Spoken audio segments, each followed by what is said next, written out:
Chapter 1. Jackson studied the shopping mall's long corridor, noting haggard mothers piloting loaded strollers and the senior citizens group walking the mall both for exercise and conversation.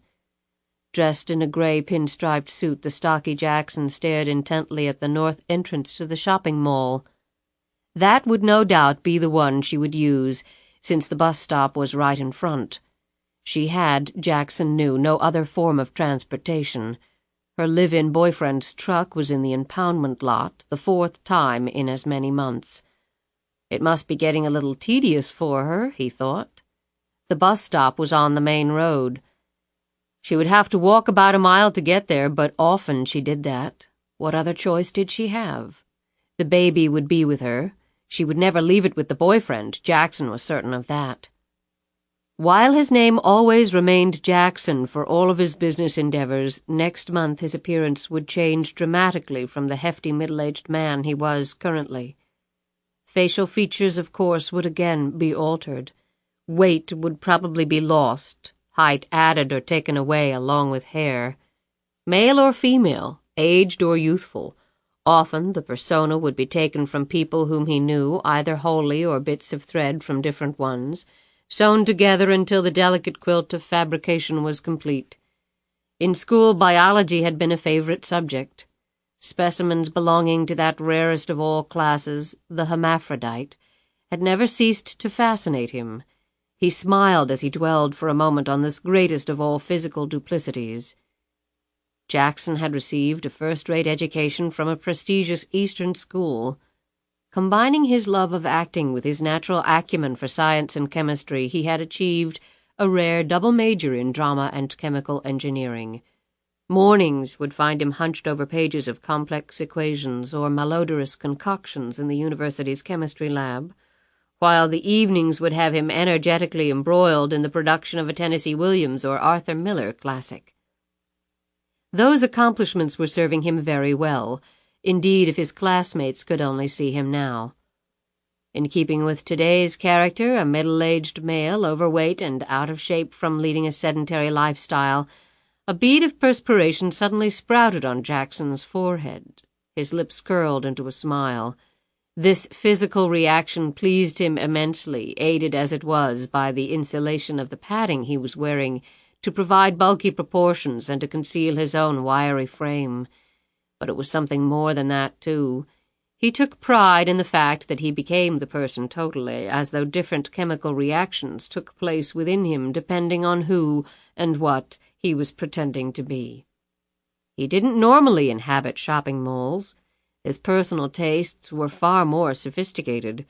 However, his clientele were most comfortable in these types of surroundings, and comfort was an important consideration in his line of work. His meetings tended to make people quite excited, sometimes in negative ways. Several interviews had become extremely animated, compelling him to think on his feet. These reminiscences brought another smile to Jackson's lips. You couldn't argue with success, though. He was batting 1,000. However, it only took one to spoil his perfect record. His smile quickly faded. Killing someone was never a pleasant experience. Rarely was it justified, but when it was, one simply had to do it and move on. For several reasons, he hoped the meeting today would not precipitate such an outcome. He carefully dabbed his forehead with his pocket handkerchief and adjusted his shirt cuffs. He smoothed down a barely visible tangle in the synthetic fibers of his neatly groomed wig. His real hair was compressed under a latex skull cap. He pulled open the door to the space he had rented in the mall and went inside. The area was clean and orderly. In fact, too much so, he thought suddenly as he slowly surveyed the interior. It lacked the look of a true working space. The receptionist seated behind the cheap metal desk in the foyer looked up at him. In accordance with his earlier instructions, she didn't attempt to speak. She had no idea who he was or why she was here. As soon as Jackson's appointment showed up, the receptionist had been instructed to leave. Very soon she would be on a bus out of town, her purse a little fatter for her minimal troubles. Jackson never looked at her. She was a simple prop in his latest stage production. The phone beside her sat silent, the typewriter next to that unused. Yes, absolutely too well organized, Jackson decided with a frown. He eyed the stack of paper on the receptionist's desk. With a sudden motion, he spread some of the papers around the desk's surface. He then cocked the phone around just so and put a piece of paper in the typewriter, winding it through with several quick spins of the platen knob. Jackson looked around at his handiwork and sighed. You couldn't think of everything all at once.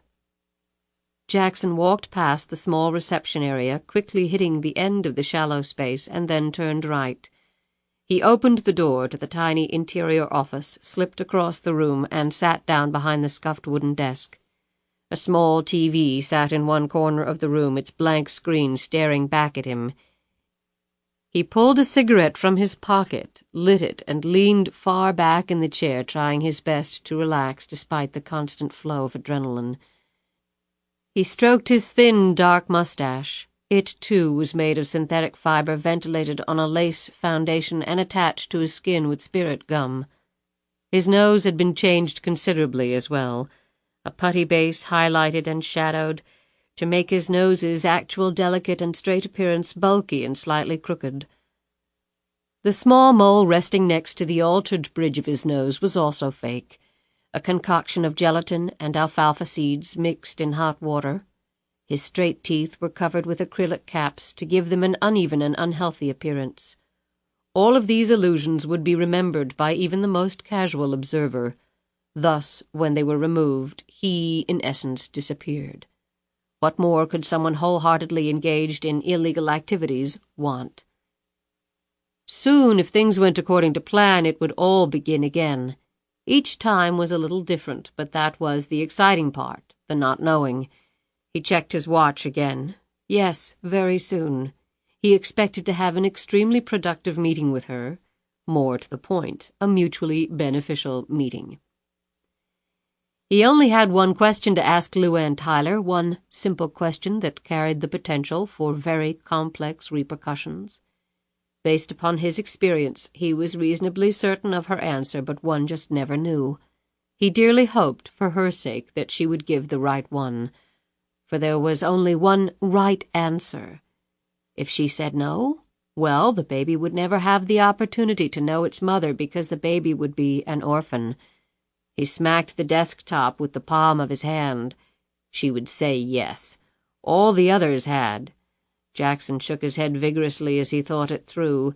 He would make her see, convince her of the inescapable logic of joining with him.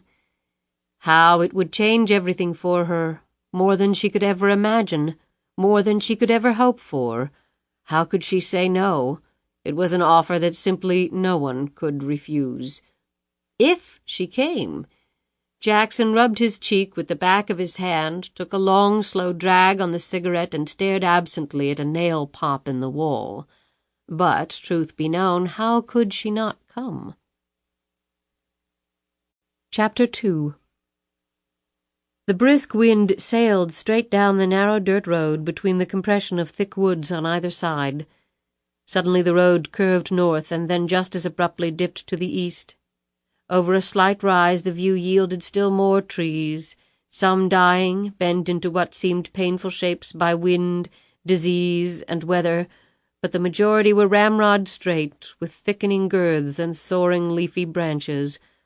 On the left side of the road the more diligent eye could discern a half-circle of open space consisting of mud, interspersed with patches of new spring grass. Also nestled with nature into this clearing were rusted engine blocks, piles of trash, a small mountain of bone-dry beer cans, discarded furniture, and a litany of other debris that served as visual art objects when covered with snow, and as home to snakes and other creatures when the mercury made its way north. Smack in the middle of that semicircular island rested a short, squat mobile trailer atop a crumbling cinder-block foundation.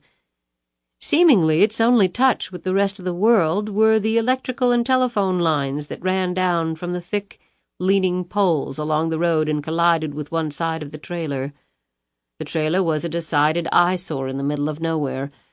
Its occupants would have agreed with that description. The middle of nowhere was aptly applied to themselves as well.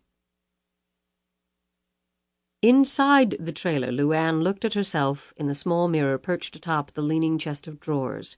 She held her face at an unusual angle, not only because the battered piece of furniture listed to one side with a broken leg, but also because the mirror was shattered. Meandering lines grew outward on the surface of the glass like the slender branches of a sapling, such that if LuAnn had looked head-on into the mirror, she would have seen not one, but 3 faces in the reflection. LuAnn didn't smile as she studied herself. She could never really remember smiling at her appearance. Her looks were her only asset. That had been beaten into her head ever since she could remember, although she could have used some dental work. Growing up on unfluoridated well water and never stepping foot inside a dentist's office had contributed to that situation. No smarts, of course, her father had said over and over. No smarts or no opportunity to use them. She had never broached the subject with Benny Tyler, dead now these past 5 years. Her mother, Joy, who had passed away almost 3 years ago, had never been happier than after her husband died. That should have completely dispelled Benny Tyler's opinions of her mental ability, but little girls believed what their daddy told them, mostly unconditionally. She looked over to the wall where the clock hung. It was the only thing she had of her mother's, a family heirloom of sorts, as it had been given to Joy Tyler by her own mother on the day she married Benny. It had no intrinsic value. You could buy one in any pawn shop for $10. Yet LuAnn treasured it. As a little girl, LuAnn had listened to the slow, methodical ticks of that clock far into the night, knowing that in the middle of all the darkness it would always be there, it would always soothe her into sleep and greet her in the morning. Throughout her growing up it had been one of her few anchoring points. It had a connection, too, in that it went back to her grandmother, a woman LuAnn had adored. Having that clock around was like having her grandmother around forever. As the years had gone by, its inner workings had worn down considerably so that it produced unique sounds. It had carried LuAnn through more bad times than good, and right before Joy died she had told LuAnn to take it, to take good care of it. And now LuAnn would keep it for her daughter. She pulled her thick auburn hair straight back, tried a bun, and then dexterously knotted a French braid. Not satisfied with either of these looks, she finally piled her thick tresses on top and secured them with a legion of bobby pins, frequently cocking her head to test the effect. At 5 feet 10 inches tall, she also had to stoop to see herself in the mirror. Every few seconds she looked over at the small bundle on the chair next to her. She smiled as she took in the droopy eyes, the curved mouth, the chipmunk cheeks, the doughy fists.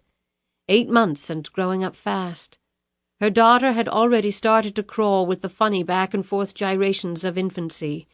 Walking would soon replace that. LuAnn stopped smiling as she looked around. It would not take Lisa long to navigate the boundaries of this place. The interior, despite LuAnn's diligent efforts to keep it clean, resembled the exterior, largely due to the temperamental outbursts of the man sprawled on the bed. Dwayne Harvey had twitched once or twice since staggering into the house at 4 a.m., throwing off his clothes and climbing into bed, but otherwise he had remained motionless. She recalled fondly that on one night early in their relationship Dwayne had not come home drunk. Lisa had been the result. Tears glimmered for the briefest time in LuAnn's hazel eyes. She hadn't much time or sympathy for tears, particularly her own. At 20 years of age she had already cried enough of them to last her until the end of her days, she figured. She turned back to the mirror. While one of her hands played with Lisa's tiny fist, LuAnn used the other to pull out all the bobby pins. She swept her hair back and then let her bangs fall naturally forward over her high forehead. It was a style she had worn in school, at least through the 7th grade, when she had joined many of her friends in the rural county in dropping out and seeking work and the paycheck that came with it. They had all thought, wrongly as it turned out, that a regular paycheck beat the hell out of an education any day of the week. For LuAnn there hadn't been much choice. Half her wages went to help her chronically unemployed parents. The other half went to pay for things her parents couldn't afford to give her, such as food and clothes. She eyed Duane carefully as she undid her tattered robe, revealing her naked body. Seeing no sign of life from him, she swiftly pulled on her underwear. As she grew up, her blossoming figure had been a true eye-opener for the local boys, making them press for manhood even before the natural order of things would allow them official entry. LuAnn Tyler, the movie star/supermodel-to-be. Many of the residents of Rikersville County, Georgia, had thoroughly considered the issue of LuAnn and bestowed upon her that title, weighted down as it was with the highest of expectations. She was not long for their way of life, it was plain to see, proclaimed the wrinkled, thick local women, holding court on their broad, decaying porches, and no one disagreed with them.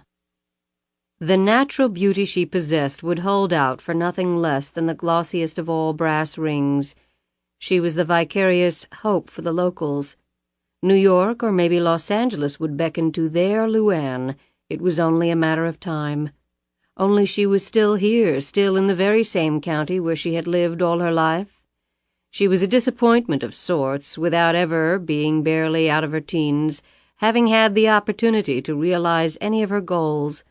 She knew the townsfolk would have been surprised to realize that her ambitions did not include lying naked in bed next to Hollywood's hunk of the month, or treading the model's catwalk wearing the latest creations of the haute couture crowd.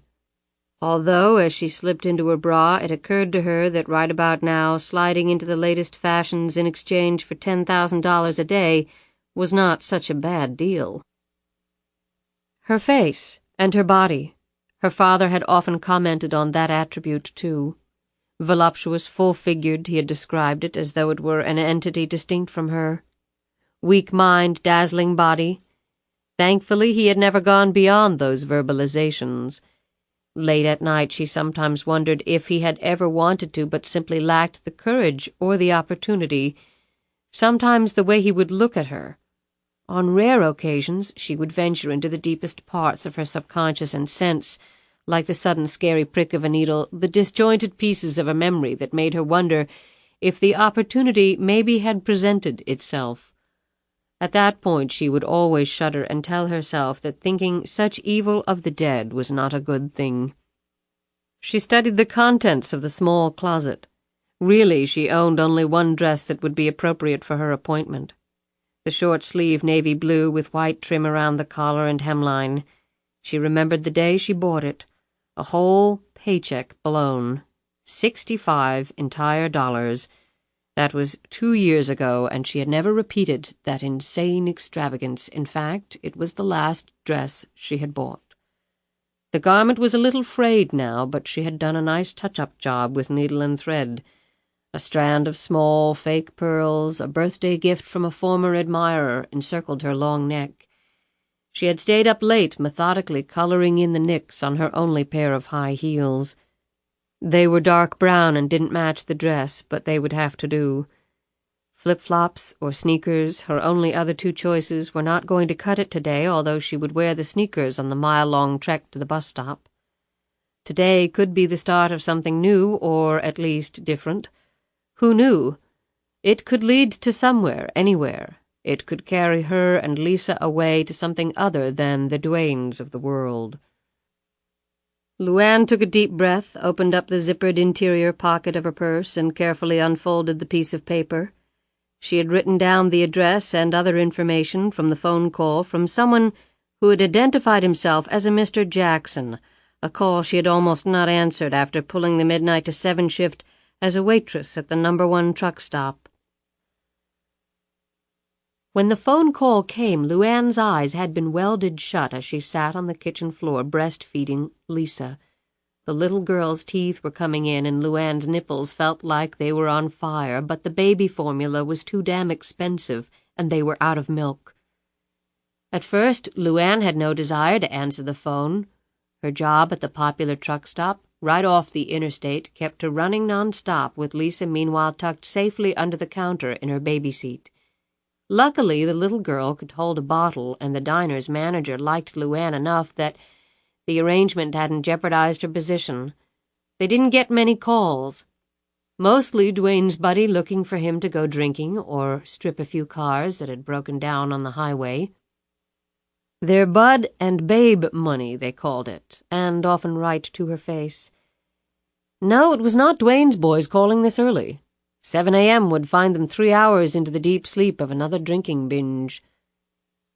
After the third ring, for some reason her hand had reached out and plucked up the phone.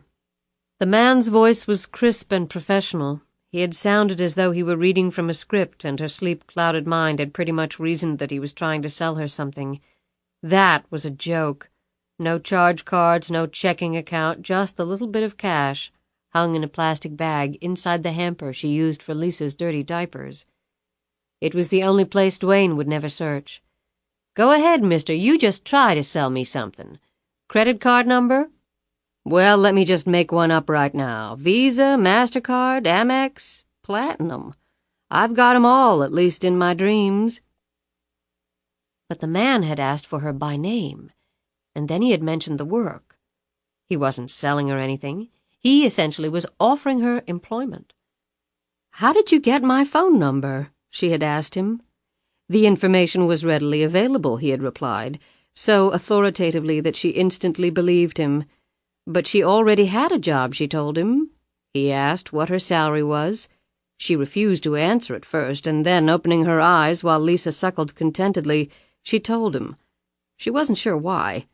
Later she would think that it was a premonition of things to come. Because that's when he had mentioned the pay. $100 per weekday for a guaranteed 2 weeks. She had quickly done the arithmetic in her head. A total of $1,000 with the very real possibility of more work to come at those same rates. And they weren't full days. The man had said 4 hours tops per day. That wouldn't affect her job at the truck stop at all. That came to $25 per hour. No one she knew had ever earned such money. Why, at a full year, that was $25,000. And really, she would only be working half-time. So the rate was more like $50,000 per year. Doctors, lawyers, and movie stars earned such gigantic sums, not a high school dropout mother residing in the hopeless grip of poverty with someone called Dwayne. As if responding to her unspoken thoughts, Dwayne stirred for an instant, looking at her through brick-red eyes. "Where the hell you going?" Dwayne's voice was thick with the drawl of the area. It seemed that she had heard those same words, that same tone, all her life from a variety of men. In response, she picked up an empty beer can off the chest of drawers. "How about another beer, baby?" She smiled coyly and arched her eyebrows wickedly. Her thick lips dangled each syllable seductively. It had the desired effect. Dwayne groaned at the sight of his malt and aluminum god and slumped back into the grip of his coming hangover. Despite his frequent drinking binges, he could never hold his liquor. In another minute he was asleep once more. The baby doll smile instantly faded, and LuAnn looked at the note again. The work, the man had said, involved trying new products, listening to some ads, getting her opinion on things, sort of like a survey. Demographic analysis, he had termed it, whatever the hell that was. They did it all the time. It was connected to advertising rates and television commercials, things like that. $100 a day for just giving her opinion, something she did for free just about every minute of her life. Too good to be true, really. She had thought that a number of times since his phone call. She was not nearly as dumb as her father had thought. In fact, housed behind her comely face was an intellect far more powerful than the late Benny Tyler could have imagined, and it was coupled with a shrewdness that had allowed her to live by her wits for years now. However, only rarely did anyone go beyond her looks. She often dreamed of an existence where her boobs and butt weren't the first, last, and only thing everyone ever noticed about her, ever commented on. She looked over at Lisa. The little girl was awake now, her eyes darting around the bedroom until they came to rest with much glee upon her mother's face. LuAnn's eyes crinkled back at her little girl. After all, could it be worse than her and Lisa's present reality? She normally held a job for a couple of months, or, if she was really lucky, half a year, and then a layoff came with the promise of a rehire when times got better, which they never seemed to do. Without a high school diploma, she was immediately categorized as stupid. By virtue of living with Duane, she had long ago decided she deserved that label. But he was Lisa's father, even if he had no intention of marrying LuAnn, not that she had pushed him on that. She was not over-eager to take Duane's last name or the man-child that came with it. However, having grown up in something less than the embrace of a happy, caring household, LuAnn was firmly convinced that the family unit was vitally important to a child's well-being. She had read all the magazines and watched numerous talk shows on the subject. In Rikersville, LuAnn was one step ahead of the welfare rolls most of the time. There were about 20 people for every lousy job. Lisa could and would do far better than her mother. LuAnn had dedicated her life to making that a reality. But with $1,000, perhaps LuAnn would do all right for herself. A bus ticket to somewhere else, some money to live off until she could find a job, the little nest egg she had so desperately wanted over the years but had never been able to accumulate. Rikersville was dying. The trailer was Duane's unofficial sepulcher. He would never have it any better and probably would have it much worse before the ground swallowed him up. It could be her crypt too, LuAnn realized, only it wouldn't be. Not after today, not after she kept her appointment. She folded up the piece of paper and put it back in her purse. Sliding a small box out of one of the drawers, she found enough change for bus fare.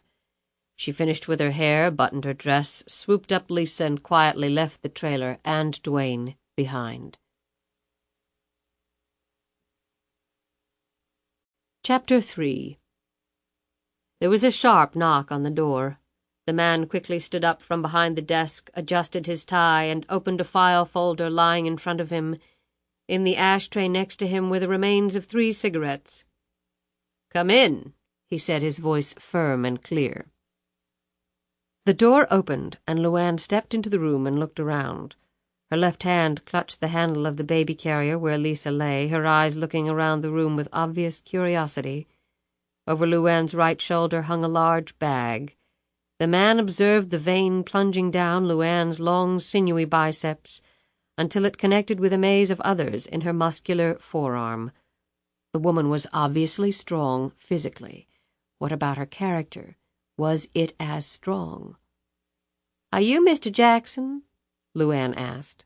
She looked directly at him as she spoke, waiting for his eyes to take the inevitable inventory of her face, bosom, hips, and so on. It didn't matter from what walk of life they came. In that regard, men were all the same. She was thus very surprised when his gaze did not leave her face. He held out his hand, and she shook it firmly. "I am. Please sit down, Miss Tyler. Thank you for coming. Your daughter is quite beautiful. Would you care to put her down over here?" He pointed to a corner of the room. "She just woke up. The walk and the bus ride makes her go to sleep every time. I'll just keep her beside me if that's okay." As if in agreement, Lisa began to jabber and point. He nodded his assent, and then she sat back down and took a moment to peruse the file. LuAnn put Lisa and the large bag down next to her, pulled out a set of plastic keys, and handed them to her daughter to play with. LuAnn straightened back up and studied Jackson with considerable interest. He was dressed expensively. A line of perspiration was strung across his forehead like a miniature set of pearls, and he appeared a little nervous. She ordinarily would put that down to her looks. Most of the men she encountered either acted like fools in attempts to impress her, or shut down within themselves like wounded animals. Something told her that neither was the case with this man. "I didn't see a sign over your office. People might not know you're even here." She looked at him curiously. Jackson smiled tightly at her. "In our business, we don't cater to foot traffic. It doesn't matter to us if people in the mall know we're here or not. All of our business is conducted via appointments, phone calls, that sort of thing." "I must be the only appointment right now, then. Y'all's waiting room is empty." Jackson's cheek twitched as he formed a steeple with his hands. "We stagger our appointments so as not to keep people waiting. I'm the only member of the firm at this location." So you got other places of business? He nodded absently. Would you mind filling out this information sheet for me? Take your time. He slid a piece of paper and pen over to her.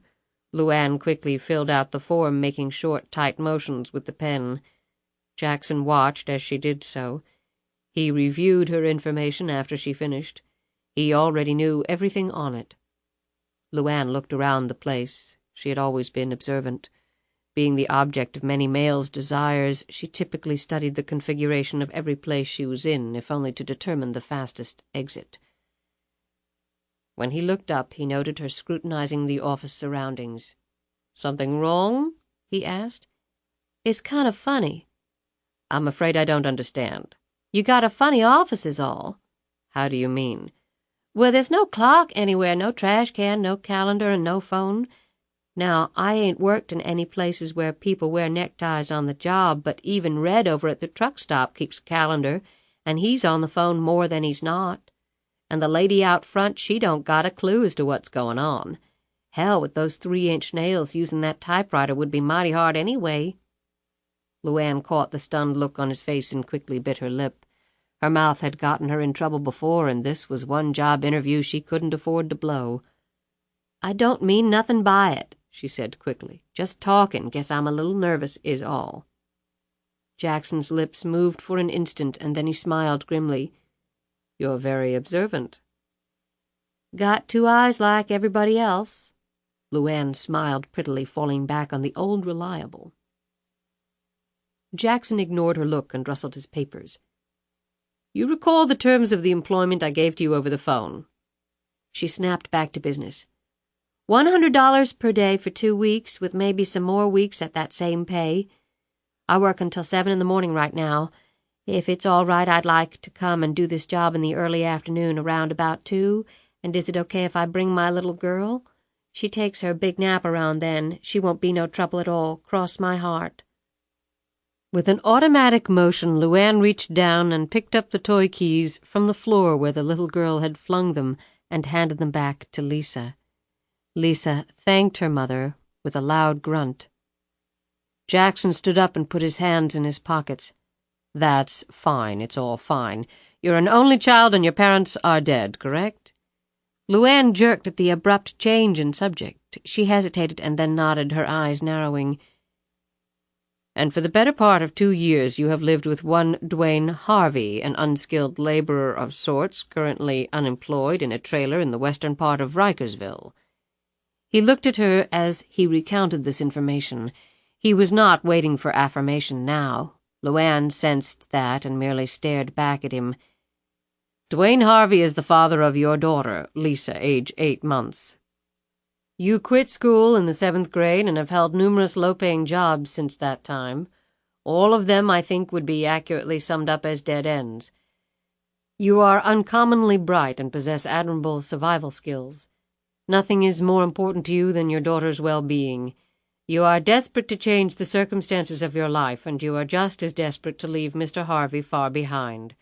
Right now you are wondering how to accomplish any of this when you lack the financial means to do so, and likely always will. You feel trapped, and well you should. You are most assuredly trapped, Miss Tyler." He stared across the desk at her. LuAnn's face was flushed as she stood up. "What the hell's going on here? What right do you have—" He impatiently broke in. "You came here because I offered you more money than you've ever earned before. Isn't that right?" "How come you know all those things about me?" she demanded. He crossed his arms and studied her intently before answering. "It's in my best interests to know everything I can about someone with whom I'm about to do business." "What does knowing about me have to do with my opinions and surveys and such?" "Very simple, Miss Tyler. To know how to evaluate your opinion on things, I need to know intimate details about the opinion maker, who you are, what you want, what you know, and don't know, the things you like, dislike, your prejudices, your strengths and weaknesses. We all have them in varying degrees. In some, if I don't know all about you, I haven't done my job." He came around the corner of the desk and perched on the edge. "I'm sorry if I offended you. I can be rather blunt. However, I didn't want to waste your time." Finally, the anger in LuAnn's eyes passed away. "Well, I guess if you put it that way—" "I do, Miss Tyler. May I call you LuAnn?" "That's my name," she said brusquely. She sat back down. "Well, I don't want to waste your time either, so what about the hours? Is the afternoon okay?" Jackson abruptly returned to his seat and looked down at the desk, rubbing his hands slowly over its cracked surface.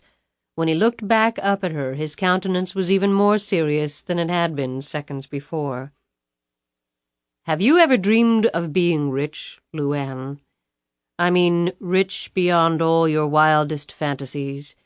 So wealthy, in fact, that you and your daughter could literally do anything in the world you wanted to do when you wanted to do it? Have you ever had that dream?" LuAnn started to laugh until she caught the look in his eyes. There was no humor, no diffidence, no sympathy in their depths, merely an intense desire to hear her answer. "Hell, yes! Who hasn't had that dream?" "Well, those who are already filthy rich rarely do, I can tell you that. However, you're right. Most other people at some point in their lives have that fantasy. Yet virtually no one ever makes that fantasy a reality. The reason is simple. They can't." LuAnn smiled disarmingly. "But $100 a day ain't bad either." Jackson stroked his chin for several seconds, coughed to clear his throat, and then asked a question. "LuAnn, do you ever play the lottery?" She was surprised by the inquiry, but readily replied. "Now and then. Everybody around here does. It can get expensive, though.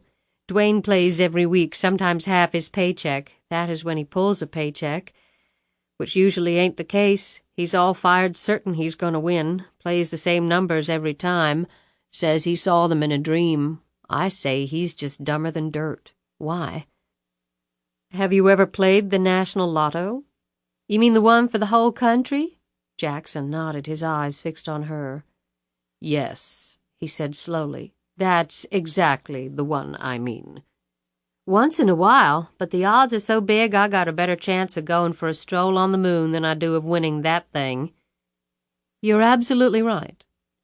In fact, the odds this month are approximately 1 in 30 million. "That's what I mean. I'd rather go for the dollar scratch-offs. At least then you got a chance to make a quick $20. No sense throwing good money after bad, I always say, particularly when you don't got none to speak of." Jackson licked his lips and leaned his elbows on the desk as he looked at her. "What would you say if I told you I could drastically better your chances of winning the lottery?" He kept his eyes trained resolutely on her. "Excuse me?" Jackson said nothing. LuAnn looked around the room as if expecting to see a surveillance camera somewhere. "What's this got to do with the job? I didn't come here to play no games, mister." "In fact," Jackson continued, ignoring her queries, "what if I could lower your odds to 1 in 1? Would you do it?"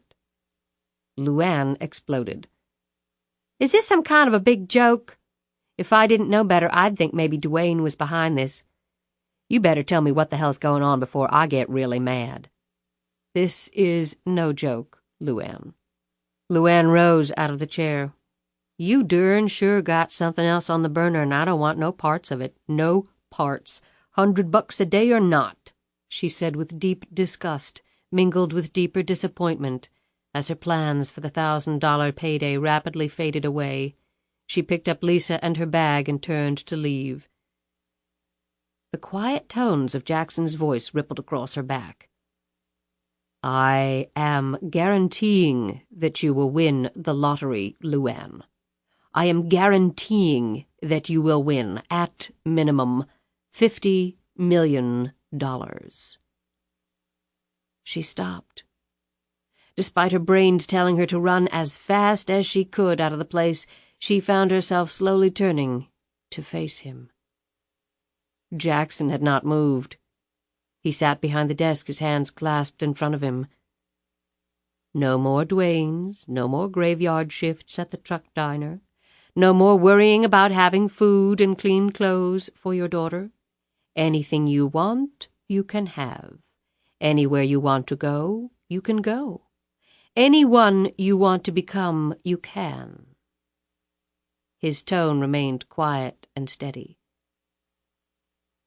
"You mind telling me how you can do that?" Had he said $50 million? Lord Almighty!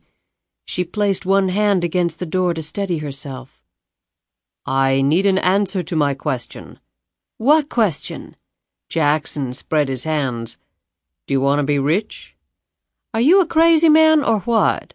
I'm as strong as all get out, so if you try anything, I'll kick your little butt all the way down the street and leave you with half the brains you started the day with." "Do I take that as a no?" he said. LuAnn tossed her hair to one side and switched Lisa's carrier from her right to her left hand. The little girl was looking back and forth at them, as though absorbed in the heated conversation. "Look, there is no way in hell that you can guarantee me something like that, so I'm just going to walk out of here and call the nut house to come get you." In response, Jackson looked at his watch and walked over to the TV and turned it on. "In 1 minute, the National Daily Drawing will be held. It's only a $1 million payoff. However, it will serve to illustrate a point nonetheless. Understand, I do not profit from this.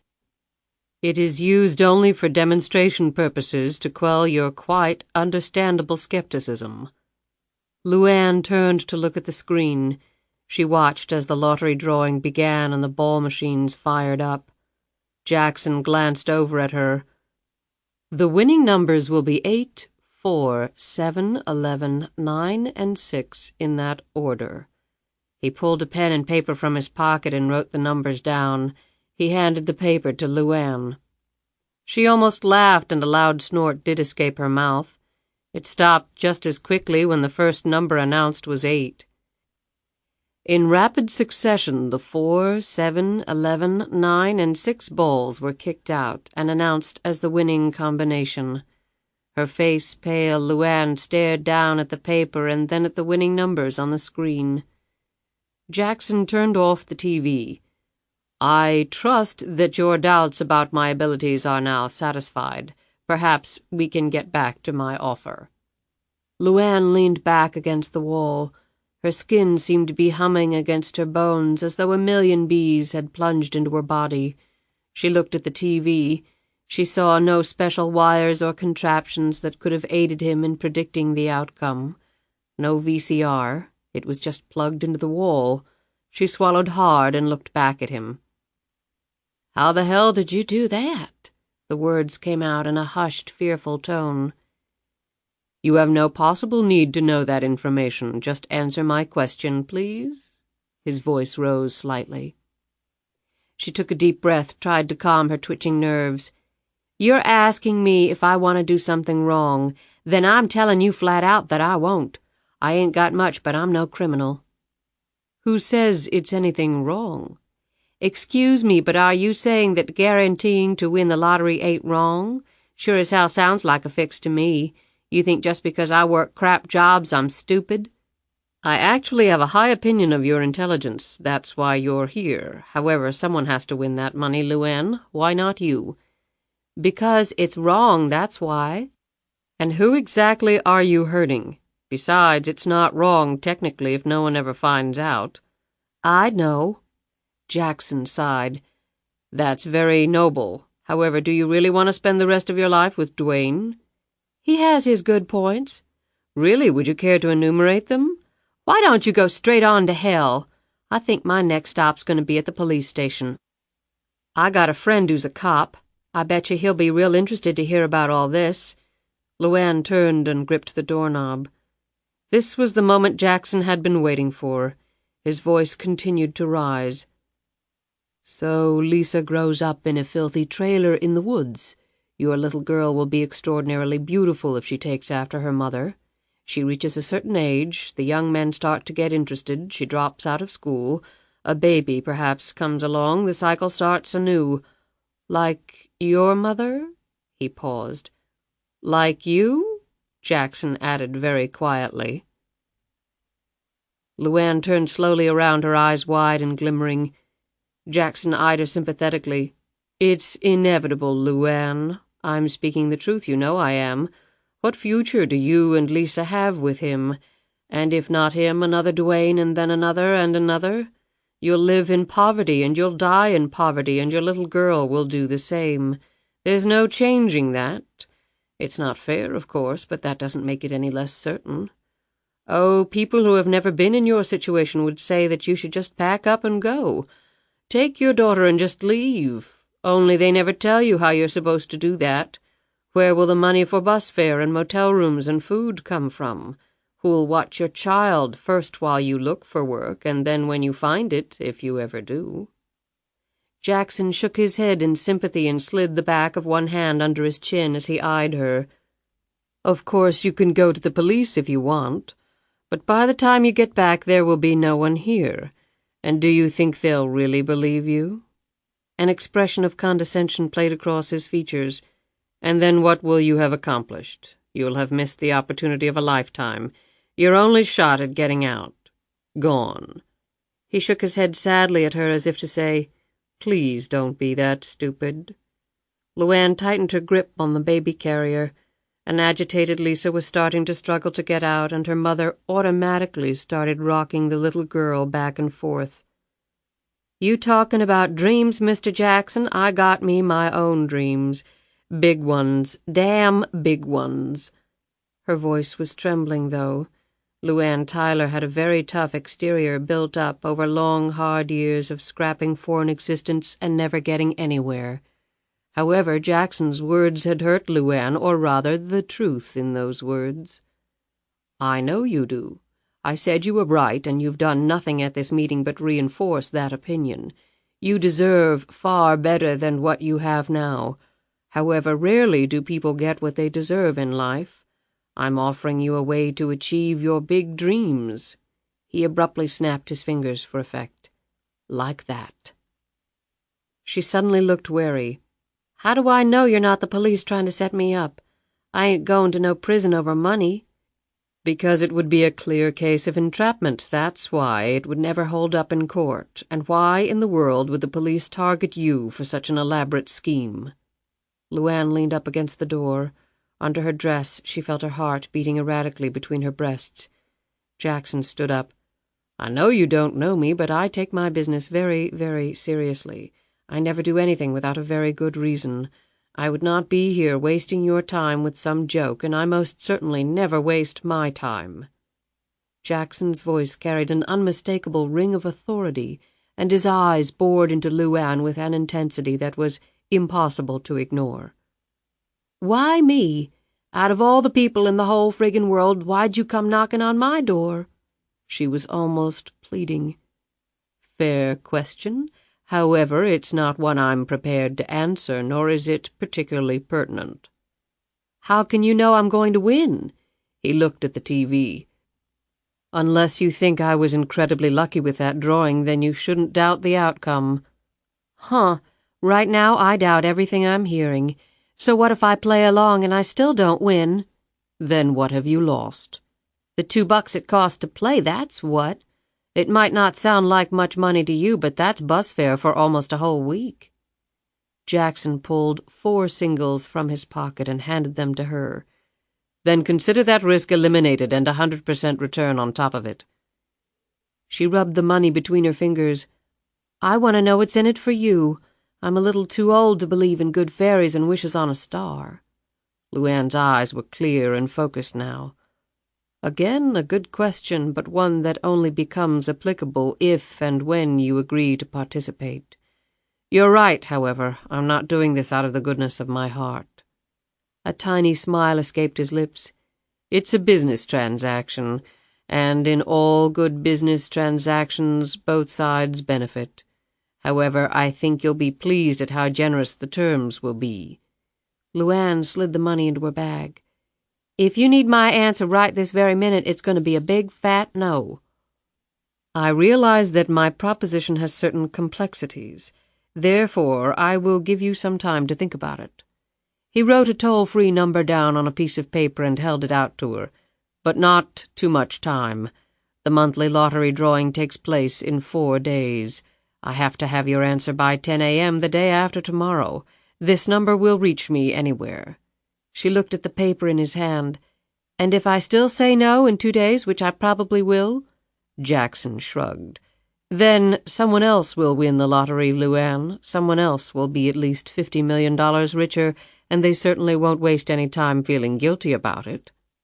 I can assure you," he smiled pleasantly, "believe me when I tell you that a lot of people would gladly take your place. Gladly." He put the paper in her hand and closed her fist around it. "Remember, 1 minute past 10 a.m. and the offer to you is gone. Forever." Jackson, of course, did not mention the fact that if LuAnn said no, he would have her immediately killed. His tone was almost harsh, but then he quickly smiled again and opened the door for her, glancing at Lisa as he did so. The little girl stopped thrashing and stared wide-eyed at him. "She looks just like you. I hope she's got your brains as well." As she passed through the doorway, he added, "Thank you for coming, LuAnn, and have a nice day." "What makes me think your name ain't Jackson?" she said, giving him a piercing stare. "I sincerely hope to hear from you soon, LuAnn. I like to see good things happen to deserving people, don't you?" He shut the door softly behind her. Chapter 4. On the bus ride home, LuAnn clutched both Lisa and the piece of paper bearing the phone number with equal tenacity. She had the very uncomfortable feeling that everyone on the bus was acutely aware of what had just happened to her and was judging her harshly as a result. An old woman wearing a battered coat and droopy, torn knee-high stockings gripped her plastic shopping bags and glared at LuAnn. Whether she was really privy to LuAnn's interview or simply resented her youth, looks, and beautiful baby girl, LuAnn couldn't be sure. She sat back in her seat and let her mind race ahead to examine her life if she said yes or no to the proposal. While declining the offer seemed to carry with it certain consequences, all of them emblazoned with Dwayne-like features, acceptance seemed to bear its own problems. If she actually won the lottery and came into incalculable wealth, the man had said she could have anything she wanted, anything, go anywhere, do anything. God, the thought of such unbridled freedom only a phone call and 4 days away made her want to run screaming with joy through the bus's narrow aisle. She had put aside the notion that it was all a hoax or some bizarre scheme. Jackson had asked for no money. Not that she had any to give.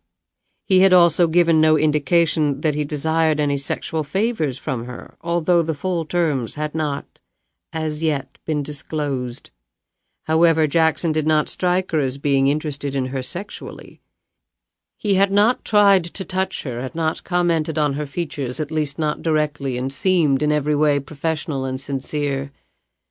He could be a nut, but if he was, he certainly had done an admirable job of feigning sanity in front of her. Plus, it had cost money to rent the space, hire the receptionist, and so forth. If Jackson was certifiable, he definitely had his normal moments. She shook her head, and he had called every number correctly on the daily drawing before the damn machines had even kicked them out. She couldn't deny that. So if he was telling the truth, then the only catch was that his business proposal resonated with illegality, with fraud, with more bad things than she cared to think about. That was a big catch. And what if she went along and then was caught somehow, the whole truth coming out? She could go to prison, maybe for the rest of her life. What would happen to Lisa? She suddenly felt miserable. Like most people, she had dreamt often of the pot of gold. It was a vision that had carried her through many a hopeless time when self-pity threatened to overtake her. In her dreams, though, the pot of gold had not been attached to a ball and chain. "Damn," she said under her breath. A clear choice between heaven and hell? And what were Jackson's conditions? She was sure the man would exact a very high price in exchange for transforming her from penniless to a princess. So, if she accepted and actually won, what would she do? The potential of such freedom was easy to see, taste, hear, feel. The actual implementation of it was something altogether different. Travel the world? She had never been outside Rikersville, which was best known for its annual fair and reeking slaughterhouses. She could count the times on one hand that she had ridden in an elevator. She had never owned a house or a car. In fact, she had never really owned anything. No bank account had ever borne her name. She could read, write, and speak the king's English passably, but she certainly wasn't social register material. Jackson said she could have anything. But could she really? Could you really pluck a toad from the mud in some backwater and deposit it in a castle in France and really believe it could actually work? But she didn't need to do it at all, change her life so dramatically, become something in someone that she decidedly wasn't. She shuddered. That was the thing, though. She flipped her long hair out of her face, leaned against Lisa, and played her fingers over her daughter's forehead where the golden hairs drifted across. LuAnn took a deep breath, filling her lungs with the sweet spring air from the open bus window. The thing was, she wanted desperately to be someone else, anyone other than who she was. Most of her life she had felt, believed, and hoped that one day she would do something about it. With each passing year, however, that hope grew more and more hollow, more and more like a dream that one day would break completely free from her and drift away, until finally, when she was the shrunken, wrinkled owner of a quickly fading, unremarkable life, she would no longer remember she had ever possessed such dreams. Every day her bleak future became more and more graphic, like a TV with an antenna finely attached. Now things had abruptly changed. She stared down at the phone number as the bus rolled down the bumpy street, carrying her and Lisa back to the dirt road that would lead to the dirtier trailer where Dwayne Harvey lurked, awaiting their return in what she was certain would be a foul temper. He would want beer money, but she brightened as she recalled she had 2 extra singles riding in her pocket. Mr. Jackson had already provided her with some benefit. Having Dwayne out of the way so she could think things through would be a start. Tonight was dollar pitcher night at the Squat and Gobble, his favorite hangout. With $2, Dwayne would happily drink himself into oblivion. She looked out the window at the world awakening from winter. Spring was here, a new beginning, perhaps for her as well, to occur at or before 10 a.m. 2 days from now. She and Lisa locked eyes for a long moment, and then mother and daughter exchanged tender smiles. She laid her head gently down on Lisa's chest, not knowing whether to laugh or cry, and yet wanting very much to do both. Chapter 5. The busted screen door creaked open, and LuAnn passed through, carrying Lisa. The trailer was dark, cool, and quiet. Dwayne might still be asleep. However, as she navigated through the narrow passageway, she kept her eyes and ears on high alert for movement or sound. She wasn't anything close to being afraid of Dwayne unless he got the drop on her. In a fair fight, she could more than hold her own. She had kicked the crap out of him on more than one occasion when he had been particularly drunk. He normally didn't try anything too outrageous when he was sober, which he would be now, or as close to it as he usually got. It was a strange relationship to have with someone who could be categorized as her significant other. However, she could name 10 other women she knew who had similar arrangements based more on pure economics, limited options, and, in essence, inertia, than on anything approaching tender emotions. She had had other offers, but rarely was the grass greener elsewhere. She knew that firsthand. She picked up her pace as she heard the snores coming from the bedroom, and leaned her head in the small room. She sucked in her breath as she eyed the twin figures lying under the sheets. Dwayne's head was visible on the right. The other person was completely covered by the sheet. However, the twin humps in the chest region suggested it was not one of Dwayne's male drinking buddies sleeping it off. LuAnn quietly stepped down the hallway and placed an anxious-looking Lisa and her carrier down in the bathroom, then closed the door. LuAnn didn't want her little girl to be disturbed by what was about to happen. When she again opened the bedroom door, Dwayne was still snoring loudly. However, the body beside him had moved, and the dark red hair was clearly visible now. It took only a second for LuAnn to clamp a hand around the thick mane, and then she pulled with all her immense strength, and the unfortunate owner of those long locks was hauled out of the bed to crash buck-naked against the far wall. "Shit!" the woman bellowed as she landed on her butt and was immediately pulled across the rough, ragged carpet by a grim-looking LuAnn. "Damn it, LuAnn, let go!" LuAnn looked back at her for a split second. "Shirley, you slut around here again, and I swear to God I'll break your neck." "Dwayne, help me, for Christ's sake! She's crazy!" Shirley wailed, pulling and clawing at her hair in a futile effort to make LuAnn let go. Shirley was short and about 20 pounds overweight. Her chubby legs and full, wobbly breasts slapped back and forth against each other as the two women made their way to the bedroom door. Dwayne stirred as LuAnn passed by. "What's going on here?" he said sleepily. "Shut up," LuAnn snapped back. As his eyes focused on the situation, Dwayne reached across to the nightstand and pulled out a pack of Marlboros from the drawer. He grinned at Shirley as he lit up. "Going home so soon, Shirl?" He wiped his droopy hair out of his face as he sucked contentedly on his cigarette. Facing to the rear as she was, Shirley glared at him, her fat cheeks a deep burgundy. "You're a piece of crap." Dwayne blew her an imaginary kiss. "I love you too, Shirl. Thanks for the visit. Made my morning." He belly-laughed and slapped his thigh as he propped himself up on the pillow. Then LuAnn and Shirley disappeared through the doorway.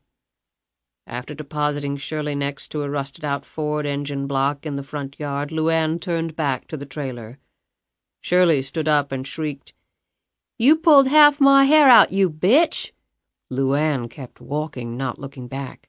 "I want my clothes! Give me my damned clothes, LuAnn!" LuAnn turned around. "You didn't need 'em while you were here, so I can't see no reason why you'd need 'em now." "I can't go home like this." "Then don't go home." LuAnn went up the cinder-block steps to the trailer and slammed the door behind her. Dwayne met her in the hallway, dressed in his boxers, an unlit Marlboro dangling from his mouth. "Does a man good to have two alley cats fighting over him. Got my blood going, LuAnn. How about you stepping up to the plate? Come on, baby. Give me a kiss." He grinned at her and tried to slide an arm around her long neck. His next breath was a tortured one as her right fist smashed into his mouth, loosening a couple of his teeth. As painful as that blow was, it did not come close on the hurt scale to the knee that planted itself violently between his legs.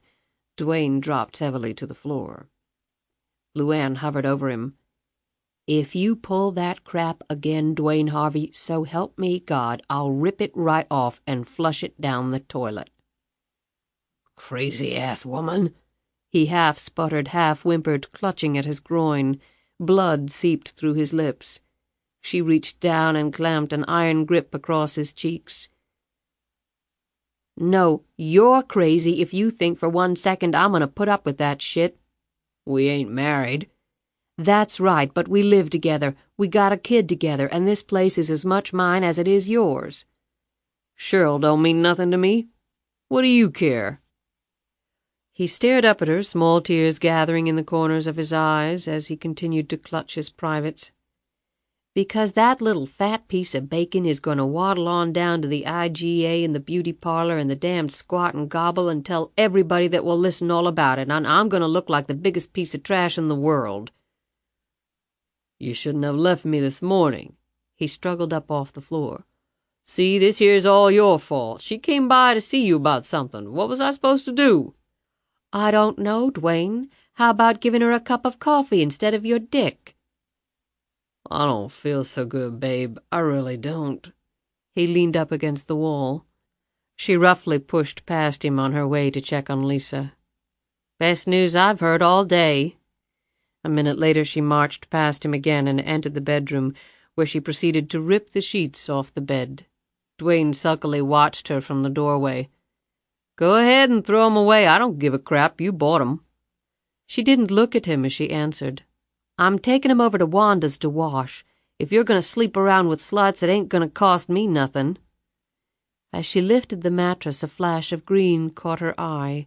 She shoved the mattress off the bed frame and then looked over at Dwayne. "What the hell is this?" she demanded. Dwayne looked at her coldly. He sauntered into the room, scooped up the piles of cash, and stuffed them in a paper bag that had been sitting on the table beside the bed. He continued to eye her as he closed up the bag. "Let's just say I won the lottery," he said arrogantly. She perceptibly stiffened at his words as though she'd been slapped flush in the face.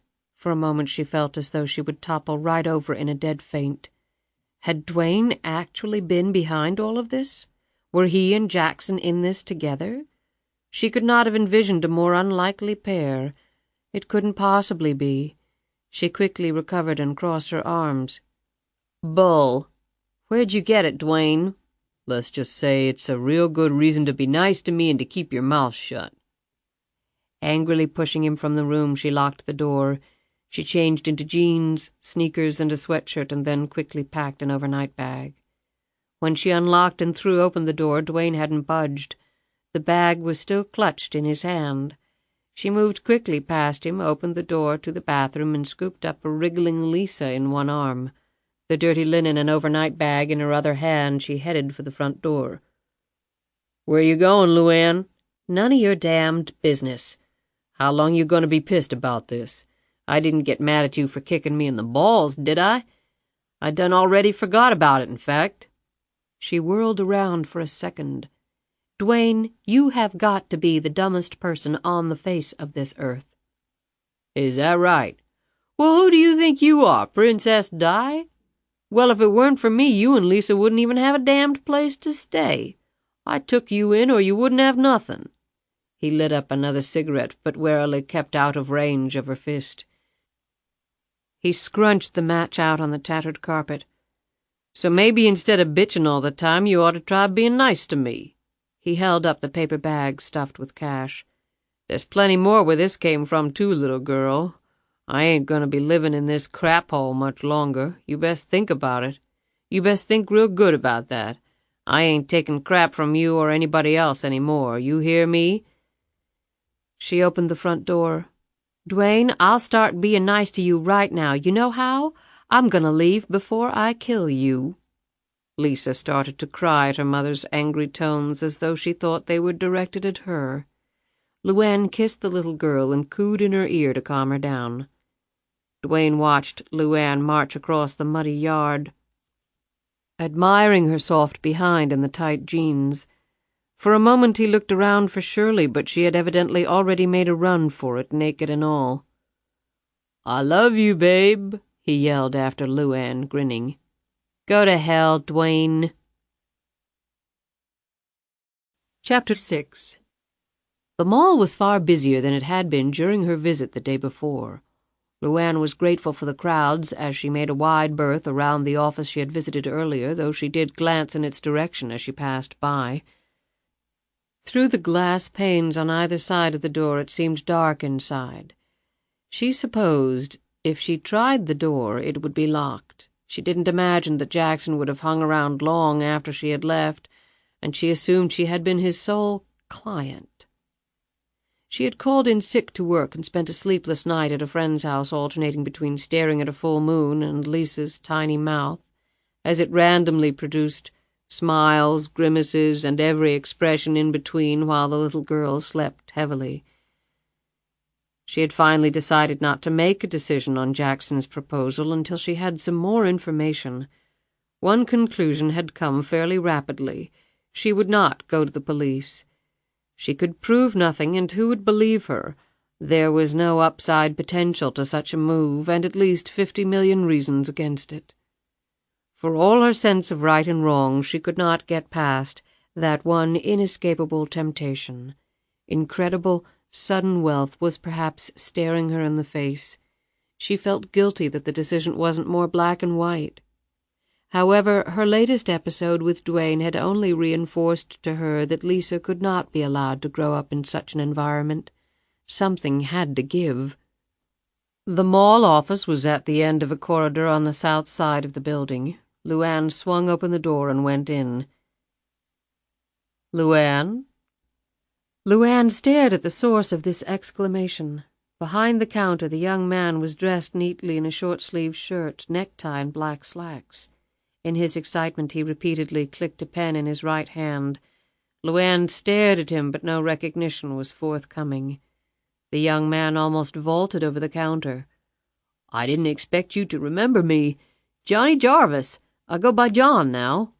He extended a hand in a professional manner, and then, grinning, he gave her a solid hug and spent a full minute cooing over Lisa. LuAnn pulled out a small blanket from her bag, set her daughter down on it, and gave her a stuffed animal. "I can't believe it's you, Johnny. I haven't seen you since, what, the 6th grade? You were in the 7th. I was in the 9th. You look good, real good. How long you been working here?" Jarvis grinned proudly. "After high school, I went on to the community college and got my A.S. That stands for Associate Degree in Science. Been at the mall for 2 years now. Started out as a data inputter, but now I've moved up to sort of the assistant manager of mall operations." "Congratulations. That's wonderful, Johnny. I mean John." "Oh, hell, you can call me Johnny. I can't believe you just walked on in that door. When I saw you, I thought I was going to fall over and die. I never thought I'd see you again. I supposed you'd just gone on to New York City or something." "Nope, still here," she added quickly. "I'm kind of surprised I've never seen you around the mall before then." "I don't get up here much. It's a pretty long way from where I live now." "Have a seat and tell me what you've been up to. I didn't know you had a baby. Didn't even know you were married." "I'm not married." "Oh." Jarvis's face reddened slightly. You want some coffee or something? I just put on a fresh pot." "I'm kind of in a hurry, Johnny." "Oh, well, what can I do for you?" He suddenly looked surprised. "You aren't looking for a job, are you?" She looked pointedly at him. "What if I was? Something wrong with that?" "No, I mean, course not. I just meant, I never expected you to hang around here working in no mall, that's all." He smiled. "A job's a job, ain't it? You work here. And while we're talking about it, exactly what am I supposed to be doing with my life?" Jarvis's smile quickly faded, and he rubbed his hands nervously down the legs of his pants.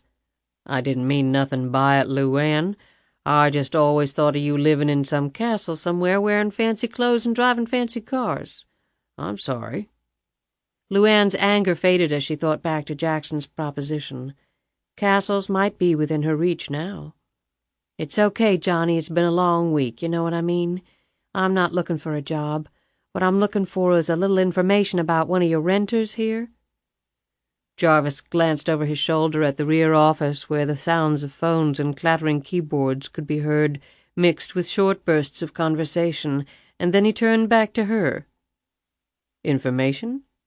"Yeah, I came by here yesterday morning, had an appointment." "With who?" "That's what I want you to tell me." "It was that business on the right as you come in the mall next to the bus stop. It ain't got no sign or anything, but it's next to the ice cream place." Jarvis looked puzzled for a second. "I thought that space was still vacant. We got a lot of that. This mall isn't exactly in the middle of a booming area." "Well, it wasn't vacant yesterday." Jarvis walked over to the computer on the counter and started punching buttons. "What was the appointment for?" LuAnn's reply was immediate. "Oh, it was a sales job, pushing products door to door." "Yeah, we've had some people like that come in on a temporary basis, more like an interview room than anything else. If we have the space, which we usually do, we rent it out, sometimes just for the day, especially if it's already been built out, ready-made for office space." He pulled up a screen and studied it. As voices continued to filter in from the back office, he went over and shut the door. He looked a little apprehensively at LuAnn. "So what'd you want to know?" She noted his concerned look and glanced in the direction of the door he had just shut. "You're not going to get in trouble over this, are you, Johnny?" He waved his hand dismissively. "Hell no. Remember, I'm the assistant manager here," he said importantly. "Well, just tell me whatever you can. Who the people are, what the business is, an address somewhere, stuff like that." Jarvis looked confused. "Well, didn't they tell you that during the interview?"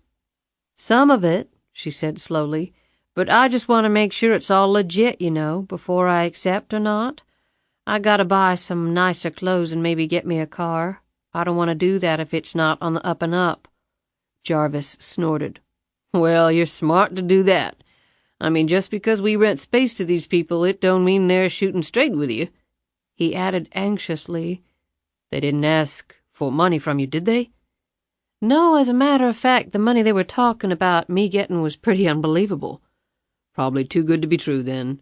"That's what I'm afraid of." She watched his fingers sail across the computer keyboard. "Where'd you learn to do that stuff?" she said with admiration. "What, this?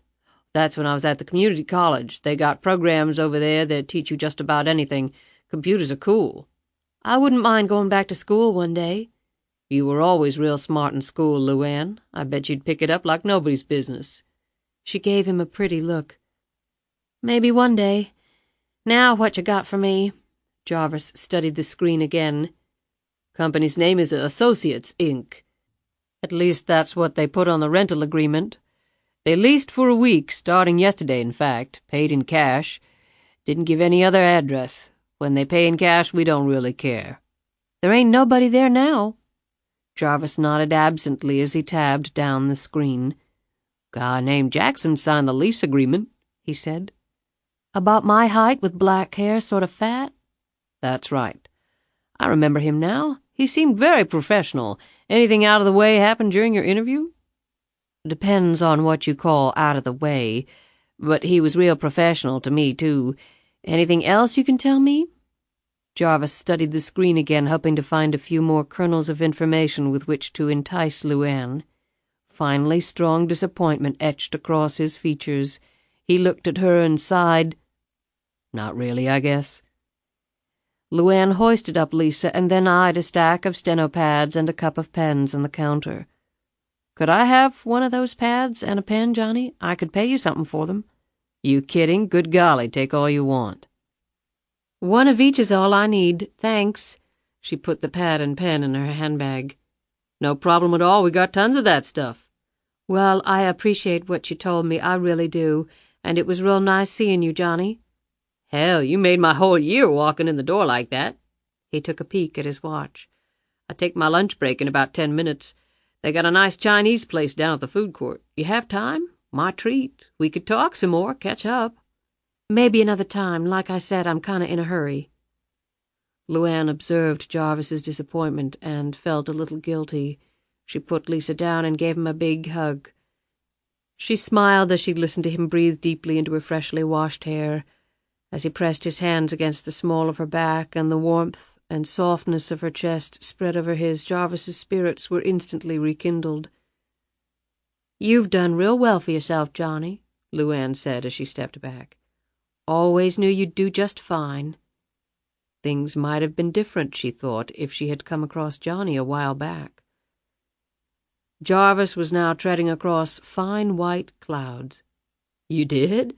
I'm kind of surprised you even thought about me at all." "There you go, I'm just full of surprises. Take care of yourself, maybe I'll see you around." She picked up Lisa, who was rubbing the stuffed animal against her mother's cheek and jabbering happily, and headed for the door. "Hey, LuAnn?" She turned back around. "You gonna take that job?" She considered the question for a moment. "I don't know yet, but I expect you'll probably hear about it if I do." LuAnn's next stop was the public library, a place she had frequented when in school, but it had been years since she had last been there. The librarian was very pleasant and complimented LuAnn on her daughter. Lisa snuggled against her mother while she looked around at all the books. "Ooh." "She likes books," said LuAnn. "I read to her every day." "She's got your eyes," the woman said, looking back and forth between mother and child. LuAnn's hand gently slid against Lisa's cheek. The woman's smile faded when she saw no ring on LuAnn's finger. LuAnn noted the look. "Best thing I've ever done. I ain't got much, but this little girl's never going to be hurtin' for love." The woman smiled weakly and nodded. "My daughter is a single mother. I do what I can to help out, but it's very hard. There's never enough money to go around." "Tell me about it." LuAnn dug a bottle and a container of water out of her diaper bag, mixed some formula she had gotten from a friend together, and helped Lisa get a grip on it. "If I ever get to the end of a week with more money than I started with, I'm not going to know what to do with myself." The woman shook her head wistfully. "I know they say that money is the root of all evil, but I often think how nice it would be not to have to worry about the bills. I can't imagine the feeling. Can you?" "I can imagine it. I imagine it must feel pretty darn good." The woman laughed. "Now, how can I help you?" "You keep copies of different newspapers here on that film stuff, don't you?" The woman nodded. "On microfilm. It's in that room." She pointed to a doorway at the far end of the library. LuAnn hesitated. "Do you know how to use the microfilm machine? If not, I can show you. It's not very difficult." "That'd be real nice, thank you." They entered the room, which was vacant and dark. The woman turned on the overhead light, seated LuAnn at one of the terminals, and picked out a microfilm spool from one of the files. It only took a minute to insert the spool, and information appeared on the lit screen. The woman worked the controls, and lines of text flashed across the screen. LuAnn watched her carefully as she removed the spool and turned the machine off. "Now, you try it," the woman said. LuAnn expertly inserted the spool and manipulated the controls as the film advanced. "That's very good. You learn quickly. Most people don't get the hang of it right away." "I've always been good with my hands." "The catalog files are clearly marked. We carry the local paper, of course, and some of the national ones. The publication dates are printed on the outside of the file drawers." "Thank you very much." As soon as the woman left, LuAnn carried Lisa, who was still slurping on the bottle, and started exploring the rows of file cabinets. She set Lisa down and watched in amusement as the little girl rolled to a cabinet, put down the bottle, and tried to pull herself up. LuAnn located a major newspaper in one of the cabinets and proceeded to check the boxes housing the spools until she found the dates corresponding to the last 6 months. She took a minute to change and burp Lisa, and then inserted the first spool into the microfilm machine. With Lisa perched on her lap and pointing excitedly and jabbering on about the sights on the screen, LuAnn's eyes scanned the front page. It didn't take long to locate the story and the accompanying 2-inch headline. "Lottery winner nets $45 million." LuAnn quickly read the story. Outside, the sound of a sudden rainstorm assailed her ears. Spring brought a lot of rain to the area, usually in the form of thunderstorms. As if in response to her thoughts, thunder boomed and the entire building seemed to shake. LuAnn glanced anxiously over at Lisa, but the little girl was oblivious to the sounds. LuAnn pulled a blanket from her bag, set it down on the floor with some toys, and put Lisa down. LuAnn turned back to the headline. She pulled the stenopad and pen out of her handbag and started scribbling notes.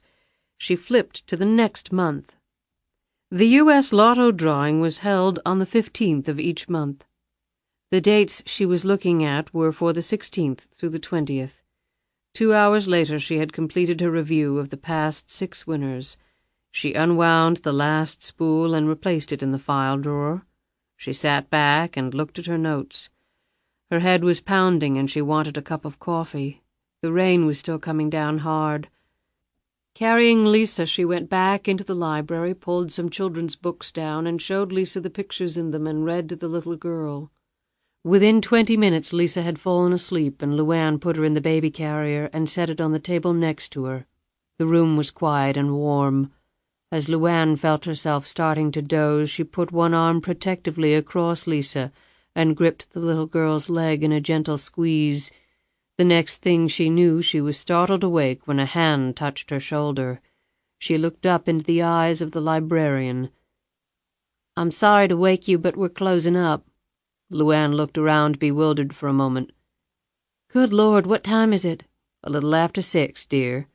LuAnn quickly packed up. "I'm sorry for falling asleep in here like that." "Didn't bother me a bit. I'm just sorry I had to wake you. You looked so peaceful there with your daughter and all."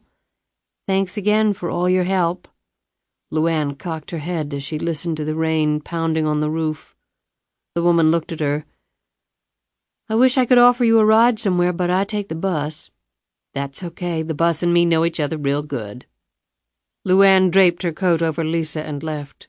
She sprinted to the bus stop and waited until the bus pulled up a half-hour later with a squeal of brakes and a deep sigh of its air-powered door. She was 10 cents short on the fare, but the driver, a heavy-set black man whom she knew by sight, waved her on after dropping in the rest from his own pocket. "We all of us need help every now and again," he said. She thanked him with a smile. 20 minutes later, LuAnn walked into the No. 1 truck stop several hours before her shift. "Hey, girl, what you doing here so soon?" asked Beth, LuAnn's 50-ish and very matronly co-worker, as she wiped a wet cloth across the Formica counter. A 300-pound truck driver appraised LuAnn over the rim of his coffee cup, and, even soaked as she was from her jaunt in the rain, he came away dutifully impressed, as always. "She come in early so she wouldn't miss big old Frankie here," he said with a grin that threatened to swallow up his whole wide face. "She knew I got on the earlier shift and couldn't bear the thought of not seeing me no more." "You're right, Frankie. It'd just break her heart if LuAnn didn't see your big old hairy mug on a regular basis," Beth rejoined, while prying between her teeth with a swizzle stick. "Hi, Frankie, how you?" LuAnn said. "Just fine now," Frankie replied, the smile still cemented on his features. "Beth, can you watch Lisa for a minute while I change into my uniform?" LuAnn asked as she wiped her face and arms down with a towel. She checked Lisa and was relieved to find her dry and hungry. "I'm going to make up her bottle in just a minute and mix up some of that oatmeal. Then she should be ready to go down for the night, even though she had a pretty big nap not too long ago." "You bet I can take that beautiful little child into my arms. Come here, darling." Beth hoisted up Lisa and settled her against her chest, where Lisa proceeded to make all manner of noises and pull at the pen stuck behind Beth's ear. "Really now, LuAnn, you ain't got to be here for hours. What's up?" "I got soaked and my uniform's the only clean thing I got. Besides, I felt bad about missing last night. Hey, is there anything left over from lunch? I sort of can't remember eating today." Beth gave LuAnn a disapproving look and planted one hand on a very full hip. "If you took half as good care of yourself as you do this baby, my Lord, child, it is almost 8 o'clock.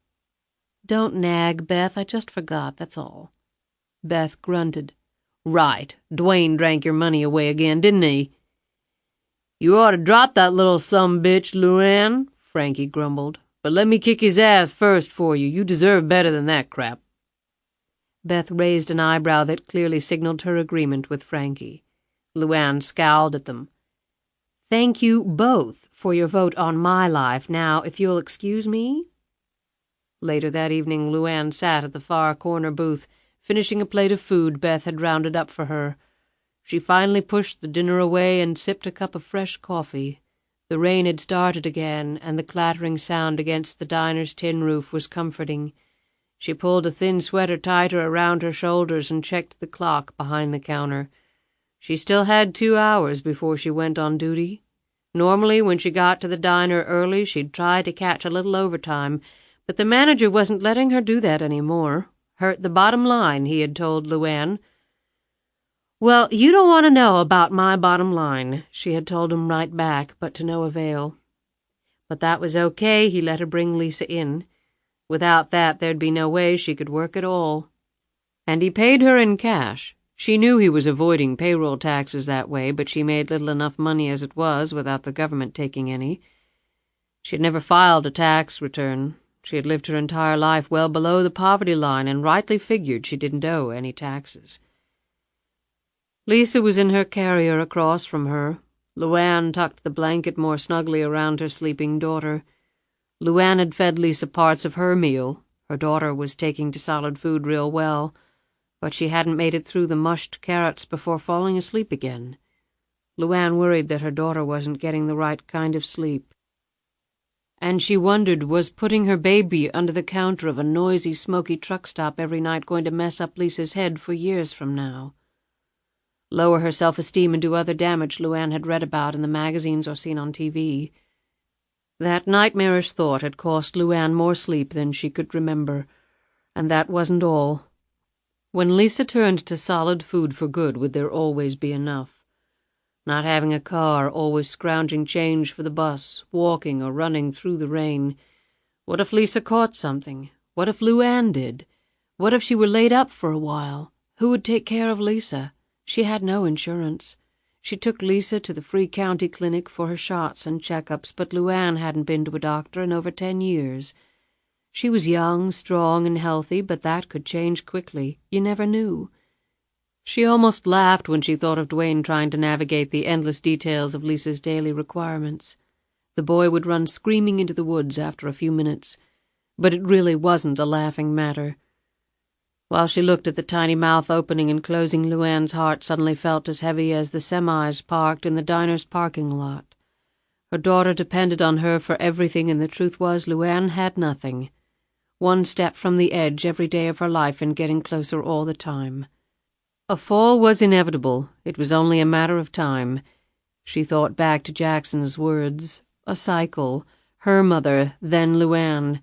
Dwayne resembled Benny Tyler in more ways than she cared to think about.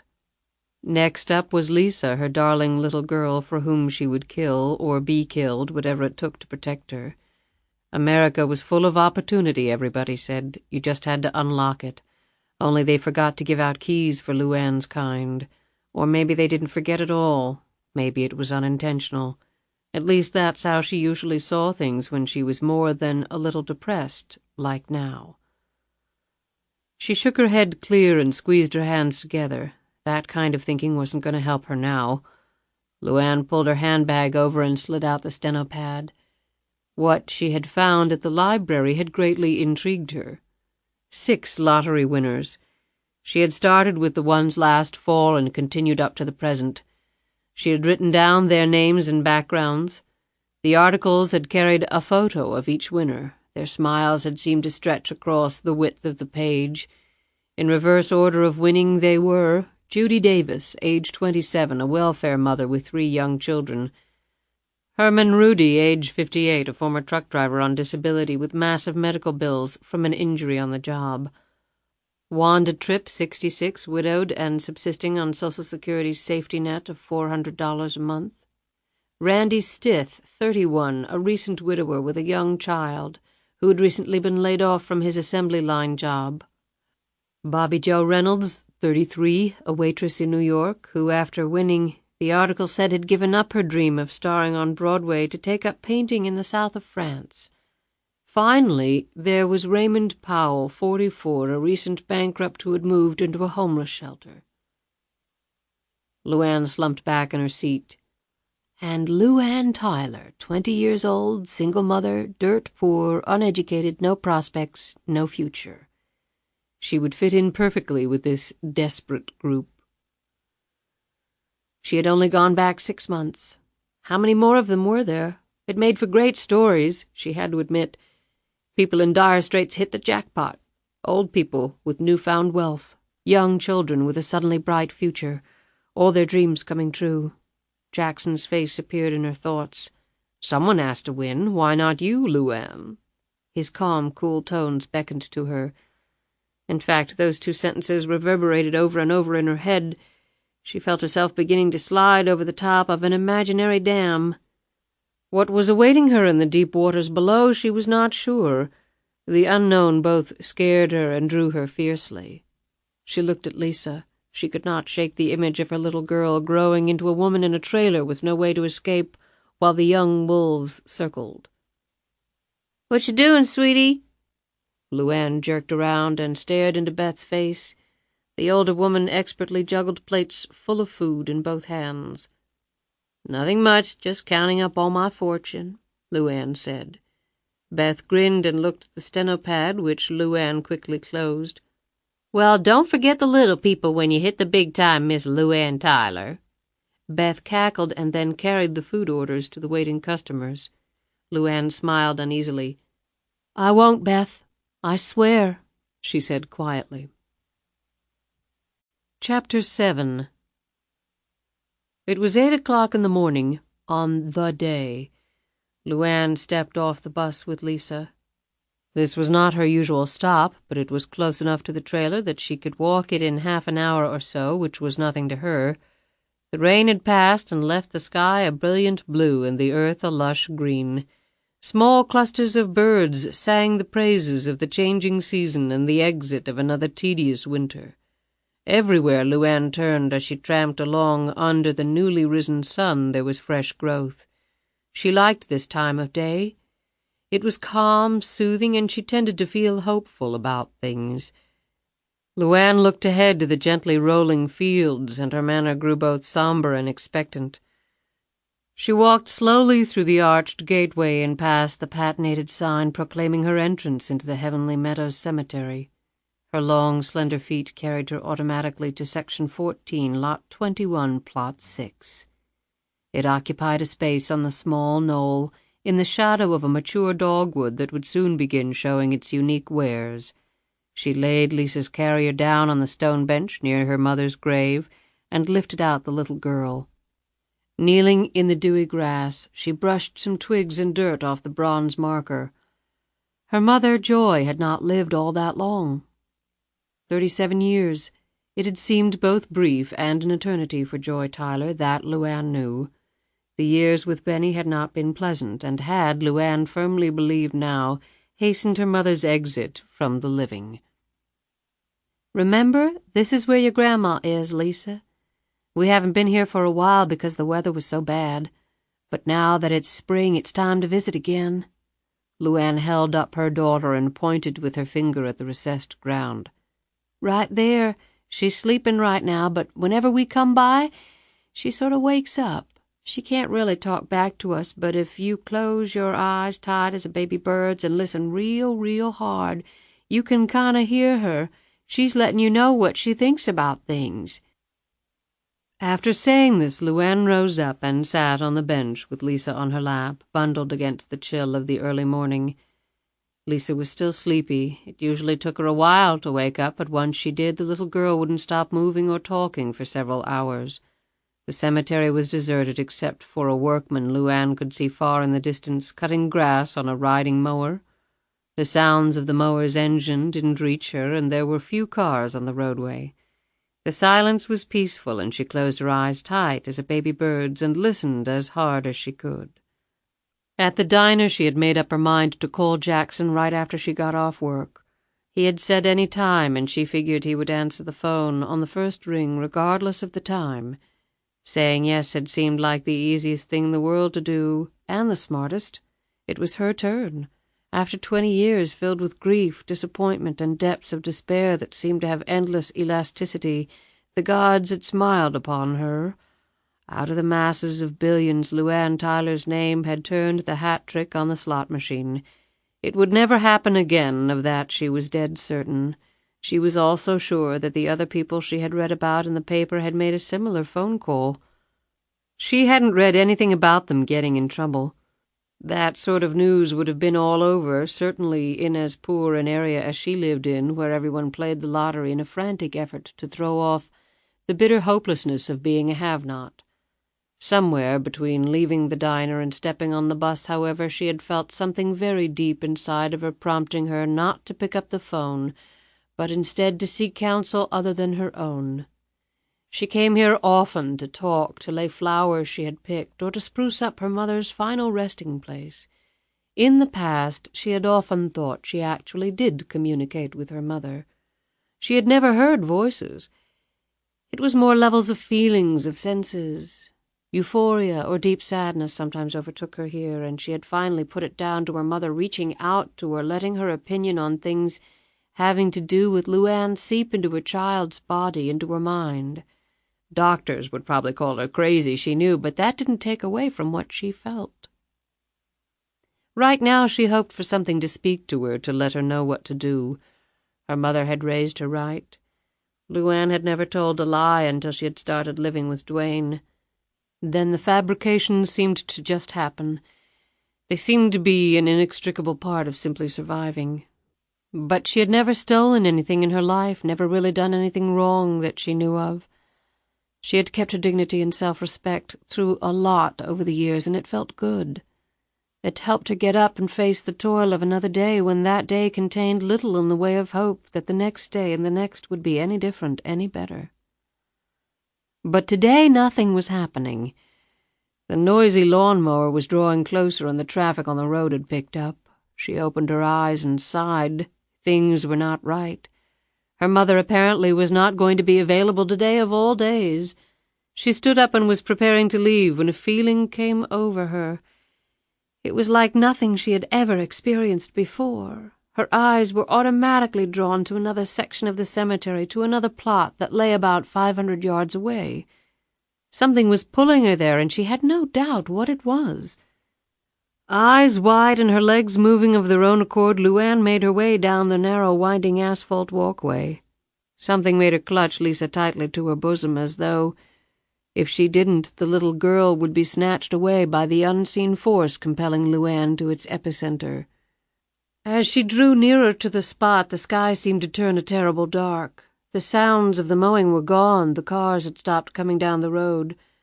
The only sound was the wind whistling over the flat grass and around the weathered testaments to the dead. Her hair blowing straight back, LuAnn finally stopped and looked down. The bronze marker was similar in style to her mother's, and the last name on it was identical, Benjamin Herbert Tyler.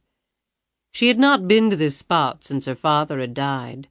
She had tightly clutched her mother's hand at his funeral, neither woman feeling the least bit saddened, and yet having to display appropriate emotions for the many friends and family of the departed. In the strange way the world sometimes worked, Benny Tyler had been immensely popular with just about everyone except his own family, because he had been generous and cordial with everyone except his own family. Seeing his formal name etched in the metal made her suck in her breath.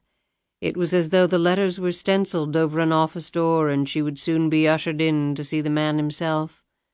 She started to draw back from the sunken earth, to retreat from the sharp jabs that seemed to sink in deeper with each step she had taken toward his remains. Then the intense feeling she had not realized beside her mother's grave suddenly overtook her. Of all places, she could almost see wisps of gauzy membrane swirling above the grave like a spiderweb picked up by the wind. She turned and ran. Even with Lisa, she hit an all-out sprint, 3 steps into a run that would have made many an Olympian bristle with envy. Without missing a step and gripping Lisa to her chest, LuAnn snatched up Lisa's baby carrier and flew past the gates of the cemetery. She had not closed her eyes tight like a baby bird. She had not even been listening particularly hard. And yet the immortal speech of Benny Tyler had risen from depths so far down she could not contemplate them and had made its way ferociously into the tender ear canals of his only child. "Take the money, little girl. Daddy says take it and damn everyone and everything else. Listen to me. Use what little brain you've got. When the body goes, you got nothing. Nothing. When did I ever lie to you, baby doll? Take it, damn it. Take it, you dumb bitch. Daddy loves you. Do it for Big Daddy. You know you want to." The man on the mower paused to watch her race away under a sky of pristine blue that begged to be photographed. The traffic on the road had picked up considerably. All the sounds of life which had disappeared so inexplicably for LuAnn during those few moments had once again reappeared. The man looked over at the grave from which LuAnn had fled. Some people just got spooked in a graveyard, he figured, even in broad daylight. He went back to his mowing. LuAnn was already out of sight. The wind chased the pair down the long dirt road. Sweat drenched LuAnn's face as the sun bore down on her from gaps in the foliage. Her long legs ate up the ground with a stride that was both machine-like in its precision and wonderfully animalistic in its grace. Growing up, she had been able to outrun just about everybody in the county, including most of the varsity football team. God-given world-class speed, her 7th-grade gym teacher had told her. What exactly she was supposed to do with that gift no one ever told her. For a 13-year-old girl with a woman's figure, it had just meant if she couldn't beat up the boy who was trying to feel her up, at least she could probably outrun him. Now her chest was burning. For a minute she wondered if she would kneel over from a heart attack as her father had. Perhaps there was some physical flaw buried deep within all the descendants of the man, just waiting for the opportunity to cleave another Tyler from the ranks. She slowed down. Lisa was bawling now, and LuAnn finally stopped running and hugged her baby hard, whispering soothing words into the little girl's small pink ear while she made slow, wide circles in the dense shadows of the forest until the cries finally stopped. LuAnn walked the rest of the way home. The words of Benny Tyler had made up her mind. She would pack what she could from the trailer and send somebody back for the rest. She would stay with Beth for a while. Beth had offered before. She had an old ramshackle house, but it had a lot of rooms, and after the death of her husband, her only companions were a pair of cats that Beth swore were crazier than she was. LuAnn would take Lisa into the classroom with her if need be, but she was going to get her GED and then maybe take some classes at the community college. If Johnny Jarvis could do it, then she could too. And Mr. Jackson could find somebody else to gladly take her place. All these answers to her life's dilemmas had come roaring in upon her so fast she could barely keep her head from exploding off her shoulders with relief. Her mother had spoken to her in a roundabout manner, perhaps, but the magic had been worked. "Never forget about the dearly departed, Lisa," she whispered to the little girl. "You just never know." LuAnn slowed as she neared the trailer. Dwayne had been rolling in money the day before. She wondered how much he had left. He was quick to buy rounds at the Squat and Gobble when he had a few bucks in his pocket. Lord only knew what he had done with the wad he had under the bed. She didn't want to know where he had gotten it. She figured it was only an additional reason to get the hell out. As she rounded the bend, a flock of blackbirds scattered from the trees overhead and scared her. She looked up at them angrily for a moment and then kept walking. As the trailer came into her line of sight, she abruptly stopped. There was a car parked out front, a convertible, big and wide, shiny black with white sidewalls, and on the hood a huge chrome ornament that from a distance looked vaguely like a woman engaged in some indecent sexual act. Dwayne drove a battered Ford pickup which had been in the impoundment lot the last LuAnn had seen it. None of Dwayne's cronies drove anything like this crazy machine. What in the world was going on? Had Dwayne gone flat-out loco and bought this boat? She stole up to the vehicle and examined it, keeping one eye on the trailer. The seats were covered in a white leather with inlays of deep burgundy. The inside of the car was spotless, the dashboard clock polished enough to hurt your eye when the sunlight hit it just so. There was nothing in the front or rear seats to identify the owner. The keys hung in the ignition, a tiny bud can attached to the ring. A phone rested in a device built specifically to hold it and attached to the hump between the front seat and the dashboard. Maybe this thing did belong to Dwayne, but she figured it would have taken all the cash under his mattress and then some to buy this rig. She moved quickly up the steps and listened for sounds from within before venturing farther. When she didn't hear anything, she finally decided to brave it. She had kicked his butt the last time. She could do it again. "Dwayne," she slammed the door loudly. "Dwayne, what the hell did you do? Is that thing out there yours?" There was still no answer. LuAnn put an agitated Lisa down in her baby carrier and moved through the trailer. "Dwayne, are you here? Come on, answer me, will you please? I don't have time to play around." She went into the bedroom, but he wasn't there. Her eyes were riveted by her clock on the wall. It took her an instant to stuff it in her bag. She wasn't going to leave it with Dwayne. She exited in the bedroom and moved down the hallway, passing Lisa as she did so. She stopped to calm the little girl down and placed her bag next to the baby carrier. She finally saw Dwayne lying on the raggedy couch. The TV was on, but no sound came from the battered box. A grease-stained bucket of chicken wings was on the coffee table next to what LuAnn assumed was an empty can of beer. A mess of fries and an overturned bottle of ketchup were next to the bucket of wings. Whether this was breakfast or the remnants of dinner from last night, she didn't know. "Hey, Dwayne, didn't you hear me?" She saw him turn his head very, very slowly toward her. She scowled, still drunk. "Dwayne, ain't you never going to grow up?" She started forward. "We gotta talk. And you ain't gonna like it, but that's too bad because—" She got no further as the big hand clamped over her mouth, cutting off her scream. A thick arm encircled her waist, pinning her arms to her sides. As her panicked eyes swept the room, she noted for the first time that the front of Dwayne's shirt was a mass of splotchy crimson. As she watched in horror, he fell off the couch with a small groan and then didn't move again. The hand shot up to her throat and pushed her chin up so hard she thought her neck was going to snap under the pressure. She sucked in a huge breath as she saw the other hand holding the blade that descended toward her neck. "Sorry, lady, wrong time, wrong place." LuAnn didn't recognize the voice.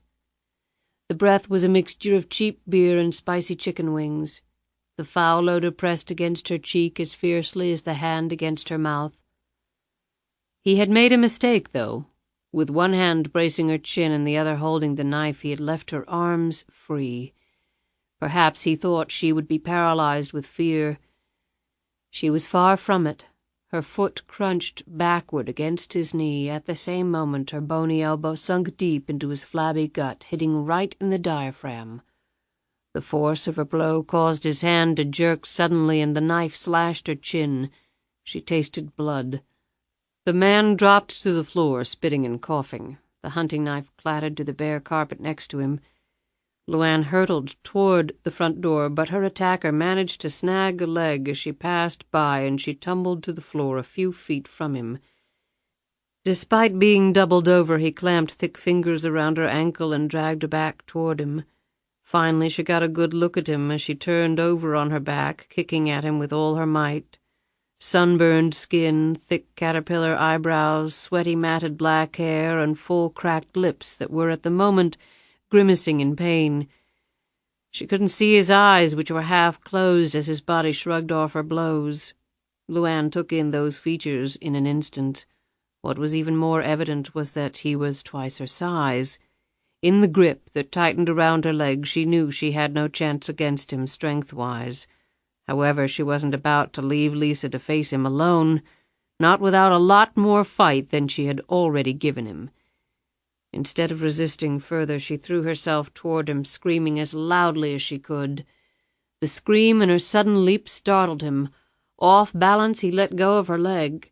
Now she could see his eyes. They were deep brown, the color of old pennies. In another second they were shut tightly again as she planted her index fingers in both of them.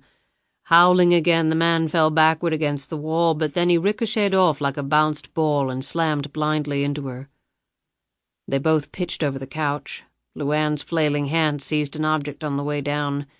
She couldn't exactly see what it was, but it was solid and hard, and that's all she cared about as she swung with all her might and smashed it against his head right before she hit the floor, barely missing Dwayne's limp body, and then she slammed headfirst into the wall. The telephone had shattered into pieces upon impact with the man's thick skull. Seemingly unconscious, her attacker lay face down on the floor. The dark hair was now a mass of red as the blood poured from the head wound. LuAnn lay on the floor for a moment and then sat up. Her arm tingled where she had hit the coffee table, and then it went numb on her. Her buttocks ached where she had slammed into the floor. Her head pounded where it had struck the wall. "Damn," she said as she struggled to regain her equilibrium. She had to get out of here, she told herself. Grab Lisa and keep running until her legs or lungs gave out. Her vision blurred for an instant and her eyes rolled up into her head. "Oh, Lord," she moaned as she felt it coming. Her lips parted and she sank back down to the floor, unconscious. Chapter 8. LuAnn had no idea how long she had been out. The blood that had poured out of the wound on her chin hadn't yet hardened against her skin, so it couldn't have been all that long. Her shirt was ripped and bloody. One breast hung loose from her bra. She slowly sat up and rearranged herself with her good arm. She wiped her chin and touched the cut. It was jagged and painful. She slowly lifted herself up. She could not seem to catch her breath as lingering terror and physical trauma battered her from within and without. The two men lay side by side. The big man was clearly still breathing. The expansions and contractions of his huge gut were easy to see. LuAnn wasn't sure about Dwayne. She dropped to her knees and felt for his pulse, but if it was there, she couldn't find it. His face looked gray, but it was hard to tell in the darkness. She jumped up and flipped on a light, but the illumination was still poor. She knelt down beside him again and touched his chest gingerly. Then she lifted his shirt. She quickly pulled it back down, nauseated at the sight of all the blood there. "Oh, Lord, Dwayne, what have you gone and done? Dwayne, can you hear me? Dwayne!" In the dim light, she was able to see that no more blood was flowing from his wounds, a sign that his heart was probably no longer beating.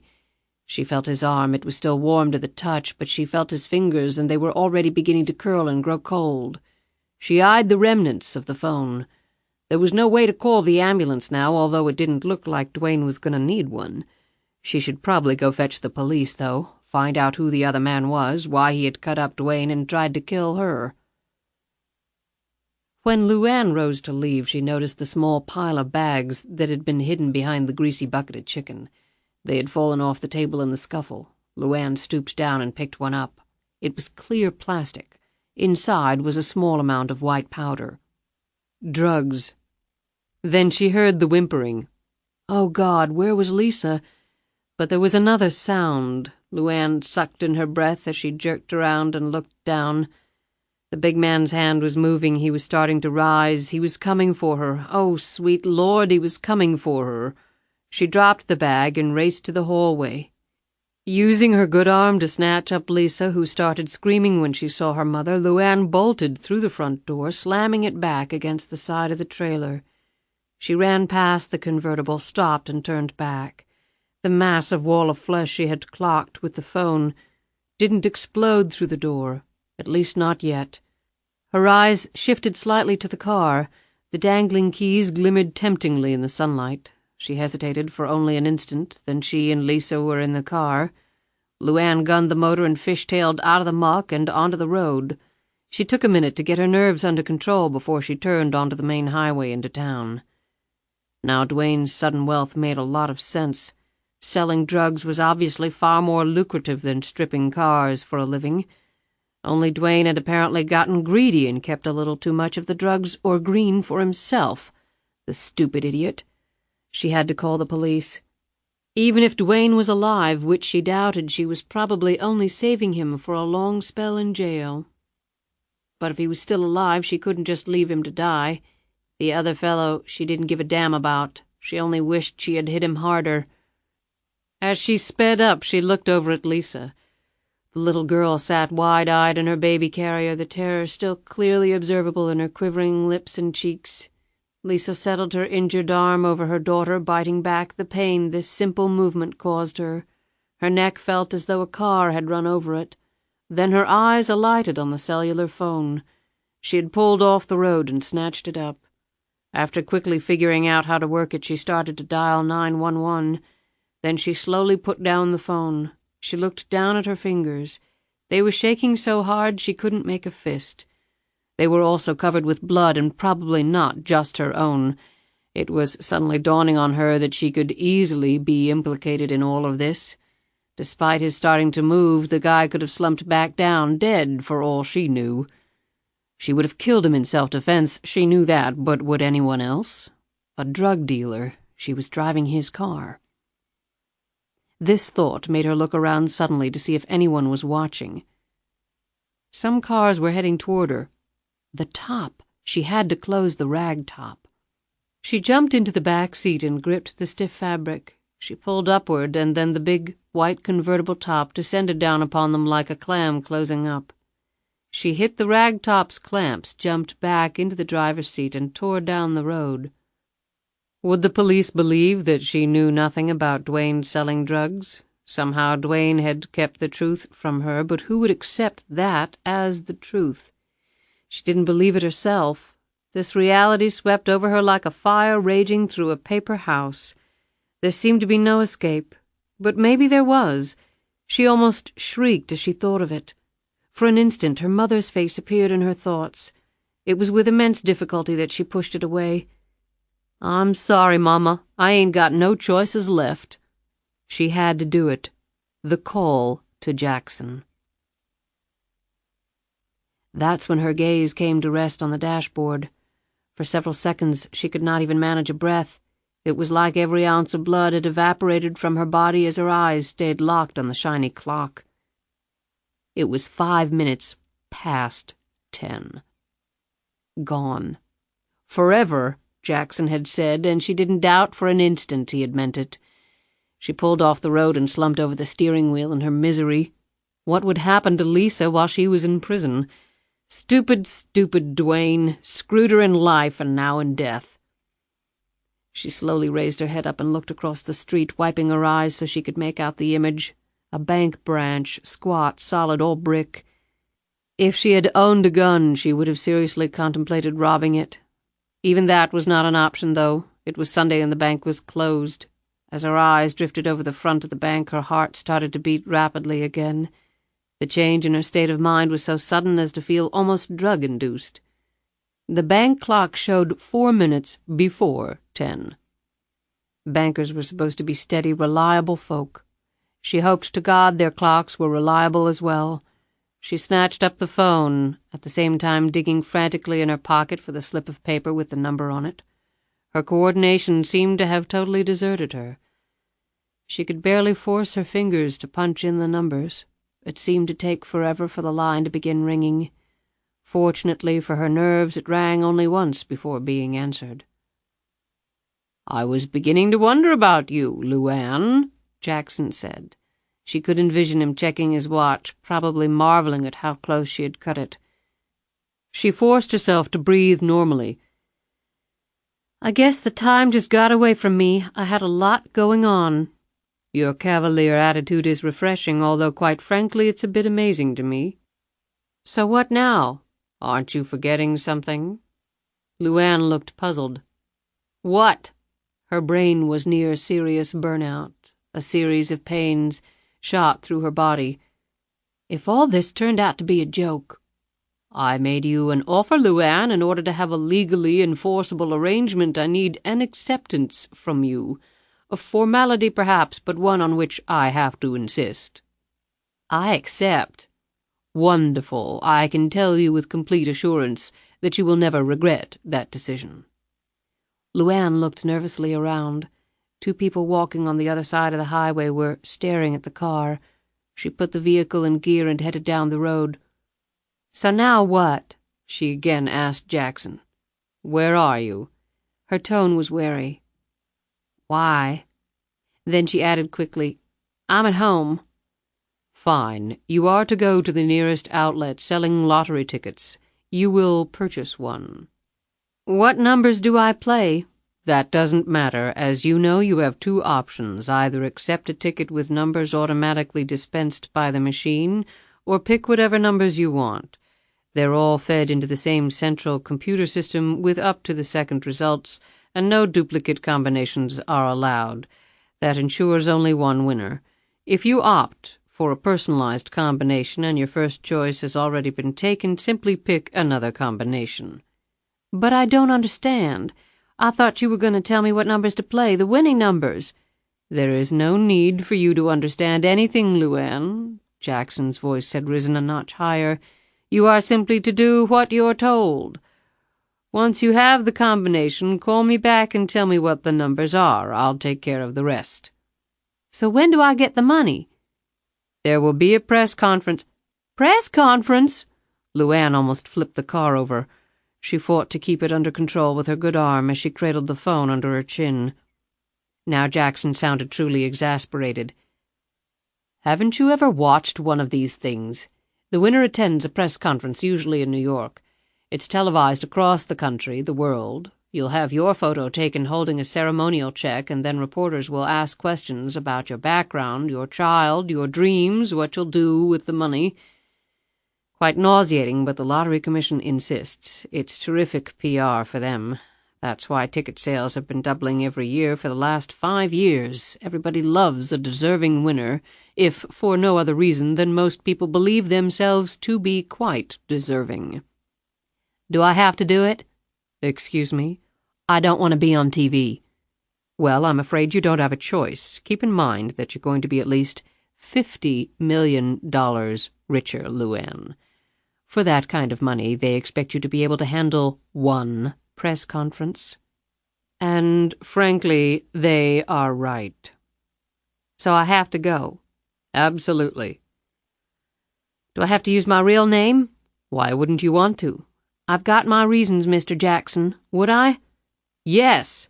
There is a certain statute, LuAnn, not that I would expect you to be aware of it, popularly termed the right to know law. To put it simply, it says that the public is entitled to know the identities, the real identities of all lottery winners. LuAnn let out a deep breath filled with disappointment. Okay, so when do I get the money? Now Jackson discernibly paused. The hair on the back of LuAnn's neck started to bristle. Listen, don't try pulling no crap on me here. What about the damn money? There's no cause to get testy, LuAnn. I was merely pondering how to explain it to you in the simplest terms possible. The money will be transferred into an account of your designation. But I don't have any account. I've never had enough money to open a damn account. Calm down, LuAnn. I'll take care of all that. You don't have to worry about it. The only thing you have to do is win. Jackson's voice tried to sound upbeat. Go to New York with Lisa. Hold that big check. Smile, wave, say nice, humble things, and then spend the rest of your life on the beach. How do I get to New York? Good question. However, one for which I have already prepared. There's no airport near where you live, but there is a bus station. You'll take a bus to the train station in Atlanta. That's on Amtrak's Crescent Line. The Gainesville station is closer to you, but they don't sell tickets there. It's a long ride, about 18 hours or so, with numerous stops. However, a good part of it will be while you're sleeping. It will take you to New York, and you won't have to change trains. I'd put you on a plane to New York, but that's a little more complicated. You have to show identification, and frankly, I don't want you in New York that quickly. I'll make all the arrangements. A reserved ticket will be waiting for you at each station. You can leave for New York right after the lottery drawing takes place. The prone figures of Duane and the man who had tried his best to kill her flashed across LuAnn's mind. I'm not sure I want to hang around here that long. Jackson was startled. Why not? That's my business, she said sharply, then her tone softened. It's just that if I'm going to win this thing, I don't want to be around here when people find out, is all. It'll be like a pack of wolves on a calf, if you know what I mean. That won't happen. You won't be publicly identified as the winner until the press conference occurs in New York. When you arrive in the city, someone will be waiting for you and will take you to the lottery headquarters. Your winning ticket will be confirmed, and then the press conference will occur the next day. It used to take weeks to verify the winning ticket. With the technology they have today, it takes hours. How about if I drive to Atlanta and take the train up today? You have a car? My goodness, what will Duane say? There was considerable mirth in Jackson's tone. Let me worry about that, LuAnn snapped. You know, LuAnn, you might want to act a little more grateful, unless, of course, someone makes you rich beyond your wildest dreams on a routine basis. LuAnn swallowed hard. She was going to be rich, all right, by cheating. I am, she said slowly. It's just now that I made up my mind everything's going to change, my whole life, and Lisa's too. It's a little mind-boggling. Well, I understand that, but keep in mind that this particular change is definitely of the positive variety. It's not like you're going to prison or anything. LuAnn fought back the catch in her throat and clenched her bottom lip between her teeth. Can't I please take the train up today? Please? Hold on for 1 minute. He clicked off. LuAnn looked up ahead. A police cruiser sat on the side of the road, a radar gun perched on the door. LuAnn automatically checked her speedometer, and although she was under the speed limit, slowed down slightly. She didn't breathe again until she was several hundred yards down the road. Jackson clicked back on, his abrupt tones startling her. "The Crescent pulls into Atlanta at 7:15 this evening and arrives in New York at 1:30 tomorrow afternoon. Atlanta is only a couple of hours' drive from where you are." He paused for an instant. "You're going to need money for the ticket, though, and I'm assuming you'll need additional funds, perhaps for some travel-related incidentals." LuAnn unconsciously nodded at the phone. "Yes." She suddenly felt very dirty, like a whore pleading for some extra cash after an hour's work. "There's a Western Union office near the train station. I'll wire you $5,000 there." LuAnn gulped at the amount. "Remember my initial job offer? We'll just call it your salary for a job well done. You just have to show proper identification." "I don't have any. Just a driver's license or passport, that's all they need." LuAnn almost laughed. "Passport? You don't need a passport to go from the Piggly Wiggly to the Walmart, do you? And I don't have a driver's license either.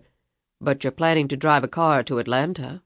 Jackson's astonished tone was even more amusing to her. Here the man was, orchestrating a multi-million-dollar scam, and he could not comprehend that LuAnn would operate an automobile without a license. "You'd be surprised how many people ain't got a license for anything and they still do it." "Well, you can't get the money without proper identification." "Are you anywhere nearby?"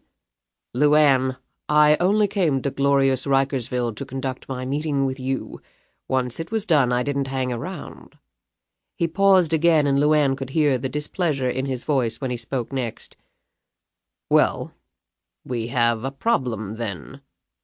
"Well, how much would the train ticket be?" "About 1,500. Remembering Duane's money hoard, a sudden thought struck LuAnn. She again pulled off the road, put down the phone, and quickly searched the car's interior. The brown leather bag she pulled from underneath the front seat didn't disappoint her. There was enough cash in there probably to buy the train. "A woman I work with, her husband left her some money when he passed on. I can ask her for the money, a loan. I know she'll give it to me," she told Jackson. "I won't need no ID for cash, will I?" she added. "Money is king, LuAnn. I'm sure Amtrak will accommodate you. Just don't use your real name, of course. Use something simple but not too phony-sounding. Now, go buy the lottery ticket and then call me back immediately. Do you know how to get to Atlanta?" "It's a big place, or so I've heard. I'll find it." "Wear something to hide your face. The last thing we need is for you to be recognized." "I understand, Mr. Jackson." "You're almost there, LuAnn. Congratulations." "I don't feel much like celebrating." "Not to worry, you have the rest of your life to do that." LuAnn put down the phone and looked around. The car windows were tinted, so she didn't think anyone had actually seen her, but that could change. She had to ditch the car as fast as possible. The only question was where. She didn't want to be seen getting out of the car. It would be pretty hard to miss a tall, blood-caked woman hauling a baby out of a car with tinted windows and a chrome figure doing nasty things on the vehicle's hood. An idea finally hit her. A little dangerous, perhaps, but right now she didn't have much alternative. She did a U-turn and headed in the opposite direction. Within 20 minutes she was pulling slowly down the dirt road and straining to see ahead as she drew nearer to her destination. The trailer finally came into view. She saw no other vehicles, no movement. As she pulled in front of the trailer, cold dread poured over her as she once again felt the man's hands around her throat, as she watched the blade swooping toward her. "You see that man coming out of that house?" LuAnn said aloud to herself. "You're going to run right over his butt, let his lips kiss the oil pan on this thing." She rolled down the passenger window so she could check for sounds coming from within, but heard nothing. She pulled a diaper wipe out of Lisa's bag and methodically rubbed down all of the car's surfaces that she had touched. She had watched a few episodes of America's Most Wanted. If it hadn't been too dangerous, she would have gone back inside the trailer and wiped down the telephone. But she had lived there for almost 2 years. Her fingerprints would be all over the place anyway. She climbed out of the car, stuffing as much cash from the bag as she could under the liner of Lisa's baby seat. She pulled her torn shirt together as best she could. She noiselessly closed the car door, and holding Lisa with her good arm, she quickly made her way back down the dirt road. From within the trailer, the pair of dark eyes watched LuAnn's hasty departure, taking in every detail. When she suddenly glanced around, the man stepped back into the shadow of the trailer's interior. LuAnn didn't know him, but he wasn't taking any chances at being observed. His dark leather jacket was zipped halfway up the front, the butt of a 9mm visible, sticking out of the inside pocket.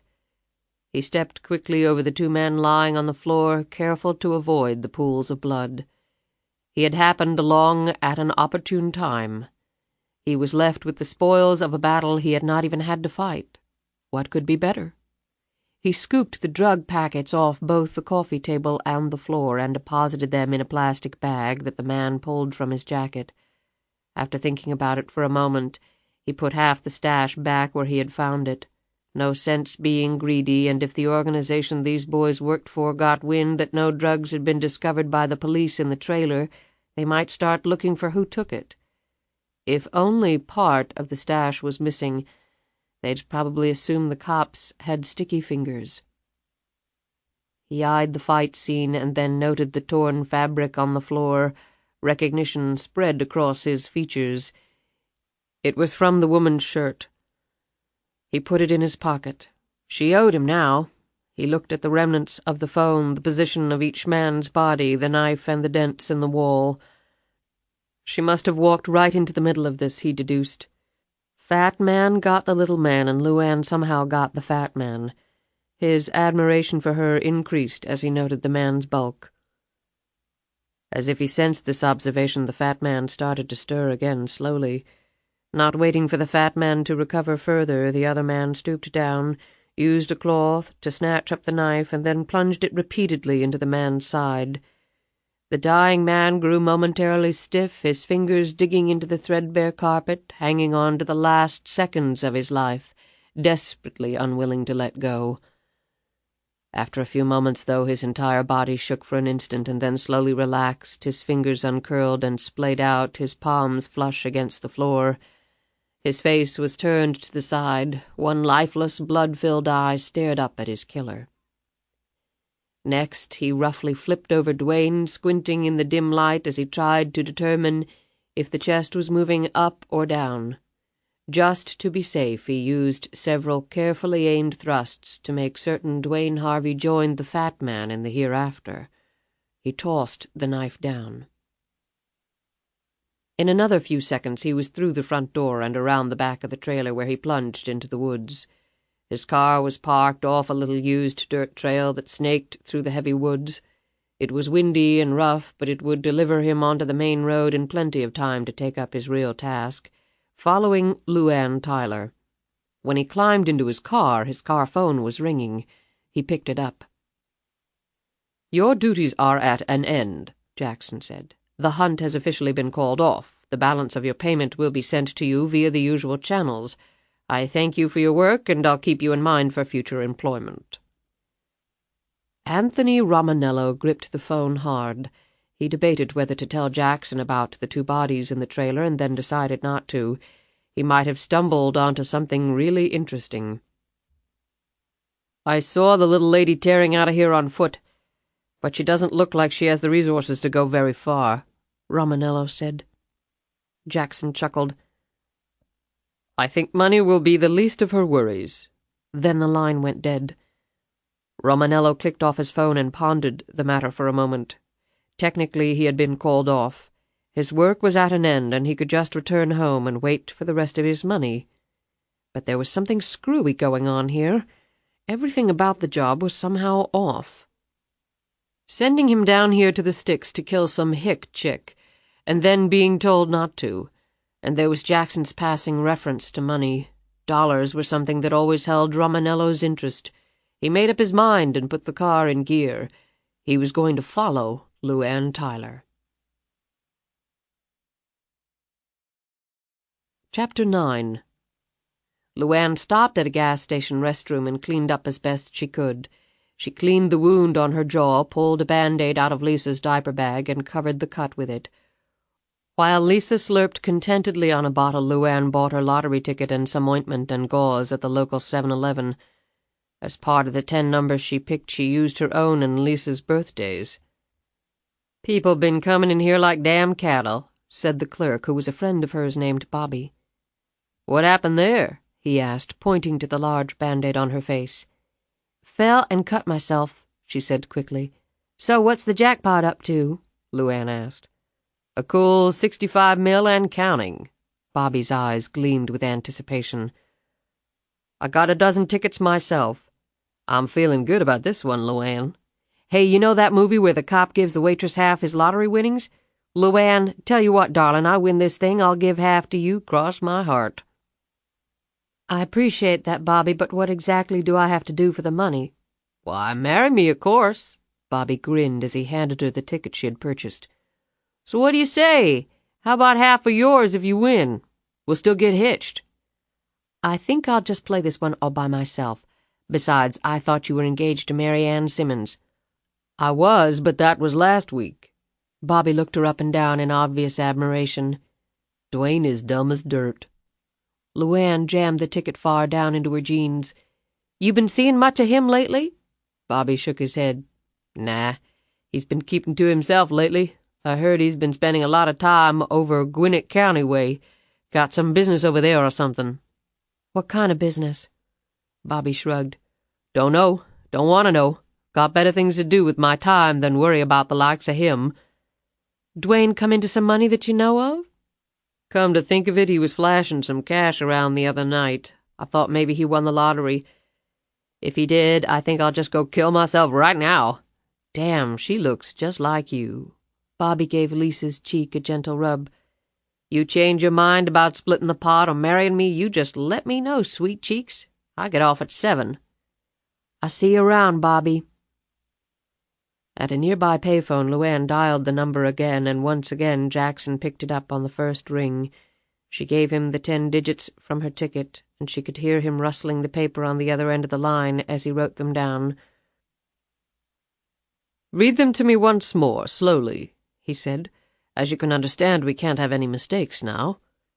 She read them again, and he read them back to her. "Good," he said. "Very good. Well, now the hard part is over. Get on the train, do your little press conference, and sail away into the sunset." "I'm going to the train station right now."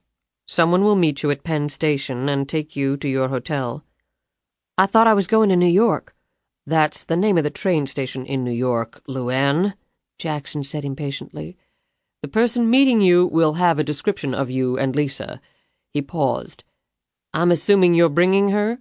"She don't go, I don't go." "That's not what I meant, LuAnn. Of course you can bring her. However, I trust you did not include Dwayne in the travel plans."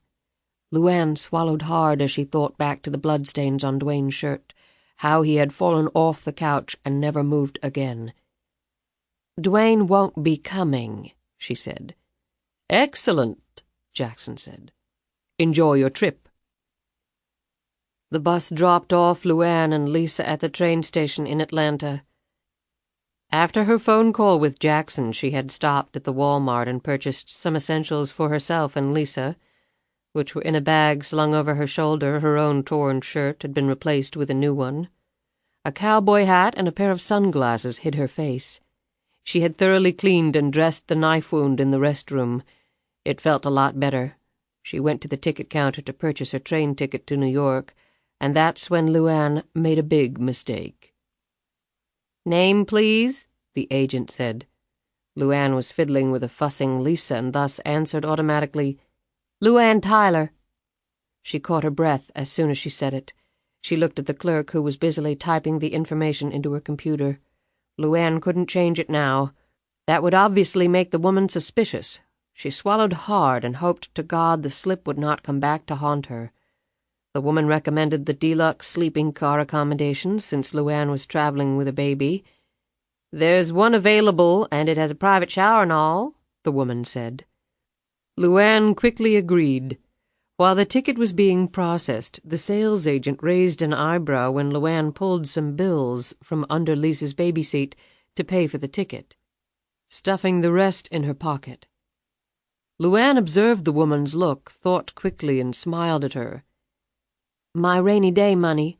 Figured I might as well use it while the weather's nice. Go up to New York and see the sights." "Well, enjoy yourself," the woman said. "But be careful. You shouldn't be carrying a lot of cash up there. My husband and I made that mistake when we went years ago.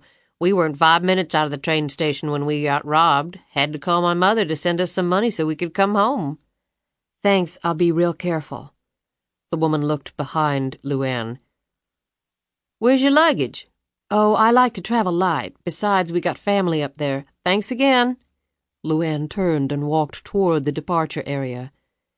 The woman stared after her and then turned back and was startled by the person who had seemingly appeared from nowhere and was now standing in front of her window. The man in the dark leather jacket put his hands on the counter. "One-way ticket to New York City, please," Anthony Romanello said politely, and then stole a sideways glance in LuAnn's direction. He had watched through the plate glass of the 7-Eleven as LuAnn had purchased her lottery ticket. Next he had observed her make the phone call from the payphone, although he had not risked getting close enough to overhear the conversation. The fact that she was now on her way to New York had piqued his curiosity to the maximum.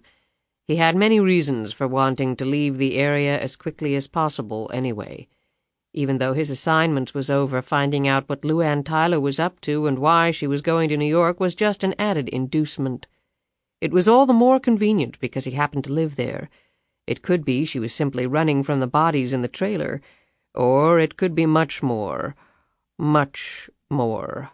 He took the train ticket and headed toward the platform. LuAnn stood well back from the tracks when the train came noisily into the station, a bit behind schedule.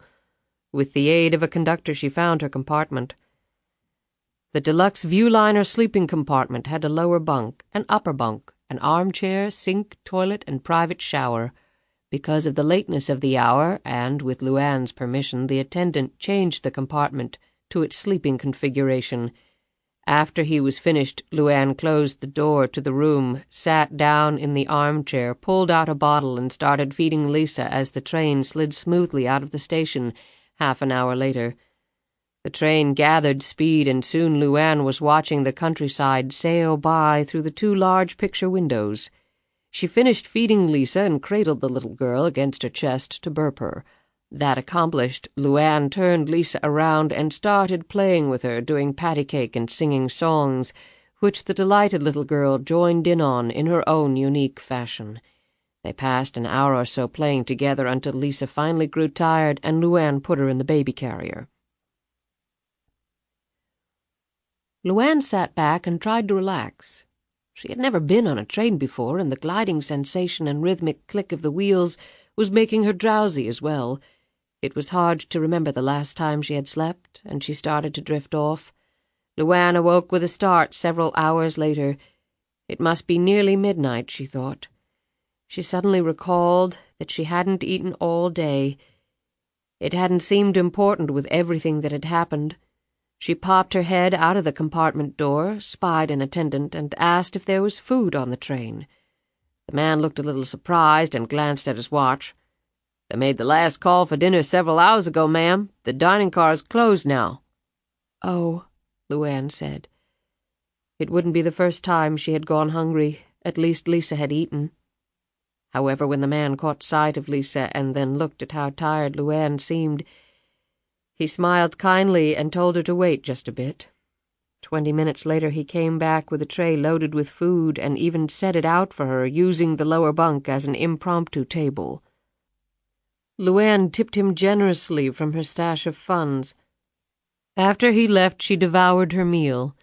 She wiped off her hands and reached carefully into her pocket and pulled out the lottery ticket. She looked over at Lisa. The little girl's hands were gently swaying in her slumber. A smile played across the small features. Must be a nice dream, LuAnn thought, smiling at the precious sight. LuAnn's features grew softer, and she leaned down and spoke quietly into Lisa's tiny ear. "Mama's going to be able to take care of you now, baby, like I should have been doing all along. The man says we can go anywhere, do anything." She stroked Lisa's chin and nuzzled her cheek with the back of her hand. "Where you want to go, baby doll? You name it, we'll go. How's that sound? That sound good?" LuAnn locked the door and laid Lisa down on the bed, checking to make sure the straps on the baby seat were tight. LuAnn lay back on the bed and curled her body protectively around her daughter. While the train made its way to New York City, she stared out the window into the darkness, wondering mightily about what was going to come next. Chapter 10. The train had been delayed at several points along the route, and it was nearly 3:30 in the afternoon when LuAnn and Lisa emerged into the frenzy of Penn Station. LuAnn had never seen this many people in one place in all her life. She looked around, dazed as people and luggage flew past her like sprays of buckshot. She tightened her grip on Lisa's carrier as the train ticket agent's warning came back to her. Her arm was still throbbing painfully, but she figured she could still deck just about anybody who tried something.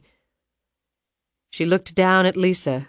With so many interesting things going on around her, the little girl seemed ready to explode out of her seat. LuAnn moved slowly forward, not knowing how to get out of the place. She saw a sign for Madison Square Garden and vaguely recalled that several years ago she had watched a boxing match on TV that had been telecast from there.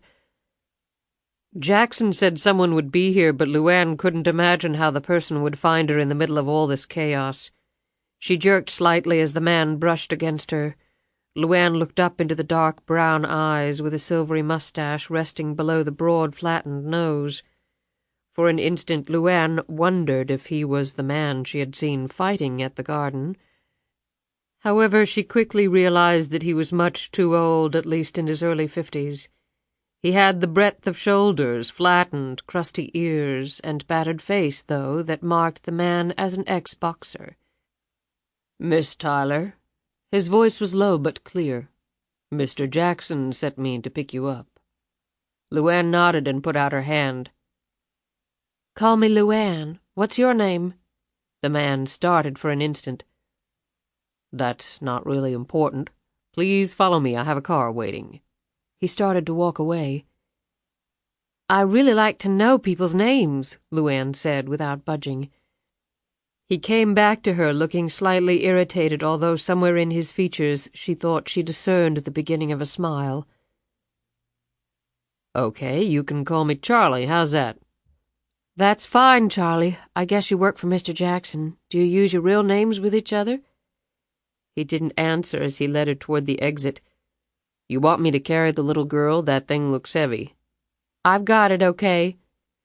She winced as another stab of pain shot through her injured arm. "You sure?" he asked. He eyed her bandaged jaw. "You look like you've been in a fight." She nodded. "I'm okay." The pair exited the train station, moved past the line of people waiting in the cab stand, and Charlie opened the door of a stretch limo for LuAnn. She gawked for a minute at the luxurious vehicle before climbing in. Charlie sat across from her. LuAnn couldn't help staring at the vehicle's interior. "We'll be at the hotel in about 20 minutes. You want something to eat or drink in the meantime? Train food sucks," said Charlie. "I've had a lot worse, although I am kind of hungry. But I don't want you to have to make a special stop." He looked at her curiously. "We don't have to stop." He reached into the refrigerator and pulled out soda, beer, and some sandwiches and snack foods. He unlocked a section of the limo's interior paneling, and a table materialized. As LuAnn watched in astonishment, Charlie laid the food and drink out and completed the repast with a plate, silverware, and napkin, his big hands working quickly and methodically. "I knew you were bringing the baby, so I had the limo stocked with milk, bottles, and stuff like that. At the hotel, they'll have everything you need." LuAnn made up a bottle for Lisa, cradled her against one arm, and fed her with one hand while she devoured a sandwich with the other. Charlie watched the tender way she handled her daughter. "She's cute. What's her name?" Lisa Marie, you know, after Elvis's daughter." "You look a little young to be a fan of the king." "I wasn't. I mean, I don't really listen to that kind of music, but my mama did. She was a big fan. I did it for her." "She appreciated it, I guess." "I don't know. I hope she does. She died before Lisa was born." "Oh, sorry." Charlie fell silent for a moment. Well, what kind of music do you like? Classical. I really don't know nothing about that kind of music. I just like the way it sounds, the way it makes me feel sort of clean and graceful, like swimming in a lake somewhere up in the mountains where you can see all the way to the bottom. Charlie grinned. I never thought about it that way. Jazz is my thing. I actually play a little horn myself. Outside of New Orleans, New York has some of the best jazz clubs around. Play until the sun comes up, too. A couple of them not too far from the hotel. Which hotel are we going to? She asked. Waldorf Astoria, the Towers. You ever been to New York City? Charlie took a swig of club soda and sat back against the seat, unbuttoning the front of his suit coat. LuAnn shook her head and swallowed a bite of sandwich. I ain't never really been anywhere. Charlie chuckled softly. Well, then the Big Apple is a hell of a place to start. What's the hotel like? It's real nice, first rate, especially the Towers. Now, it's not the Plaza, but then what is? Maybe you'll be staying at the Plaza one day, who knows?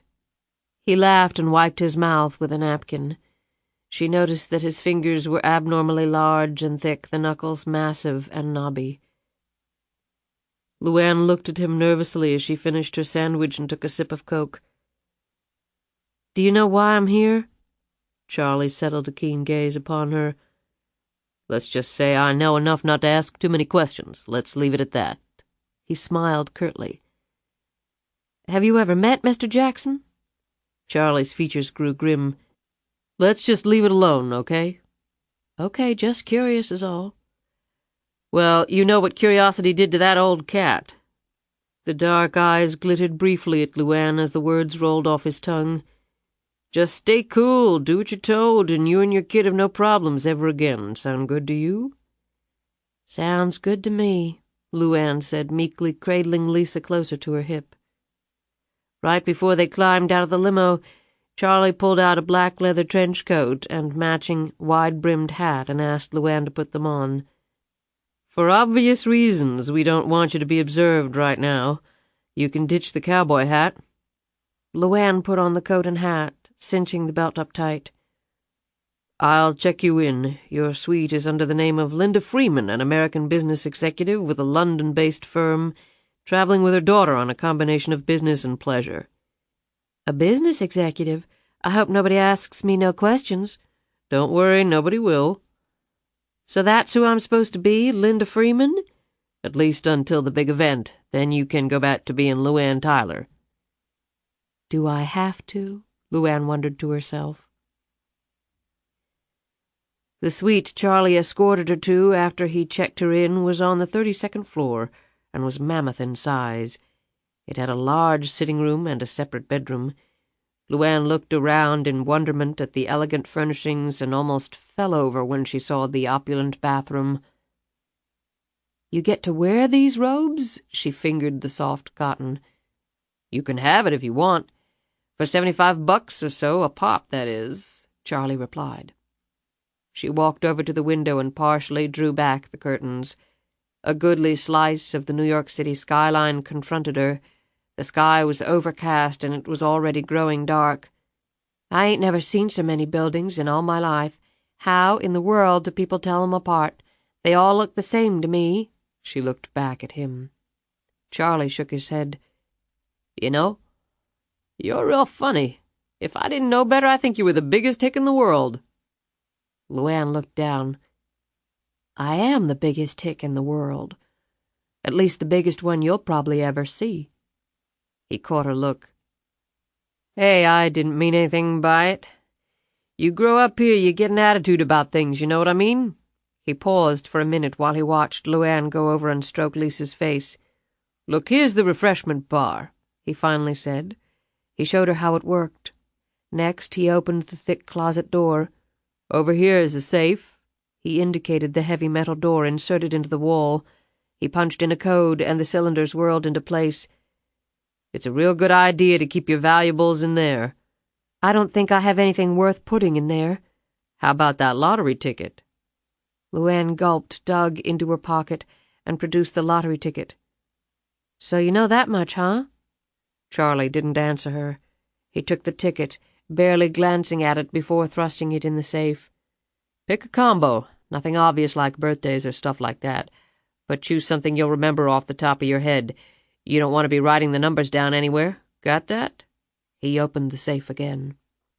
LuAnn nodded and input her own code and waited until the safe was in the lock mode before shutting the closet door.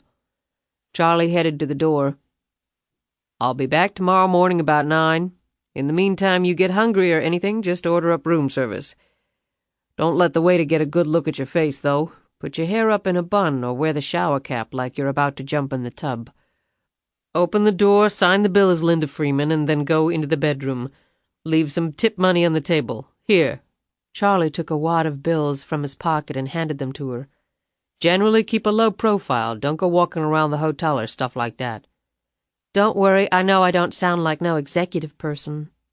LuAnn pulled her hair out of her eyes and tried to sound flippant, although her low self-esteem was as plain as the hurt tones in Charlie's response.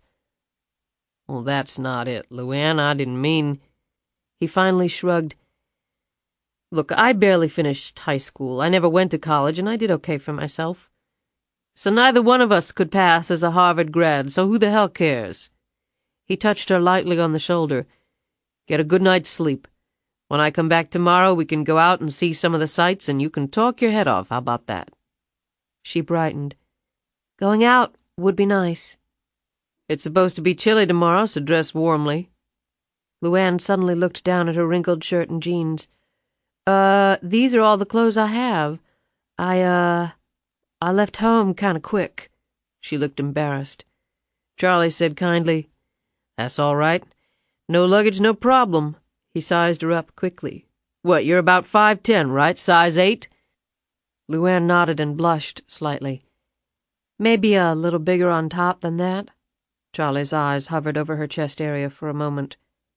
"Right," he said. "I'll bring some clothes with me tomorrow.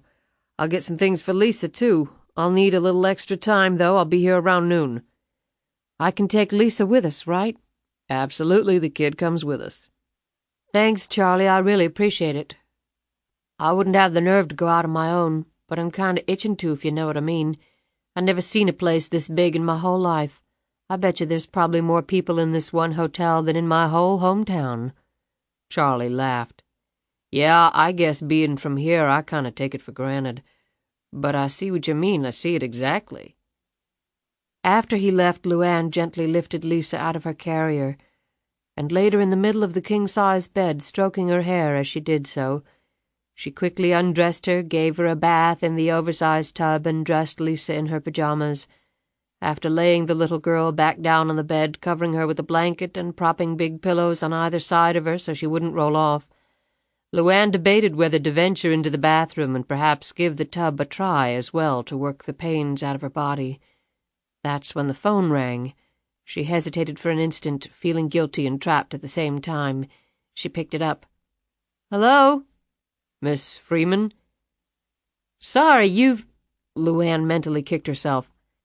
"Yes, this is Miss Freeman," she said quickly, trying to sound as professional as possible. "A little faster next time, LuAnn," Jackson said. "People rarely forget their own names. How are things? Are you being taken care of?" "Sure am. Charlie's wonderful." "Charlie? Yes, of course. You have the lottery ticket?" "It's in the safe." "Good idea. Do you have pen and paper?"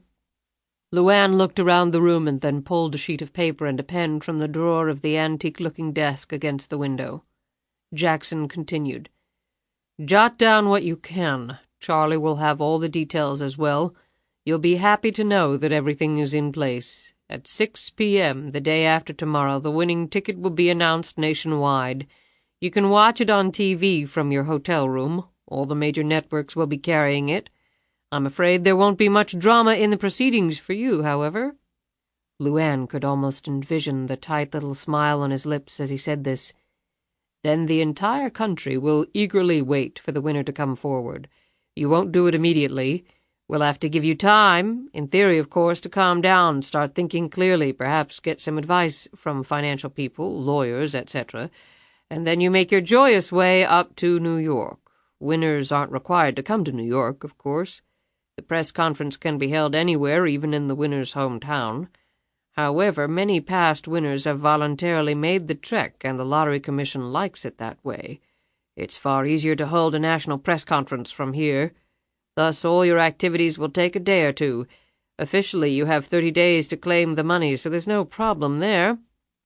By the way, in case you haven't figured it out, that's why I wanted you to wait before coming. It would not look good if people were aware you arrived in New York before the winning number was announced. You'll have to remain incognito until we're ready to present you as the winner." He sounded upset that his plans had been altered. LuAnn scribbled down notes as fast as she could. "I'm sorry, but I really couldn't wait, Mr. Jackson," LuAnn said hurriedly. "I told you what it would be like back home. It's such a small place and everything. People would know I'd got the winning ticket. They just would." "All right, fine. There's no sense wasting time discussing it now," he said brusquely. "The point is we have to keep you under cover until a day or so after the lottery drawing. You took the bus to Atlanta, correct?" "Yes." "And you took suitable precautions to disguise your appearance." "Big hat and glasses. I didn't see anybody I knew." "And you, of course, didn't use your real name when buying your ticket?" "Of course not," LuAnn lied. "Good. I think your tracks have been effectively erased." "I hope so." "It won't matter, LuAnn. It really won't. In a few days you'll be much farther away than New York." "Where exactly will I be?" "As I said before, you tell me. Europe, Asia, South America, just name it. And I'll make all the arrangements." LuAnn thought for a moment. "Do I have to decide now?" "Of course not, but if you want to leave immediately after the press conference, the sooner you let me know the better. I've been known to work miracles with travel arrangements, but I'm not a magician, particularly since you don't have a passport or any other identification documents." He sounded incredulous as he said this. "Those will have to be prepared as well." "Can you get them made up? Even like a Social Security card?" "You don't have a Social Security number, that's impossible." "It ain't if your parents never filled out the paperwork for one," she fired back. "I thought the hospital wouldn't let a baby leave without that paperwork having been completed." LuAnn almost laughed. "I wasn't born in no hospital, Mr. Jackson. They say the first sight I saw was the dirty laundry stacked in my mama's bedroom because that's right where my grandma delivered me." "Yes, I suppose I can get you a Social Security number," he said huffily. "Then could you have them put another name on the passport? I mean with my picture on it, but with a different name? And on all the other paperwork, too?" Jackson said slowly. "Why would you want that, LuAnn?" "Well, because of Dwayne. I know he looks stupid and all, but when he finds out I won all this money, he's going to do everything he can to find me. I thought it'd be best if I disappeared. Start over again, fresh, so to speak. New name and everything." Jackson laughed out loud. "You honestly think Dwayne Harvey will be able to track you down?" "I seriously doubt if he could find his way out of Rikersville County if he had a police escort." "Please, Mr. Jackson, if you could do it that way, I'd really appreciate it. Of course, if it's too hard for you, I'll understand." LuAnn held her breath desperately, hoping that Jackson's ego would take the bait. "It's not," Jackson snapped. "It's quite simple, in fact. When you have the right connections, as I do. Well, I suppose you haven't thought of the name you want to use, have you?" She surprised him by rattling one off immediately, as well as the place where the fictitious person was from. "It seems you've been thinking about doing this for a while, perhaps with or without the lottery money, true?" "You got secrets, Mr. Jackson? Why not me, too?" She heard him sigh. "Very well, LuAnn, your request is certainly unprecedented, but I'll take care of it. I still need to know where you want to go." "I understand. I'll think real hard about it and let you know real soon." "Why am I suddenly worried that I will regret having selected you for this little adventure?" There was a hint of something in his tone that caused LuAnn to shudder. "I'll be in touch after the lottery drawing to let you know the rest of the details. That's all for now. Enjoy your visit to New York. If you need anything, just tell—" "Charlie." "Charlie, right." Jackson hung up. LuAnn went immediately to the wet bar and uncapped a bottle of beer. Lisa started to make noise, and LuAnn let her down on the floor. LuAnn watched with a big smile on her face as Lisa moved around the room. Just in the last few days, her little girl had started to really get the hang of crawling, and now she was exploring the large dimensions of the suite with considerable energy. Finally, LuAnn got down on the floor and joined her. Mother and daughter made the circuit of the hotel room for about an hour, until Lisa grew tired and LuAnn put her down for the night. LuAnn went into the bathroom and started running water in the tub while she checked the cut on her jaw in the mirror. It was healing okay, but it would probably leave a scar. That didn't bother her. It could have been a lot worse. She got another beer from the refrigerator and walked back into the bathroom. She slid into the hot water and took a sip of the cold beer. She figured she would need plenty of both alcohol and steamy, soothing water to get through the next couple of days. Promptly at 12 o'clock, Charlie arrived with several bags from Bloomingdale's and Baby Gap. During the next hour, LuAnn tried on several outfits that made her tingle all over. "You certainly do those clothes justice." "More than justice," Charlie said admiringly. "Thank you. Thanks for all this stuff. You got the size just right." "Hell, you got the height and figure of a model. They make these clothes for people like you. You ever think about doing that for a living, modeling, that is?" LuAnn shrugged as she put on a cream-colored jacket over a long, pleated black skirt. "Sometimes, when I was younger." "Younger? My God, you can't be far out of your teens."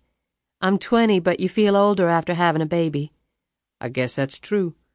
"No, I ain't cut out for modeling." "Why not?"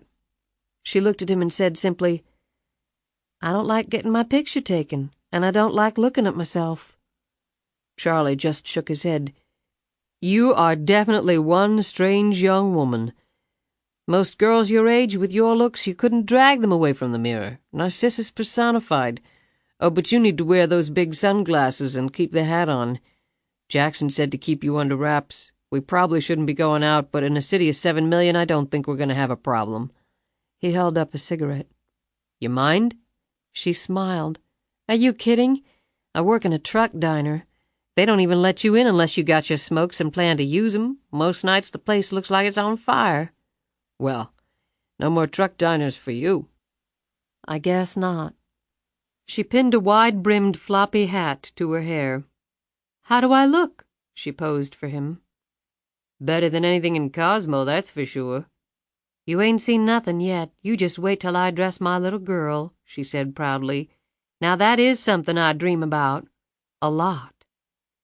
An hour later, LuAnn put Lisa, who was decked out in the latest Baby Gap fashions, in her baby carrier and hefted it. She turned to Charlie. "You ready?" "Not just yet." He opened the door to the suite and then looked back at her. "Why don't you close your eyes? We might as well do the whole production." LuAnn looked strangely at him. "Go on, just do it," he said, grinning. She obeyed. A few seconds later, he said, "Okay, open them up." When she did, she was staring at a brand-new and very expensive baby carriage. "Oh, Charlie." "You keep lugging that thing around much longer," he said, pointing at the baby carrier. "Your hands are going to scrape the ground." LuAnn gave him a big hug, loaded Lisa in, and they were off. Chapter 11. Shirley Watson was madder than hell. In seeking appropriate revenge for her humiliation at the hands of LuAnn Tyler, Shirley had taxed her ingenuity, to the extent she had any, to the maximum. She parked her pickup in an out-of-the-way spot about a quarter of a mile from the trailer and got out, a metal canister held tightly in her right hand. She looked at her watch as she made her way toward the trailer, where she was pretty certain LuAnn would be deeply sleeping after working at the diner all night. Where Dwayne was, she didn't really care. If he was there, then she might get a piece of him, too, for not defending her against the Amazon-like LuAnn. With each step, the short, squat Shirley grew even angrier. She had gone to school with LuAnn and had also dropped out before graduating. Also like LuAnn, she had lived in Rikersville all her life. Unlike LuAnn, however, she had no desire to leave it, which made what LuAnn had done to her even more awful. People had seen her sneaking home completely naked. She had never been more humiliated. She had gotten more crap than she knew how to deal with. She was going to have to live with that for the rest of her life. Stories would be told again and again until she would be the laughingstock of her hometown. The abuse would continue until she was dead and buried. Maybe even then it wouldn't stop.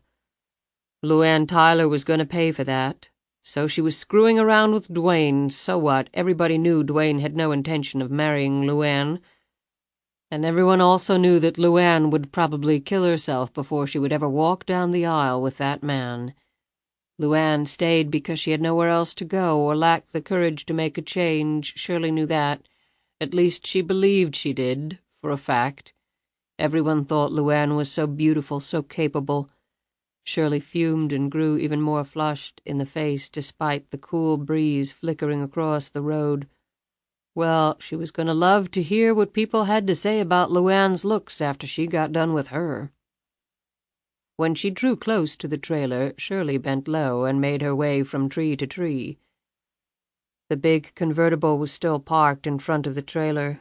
Shirley could see the tire marks in the hardened mud where something had spun out.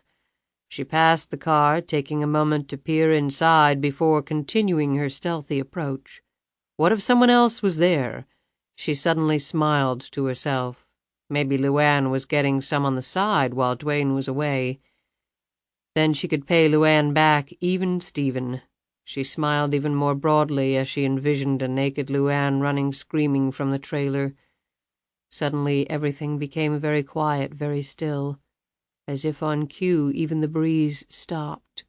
Shirley's smile disappeared, and she looked around nervously.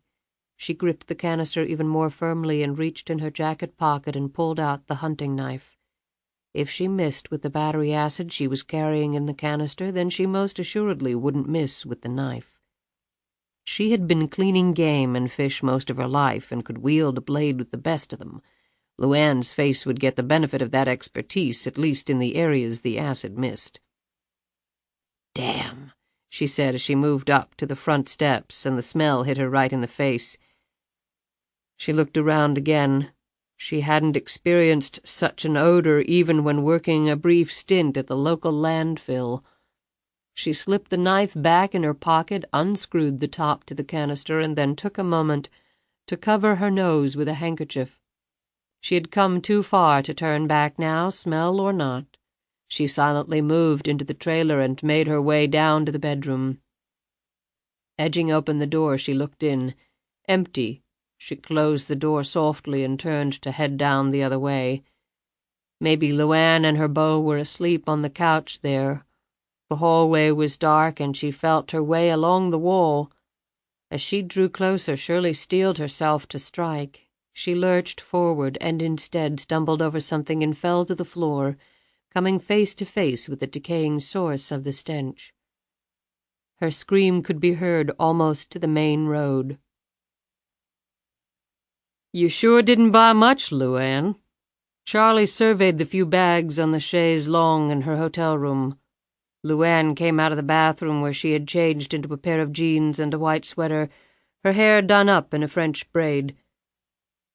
"I just like looking. That was fun enough. Besides, I flat out can't believe the prices up here. Good God."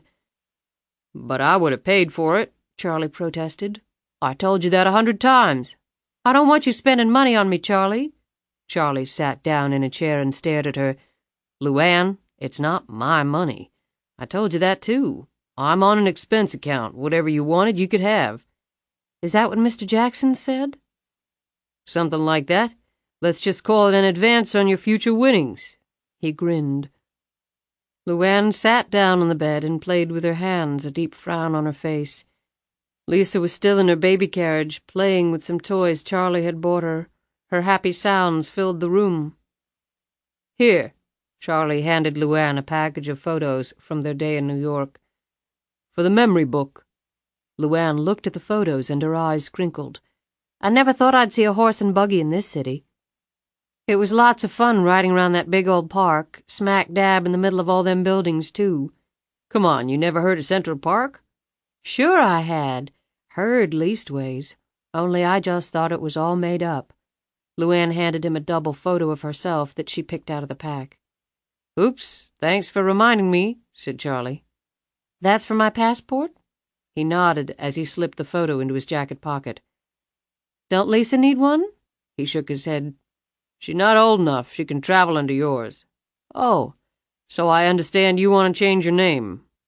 LuAnn put the photos away and started fiddling with the packages. "I thought it'd be a good idea, a fresh start."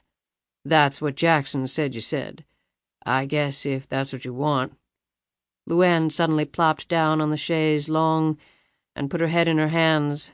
Charlie looked keenly at her. "Come on, LuAnn, changing your name isn't that dramatic. What's bothering you?" She finally looked up. "Are you sure I'm going to win the lottery tomorrow?" He spoke carefully. "Let's just wait until tomorrow, LuAnn, but I don't think you'll be disappointed." "All that money, but I don't feel good about it, Charlie, not one bit." He lit a cigarette and puffed on it as he continued to watch her. "I'm going to order up some room service, 3 courses, a bottle of wine, some hot coffee, the works. You'll feel better after you've eaten." He opened up the hotel services book and began to peruse the menu. "Have you done this before? I mean, looked after people that Mr. Jackson has met with?" Charlie looked up from the menu. "I've worked with him for a while, yeah. I've never met him in person. We communicate solely over the phone. He's a smart guy, a little anal for my tastes, a bit paranoid, but real sharp. He pays me well, real well, and babysitting people in fancy hotels and ordering room service isn't such a bad life." He added with a big smile, "I've never looked after anybody I had this much fun with, though." She knelt down beside the baby carriage and pulled out a gift-wrapped package from the storage bin underneath. She handed it to him. Charlie's mouth gaped in surprise. "What's this?" "I got you a present. Actually, it's from me and Lisa. I was looking for something for you, and she started pointing and squealing at it." "When did you do this?" "Remember while you were overlooking at the men's clothing?" "LuAnn, you didn't have to." "I know that," she said quickly. "That's why it's called a gift. You're not supposed to have to." Charlie gripped the box tightly in his hands, his eyes riveted on her. "Well, go ahead and open it, for gosh sakes," she said. While Charlie carefully pulled off the wrapping paper, LuAnn heard Lisa stir.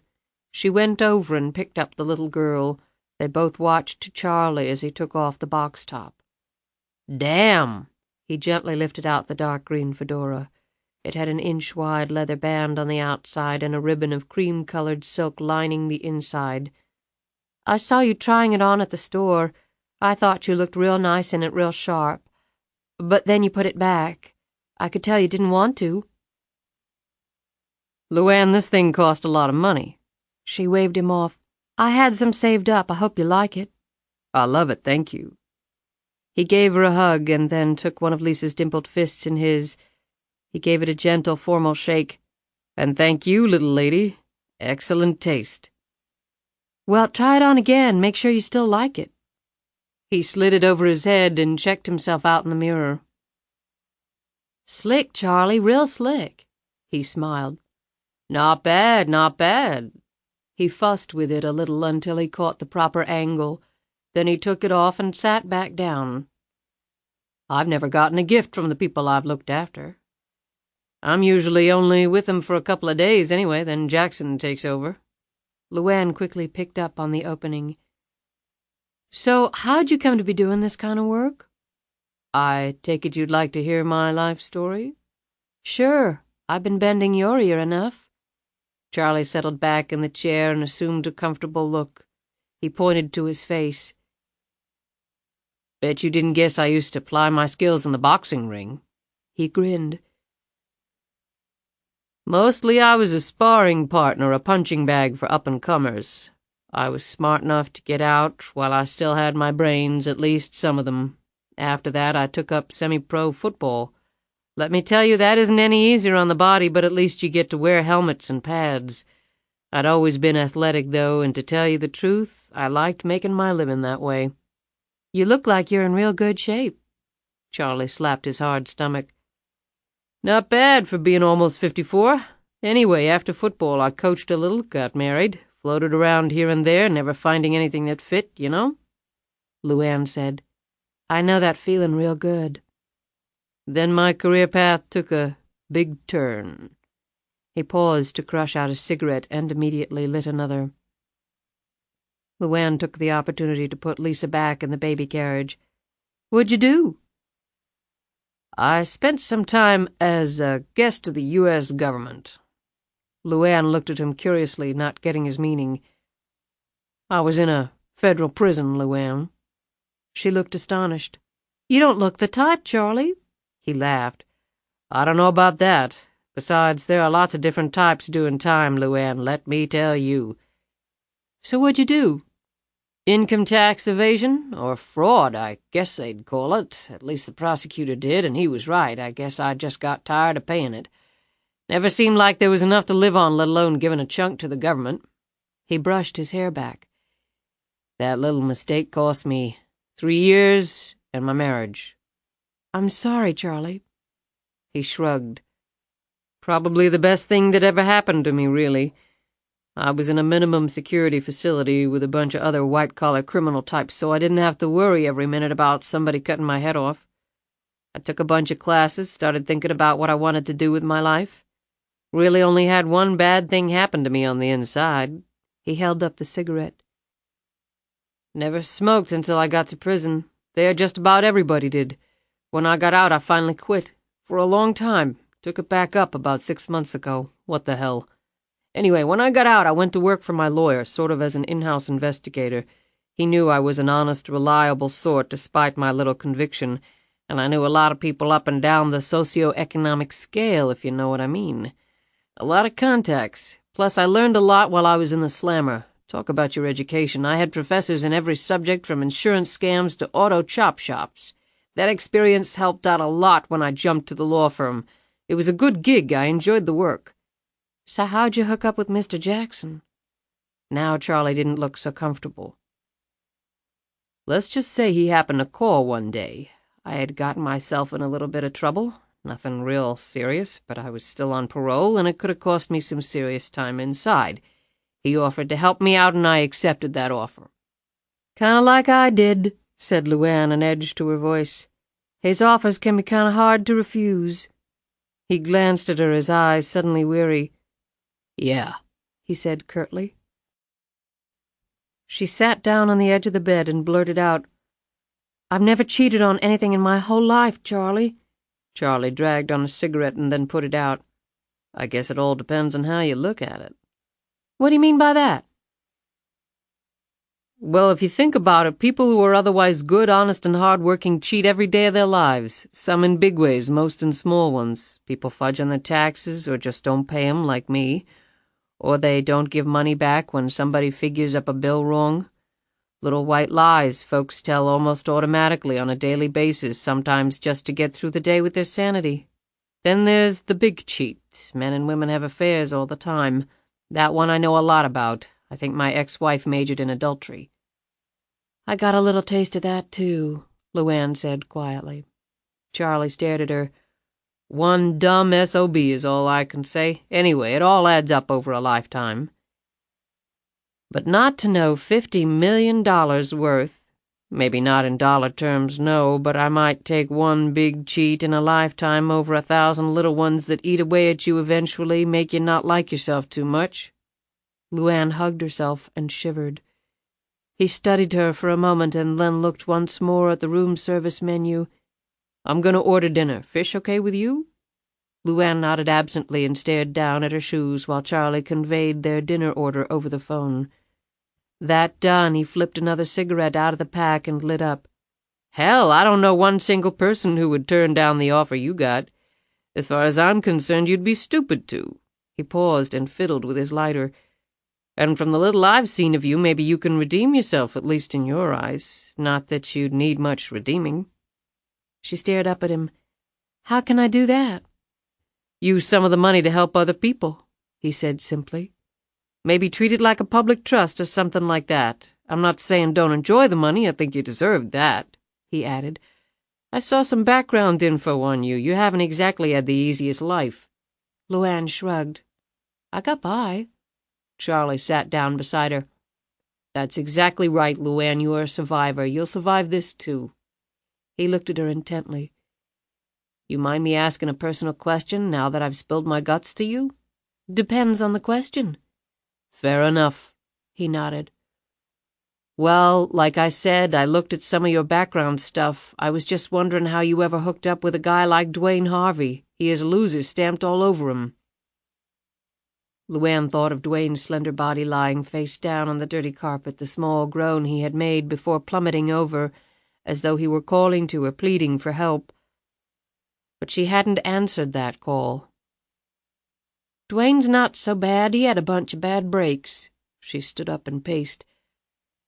I was going through a real bad time. My mama had just died. I met Dwayne while I was thinking of what to do with my life. You either grow up in that county and die there, or you get out just as fast as you can. Ain't nobody ever moved into Rikersville County, least not that I ever heard of. She took a deep breath and continued. Dwayne had just moved into this trailer he had found. He had a job then. He treated me nice. We talked some about getting married. He was just different. You wanted to be one of the ones who was born and died there? She looked at him shocked. Hell no. We were going to get out. I wanted to, and that's what Dwayne wanted. At least, that's what he said. She stopped pacing and looked over at Charlie. Then we had Lisa, she said simply. That kind of changed things for Dwayne. I don't think having a kid was part of his plan. But we did, and it's the best thing that ever happened to me. But after that, I knew things weren't going to work out between us. I knew I had to leave. I was just trying to figure out how when Mr. Jackson called. LuAnn looked out the window at the twinkling lights etched against the darkness. Jackson said there were some conditions with all this, with the money. I know he's not doing this because he loves me. She looked over her shoulder at Charlie. Charlie grunted. No, you're absolutely right about that. You got any idea what the conditions are? Charlie was shaking his head before she finished asking the question. I do know that you'll have more money than you'll know what to do with. And I can use that money any way I want, right? That's right. It's yours, free and clear. You can clean out Saks Fifth Avenue in Tiffany or build a hospital in Harlem. It's up to you. LuAnn looked back out the window, and her eyes began to shine as the thoughts plowing through her head seemed to dwarf the skyline staring back at her. Right that very instant, everything seemed to click. Even the massive number of buildings in New York City seemed far too small to hold the things she wanted to do with her life, with all that money.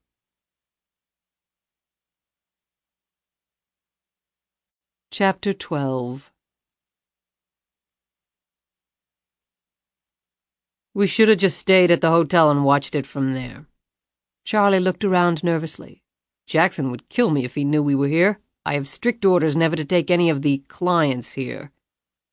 Here was the headquarters of the United States National Lottery Commission, located in a brand-new, state-of-the-art, needle-thin skyscraper on Park Avenue. The huge auditorium was filled with people.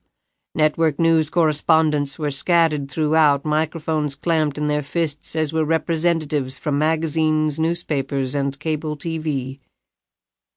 Near the front of the stage, LuAnn cradled Lisa against her chest. She wore the glasses Charlie had bought for her and a baseball cap turned backward under which her long hair was balled up. Her memorable figure was hidden under the full-length trench coat. It's okay, Charlie. Nobody's going to remember me under all this stuff. He shook his head. I still don't like it. I had to come see. It just wouldn't be the same thing sitting in the hotel room watching on TV. Jackson's gonna probably call the hotel right after the drawing, he grumbled. I'll just tell him I fell asleep and didn't hear the phone. Right. He lowered his voice. You're gonna win at least $50 million and you fall asleep? Well, if I already know I'm gonna win, what's so exciting about it? She shot back. Charlie had no ready answer for that, so he clamped his mouth shut and again took up a careful scrutiny of the room and its occupants. LuAnn looked at the stage where the lottery pinball machine was set up on the table. It was about 6 feet long and comprised 10 large tubes, each one rising above an attached bin of ping-pong balls. Each ball had a number painted on it. After the machine was activated, the air would circulate the balls until one made its way through the tiny hatch, popped up into the tube, and was caught and held by a special device against the tube. Once a ball was thus captured, the bin of balls below that tube would immediately shut down, and the next bin would automatically activate. Down the line it would go, the suspense building until all 10 winning numbers were finally revealed. People were nervously looking at their lottery tickets. Many held at least a dozen in their hands. One young man had an open laptop computer in front of him. The screen was filled with hundreds of lottery combinations he had purchased as he reviewed his electronic inventory. LuAnn had no need to look at her ticket. She had memorized the numbers 0810080521, which represented her and Lisa's birthdays and the age LuAnn would be on her next birthday. She didn't feel any more guilt as she observed the hopeful looks on the faces surrounding her, the silently mouthed prayers as the time for the drawing drew nearer. She would be able to handle their imminent disappointment. She had made up her mind, set her plan, and that decision had bolstered her spirits incredibly, and it was the reason she was standing in the middle of this sea of tense people instead of hiding under the bed back at the Waldorf. She stirred out of her musings as a man walked onto the stage.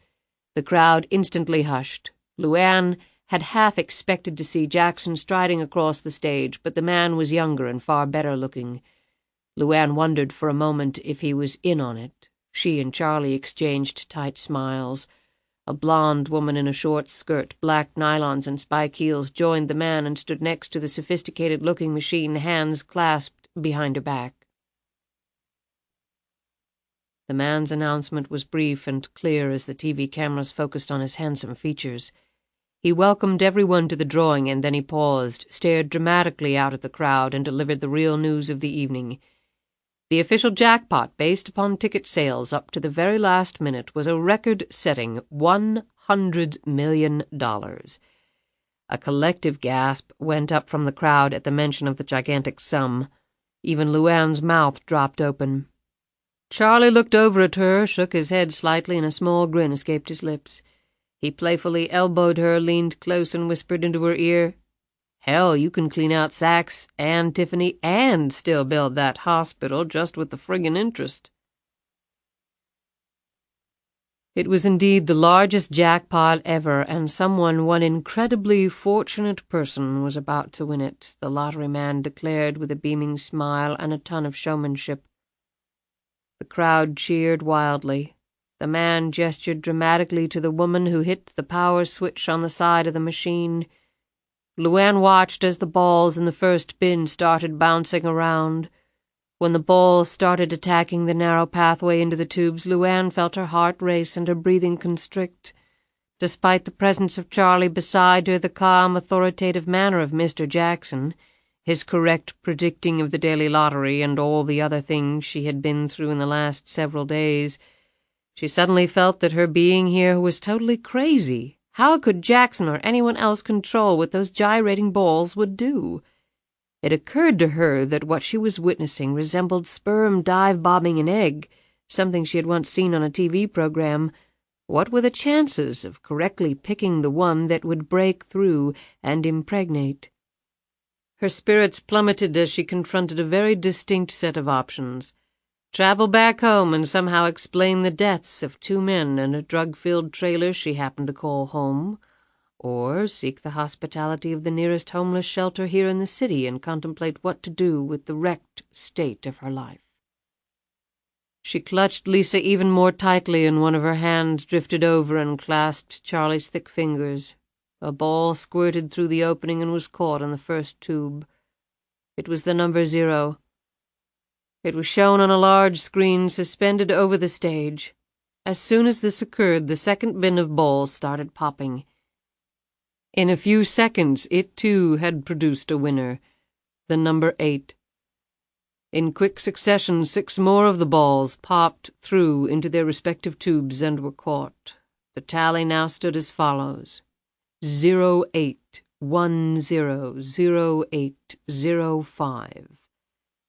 LuAnn mouthed the familiar numbers silently. Sweat appeared on her forehead, and she felt her legs begin to give way. "Oh, my God," she whispered to herself. "It's really gonna happen." Jackson had done it. Somehow, someway, the uppity, anal little man had done it. She heard many moans and groans next to her as lottery tickets were torn up and thrown to the floor as the numbers stared back at the crowd from the stage. LuAnn watched, completely mesmerized, as the 9th bin of balls started bouncing. The entire process now seemed to be occurring in the slowest of slow motion. Finally, the number 2 ball kicked out and held in tube number 9.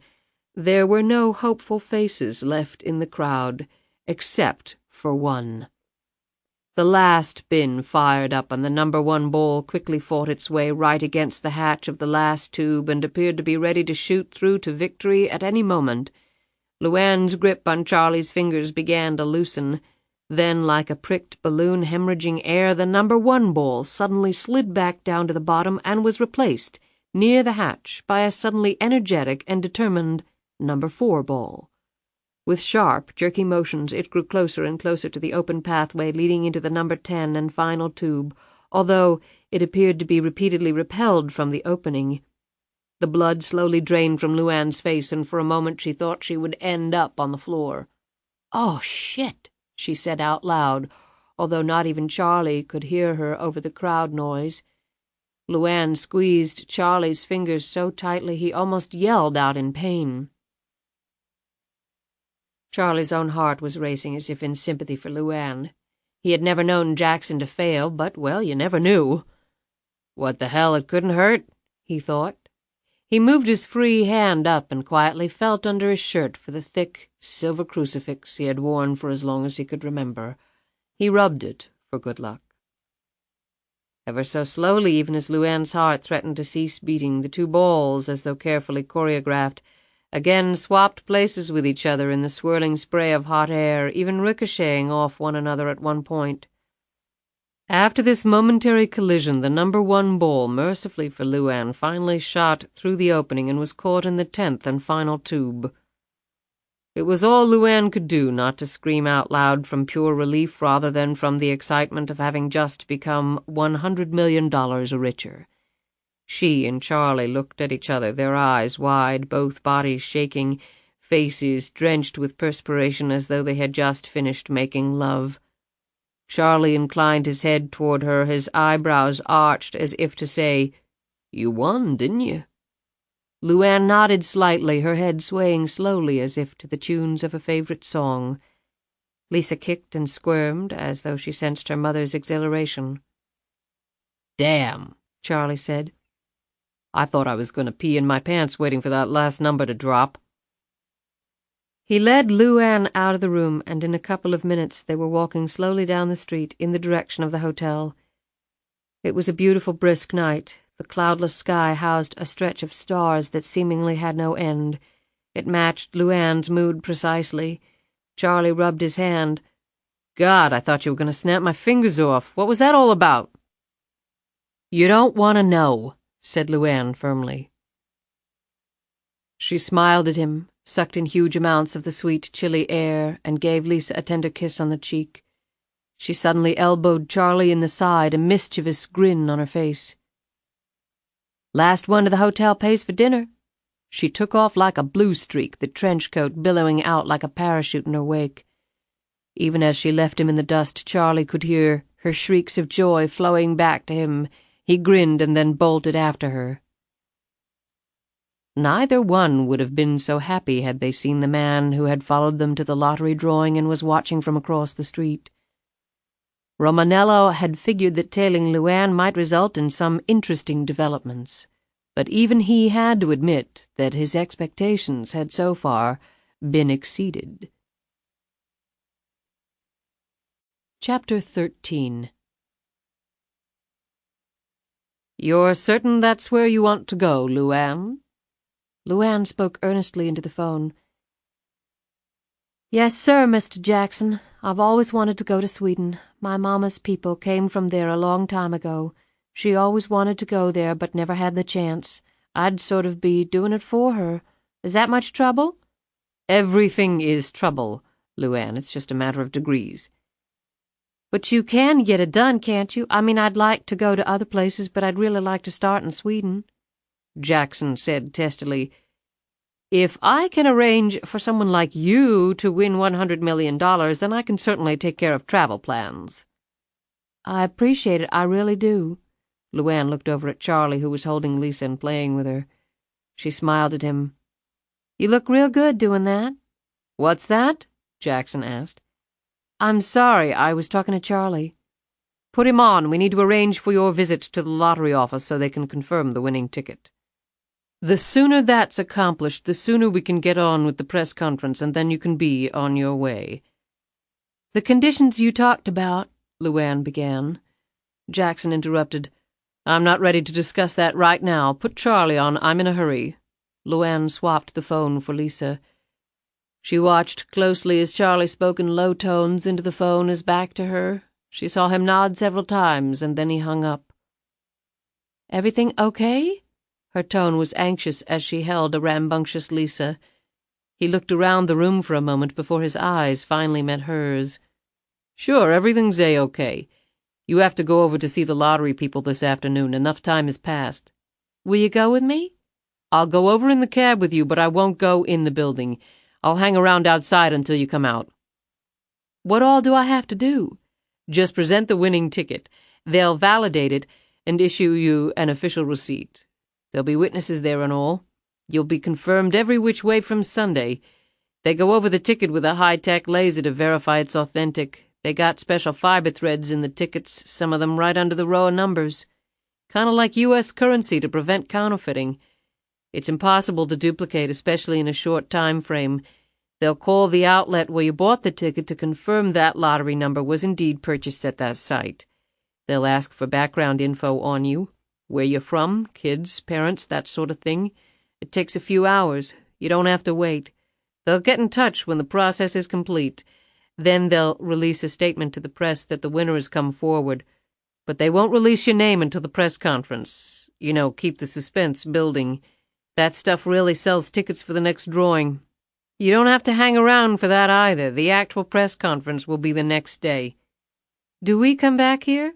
"Actually, Linda Freeman is checking out today. We'll go to another hotel where you can check in as LuAnn Tyler, one of the richest people in the country, fresh in town and ready to take on the world." "You ever been to one of these press conferences before?" He nodded. "A few. They can be a little crazy, especially when the winners bring family with them. Money can do strange things to people, but it doesn't last too long. You get asked a bunch of questions and then off you go." He paused and then added, "That's nice what you're doing, going to Sweden for your mom like that." LuAnn looked down as she played with Lisa's feet. "I hope so. It's sure going to be different." "Well, it sounds like you can use a little different." "I don't know how long I'll stay." "Stay as long as you want. Hell, you can stay forever if you want to." "I'm not sure I can do that. I don't think I'd fit in." He gripped her shoulders and looked her in the face. "Listen, LuAnn, give yourself some credit. Okay, so you don't have a bunch of fancy degrees, but you're sharp, you take great care of your kid, and you got a good heart. In my book, that puts you ahead of about 90% of the population." "I don't know how good I'd be doing right now if you weren't here helping me out." He shrugged. "Hey, like I said, it's part of the job." He let go of her shoulders and fished a cigarette out of his pack. "Why don't we have some quick lunch, and then you go claim your prize? What do you say, you ready to be filthy rich, lady?" LuAnn took a deep breath before answering, "I'm ready." LuAnn emerged from the Lottery Commission building, walked down the street, and turned the corner where she met Charlie at a prearranged spot. He had kept Lisa for her while she had gone in. "She's been watching everything going by. She's a real alert kid," he said. "Won't be long before I'm running every which way after her." "She was doing her best to get down and crawl off, swear to God." Charlie smiled and put a very exuberant Lisa back in her carriage. "So how'd it go?" "They were real friendly, treated me real special." "You want coffee, Miss Tyler? You want a phone to make calls?" "One woman asked me if I wanted to hire her as my personal assistant." She laughed. "You better get used to that. You have the receipt?" "Yep, in my purse." "What time's the press conference?" "Tomorrow at 6 o'clock, they said." She eyed him. "What's wrong?" As they walked, Charlie had glanced surreptitiously over his shoulder a couple of times. He looked over at her. "I don't know. When I was in prison and then doing the PI stuff, I developed this kind of built-in radar that tells me when somebody's paying a little too close attention to me. My alarm's going off right now." LuAnn started to look around, but he cut her off. "Don't do that. Just keep walking. We're fine. I checked you in at another hotel. It's another block down. Let's get you and Lisa in okay, and then I'll snoop around a little. It's probably nothing." LuAnn looked at the worry creases around his eyes and concluded his words did not match his feelings. She gripped the baby carriage tighter as they continued down the street. 20 yards behind, and on the other side of the street, Anthony Romanello debated whether or not he had been spotted. The streets were filled with people at this hour, but something in the sudden rigidity of the people he was tracking had set off his own warning bell. He hunkered in his jacket and dropped back another 10 yards, still keeping them well in sight. He kept a constant lookout for the closest taxi in case they decided to snare one. He had the advantage, though, in that it would take some time to load the baby carriage and baby in. He would have plenty of opportunity to hail a cab in that time, but they continued on foot until they reached their destination. Romanello waited outside the hotel for a moment, looked up and down the street, and then went in. "When did you get these?" LuAnn stared at the new set of luggage stacked in a corner of the hotel suite. Charlie grinned. "You can't go on your big trip without the proper baggage, and this stuff is super durable. Not that expensive crap that falls apart if you look at it wrong. One bag is already packed with things you'll need for the trip over, things for Lisa and whatnot. I had a lady friend of mine do it. We'll have to do some more shopping today to fill up the other bags, though." "My God, I can't believe this, Charlie." She gave him a hug and a peck on the cheek. He looked down in embarrassment, his face flushed. "It wasn't such a big deal. Here." He handed her passport to her. She solemnly looked at the name inside as though the fact of her reincarnation were just sinking in, which it was. She closed the small blue book. It represented a gateway to another world, a world she would soon, with a little luck, be embracing. "Fill that sucker up, LuAnn. See the whole damned planet. You and Lisa." He turned to leave. "I'm going to go check on some things. I'll be back shortly." She fingered the passport and looked up at him, her cheeks slightly red. "Why don't you come with us, Charlie?" He turned slowly back around and stared at her. "What?" LuAnn looked down at her hands and spoke hurriedly. "I was thinking I got all this money now, and you been real nice to me and Lisa, and I never been anywhere before and all, and, well, I'd like you to come with us. That is, if you want to. I'll understand if you don't." "That's a very generous offer, LuAnn," he said softly. "But you don't really know me, and that's a big commitment to make to someone you don't really know." "I know all I need to," she said stubbornly. "I know you're a good person. I know you've been taking care of us, and Lisa took to you like nobody's business. That counts for a darn lot in my book." Charlie smiled in the little girl's direction and then looked back at LuAnn. "Why don't we both think on it, LuAnn? Then we'll talk, okay?" She shrugged and slid several strands of hair out of her face. "I ain't proposing marriage to you, Charlie, if that's what you think." "Good thing, since I'm almost old enough to be your grandfather." He smiled at her. "But I really like having you with me. I ain't had that many friends, least that I can count on. I know I can count on you. You're my friend, ain't you?" There was a catch in his throat when Charlie answered, "Yes." He coughed and assumed a more businesslike tone. "I hear what you're saying, LuAnn. We'll talk about it when I get back. Promise."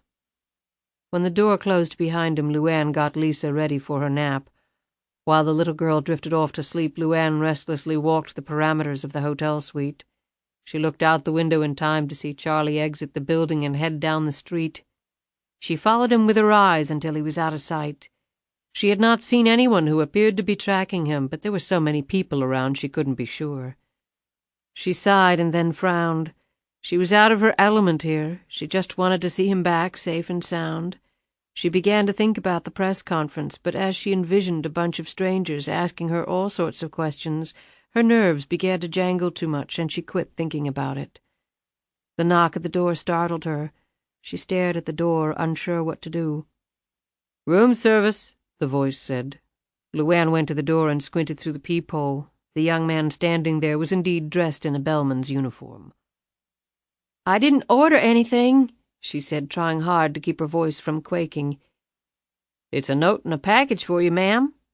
LuAnn jerked back. "Who from?" "I don't know, ma'am. A man in the lobby asked me to give it to you." "Charlie?" LuAnn thought. "Did he ask for me by name?" "No, he pointed you out when you were walking to the elevator and just said give it to you. Do you want it, ma'am?" he said patiently. "If not, I'll just put it in your box behind the registration desk." LuAnn opened the door slightly. "No, I'll take it." She stuck out her arm, and the bellman put the package in it. She immediately closed the door. The young man stood there for a moment, upset that his errand and patience had not resulted in a tip. However, the man had already rewarded him handsomely for it, so it had worked out okay. LuAnn tore open the envelope and unfolded the letter. The message was brief and written on hotel stationery. "Dear LuAnn, how's Dwayne feeling lately? And the other guy? What'd you hit him with anyway? Dead as a doornail. Sure hope the police don't find out you were there. Hope you enjoy the story, a little hometown news. Let's chat. In 1 hour, take a cab to the Empire State Building. It's truly a landmark worth seeing. Leave the big guy and the kid at home. XXX OOOs." LuAnn ripped off the brown packing paper and the newspaper fell out. She picked it up and looked at it. It was the Atlanta Journal and Constitution. It had a page marked with a yellow piece of paper. She opened to that page and sat down on the sofa. In her agitation at seeing the headline, she jumped up. Her eyes fed voraciously on the words, occasionally darting to the accompanying photo. If possible, the trailer looked even dingier, captured in grainy black and white. In fact, it looked like it had actually collapsed and was merely awaiting the dump truck to cart it and its occupants away for burial. The convertible was also in the photo, its long hood and obscene ornament pointed straight at the trailer like some hunting dog telling its master, "There's the kill." 2 men dead, the story said. Drugs involved. As LuAnn read the name Dwayne Harvey, a teardrop splattered onto the page and blurred some of the next. She sat down and did her best to compose herself. The other man had not yet been identified. LuAnn read quickly, and then she stopped searching when she found her name. The police were looking for her right now. The paper didn't say she had been charged with any crime, although her disappearance had probably only increased the police's suspicions. She flinched when she read that Shirley Watson had discovered the bodies. A canister of battery acid had been found on the floor of the trailer. LuAnn's eyes narrowed. Battery acid. Shirley had come back to avenge herself and had brought that acid to do the job. That was clear. She doubted, though, if the police would care about a crime that had not occurred when they had their hands full with at least 2 that had. While she sat staring in shock at the paper, another knock on the door almost made LuAnn jump out of her chair. "LuAnn?" She took a deep breath. "Charlie?" "Who else?" "Just a minute." LuAnn jumped up, hastily ripped the news article out of the paper and stuffed it in her pocket. She slid the letter and the rest of the newspaper under the couch. She unlocked the door, and he entered the room and shrugged off his coat. "Stupid idea, like I'm going to be able to spot somebody out in those streets." He slid a cigarette from its pack and lit up, thoughtfully staring out the window. "Still can't shake the feeling that somebody was tailing us, though." "It could have been just somebody looking to rob us, Charlie. You got a lot of that up here, don't you?" He shook his head. "Crooks have gotten more daring lately, but if that was the case, they would have hit us and run. Grabbed your purse and disappeared. It's not like they were going to pull a gun and stick us up in the middle of a million people. I had the sense whoever it was tracking us for a while." He turned to stare at her. "Nothing unusual happened to you on the way up, did it?" LuAnn shook her head, staring back at him with wide eyes, afraid to speak. "Nobody followed you up to New York that you know of, did they?" "I didn't see anybody, Charlie. I swear I didn't." LuAnn started to shake. "I'm scared." He put a big arm around her. Hey, it's okay. Probably just paranoid Charlie going off on nothing, but sometimes it pays to be paranoid. Look, how about we go do some more shopping? It'll make you feel better. LuAnn nervously fingered the newspaper article in her pocket. Her heart seemed to be climbing up her throat, seeking a larger space in which to explode. However, when she looked up at him, her face was calm, bewitching. You know what I really want to do? What's that? Name it and it's done. I want to get my hair done, and maybe my nails. They both look kind of crappy, and with the press conference going on across the whole country and all, I'd like to look good. Damn, why didn't I think of that? Well, let's just look up the fanciest beauty parlor in the phone book. There's one in the lobby, LuAnn said hurriedly. I saw it coming in. They do hair and nails and feet and facials, stuff like that. It looked real nice, real nice. Even better, then. Could you watch Lisa for me? We can come down and hang out with you. Charlie, I swear, don't you know nothing? What'd I say? Men don't come down to the beauty parlor and watch the goings-on. That's for us females to keep secret. If you knew how much trouble it takes to get us all pretty, it wouldn't be nearly as special, but you got a job to do. What's that? You can ooh and ah when I get back and tell me how beautiful I look. Charlie grinned. I think I can handle that one. I don't know how long I'll be. I might not be able to get in right away. There's a bottle ready in the refrigerator for Lisa for when she gets hungry. She's going to want to play for a while, and then you can put her down for a nap. Take your time, I've got nothing else on the agenda. A beer and cable TV. He went over and lifted Lisa out of the baby carriage. And the company of this little lady, and I'm a happy man. LuAnn picked up her coat. Charlie said, What do you need that for? I need to buy some personal things. There's a drugstore across the street. You can just get them in the gift shop in the lobby. If they're anything like the prices in the last hotel, I'll go across the street and save myself some money, thank you very much.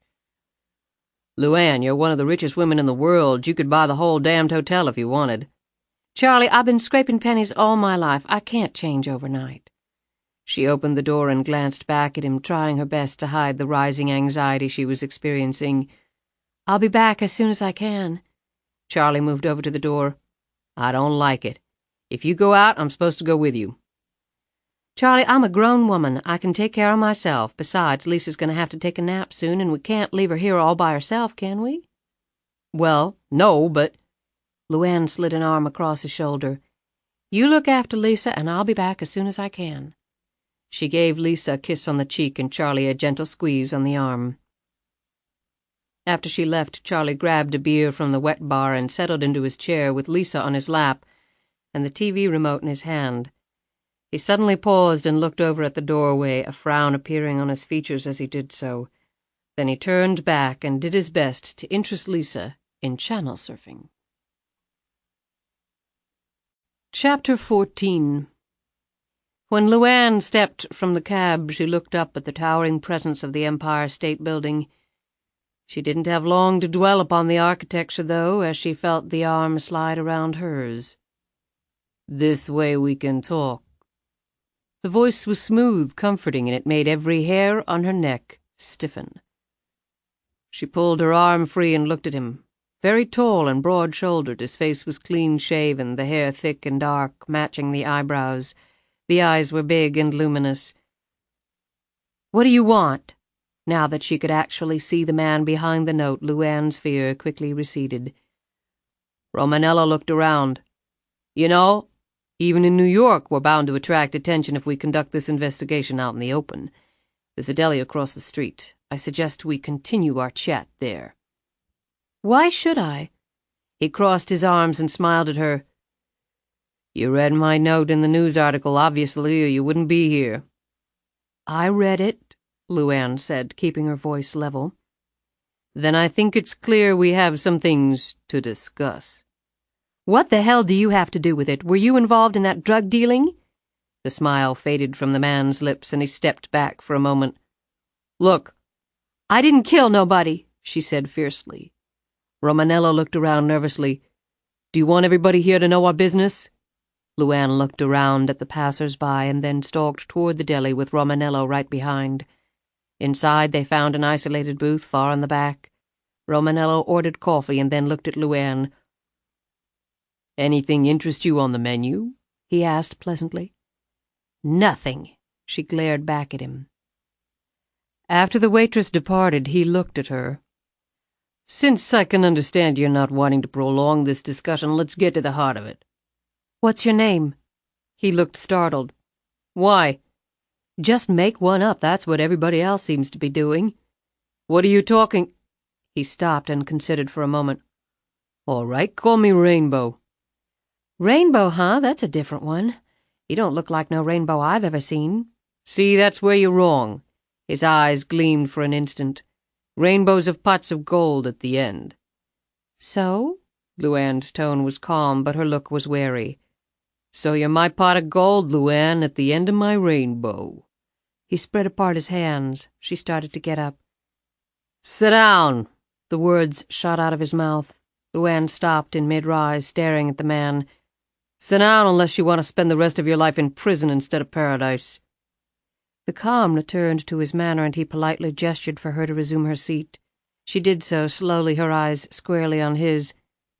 I ain't never been real good at games, Mr. Rainbow, so why don't you say whatever the hell it is you want to say, and let's be done with it. Romanello waited for a moment as the waitress returned with his coffee. You sure you don't want some? It's quite chilly outside. The chill in LuAnn's eyes compelled him to move on. He waited until the waitress had set the coffee and cream down and asked if they wanted anything else. After she left, he leaned across the table, his eyes bare inches from LuAnn's. I was at your trailer, LuAnn. I saw the bodies. She flinched for an instant. What were you doing there? He sat back. Just happened by. You're full of crap and you know it. Maybe. The point is, I saw you drive up to the trailer in that car, the same one in the newspaper photo. I saw you pull a wad of cash out of your baby's kid's seat at the train station. I saw you make a number of phone calls. So what, I'm not allowed to make phone calls? The trailer had 2 dead bodies and a shitload of drugs in it, LuAnn. That was your trailer. LuAnn's eyes narrowed. Was Rainbow a policeman sent to get her to confess? She fidgeted in her seat. I don't know what you're talking about. I never seen no bodies. You must have seen somebody else get out of that car. And who says I can't keep my money wherever the hell I want to keep it? She dug her hand into her pocket and pulled out the newspaper article. Here, why don't you take this back and go try scaring somebody else? Romanello picked up the piece of paper, glanced at it, and put it in his pocket. When his hand returned to view, LuAnn could barely keep from trembling as she saw the torn piece of bloody shirt. Recognize this, LuAnn? She struggled to maintain her composure. Looks like a shirt with some stains on it, so what? He smiled at her. You know, I didn't expect you to remain this calm about it. You're a dumb chick from Hooterville. I pictured you dropping to your knees pleading for mercy. Sorry I ain't what you imagined, and if you call me a dumb anything again, I'll knock you flat on your ass. His face suddenly became hard, and he slid down the zipper of his jacket until the butt of his 9mm was revealed. The last thing you want to do, LuAnn, is make me upset, he said quietly. When I get upset, I can be very unpleasant. In fact, I can be downright violent. LuAnn barely glanced at the weapon. What do you want from me? He zipped the jacket back up. Like I said, you're my pot of gold. I ain't got any money, she said quickly. He almost laughed.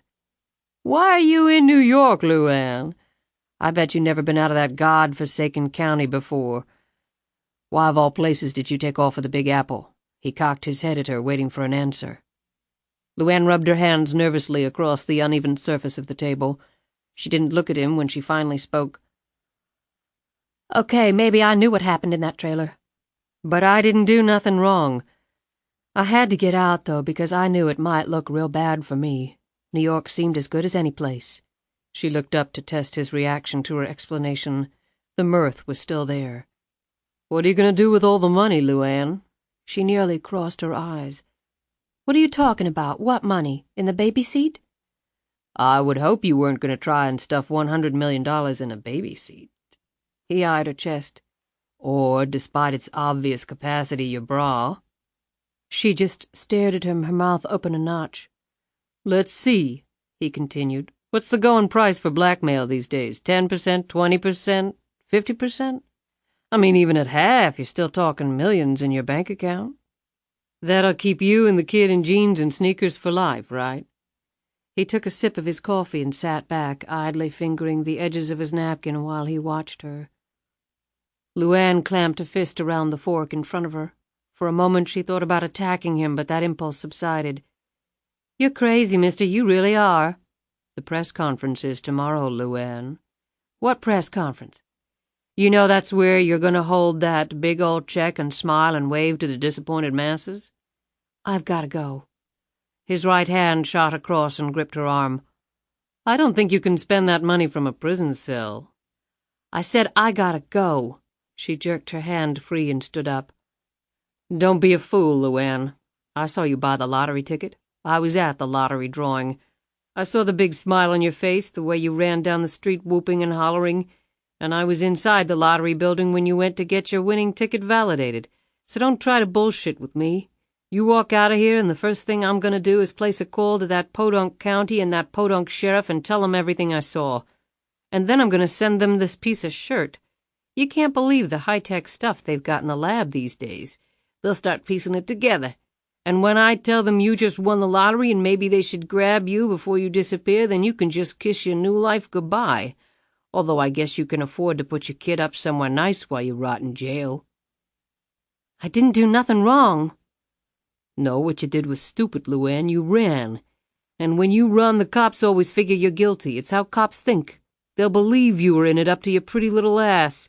Right now they haven't got around to you, but they will.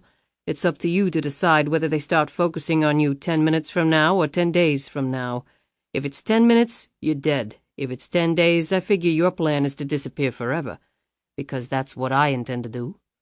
You pay me only once, that I'll guarantee. I couldn't spend all that money even if I tried, and neither could you.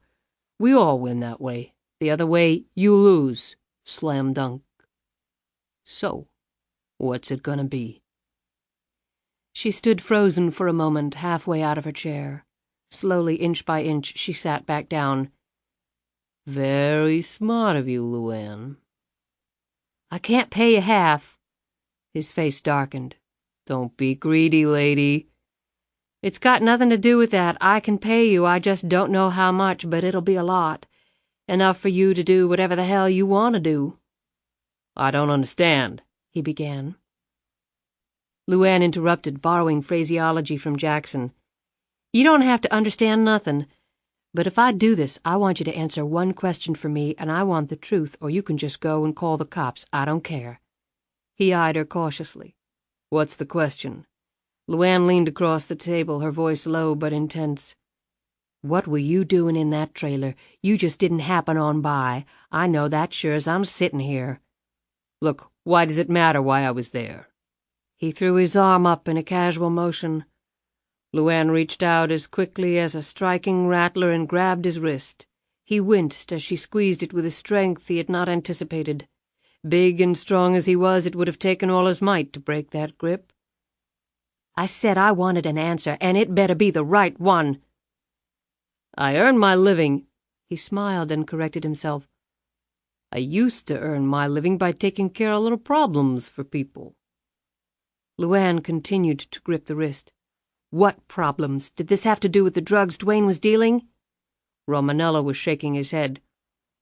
I didn't know anything about the drugs. Dwayne was already dead. Maybe he was holding out on his supply, or maybe skimming off the top and the other guy cut him up. Who knows? Who cares? What happened to the other guy? You were the one who hit him, weren't you? Like I said in the note, dead as a doornail. LuAnn didn't answer. He paused and took a breath. You can let go of my wrist any time now. You haven't answered my question, and unless you answer it, you can just go and call the sheriff because you ain't getting 1 red cent from me. Romanello hesitated, but then his greed won out over his better judgment. I went there to kill you, he said simply. She slowly let go of his wrist after giving it one more intense ratchet. He took a minute to rub the circulation back in. Why?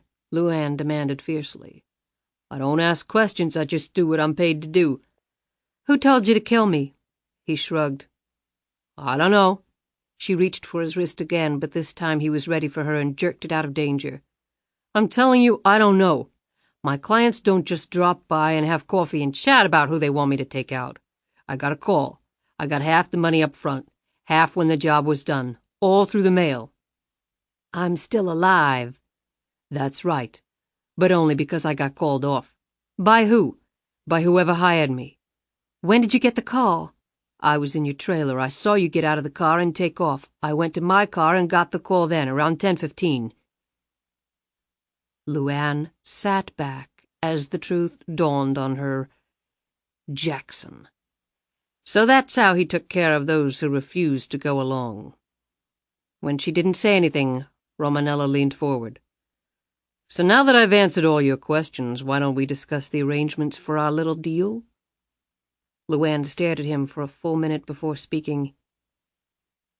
"If I find out you're lying to me, you won't like it one bit." "You know, somebody who kills for a living usually strikes a little more fear into people than what you're showing," he said, his dark eyes flickering at her. He partially unzipped his jacket again so that the butt of the 9mm was once more visible. "Don't push it." His tone was menacing. LuAnn glanced at the pistol with contempt before settling her eyes back on his. "I growed up surrounded by crazy people, Mr. Rainbow. Rednecks getting drunk and pointing 12-gauge shotguns in people's faces and then pulling the trigger just for fun, or cutting somebody up so bad their mama wouldn't have knowed them, and then betting on how long they'd take to bleed to death. Then there was the black boy who ended up in a lake with his throat slashed and his private parts gone 'cause somebody thought he was too uppity hanging around a white girl. I'm pretty sure my daddy had something to do with that. Not that the police down there gave a damn. So your little gun and your big man bullshit don't mean crap to me. Let's just get this over with, and then you can get the hell out of my life." The danger in the depths of Romanello's eyes rapidly dissipated. "All right," he said quietly, zipping his jacket back up. Chapter 15. A half-hour later, Romanello and LuAnn exited the deli. LuAnn climbed into a cab and headed back to her hotel where, to follow through on her cover story to Charlie, she would spend the next several hours at the beauty salon. Romanello walked down the street in the opposite direction, silently whistling to himself. Today had been a very good day. The arrangements he had made with LuAnn weren't 100% foolproof, but his gut told him she would honor the deal she had made. If the first installment of the money wasn't in his account by close of business 2 days from now, then he would be on the phone to the police in Rikersville. She would pay, Romanello was sure of that. Why bring all that grief on yourself? Since he was in a festive mood, he decided to stop and buy a bottle of Chianti on the way to his apartment. His thoughts were already focused on the mansion he would buy in some faraway land to replace it. He had earned good money over the years exterminating human beings, but he had to be careful in how he spent it or where he kept it. The last thing he wanted was the IRS knocking on his door asking to see his W-2s. Now that problem was behind him. Instant massive wealth allowed one to soar beyond the reach of the revenue boys and everyone else. Yes, it had been a great day, Romanello concluded. Not finding a cab handy, he opted for the subway. It was very crowded, and he could barely find standing room in one of the train cars. He rode the subway for a number of stops before pushing through the masses and once again hitting the street.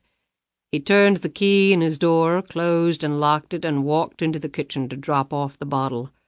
He was about to take off his jacket and pour himself a glass of Chianti when someone knocked at the door.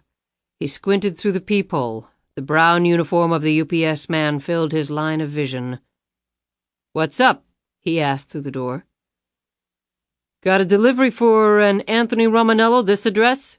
The UPS man was busily scanning the package, an 8 by 11-inch container that bulged out at the center. Romanello opened the door. "You Anthony Romanello?" He nodded. "Just sign right here, please." He handed Romanello a pen attached to what looked to be an electronic clipboard. "You're not trying to serve me with legal papers, are you?" Romanello grinned as he signed for the package. "They couldn't pay me enough to do that," the UPS man replied. "My brother-in-law used to be a process server up in Detroit. After he was shot the second time, he went to work driving a bakery truck. Here you go, have a good one." Romanello closed the door and felt the contents of the package through the thin cardboard. A smile broke his lips. The second installment on his LuAnn Tyler hit.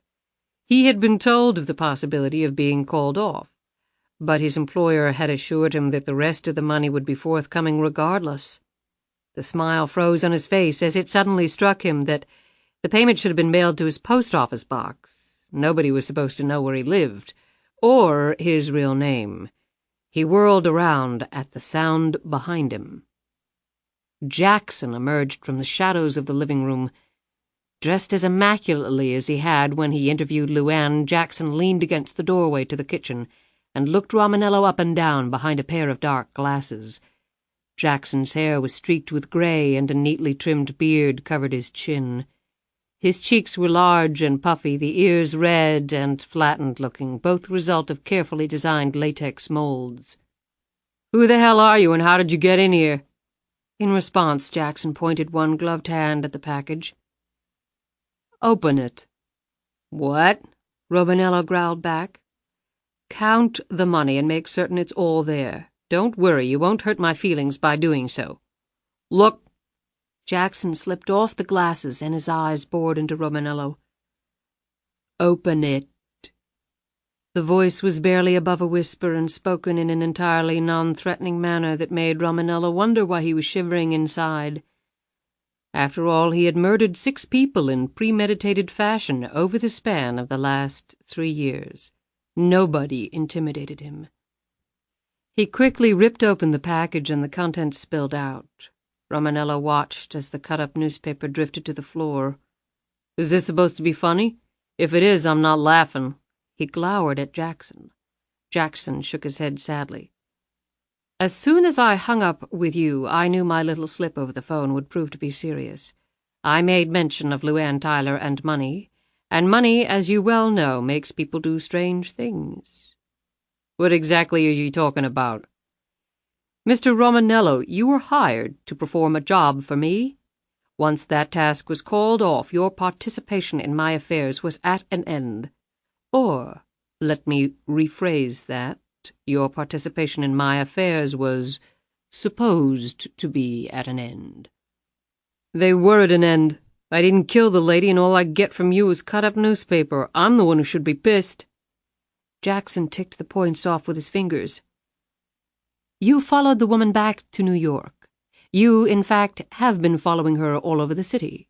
You sent her a note. You met with her. And while I wasn't privy to the conversation itself, from the looks of things the subject matter wasn't pleasant." "How the hell do you know all that?" "There isn't much I don't know, Mr. Romanello. There really isn't." Jackson put the glasses back on. "Well, you can't prove anything." Jackson laughed, a laugh that sent every hair on Romanello's neck skyward and made him reach for his gun, a gun that was no longer there. Jackson looked at the man's amazed face and shook his head sadly. "Subways are so crowded this time of night. Pickpockets, I understand, can stalk honest people with impunity. There's no telling what else you might find missing." "Well, like I said, you can't prove it, and it's not like you can just go to the cops. You hired me to kill someone. That doesn't do a whole lot for your credibility." "I have no interest in going to the authorities. You disobeyed my instructions, and in doing so jeopardized my plans.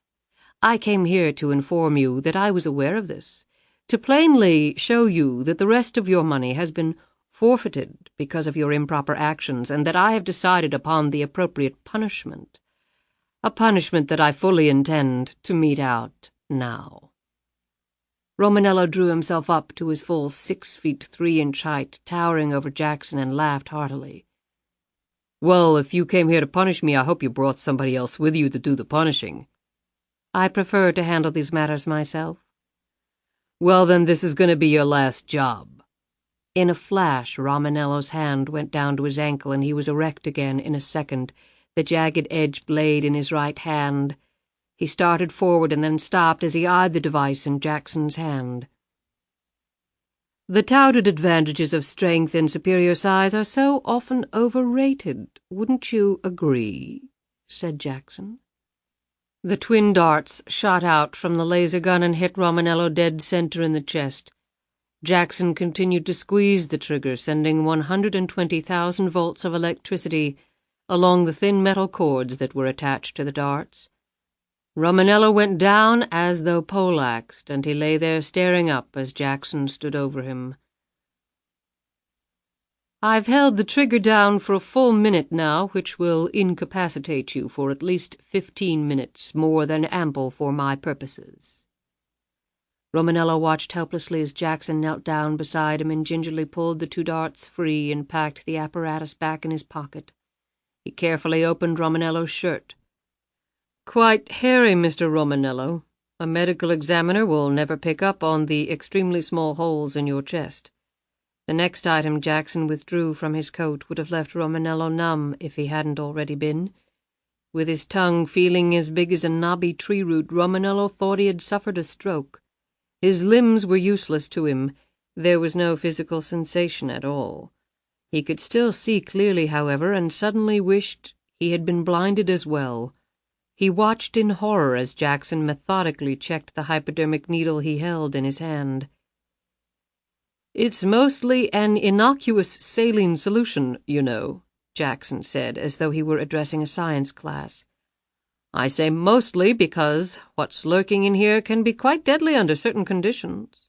He smiled down at Romanello and paused for a moment as he considered the import of his own words, and then continued. "This solution contains prostaglandin, a substance produced naturally in the body. Normal levels are measured in micrograms. I'm about to give you a dose several thousand times that, measured in milligrams, in fact. When this dose hits your heart, it will cause the coronary arteries to severely constrict, triggering what doctors would technically term a myocardial infarction, or coronary occlusion, also known as a heart attack of the most devastating kind. To tell you the truth, I've never combined the effects of electrification caused by the stun gun with this method of inflicting death. It might be interesting to observe the process." Jackson was betraying no more emotion than if he were about to dissect a frog in biology class. "Since prostaglandin occurs naturally in the body, as I mentioned, it's also naturally metabolized by the body, meaning there will be no suspiciously high traces left for a medical examiner to detect. I'm currently working on a poison to which I will attach an enzyme encapsulated by a special coating. The protective cover is quickly broken down by the components in the bloodstream. However, the poison will have ample time to do its work before that occurs. Once the protective coating is gone, the enzymes will instantly react with the poison compound and break it down, in effect destroying it. They use a similar process to clean up oil slicks. It's absolutely untraceable. I was planning to use it on you tonight. However, the process is not yet perfected, and I hate to rush things of that nature. Chemistry, after all, requires patience and precision. Hence, the fallback to the old reliable prostaglandin." Jackson held the needle very close to Romanello's neck, seeking the perfect entry site. "They will find you here, a young, strapping man felled in his prime by natural causes, another statistic in the ongoing health debate." Romanello's eyes almost exploded out of his head as he struggled with every ounce of will to break the grip of inertia the stun gun had caused. The veins stood out on his neck with the effort he was exerting, and Jackson quietly thanked him for providing such a convenient place, right before the needle plunged into the jugular vein and its contents poured into his body. Jackson smiled and gently patted Romanello on the head as his pupils shot back and forth like a metronome. From his bag, Jackson extracted a razor blade. "Now, a sharp-eyed medical examiner might pick up on the hypodermic's entry site, so we will have to address that." Using the razor, Jackson nicked Romanello's skin at the precise place the needle had gone in. A drop of blood floated to the surface of the skin. Jackson replaced the razor in the bag and pulled out a Band-Aid. He pressed it across the fresh cut and sat back to study his handiwork, smiling as he did so. "I'm sorry that it's come to this, as your services might have been useful to me in the future." Jackson picked up one of Romanello's limp hands and made the sign of the cross over the stricken man's chest. "I know that you were raised Roman Catholic, Mr. Romanello," he said earnestly, "although you obviously have strayed from the teachings of the Church. But I'm afraid a priest to administer last rites is out of the question. I hardly think it matters where you're going anyway, do you? Purgatory is such a silly notion, after all." He picked up Romanello's knife and placed it in the sheath strapped to his ankle. Jackson was about to stand up when he noted the edge of the newspaper sticking out from the inside of Romanello's jacket pocket. He nimbly plucked it out. As he read the article detailing the story of the two murders, drugs, LuAnn's disappearance, and the police's search for her, his features became grim. That explained a lot. Romanello was blackmailing her, or attempting to. Had he discovered this piece of information a day earlier, Jackson's solution would have been simple. He would have executed LuAnn Tyler on the spot. Now he could not do that, and he hated that he had lost partial control of the situation. She had already been confirmed as the winning ticket holder. She was scheduled to appear to the world in less than 24 hours as the lottery's newest winner. Yes, now her requests made more sense. He followed up the piece of paper and put it in his pocket. Like it or not, he was wedded to LuAnn Tyler, warts and all. It was a challenge, and if nothing else, he loved a challenge. However, he would take control back. He would tell her exactly what she had to do, and if she didn't follow his instructions precisely, then he would kill her after she won the lottery. Jackson gathered up the shredded newspaper and remnants of the UPS package. The dark suit he was wearing came off with a tug on certain discrete parts of the garment, and together with the now revealed body moldings that had given Jackson his girth. All of these items were packed in a pizza carrier bag that Jackson pulled from a corner of the living room. Underneath, a much slimmer Jackson was wearing the blue and white shirt, proclaiming him to be a Domino's pizza delivery person. From one of his pockets he pulled out a piece of thread, and, edging it carefully under the putty on his nose, lifted the piece cleanly off and stuck it in the pizza box. The mole, beard, and earpieces he similarly discarded. He swabbed his face down with alcohol from a bottle pulled from his pocket, removing the shadows and highlights that had aged his face. His hands worked quickly and methodically from years of long practice. Last, he combed a gel through his hair that effectively removed the sprayed-on streaks of gray. He checked his altered appearance in a small mirror hanging on the wall.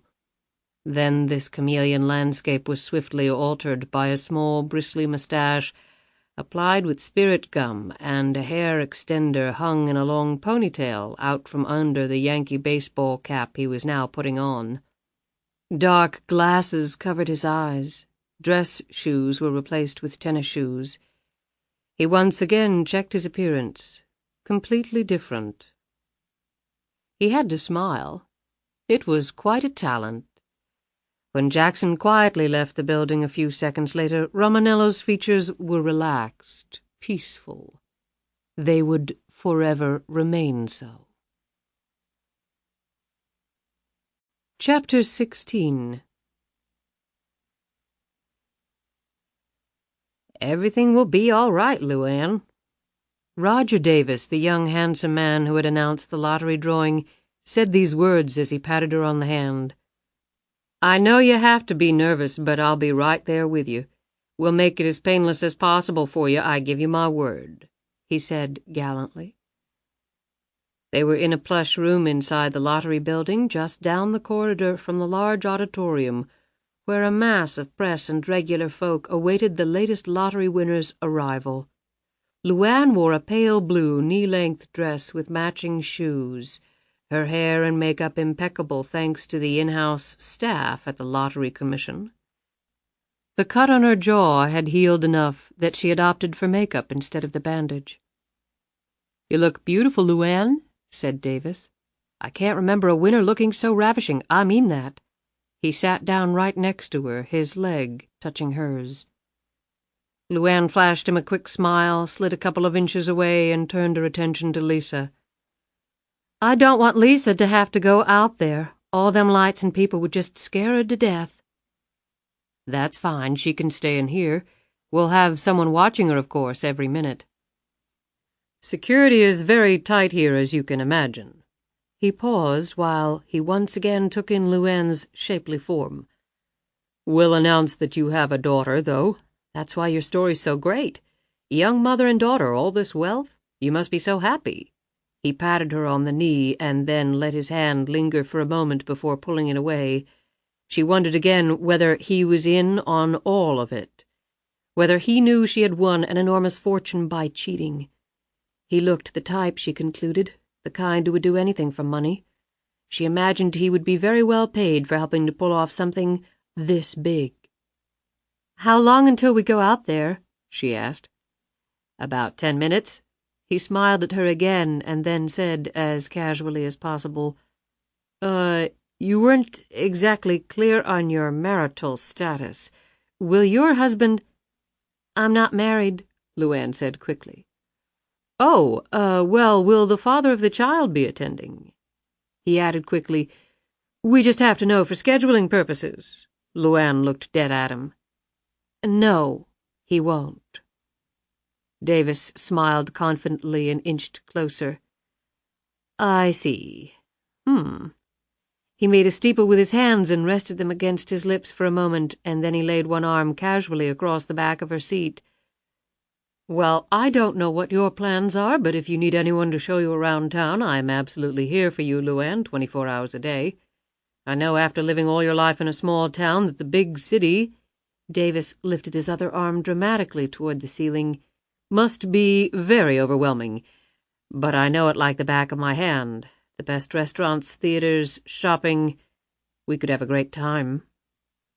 He edged still closer, his eyes hugging the contours of her body as his fingers drifted toward her shoulder.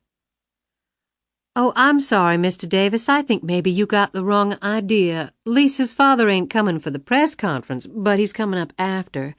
He had to get leave first." "Leave?" "He's in the Navy. He's with the SEALs."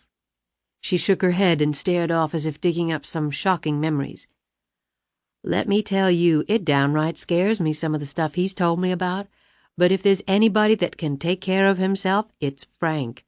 Why, he beat 6 guys unconscious in a bar one time 'cause they were coming on to me. He probably would have killed them if the police hadn't pulled him off, and it took 5 of them to do it. Big, strong cops, too." Davis's mouth dropped open, and he scooted away from LuAnn. "Good Lord." "Oh, but don't say nothing about that at the press conference, Mr. Davis. What Frank does is all top secret like, and he'd get real pissed at you if you said anything. Real pissed." She stared intently at him, watching the waves of fear pour over his pretty boy features. Davis stood up abruptly. "No, of course not. Not one word, I swear." Davis licked his lips and put a shaky hand through his heavily moosed hair. "I'd better go check on things, LuAnn." He managed a weak smile and gave her a shaky thumbs up. She returned the gesture. "Thanks so much for understanding, Mr. Davis." After he had gone, LuAnn turned back to Lisa. "You ain't never going to have to do that, baby doll. And pretty soon your mama ain't going to have to do it no more either." She cradled Lisa against her chest and stared across at the clock on the wall, watching the time tick down. Charlie glanced around the crowded auditorium while he methodically pushed his way toward the front of the stage. He stopped at a spot where he could see clearly and waited. He would have liked to be up on the stage with LuAnn, giving her what he knew would be much-needed moral support. However, that was out of the question. He had to remain in the background. Raising suspicion was not part of his job description. He would see LuAnn after the press conference was completed. He also would have to tell her his decision about whether he would accompany her or not. The problem was he hadn't made up his mind yet. He stuffed his hand in his pocket for a cigarette and then remembered smoking wasn't permitted in the building. He really was craving the soothing influences of the tobacco, and for a brief instant he contemplated sneaking outside for a quick one, but there wasn't enough time. He sighed, and his broad shoulders collapsed. He had spent the better part of his life roaming from point to point, with nothing in the way of a comprehensive plan, nothing resembling long-term goals. He loved kids and would never have any of his own. He was paid well, but while money went a long way toward improving his physical surroundings, it didn't really contribute to his genuine overall happiness. At his age, he figured this was as good as it was going to get. The avenues he had taken as a young man had pretty much dictated what the remaining years of his life would be like. Until now, LuAnn Tyler had offered him a way out of that.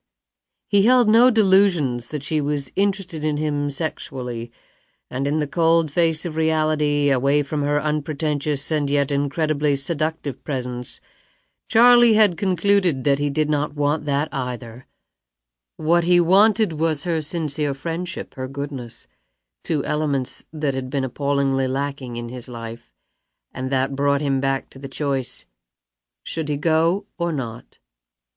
If he went, he had little doubt that he would enjoy the hell out of LuAnn and Lisa, with an added plus of being a father figure for the little girl. For a few years, anyway, but he had sat up most of the night thinking about what would happen after those first few years. It was inevitable that beautiful LuAnn, with her new wealth and the refinement that would come from those riches, would be the target of dozens of the world's most eligible men. She was very young, had one child, and would want more. She would marry one of these men. That man would assume the responsibilities of fathering Lisa, and properly so. He would be the man in LuAnn's life. And where would that leave Charlie? He edged forward, squeezing between two CNN cameramen as he thought about this again. At some point, Charlie figured, he would be compelled to leave them. It would be too awkward. It wasn't like he was family or anything. And when that time came, it would be painful, more painful than allowing his body to be used for a punching bag during his youth. After spending only a few days with them, he felt a bond with LuAnn and Lisa that he had not managed to form in over 10 years of marriage with his ex-wife. What would it be like after 3 or 4 years together? Could he calmly walk away from Lisa and her mother without suffering an irreparably broken heart, a screwed-up psyche? He shook his head. What a tough guy he had turned out to be. He barely knew these simple people from the South, and he was now engulfed in a life-churning decision, the consequences of which he was extrapolating out years into the future. A part of him said simply, go for the ride and enjoy the hell out of yourself. You could be dead from a heart attack next year. What the hell did it matter? The other part of him, though, he was afraid was winning the day. He knew that he could be LuAnn's friend for the rest of his life, but he didn't know if he could do it close up every day with the knowledge that it might end abruptly. Shit, he muttered. It came down to pure envy, he decided. If he were only 20, he shrugged. Okay, 30 years younger. Envy of the guy who would eventually win her love, a love that he was sure would last forever, at least on her side. And heaven help the poor man who betrayed her. She was a hellcat, that was easy to see. A firecracker with a heart of gold, but that was a big part of the attraction. Polar opposites like that in the same fragile shell of skin and bones and raw nerve endings was a rare find. Charlie abruptly stopped his musings and looked up at the stage. The entire crowd seemed to tense all at once, like a biceps flexing and forming a ridge of muscle. Then the cameras started clicking away as LuAnn, tall, queenly, and calm, walked gracefully into their field of vision and stood before them all. Charlie shook his head in silent wonderment. "Damn," he said under his breath. She had just made his decision that much harder.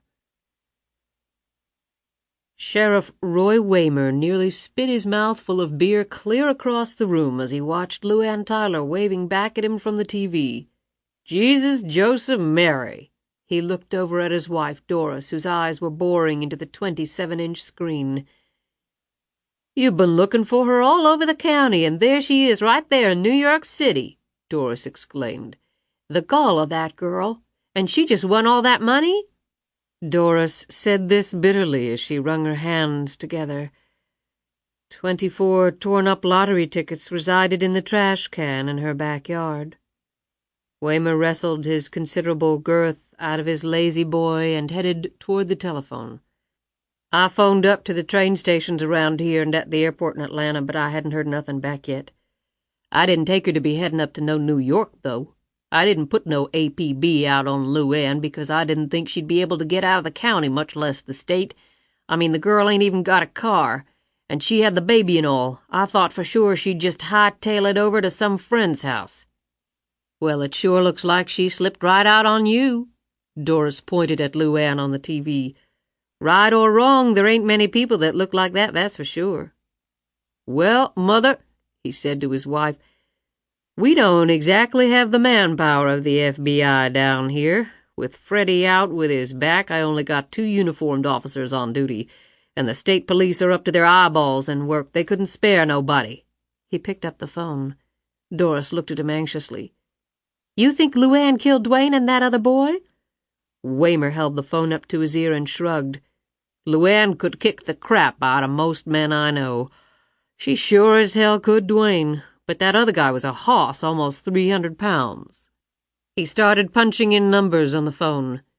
"But she could have snuck up behind him and smashed that phone over his head." She'd been in a fight. More than one person saw her with a bandage on her chin that day. "Drugs was behind it, that's for sure," Doris said. "That poor little baby in that trailer with all them drugs." Waymer was nodding his head. "I know that." "I bet you LuAnn was the brains behind it all. She's sharp, all right, we all know that. And she was always too good for us. She tried to hide it, but we could all see through that. She didn't belong here, she wanted to get out, but she didn't have no way.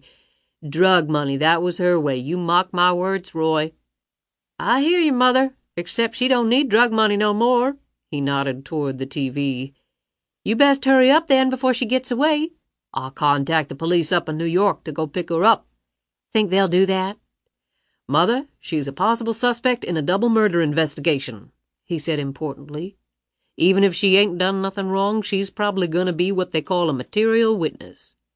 "Yeah, but you think those Yankee police up in New York gonna care about that, huh?" "Police is police, Doris, north or south. The law's the law."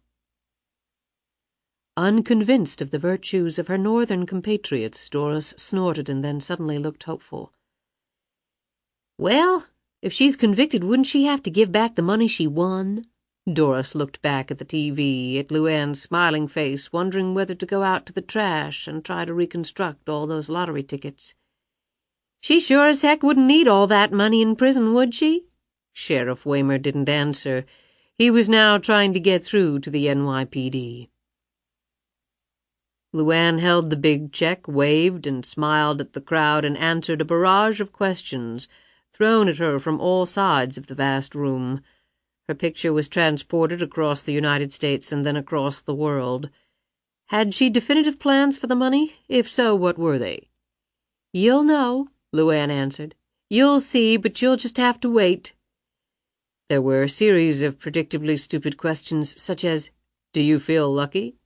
"Incredibly," she responded. "More than you'll ever know." "Will you spend it all in one place?" "Not likely, unless it's a really, really big place." "Will you help your family?" I'll help all the people I care about." 3 times her hand was sought in matrimony.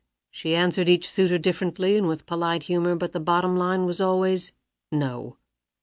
Charlie silently fumed at these exchanges, and then, checking his watch, he made his way out of the room.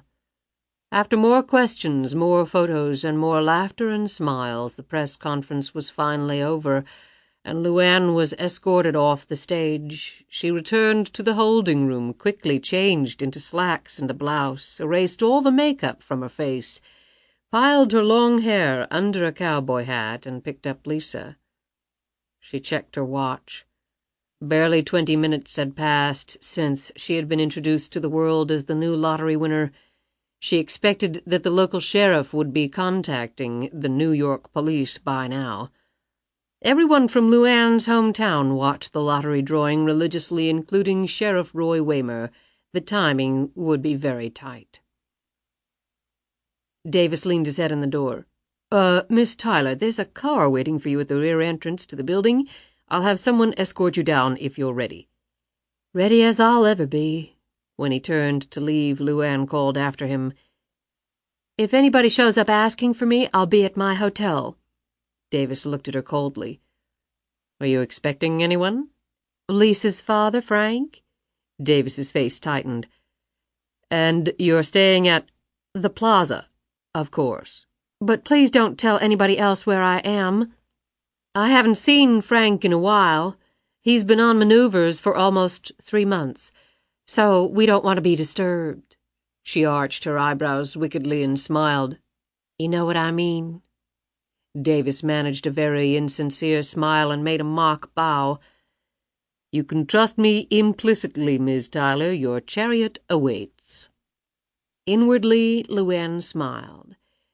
Now she was certain that when the police came for her, they would be directed as fast as possible to the Plaza Hotel.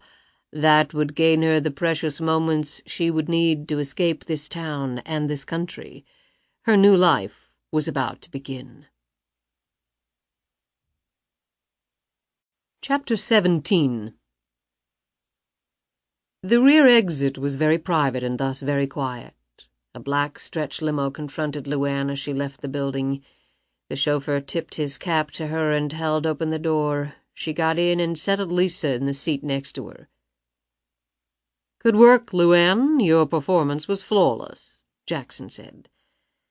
LuAnn nearly screamed out as she jerked around and stared into the dark recesses of the limo's far corner.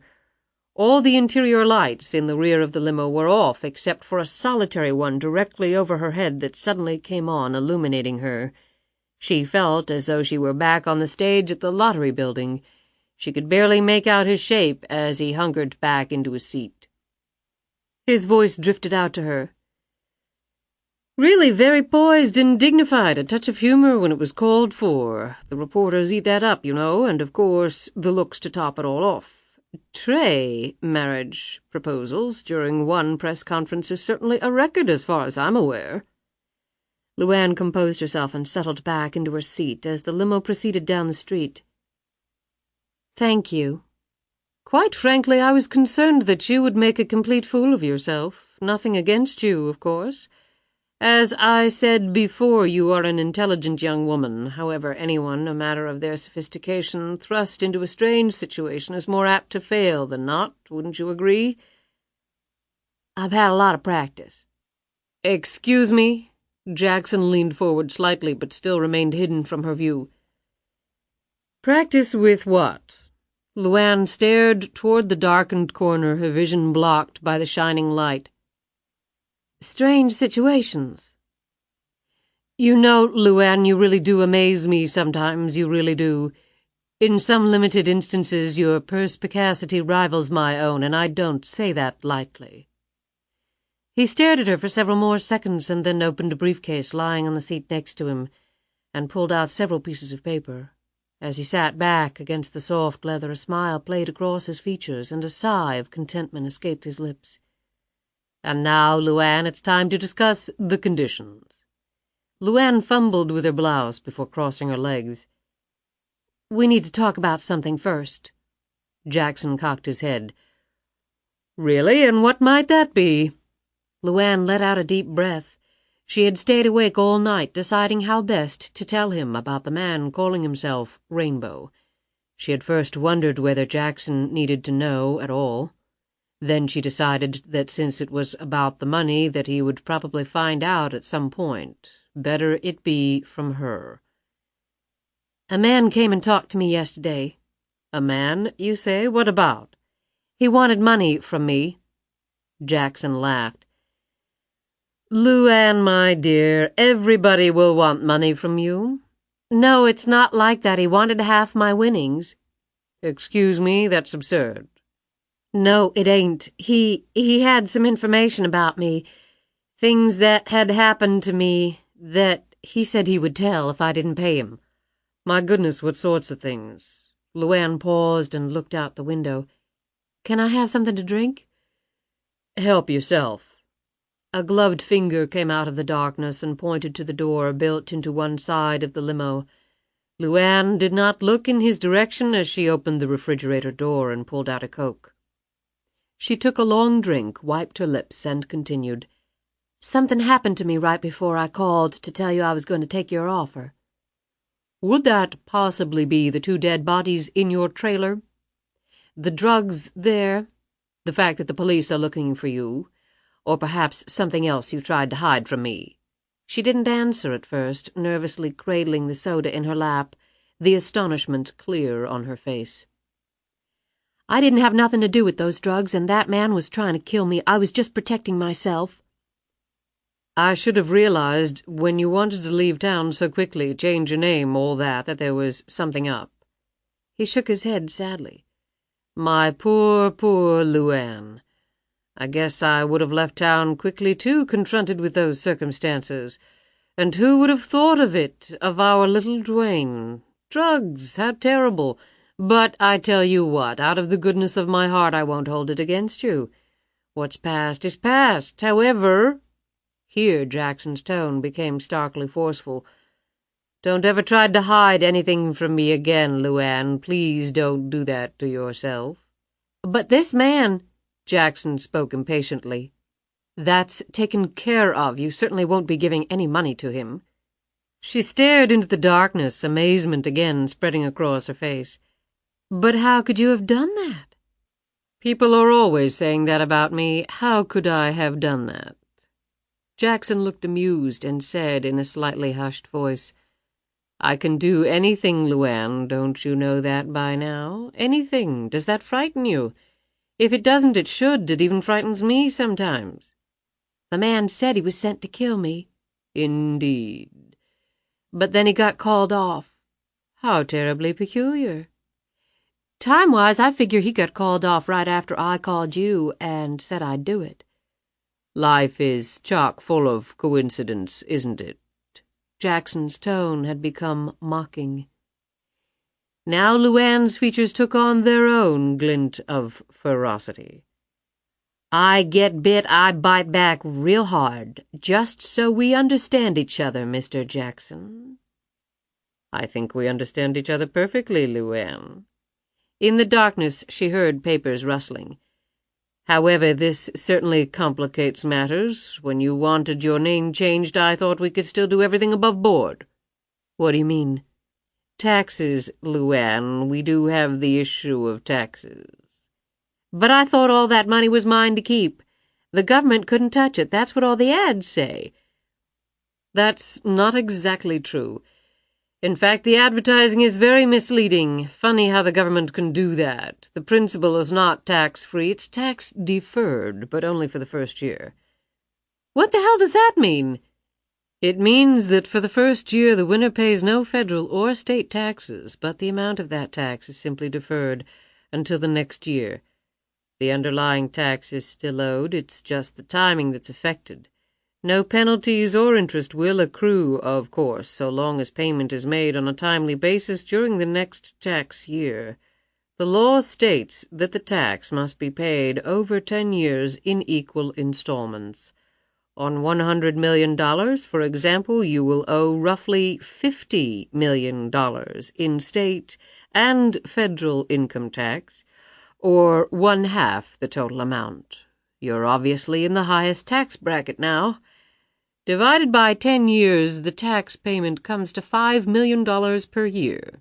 In addition to that, generally speaking, any money you earn from the principal amount is taxable without any type of tax-deferred status. And I must tell you, LuAnn, I have plans for that principal, rather grand plans. You will make a great deal more money in the coming years. However, it will almost all be taxable income, dividends, capital gains, interest from taxable bonds, that sort of thing. That ordinarily would not present a problem, since law-abiding citizens who are not on the run from the police under an assumed name can file their tax returns, pay their fair share of tax, and live quite nicely. You can no longer do that. If my people filed your tax return under the name LuAnn Tyler with your current address and other personal information, don't you think the police might come knocking on your door?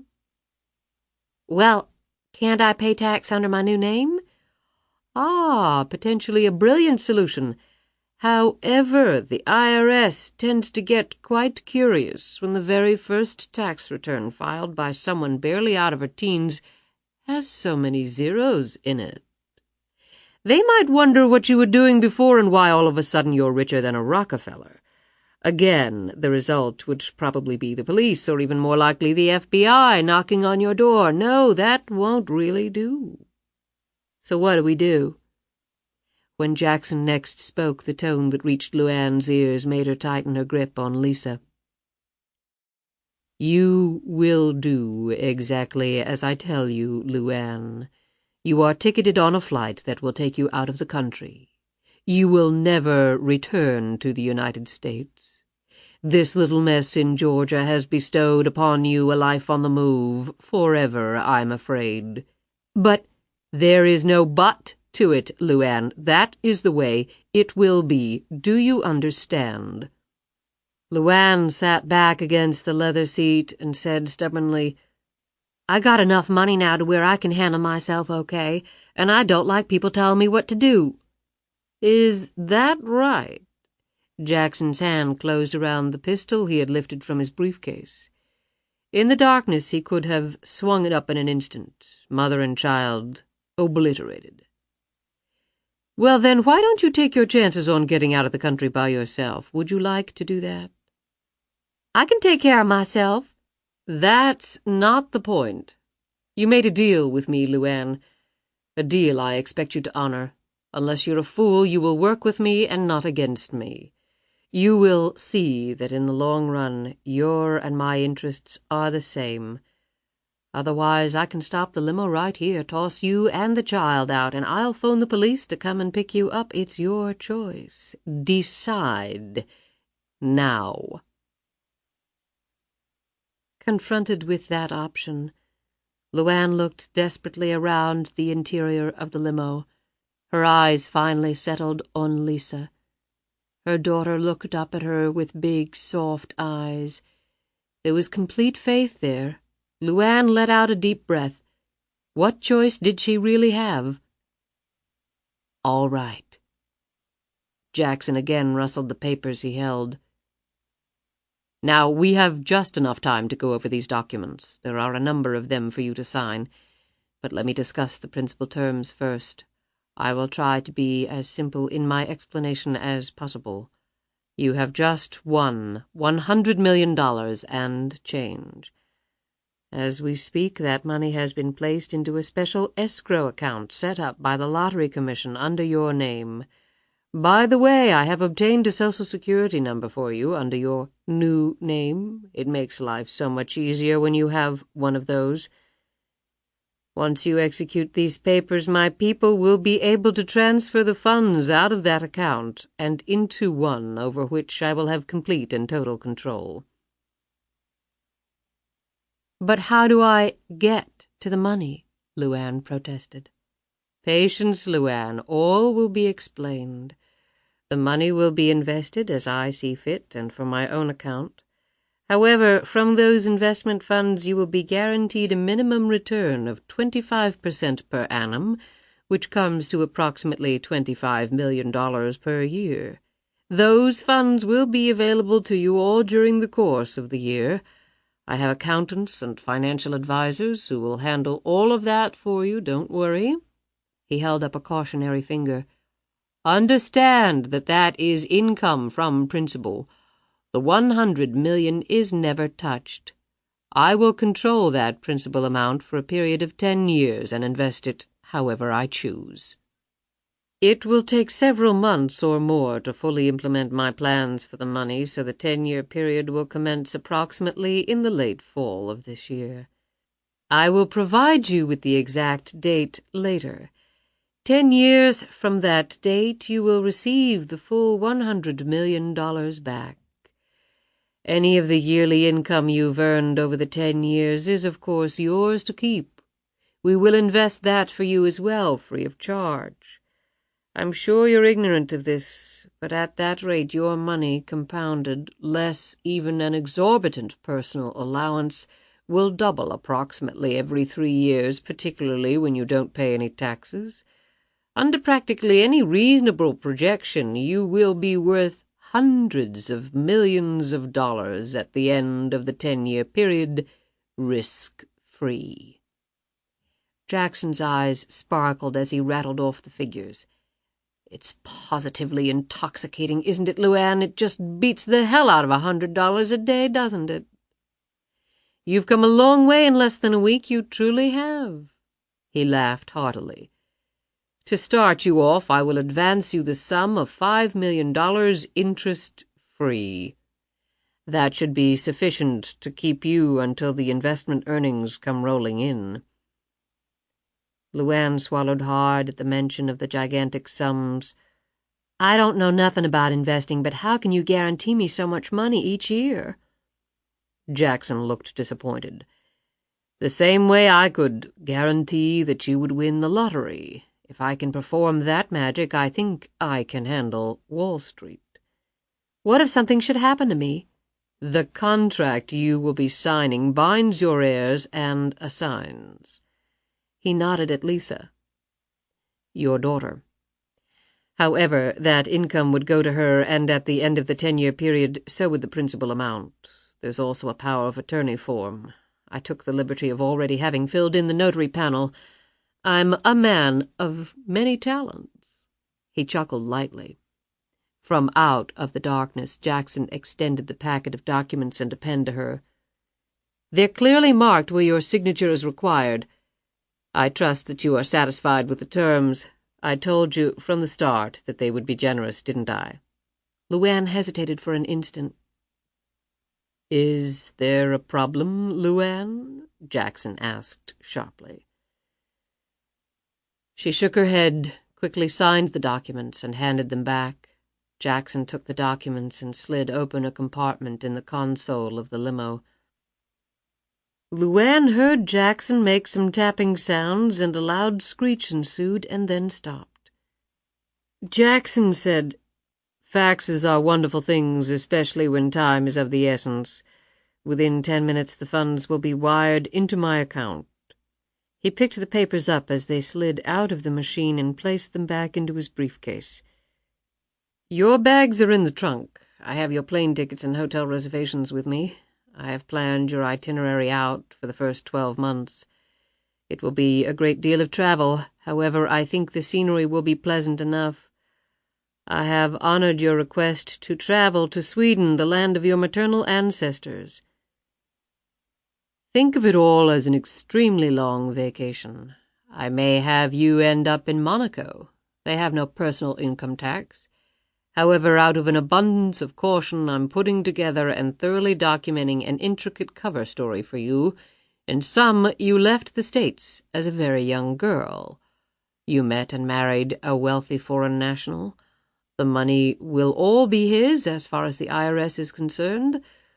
You see, the funds will be kept only in foreign banks and offshore accounts. U.S. banks have stringent reporting requirements to the IRS.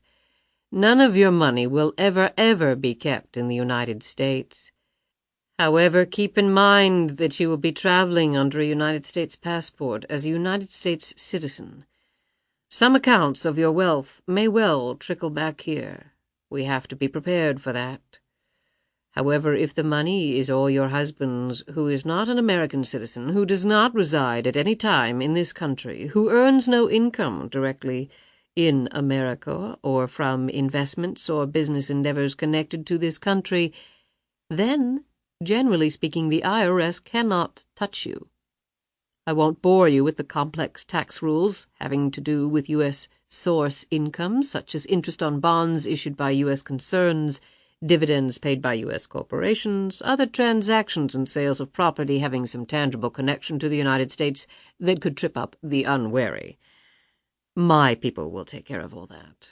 Believe me when I say it won't be a problem. LuAnn reached out for the tickets. Not quite yet, LuAnn. We have some steps to take. The police? He said pointedly. I took care of that. Oh, did you now? His tone was one of amusement. Well, I would be very surprised if New York's finest weren't stationing themselves at every airport, bus, and train station right this very minute. Since you're a felon fleeing across state lines, they've probably called the FBI in as well. They're sharp. It's not like they'll be waiting patiently at your hotel for you to show up. He looked out the window of the limo. We have some preparations to take care of. It'll give the police additional time to set up their net. However, it's a trade-off we have to make. As Jackson was talking, LuAnn felt the limo slow down and then stop. Then she heard a long, slow, clanking sound as though a door were being raised. When it stopped, the limo pulled through and then stopped again. The limo phone rang, and Jackson quickly answered it. He listened for a few moments and then hung up. Confirmation that the $100 million has been received. Though it's after regular banking hours, I'd had special arrangements in place.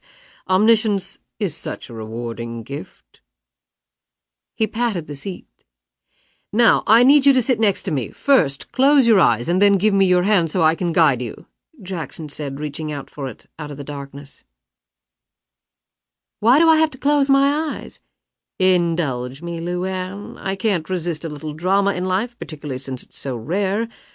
I can assure you that what I'm about to do will be absolutely essential to your safely evading the police and starting your new life. LuAnn started to question him again, but then thought better of it. She took his hand and closed her eyes. He settled her down beside him. She could feel a light shine down on her features. She jerked as she felt the scissors cut into her hair. Jackson's breath was right next to her ear. I would advise you not to do that again. It's hard enough to do this in such a small space with limited time and equipment. I wouldn't want to do you serious damage. Jackson continued cutting until her hair stopped just above her ears. He periodically stuffed the cut hair into a large trash bag. A wet substance was continually run through the remaining strands, and then it quickly hardened, almost like concrete. Jackson used a styling brush to manipulate the remaining strands into place. Jackson next clamped a portable mirror surrounded by non-heating light bulbs to the edge of the limo's console. Ordinarily, with the nose job he was going to perform, he would employ 2 mirrors to test profile constantly. However, he didn't have that luxury sitting in a limo in a Manhattan underground parking garage. He opened up his kit, a 10-tray case filled with makeup supplies and a myriad of tools with which to apply them, and then set to work. She felt his nimble fingers flying over her face. He blocked out her eyebrows with Kryolan's eyebrow plastic, covered them with a sealer, dressed the area with a cream stick, and then powdered it. Then he created totally new ones using a small brush. He thoroughly cleansed the lower part of her face with rubbing alcohol. He applied spirit gum to her nose and let it dry. While it did so, he applied KY lubricating jelly to his fingers so the putty he was going to use wouldn't stick to them. He let the putty heat up in his hand and then commenced applying the malleable substance to her nose, methodically kneading and pressing until a satisfactory shape was created. Your nose is long and straight, LuAnn. Classic, really. However, a little putty, a little shadowing and highlighting, and voila, we have a thick, crooked piece of cartilage that isn't nearly as becoming. However, it's only temporary. Everyone, after all, is only temporary. He chuckled lightly at this philosophical statement as he went through the process of stippling the putty with a black stipple sponge, powdering the surface, stippling in a foundation color, and adding rouge to the nares to give a natural appearance. Using subtle shadowing and highlights, he made LuAnn's eyes seem closer together and made her chin and jawline seem less prominent with the aid of powders and creams. Rouge was placed skillfully on the cheekbones to lessen their impact on her overall appearance. She felt him gently examining the wound on her jaw. Nasty cut. Souvenir from your trailer experience. When LuAnn didn't answer, he said, "You know, this will require some stitching. Even with that, it's deep enough that it probably will scar. Don't worry, after I'm done, it will be invisible. But eventually, you may want to consider plastic surgery." He chuckled again and added, "In my professional opinion." Next, Jackson carefully painted her lips. "A little thinner, I'm afraid, than the classical model, LuAnn. You may want to consider collagen at some point." It was all LuAnn could do not to jump up and run screaming from him. She had no idea what she was going to look like. It was as though he was some mad scientist bringing her back from the dead. "I'm stippling in freckles now, along the forehead, around the nose and cheeks. If I had time, I'd do your hands as well, but I don't. No one would notice anyway. Most people are so unobservant." He spread open the collar of her shirt and applied the foundation and stippling around her neck. Then he buttoned her shirt up, repacked his equipment, and guided her back to her seat. "There's a small mirror in the compartment next to you," Jackson informed her. LuAnn slowly pulled out the mirror and held it up in front of her face. She gasped. Looking back at her was a red-headed woman with short, spiky hair, a very light, almost albino complexion with an abundance of freckles. Her eyes were smaller and closer together, her chin and jawline less prominent, the cheeks flat and oval. Her lips were a deep red and made her mouth look huge. Her nose was much broader and bore a distinctive curve to the right. Her dark eyebrows were now tinted a much lighter color. She was completely unrecognizable to herself. Jackson tossed something on her lap. She looked down. It was a passport. She opened it. The photo staring back at her was the same woman who she had looked at in the mirror. "Wonderful work, wouldn't you say?" Jackson said. As LuAnn looked up, Jackson hit a switch, and a light illuminated him. Or her, rather, as LuAnn received a second jolt. Sitting across from her was her double, or the double of the woman she had just become. The same short red hair, facial complexion, crooked nose, everything. It was as though she had suddenly discovered a twin. The only difference was she was wearing jeans and her twin was wearing a dress. LuAnn was too amazed to speak. Jackson quietly clapped his hands together. "I've impersonated women before, but I believe this is the first time I've impersonated an impersonation. That photo is of me, by the way, taken this morning. I think I hit it rather well, although I don't think I did your bust justice. Well, even twins needn't be identical in every respect." He smiled at her shocked look. "No need to applaud. However, I do think that, considering the working conditions, it does deserve some degree of acclaim." The limo started moving again. They exited the garage, and a little more than a half-hour later they arrived at JFK. Before the driver opened the door, Jackson looked sharply at LuAnn. "Don't put on your hat or your glasses, as that suggests attempting to hide one's features, and you could conceivably mess up the makeup. Remember, rule number 1, when trying to hide, make yourself as obvious as possible. Put yourself right out in the open." Seeing adult twins together is fairly rare, however, but while people, the police included, will notice us, perhaps even gawk, there will be no levels of suspicion. In addition, the police will be looking for one woman. When they see two together, and twins at that, even with a child, they'll discount us entirely, even as they stare at us. It's just human nature. They have a lot of ground to cover and not much time. Jackson reached across for Lisa. LuAnn automatically blocked his hand, looking at him suspiciously. "LuAnn, I am trying my best to get you and this little girl safely out of the country. We will shortly be walking through a squadron of police and FBI agents who will be doing their best to apprehend you. Believe me, I have no interest in keeping your daughter, but I do need her for a very specific reason." Finally, LuAnn let go. They climbed out of the limo. In high heels, Jackson was a little taller than LuAnn. She noted that he had a long, lean build that she had to admit looked good in the stylish clothing. He put a black coat on over his dark dress. "Come on," he said to LuAnn. She stiffened at the new tone of his voice. Now he also sounded exactly like her. "Where's Charlie?" LuAnn asked as they entered the terminal a few minutes later, a chubby skycap with the bags in tow. "Why?" Jackson said quickly. He expertly maneuvered in the high heels. LuAnn shrugged. "Just wondering. He'd been taking me around before. I thought I'd see him today."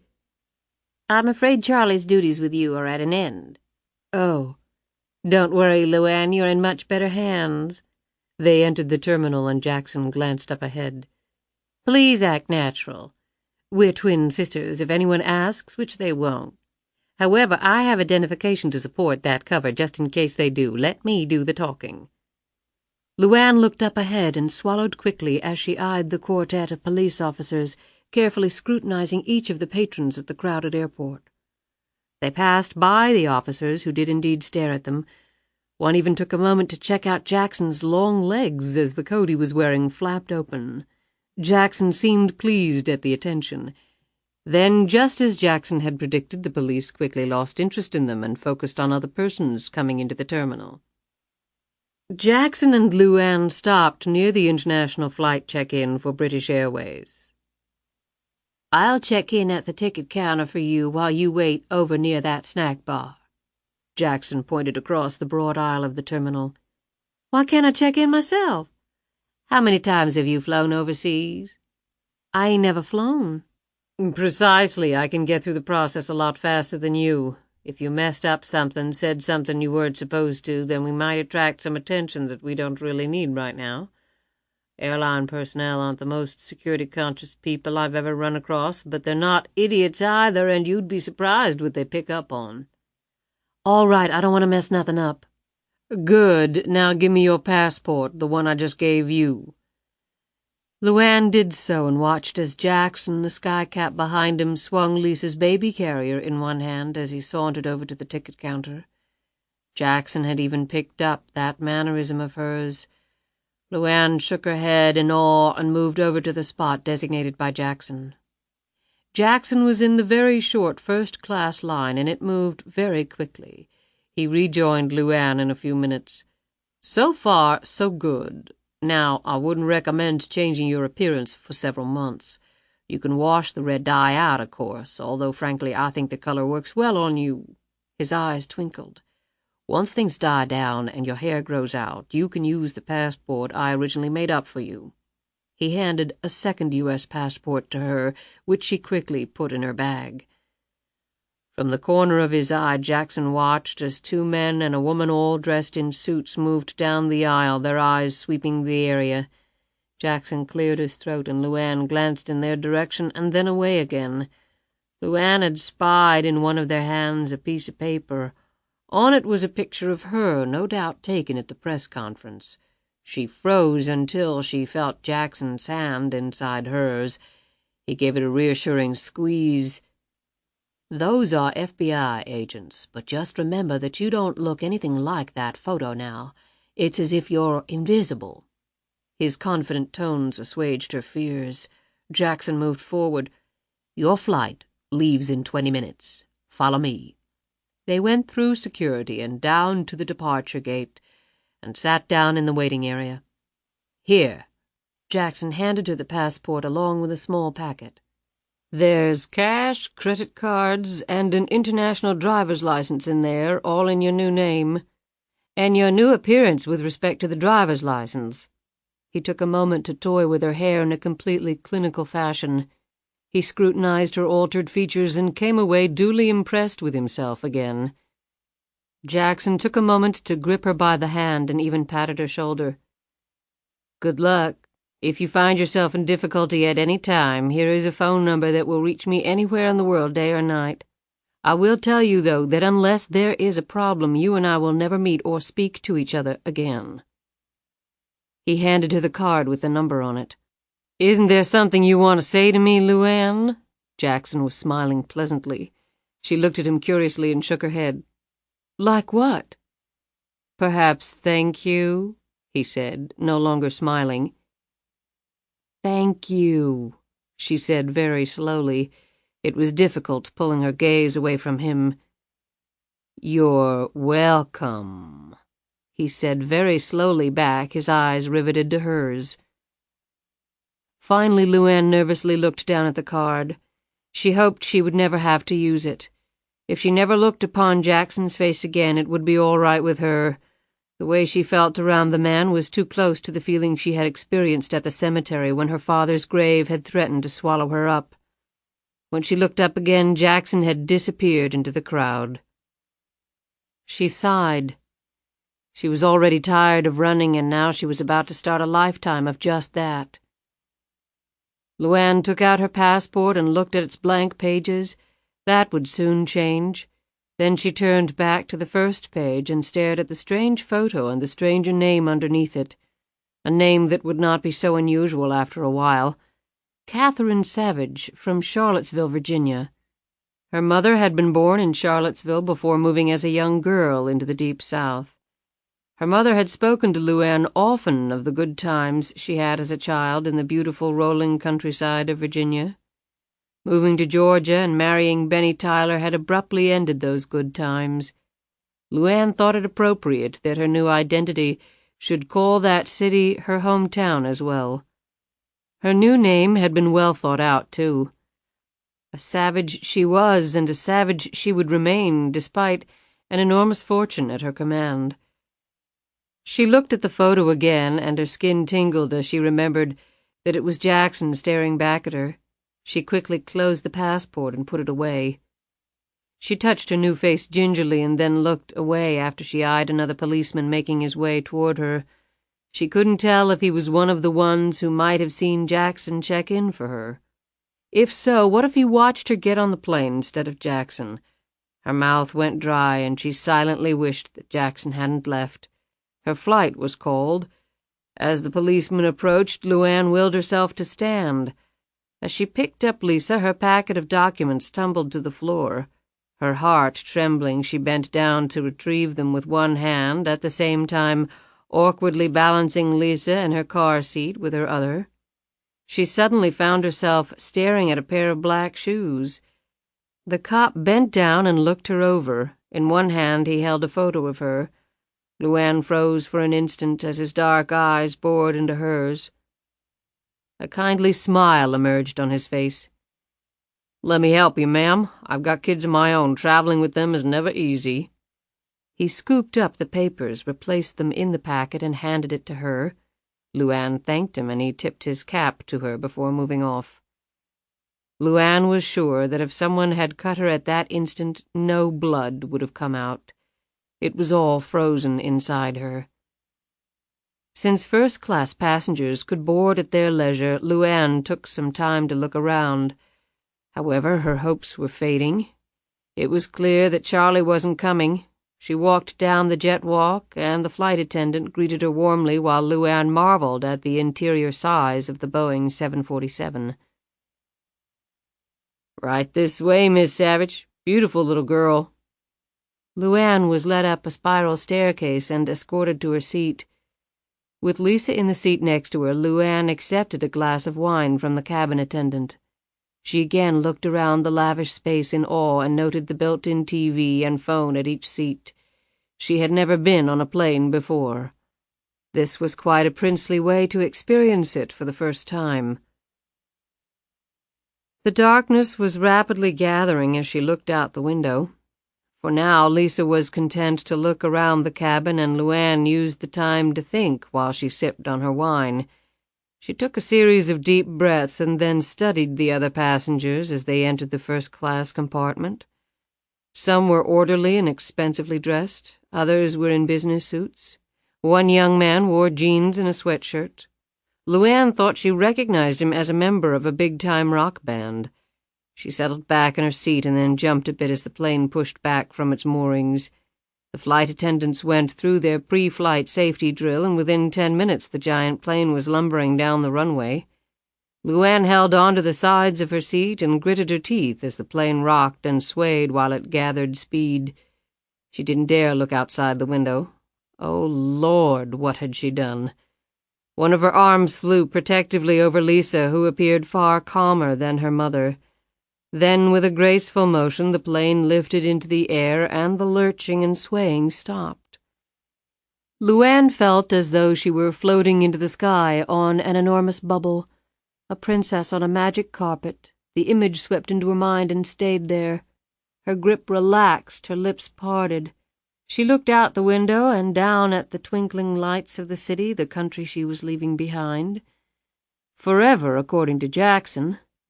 She gave a symbolic wave out the window and then leaned back against the seat. 20 minutes later she had put on her headphones and was gently swaying her head to some classical music. She jerked upright when the hand fell upon her shoulder, and Charlie's voice filtered down to her. He wore the hat she had bought him. His smile was big and genuine, but there was nervousness evident in his body language, the twitching of his eyes. LuAnn took off the headphones. "Good gosh," he whispered. "If I hadn't recognized Lisa, I would have passed right by you. What the hell happened?" "A long story." She gripped his wrist tightly and let out a barely audible sigh. "Does this mean you're finally going to tell me your real name, Charlie?" A light rain had started to fall on the city shortly after the 747 had lifted off. Walking slowly down the street in Midtown Manhattan with the aid of a cane, the man in the black trench coat and waterproof hat seemed not to notice the inclement weather. Jackson's appearance had changed drastically since his last encounter with LuAnn. He had aged at least 40 years. Heavy pouches hung under his eyes.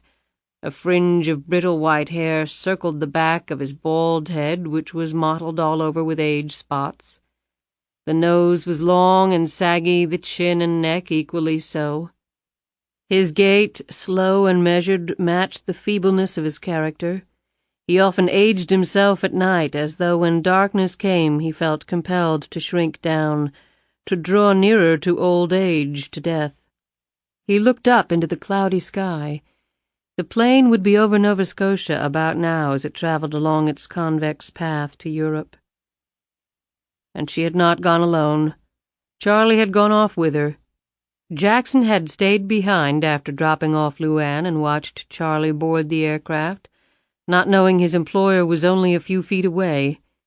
That arrangement might work out all right after all, Jackson thought. He had doubts about LuAnn, serious doubts. She had withheld information from him, usually an unpardonable sin. He had managed to avoid a serious problem by eliminating Romanello, and he had to concede that the difficulty had been partially his in the making. He had, after all, hired Romanello to kill his chosen one if she had failed to accept his offer. However, he had never before had a winner on the run from the police. He would do what he always did when confronted with a possible disaster. He would sit back and observe. If things continued to run smoothly, he would do nothing. At the slightest sign of trouble, however, he would take immediate and forceful action. So having capable Charlie along with her might prove to be a good thing. LuAnn was different from the others, that was certain. Jackson pulled his collar up and slowly ambled down a side street. New York City in the darkness and rain held no terror for him. He was heavily armed and expertly skilled in innumerable ways of killing anything that breathed. Anyone targeting the old man as easy pickings would painfully realize the mistake. Jackson had no desire to kill. It was sometimes necessary, but he took no pleasure in it. Only the attainment of money, power, or ideally both, would suffice as justification in his mind. He had far better things to do with his time. Jackson turned his face once again to the sky. The light rain fell onto latex folds of his face. He looked at them. They were cool to the touch, felt good against his real skin. "Godspeed to you both," he said under his breath, and then smiled.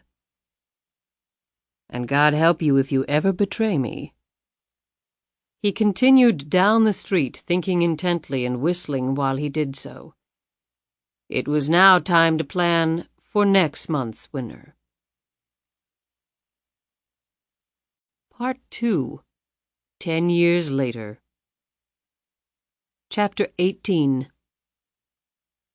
The small private jet landed at the airstrip at Charlottesville-Albemarle Airport and taxied to a halt.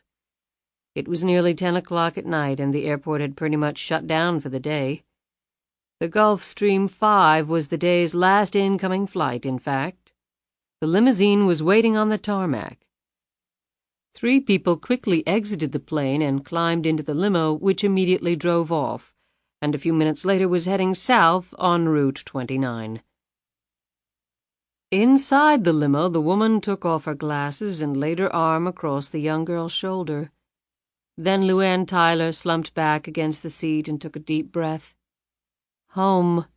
Finally, they were back in the United States. All the years of planning had finally been executed. She had thought about little else for some time now. She glanced over at the man who sat in the rear-facing seat. His eyes stared straight ahead, his thick fingers drummed a somber rhythm across the car's window. Charlie looked concerned, and he was concerned, but he still managed to smile, a reassuring grin. If nothing else, he had always been reassuring for her over the last 10 years. He put his hands in his lap and cocked his head at her. "You scared?" he asked. LuAnn nodded and then looked down at 10-year-old Lisa, who had immediately slumped over her mother's lap and fallen into an exhausted sleep. The trip had been a long and tedious one. "How about you?" she asked back. He shrugged his thick shoulders. "We prepared as well as we could. We understand the risks. Now we'll just have to live with it." He smiled again, this time more broadly. "We'll be okay." She smiled back at him, her eyes deep and heavy. They had been through a lot over the last decade. If she never climbed aboard another airplane, never passed through another customs post, never again wondered what country she was in, what language she should be trying to muddle through, it would be perfectly fine with her. The longest trip she wanted to take for the rest of her life was strolling down to the mailbox to pick up her mail, or drive down to the mall to go shopping. God, if it could only be that easy. She winced slightly and rubbed in a distracted fashion at her temples. Charlie quickly picked up on this. Over the years, he had acquired a heightened sensitivity to the subtle tracks of her emotions. He scrutinized Lisa for a long moment to make sure she was indeed sleeping. Satisfied, he undid his seatbelt, sat down next to LuAnn, and spoke in soft tones. "He doesn't know we've come back. Jackson doesn't know." She whispered back to him, "We don't know that, Charlie. We can't be sure. My God, I don't know what's scaring me most. The police or him. No, that's a lie. I know it's him. I'd take the police over him any day. He told me never to come back here. Never. Now I'm back. We all are."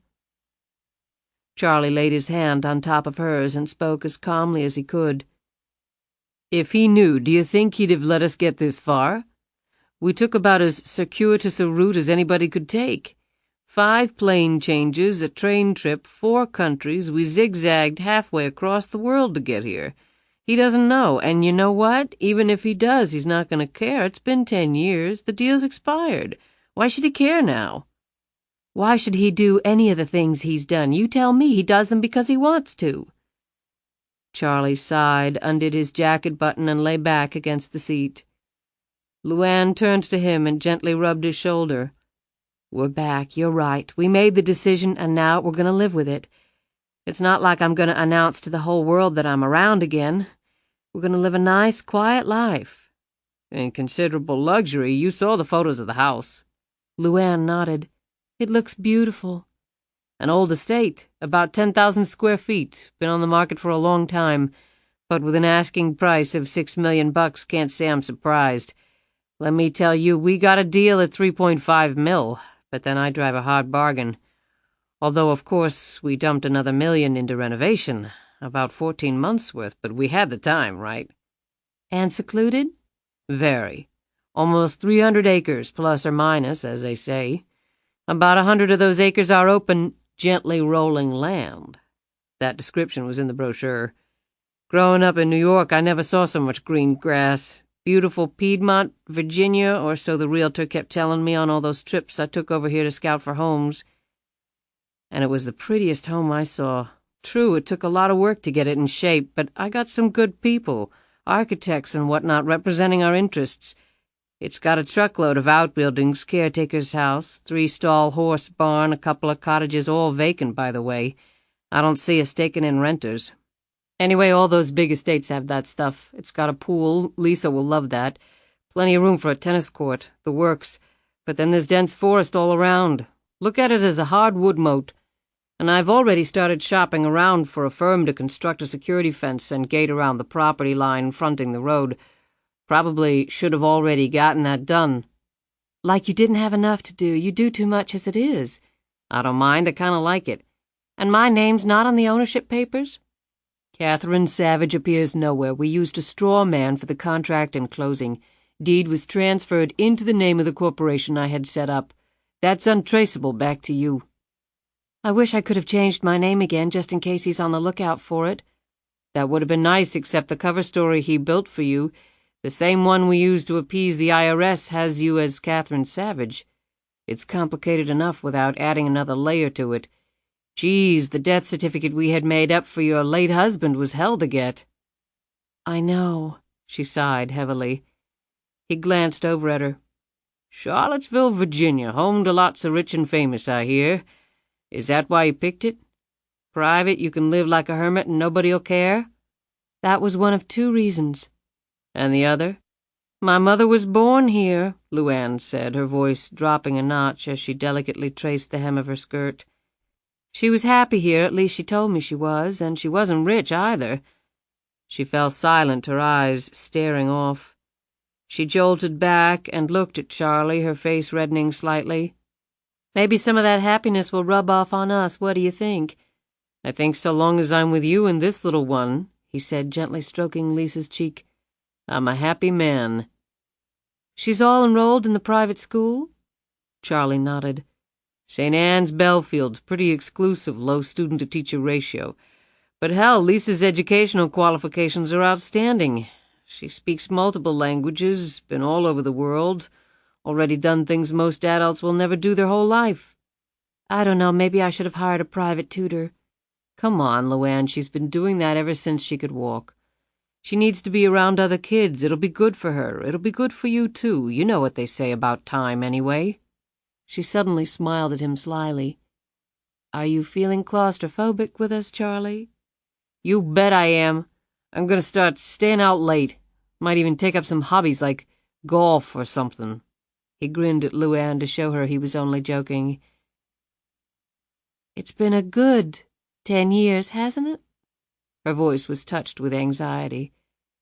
Wouldn't trade 'em for anything, he said. Let's hope the next 10 are just as good, LuAnn said to herself. She laid her head against his shoulder. When she had stared out at the New York skyline all those years ago, she had been brimming with excitement, with the potential of all the good she could do with the money. She had promised herself that she would, and she had fulfilled that promise. Personally, however, those wonderful dreams had not been met. The last 10 years had only been good to her if you defined good as constantly on the move, fearful of discovery, having pangs of guilt every time she bought something because of how she had come by the money. She had always heard that the incredibly rich were never really happy for a variety of reasons. Growing up in poverty, LuAnn had never believed that. She simply took it to be a ruse of the wealthy. Now she knew it to be true, at least in her own case. As the limo drove on, she closed her eyes and tried to rest. She would need it. Her second new life was about to commence. Chapter 19. Thomas Donovan sat staring at his computer screen in the frenetic newsroom of the Washington Tribune. Journalistic awards from a number of distinguished organizations dotted the walls and shelves of his cluttered cubicle, including a Pulitzer he had won before he was 30. Donovan was now in his early 50s, but still possessed the drive and fervor of his youth. Like most investigative journalists, he could dish out a strong dose of cynicism about the workings of the real world, if only because he had seen the worst of it. What he was working on now was a story the substance of which disgusted him. He was glancing at some of his notes when a shadow fell across his desk. "Mr. Donovan?" Donovan looked up into the face of a young kid from the mailroom. "Yeah." "This just came in for you. I think it's some research you had requested." Donovan thanked him and took the packet. He dug into it with obvious zeal. The lottery story he was working on had so much potential. He had already done a great deal of research. The national lottery took in billions of dollars each year in profits, and the amount was growing at more than 20% a year. The government paid out about half its revenue in prize money, about 10% to vendors and other operating costs, and kept 40% as profit, a margin most companies would kill for. Surveys and scholars had argued for years about whether the lottery amounted to a regressive tax, with the poor the chief loser. The government maintained that demographically the poor didn't spend a disproportionate share of their income on the game. Such arguments didn't sit well with Donovan. He knew for a fact that millions of the people who played the game were borderline poverty level, squandering Social Security money, food stamps, and anything else they could get their hands on to purchase the chance at the easy life, even though the odds were so astronomically high as to be farcical. And the government advertisements were highly misleading when it came to detailing precisely what those odds were.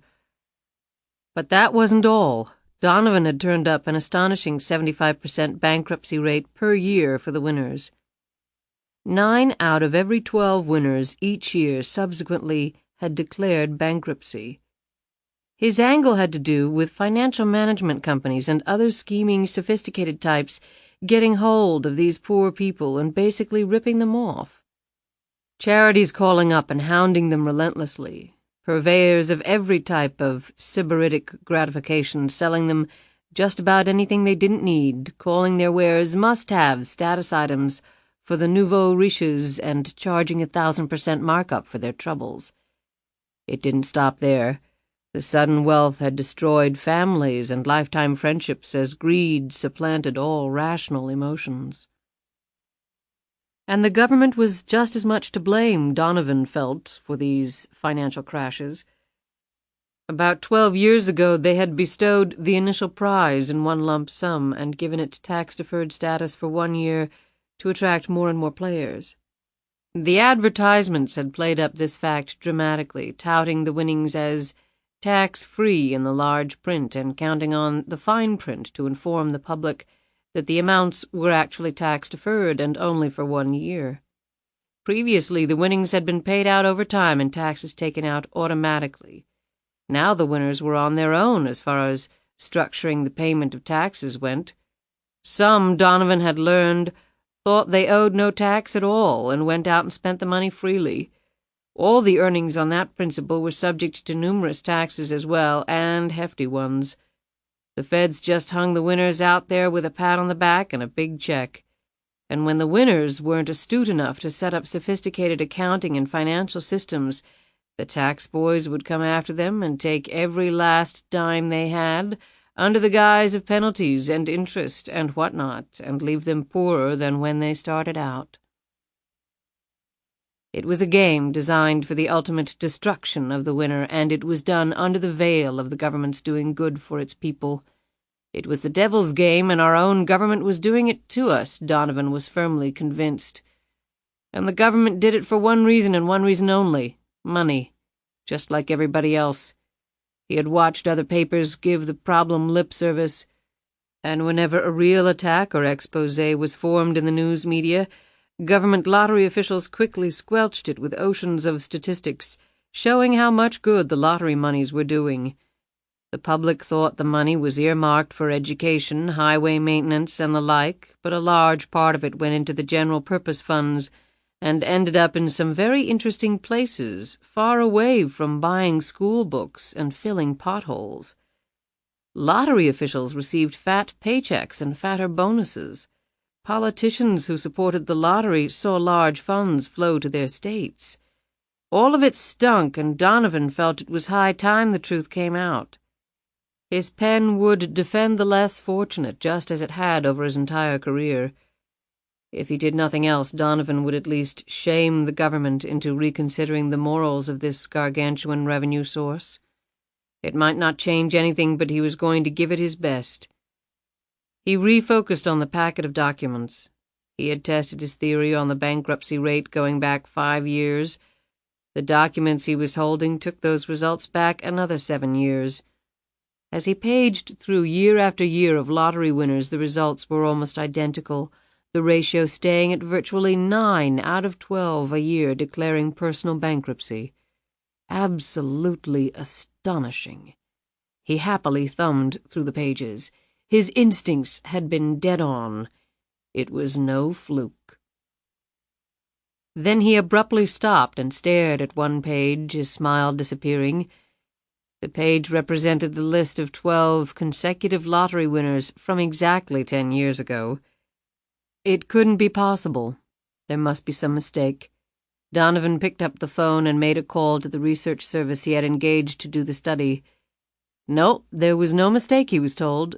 Bankruptcy filings were matters of public record. Donovan slowly hung up the phone and stared again at the page. Herman Rudy, Bobby Joe Reynolds, LuAnn Tyler, the list went on, 12 winners in a row. Not one of them had declared personal bankruptcy. Not one.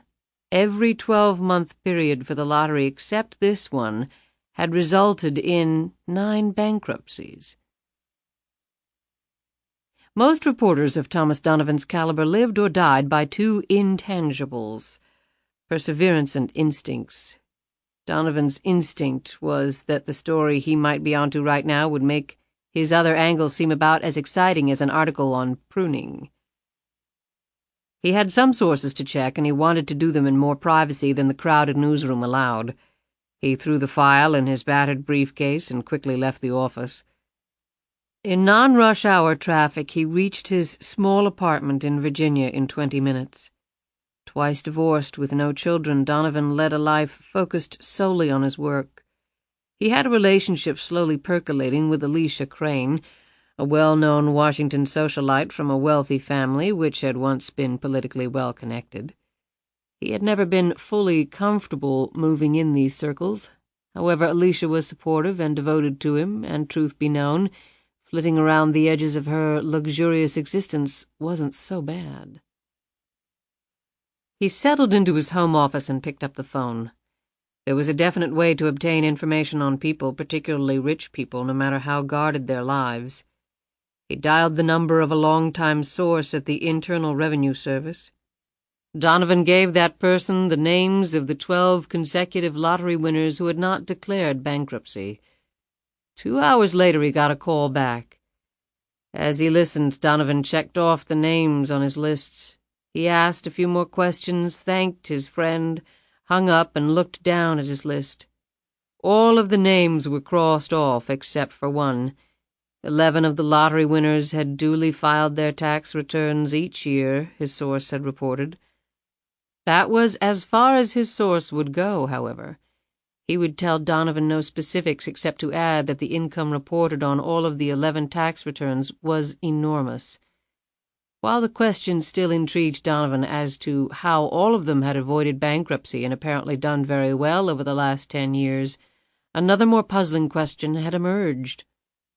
He stared down at the name of the sole lottery winner that wasn't crossed off. According to his source, this person had not filed any tax returns, at least under her own name. In fact, this person had outright disappeared. Donovan had a vague recollection of the reason why. 2 murders, her boyfriend in rural Georgia and another man. Drugs had been involved. The story had not interested him all that much 10 years ago. He would not have recalled it at all, except that the woman had disappeared just after winning $100 million, and the money had disappeared with her. Now his curiosity was much greater as he eyed that particular name on his list. LuAnn Tyler. She must have switched identities on her run from the murder charge. With her lottery winnings, she could easily have invented a new life for herself. Donovan smiled for an instant as it suddenly occurred to him that he might have a way of discovering LuAnn Tyler's new identity, and maybe a lot more. At least he could try. The next day Donovan telephoned the sheriff in Rikersville, Georgia, LuAnn's hometown. Roy Waymer had died 5 years ago. Ironically, the current sheriff was Billy Harvey, Dwayne's uncle. Harvey was very talkative with Donovan when the subject of LuAnn came up. "She got Dwayne killed," he said angrily. "She got him involved in those drugs sure as I'm talking to you. The Harvey family ain't got much, but we got our pride." "Have you heard from her in any way over the last 10 years?" Donovan asked. Billy Harvey paused for a lengthy moment. "Well, she sent down some money." "Money?" "To Dwayne's folks. They didn't ask for it, I can tell you that." "Did they keep it?" "Well, they're on in years and poor in dirt. You don't just turn your back on that kind of money." "How much are we talking about?" $200,000. If that doesn't show LuAnn's guilty conscience, I don't know what would." Donovan whistled under his breath. "Did you try to trace the money?" "I wasn't sheriff then, but Roy Waymer did. He even had some local FBI boys over to help, but they never turned up a darn thing. She's helped some other people around here, too, but we could never get a handle on her whereabouts from them either. Like she was a damn ghost or something." "Anything else?" "Yeah, you ever talk to her, you tell her that the Harvey family ain't forgot, not even after all these years. That murder warrant is still outstanding. We get her back to Georgia, she'll be spending some nice quality time with us. I'm talking 20 to life. No statute of limitations on murder. Am I right?" "I'll let her know, Sheriff, thanks. Oh, I'm wondering if you could send me a copy of the file in the case. The autopsy reports, investigative notes, forensics, the works." "You really think you can find her after all this time?" "I've been doing this kind of stuff for 30 years, and I'm pretty good at it. I'm sure going to try." "Well, then, I'll send it up to you, Mr. Donovan." Donovan gave Harvey the Trib's FedEx number and address, hung up, and wrote down some notes. Tyler had a new name, that was certain. In order to even begin to track her down, he had to find out what that name was. He spent the next week exploring every crevice of LuAnn's life. He got copies of her parents' death notices from the Rikersville Gazette. Obituaries were full of interesting items, birthplaces, relatives, and other items that could conceivably lead him to some valuable information. Her mother had been born in Charlottesville, Virginia. Donovan talked to the relatives listed in the obituary, at least the few who were alive, but received few useful facts. LuAnn had never tried to contact them. Next, Donovan dug up as many facts as he could on LuAnn's last day in the country. Donovan had conversations with personnel from the NYPD and the FBI field office in New York. Sheriff Waymer had seen her on TV and immediately notified the police in New York that LuAnn was wanted in Georgia in connection with a double murder and drug trafficking. They, in turn, had put a blanket over the bus and train stations and the airports. In a city of 7 million, that was the best they could do. They couldn't exactly put up roadblocks. However, there hadn't been one sign of the woman. That had greatly puzzled the FBI. According to the agent Donovan talked to, who was somewhat familiar with the file, the Bureau wanted to know how a 20-year-old woman with a 7th-grade education from rural Georgia, carrying a baby no less, had waltzed right through their net. An elaborate disguise and cover documents were out of the question, or so they thought. The police had thrown out their net barely a half hour after she had appeared on national television. No one was that fast. And all the money had disappeared as well. At the time, some at the FBI had wondered whether she had had help, but that lead had never been followed up, as other crises of more national importance had swallowed up the Bureau's time and manpower. They had officially concluded that LuAnn Tyler had not left the country but had simply driven out of New York or taken the subway to a suburb and then lost herself somewhere in the country or perhaps Canada. The NYPD had reported its failure to Sheriff Waymer, and that had been the end of it. Until now. Now Donovan was greatly intrigued. His gut told him that LuAnn Tyler had left the country. Somehow she had gotten past the law. If she had gotten on a plane, then he had something to work with. He could narrow the list down in any event. He had a certain day to work with, even a block of hours on that day. Donovan would begin with the premise that LuAnn Tyler had fled the country. He would focus on international flights departing from JFK during that time frame 10 years ago. If the records at JFK turned up nothing, he would focus on LaGuardia and then Newark International Airport. At least it was a start. There were far fewer international flights than domestic. If he had to start checking domestic flights, he concluded he would have to try another angle. There were simply too many. As he was about to start this process, a package arrived from Sheriff Harvey. Donovan munched on a sandwich at his cubicle while he looked through the files. The autopsy photos were understandably gruesome. However, they didn't faze the veteran reporter. He had seen far worse in his career. After an hour of reading, he laid the file aside and made some notes. From the looks of it, he believed LuAnn Tyler to be innocent of the charges for which Harvey wanted to arrest her. He had done some independent digging of his own into Rikersville, Georgia. By virtually all accounts, Dwayne Harvey was a lazy good-for-nothing with no greater ambition than to spend his life drinking beer, chasing women, and adding nothing whatsoever of value to mankind. LuAnn Tyler, on the other hand, had been described to him by several persons who had known her as hard-working, honest, and a loving, caring mother to her little girl. Orphaned as a teenager, she seemed to have done as well as she could under the circumstances. Donovan had seen photos of her, had even managed to dig up a videotape of the press conference announcing her as the lottery winner 10 years ago. She was a looker, all right, but there was something behind that beauty. She hadn't scraped by all those years on her physical assets alone. Donovan finished his sandwich and took a sip of his coffee. Dwayne Harvey had been cut up badly. The other man, Otis Burns, had also died from knife wounds to his upper torso. There had been serious but non-fatal head trauma also present, and the clear signs of a struggle. LuAnn's fingerprints had been found on the broken phone receiver and also all over the trailer. No surprise, since she happened to live there. There had been one witness account of seeing her in Otis Burns's car that morning. Despite Sheriff Harvey's protests to the contrary, Donovan's research led him to believe that Dwayne was the drug dealer in the family and had been caught skimming. Burns was probably his supplier.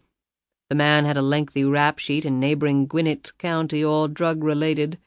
Burns had probably come to settle the score. Whether LuAnn Tyler knew of Dwayne's drug dealing was anybody's guess. She had worked at the truck stop up until the time she had bought her lottery ticket and disappeared only to resurface, however briefly, in New York City. So if she had known of Dwayne's sideline, she hadn't reaped any discernible benefits from it. Whether she had been in the trailer that morning and had had anything to do with either man's death was also unclear.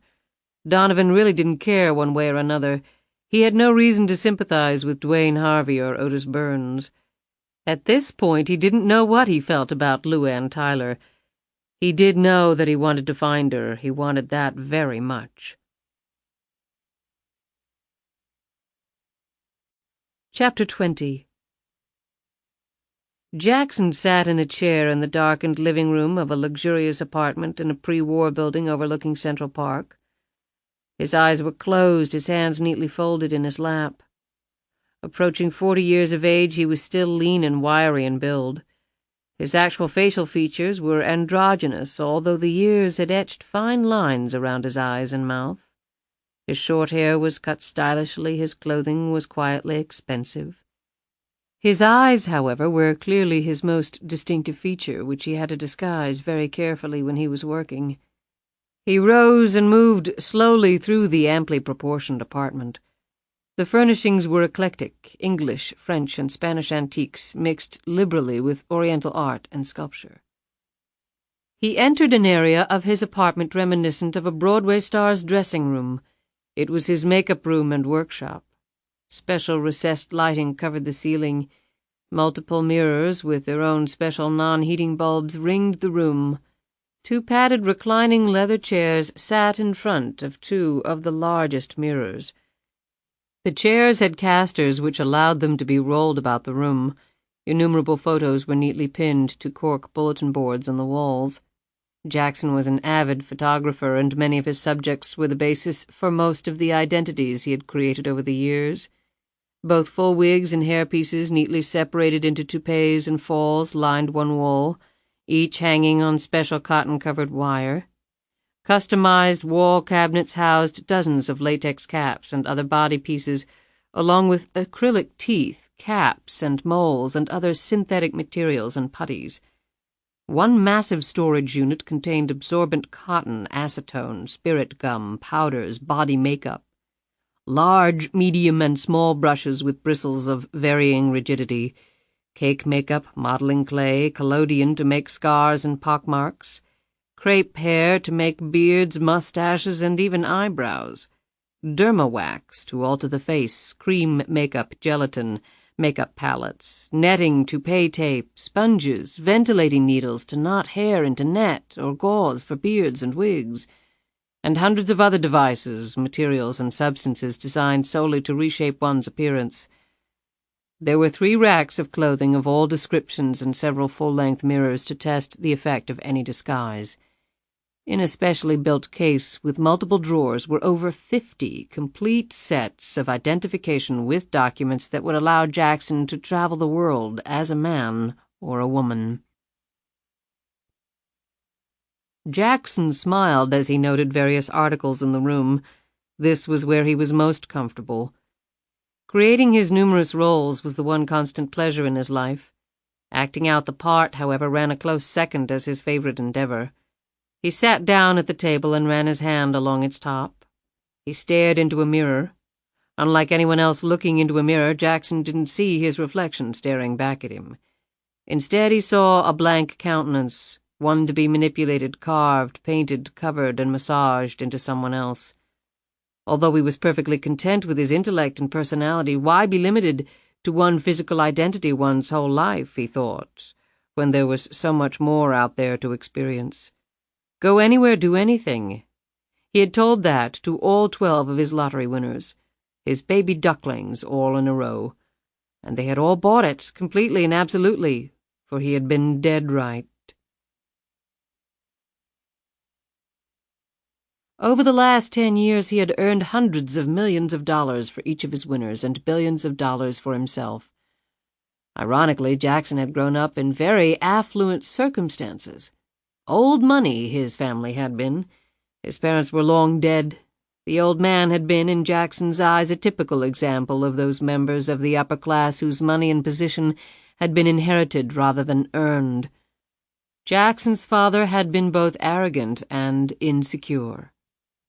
A politician and insider in Washington for many years, the old man had taken his family connections as far as he could until his decided lack of merit and marketable skills had done him in, and the escalator had stopped moving upward.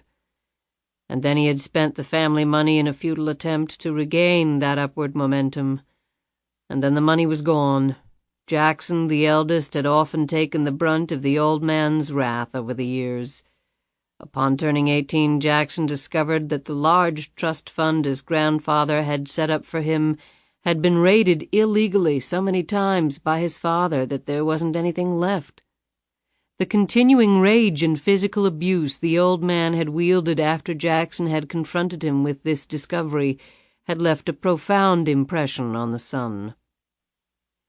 The physical bruises eventually had healed.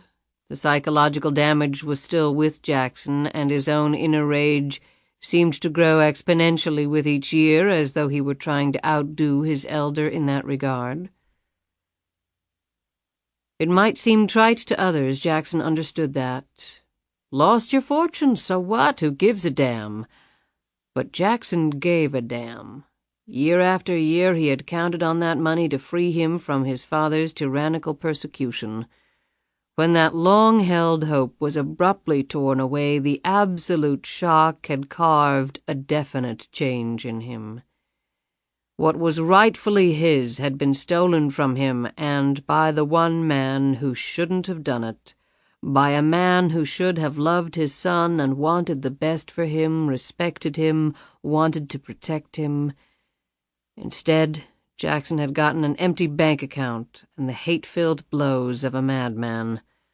And Jackson had taken it, up to a point, but then he hadn't taken it any more. Jackson's father had died unexpectedly. Parents killed their small children every day, never with good reason. By comparison, children killed their parents only rarely, usually with excellent purpose. Jackson smiled lightly as he thought of this. An early chemical experiment administered through his father's beloved Scotch, the rupturing of a brain aneurysm the result. As with any occupation, one had to start somewhere. When those of average or below average intelligence committed crimes such as murder, they usually did so clumsily with no long-range planning or preparation. The result was typically swift arrest and conviction. Among the highly intelligent, serious crimes evolved from careful planning, long-term approaches, many sessions of mental gymnastics. As a result, arrests were rare, convictions even rarer. Jackson was definitely in the latter category. The eldest son had been compelled to go out and earn the family fortune back. A college merit scholarship to a prestigious university and graduation at the top of his class had been followed by his careful nurturing of old family contacts, for those embers could not be allowed to die out if Jackson's long-range plan was to succeed. Over those years he had devoted himself to mastering a variety of skills, both corporeal and cerebral, and that would allow him to pursue his dream of wealth and the power that came with it. His body was as fit and strong as his mind, the one in precise balance with the other. However, ever mindful of not following in his father's footsteps, Jackson had set a far more ambitious goal for himself. He would do all of it while remaining completely invisible from scrutiny. Despite his love of acting, he did not crave the spotlight as his politician father had. He was perfectly content with his audience of one. And so he had built his invisible empire, albeit in a profoundly illegal manner. The results were the same regardless of where the dollars had originated. Go anywhere, do anything. It didn't only apply to his ducklings. He smiled at this thought as he continued to move through the apartment. Jackson had a younger brother and sister. His brother had inherited their father's bad habits and consequently expected the world to offer up its best, for nothing of comparable value in return. Jackson had given him enough money to live a comfortable but hardly luxurious existence. If he ran through that money, there would be no more. For him, that well was dry. His sister was another matter. Jackson cared deeply for her, although she had adored the old man with the blind faith a daughter often shows to her father. Jackson had set her up in grand style, but never visited her. The demands on his time were too immense. One night might find him in Hong Kong, the next in London. Moreover, visits with his sister would necessitate conversation, and he had no desire to lie to her about what he had done and continued to do for a living. She would never be a part of that world of his. She could live out her days in idle luxury and complete ignorance, looking for someone to replace the father she believed had been so kind, so noble. Still, Jackson had done right by his family. He had no shame, no guilt there. He was not his father. He had allowed himself one constant reminder of the old man, the name he used in all his dealings, Jackson. His father's name was Jack, and no matter what he did, he would always be Jack's son. As he continued to drift around his apartment, he stopped at a window and looked out at a spectacular evening in New York. The apartment he was living in was the very same one he had grown up in, although he had completely gutted it after purchasing it. The ostensible reason had been to modernize and make it suitable for his particular needs. The more subtle motivation had been to obliterate, to the extent he could, the past. That compulsion did not only apply to his physical surroundings. Every time he put on a disguise, he was, in effect, layering over his real self, hiding the person his father had never felt deserved his respect or his love. None of the pain would ever be fully wiped away, though, so long as Jackson lived, as long as he could remember. The truth was, every corner of the apartment held the capability of flinging painful memories at him at any moment. But that wasn't so bad, he had long since concluded. Pain was a wonderful motivational tool. Jackson entered and exited his penthouse by private elevator. No one was ever allowed in his apartment under any circumstances. All mail and other deliveries were left at the front desk. But there was very little of that. Most of his business was conducted by means of phone, computer modem, and fax. He did his own cleaning, but with his traveling schedule and Spartan habits, these were not overly time-consuming chores, and were certainly a small price to pay for absolute privacy. Jackson had created a disguise for his real identity and used it whenever he left his apartment. It was a worst-case scenario plan in the event the police ever came calling at his door. Horace Parker, the elderly doorman who greeted Jackson each time he left his apartment, was the same one who had tipped his cap to the shy, bookish boy clutching his mother's hand all those years ago. Jackson's family had left New York when he was a teenager because his father had fallen on bad times, so the aged Parker had accepted Jackson's altered appearance as simply maturation. Now, with the fake image firmly in people's minds, Jackson was confident that no one could ever identify him. For Jackson, hearing his given name from Horace Parker was comforting and troubling at the same time. Juggling so many identities was not easy, and Jackson occasionally found himself not responding when he heard his real name uttered. It was actually nice being himself at times, however, since it was an escape of sorts, where he could relax and explore the never-ending intricacies of the city. But no matter which identity he assumed, he always took care of business. Nothing came before that. Opportunities were everywhere, and he had exploited them all. With such limitless capital, he had made the world his playpen for the last decade, and the effects of his manipulations could be felt in financial markets and political paradigms all across the globe. His funds had propelled enterprises as diverse as his identities, from guerrilla activities in third-world countries to the cornering of precious metal markets in the industrialized world. When one could mold world events in that way, one could profit enormously in the financial markets. Why gamble on future markets when one could manipulate the underlying product itself and thereby know precisely which way the winds would be blowing? It was predictable and logical. Risk was controlled. These sorts of climates he loved. He had exhibited a distinctly benevolent side as well, and large sums of money had been funneled to deserving causes across the globe. But even with those situations he demanded and received ultimate control, however invisible it was, figuring that he could exercise far better judgment than anyone else. With so much money at stake, who would deny him? He would never appear on any power list or hold any political office. No financial magazine would ever interview him. He floated from one passion to another with the utmost ease. He could not envision a more perfect existence, although he had to admit that even his global meanderings were becoming a little tedious lately. Redundancy was beginning to usurp originality in his numerous lines of business, and he had begun searching around for a new pursuit that would satisfy an ever-growing appetite for the unusual, for the extremely risky, if only to test and retest his skills of control, of domination, and ultimately of survival. He entered a smaller room which was filled floor to ceiling with computer equipment. This represented the nerve center of his operation. The flat screens told him in real time how his many worldwide interests were doing.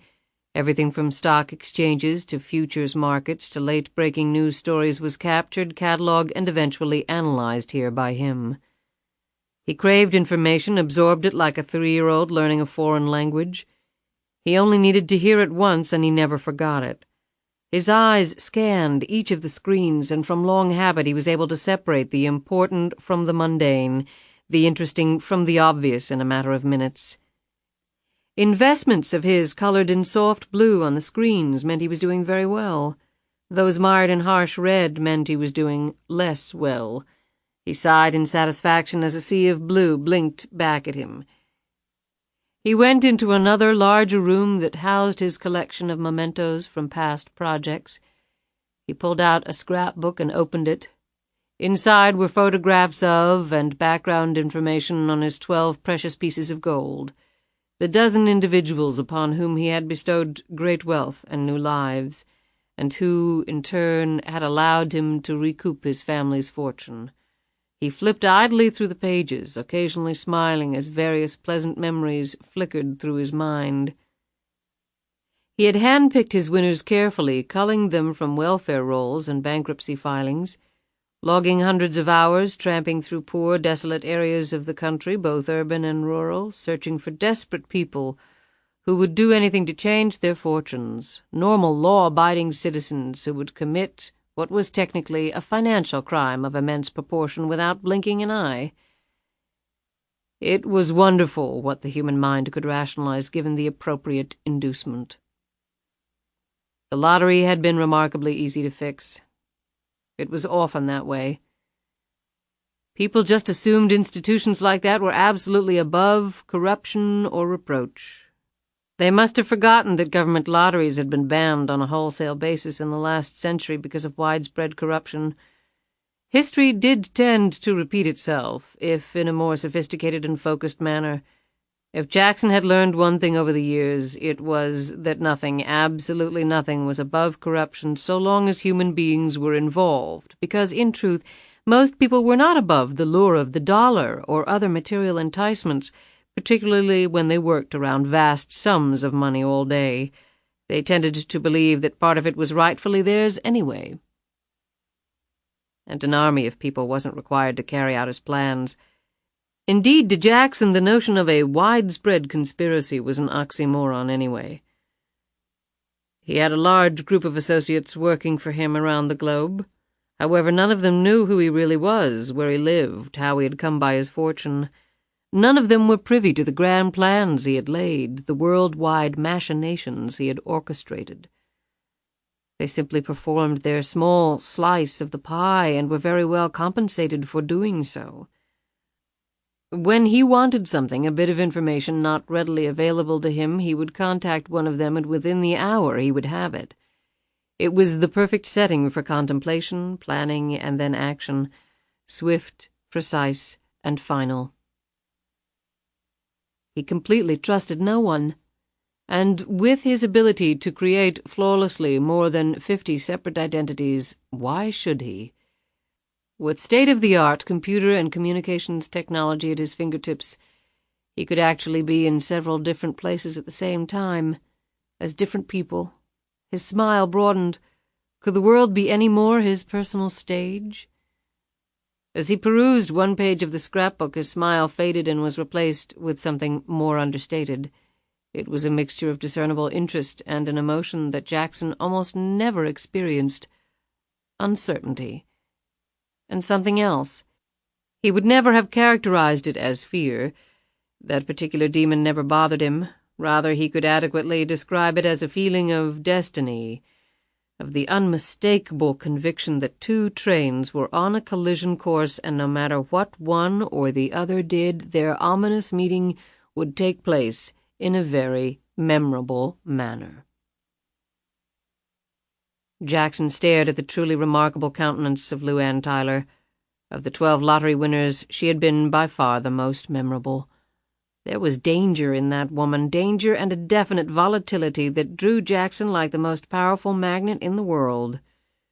He had spent several weeks in Rikersville, Georgia, a locale he had picked for one simple reason: its irreversible cycle of poverty, of hopelessness. There were many such places in America, so well documented by the government under such categories as lowest per capita income levels, below standard health and education resources, negative economic growth. Stark fiscal terms that did little or nothing to enlighten anyone as to the people behind the statistics, to shed light on a large segment of the population's free fall into misery. Ever the capitalist, Jackson surprisingly did not mind the added element of his actually doing some good here.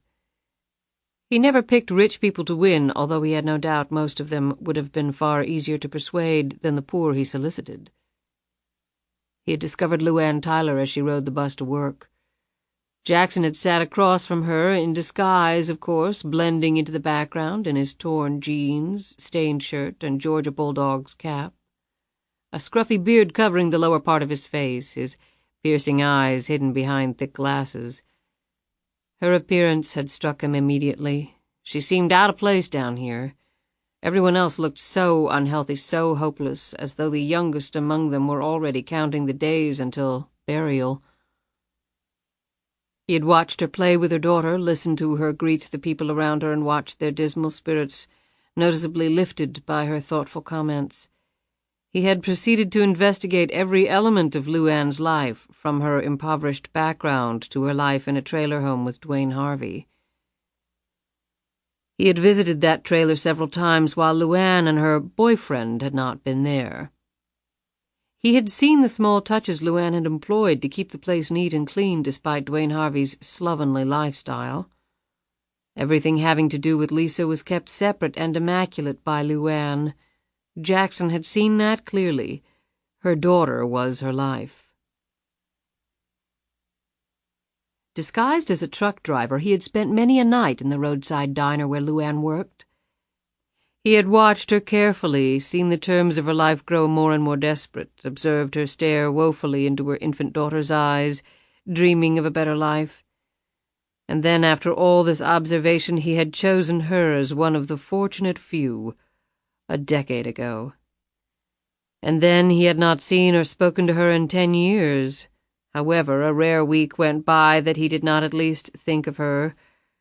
At first he had kept quite a watchful eye on her movements, but the years went by and she continued to move from country to country, in accordance with his wishes. His diligence had lessened considerably. Now she was pretty much off his radar screen entirely. The last he had heard, she was in New Zealand. Next year could find her in Monaco, Scandinavia, China, he well knew. She would float from one locale to the next until she died. She would never return to the United States, of that he was certain. Jackson had been born to great wealth, to every material advantage, and then it had all been taken away. He had had to earn it back through his skill, his sweat, his nerve. LuAnn Tyler had been born to nothing, had worked like a dog for pennies, no way out, and look at her now. He had given LuAnn Tyler the world, allowing her to become who she had always wanted to be, someone other than LuAnn Tyler. Jackson smiled. With his complete love of deception, how could he not appreciate that irony? He had spent most of his adult life pretending to be other people. LuAnn had spent the last 10 years of hers living another life, filling in the dimensions of another identity. He stared into the lively hazel eyes, studied the high cheekbones, the long hair. He traced with his index finger the slender yet strong neck and began to wonder once more about those trains and the truly wonderful collision they might one day create. His eyes began to shine with the thought. Chapter 21. Donovan entered his apartment and sat down at the dining-room table, spreading the pages he had taken out of his briefcase in front of him. His manner was one of subdued excitement. It had taken several weeks, dozens of phone calls, and a massive amount of legwork to accumulate the information he was now sifting through. Initially, the task seemed more than daunting. Indeed, it had seemed destined for failure through sheer numbers. During the year LuAnn Tyler had disappeared, there had been over 70,000 scheduled international passenger aircraft movements at JFK. On the day she presumably fled, there had been 200 flights, or 10 per hour, because there had been no flights between 1 and 6 a.m. Donovan had whittled down the parameters of his search at JFK to include women between the ages of 20 and 30 traveling on an international flight on the date of the press conference 10 years ago, between the hours of 7 p.m. and 1 a.m.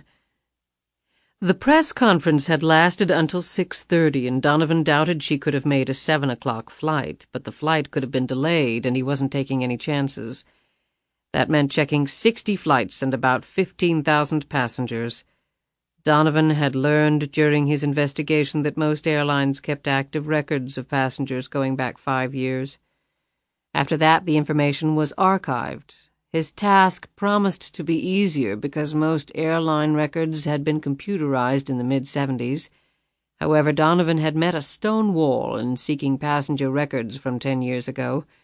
The FBI could get such records, he had been told, but usually only through a subpoena. Through a contact at the Bureau who owed him a favor, Donovan had been able to pursue his request. Without going into particulars and naming names with his FBI contact, Donovan had been able to convey the precise parameters of his search, including the fact that the person he was seeking had probably been traveling under a newly issued passport and traveling with a baby. That had narrowed things down considerably. Only 3 people satisfied those very narrow criteria, and he was now looking at a list of them together with their last known addresses. Next, Donovan pulled out his address book. The number he was calling was a firm called Best Data, a well-known national credit check agency. Over the years, the company had amassed a large database of names, addresses, and most important, Social Security numbers. They serviced numerous firms requiring that information, including collection agencies and banks checking up on credit of potential borrowers. Donovan gave the 3 names and last known addresses of the people on his list to the person at Best Data and then provided his credit card number to pay for Best Data's fee. Within 5 minutes, he was given the Social Security numbers for all 3 people, their last known addresses, and 5 nearbys or neighbors' addresses. He checked those against the records from the airlines. 2 of the women had moved, which wasn't surprising, given their ages 10 years ago. In the interim, they had probably moved on to careers and marriages. One woman, however, had not changed her address. Catherine Savage was still listed as living in Virginia. Donovan called directory assistance in Virginia, but no number came up for that name and address.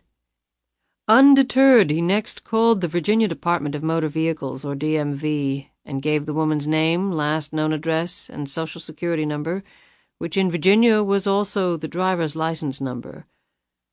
The person at DMV would only tell Donovan that the woman had a current, valid Virginia driver's license, but would not reveal when it had been issued or the woman's current address. Unfortunate, but Donovan had chased lots of leads into brick walls in the past.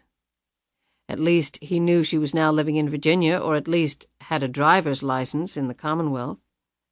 The question now was, where in the Commonwealth might she be? He had ways of finding that out, but decided in the meantime to dig up some more information on the woman's history. He returned to the office where he had an online account through the newspaper and accessed the Social Security Administration's PEBES, or Personal Earnings and Benefit Estimate Statement, database on the World Wide Web. Donovan was from the old school when it came to research methods, but even he occasionally lumbered out to do some net surfing. All one needed to find out information on a person was their Social Security number, mother's maiden name, and the birthplace of the person. Donovan had all of those facts in hand. LuAnn Tyler had been born in Georgia, that he knew for certain. However, the first 3 digits of the Social Security number he had been given identified Catherine Savage as having been born in Virginia. If LuAnn Tyler and Catherine Savage were one and the same, then Tyler had obtained a phony SSN. It wasn't all that difficult to do, but he doubted whether the woman would have had the connections to do it. The PEBES listed a person's earnings going back to the early 50s, their contributions to the Social Security Fund, and their expected benefits upon retirement based upon those contributions. That was normally what was shown. However, Donovan was looking at a blank screen. Catherine Savage had no history of wage earnings of any kind. LuAnn Tyler had worked, Donovan knew that. Her last job had been at a truck diner. If she had received a paycheck, her employers should have withheld payroll taxes, including amounts for Social Security. Either they hadn't, or LuAnn Tyler didn't have a Social Security number to begin with, or both. He called up Best Data again and went through the same process. The answer this time, however, was different. As far as the Social Security Administration was concerned, LuAnn Tyler didn't exist. She simply did not have a Social Security number. There was no more to be learned here. It was time for Donovan to take some more serious steps. That evening, Donovan returned home, opened a file, and took out IRS Form 2848. The form was entitled Power of Attorney and Declaration of Representative. A relatively simple form, as Internal Revenue documents went, but one that carried extraordinary power. With it, Donovan could obtain all sorts of confidential tax documents on the person he was investigating. True, he would have to stretch the truth a little in filling out the form, and a little falsification of signature was involved. But his motives were pure, and thus his conscience was clear. Besides, Donovan knew that the IRS received tens of millions of requests a year from taxpayers for information about their tax returns. The fact that somebody would take the time to match signatures was beyond the realm of improbability. Donovan smiled. The odds of it would be greater even than the odds of winning the lottery. He filled out the form listing the woman's name and last known address, put in her Social Security number, listed himself as the woman's representative for tax purposes, and requested the woman's federal income tax returns for the last 3 years, and mailed it off.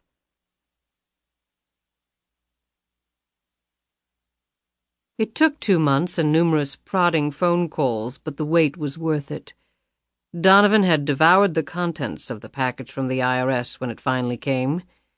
Catherine Savage was an awfully wealthy woman, and her tax return from the prior year, at a full 40 pages in length, reflected that wealth and the financial complexities that level of income bore. He had requested her last 3 years' worth of returns, but the IRS had only sent one for the simple reason that she had only filed one return. The mystery behind that had been cleared up quickly because Donovan, as Catherine Savage's tax representative, had been able to contact the IRS and ask virtually every question that he wanted about the taxpayer. Donovan had learned that Catherine Savage's tax situation had sparked a great deal of initial interest with the IRS. A U.S. citizen with such an extraordinary level of income filing a tax return for the first time at age 30 was enough to jumpstart even the most drone-like of revenue agents into action. There were over 1 million Americans living abroad who simply never filed returns, costing the government billions in unpaid taxes, and consequently this was an area that always received the IRS's attention. However, the initial interest had quickly dissipated as every question the agency had asked had been answered, and every answer had been supported by substantial documentation, Donovan had been told. Donovan looked at his notes from the conversation with the IRS agent.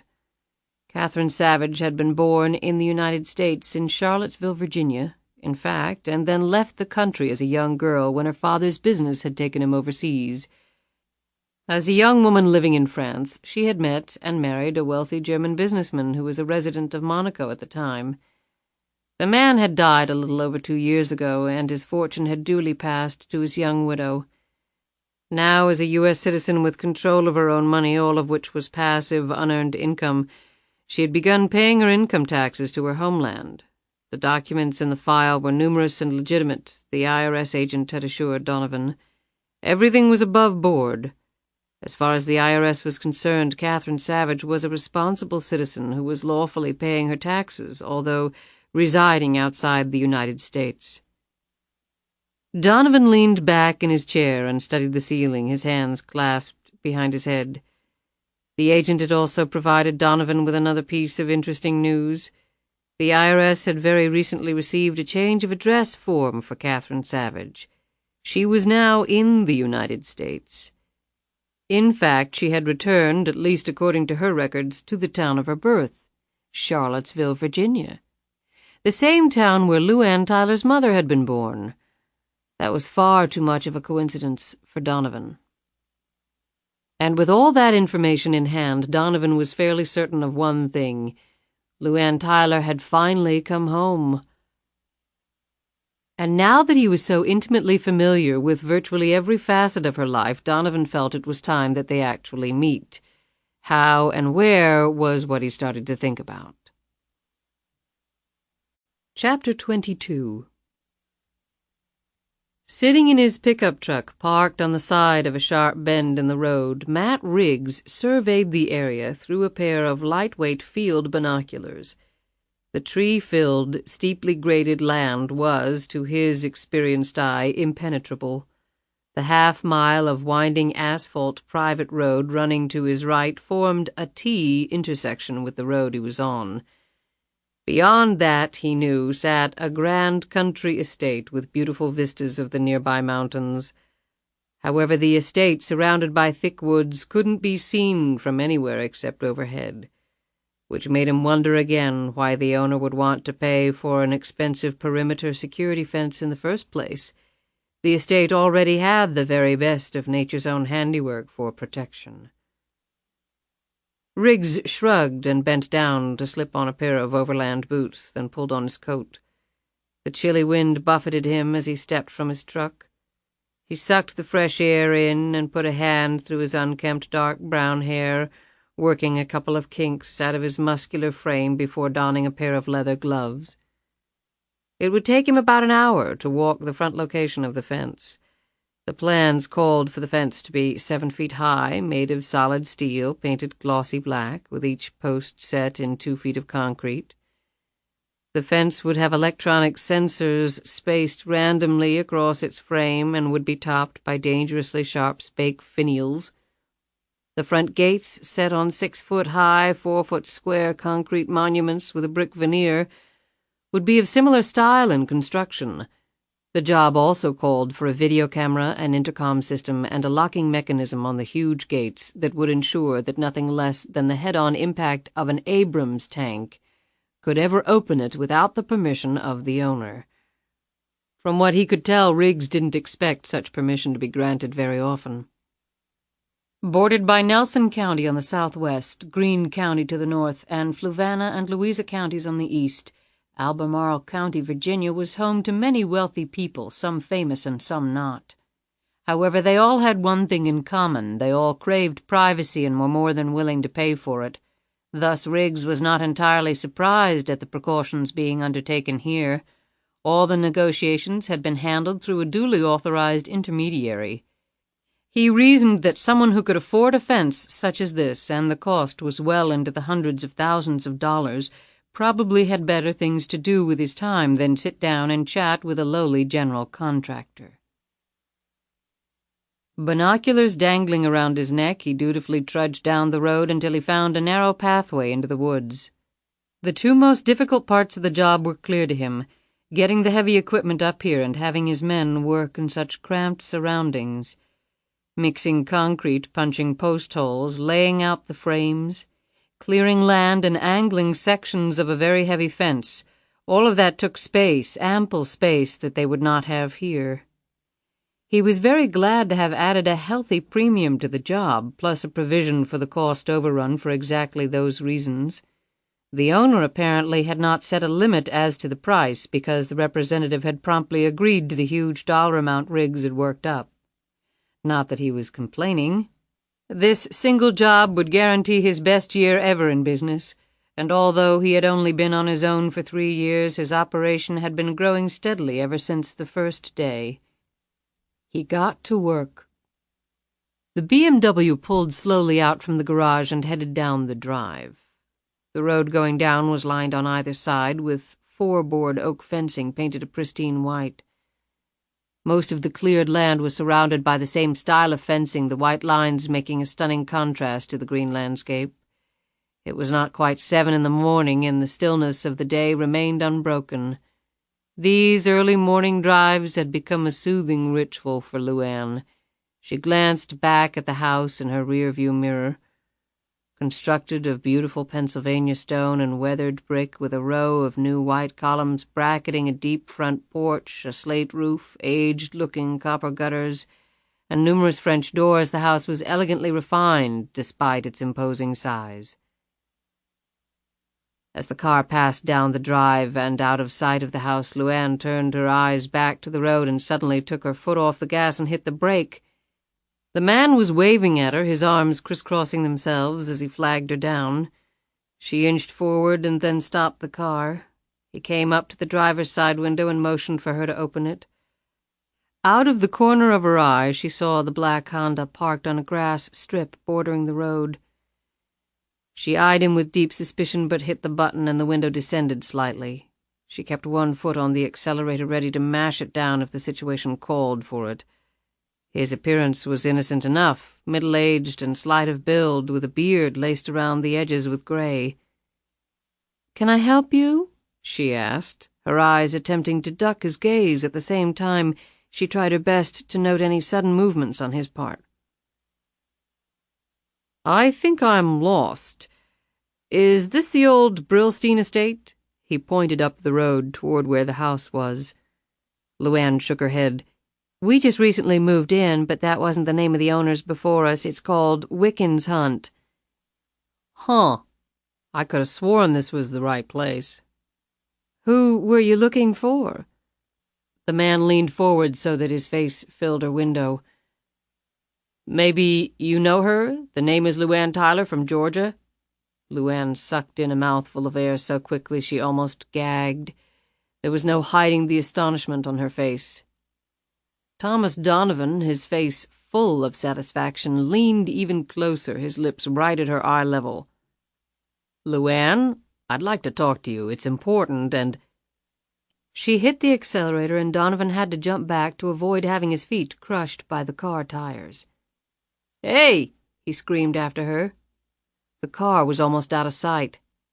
Donovan, his face ashen, ran to his car, started it up, and roared off down the road.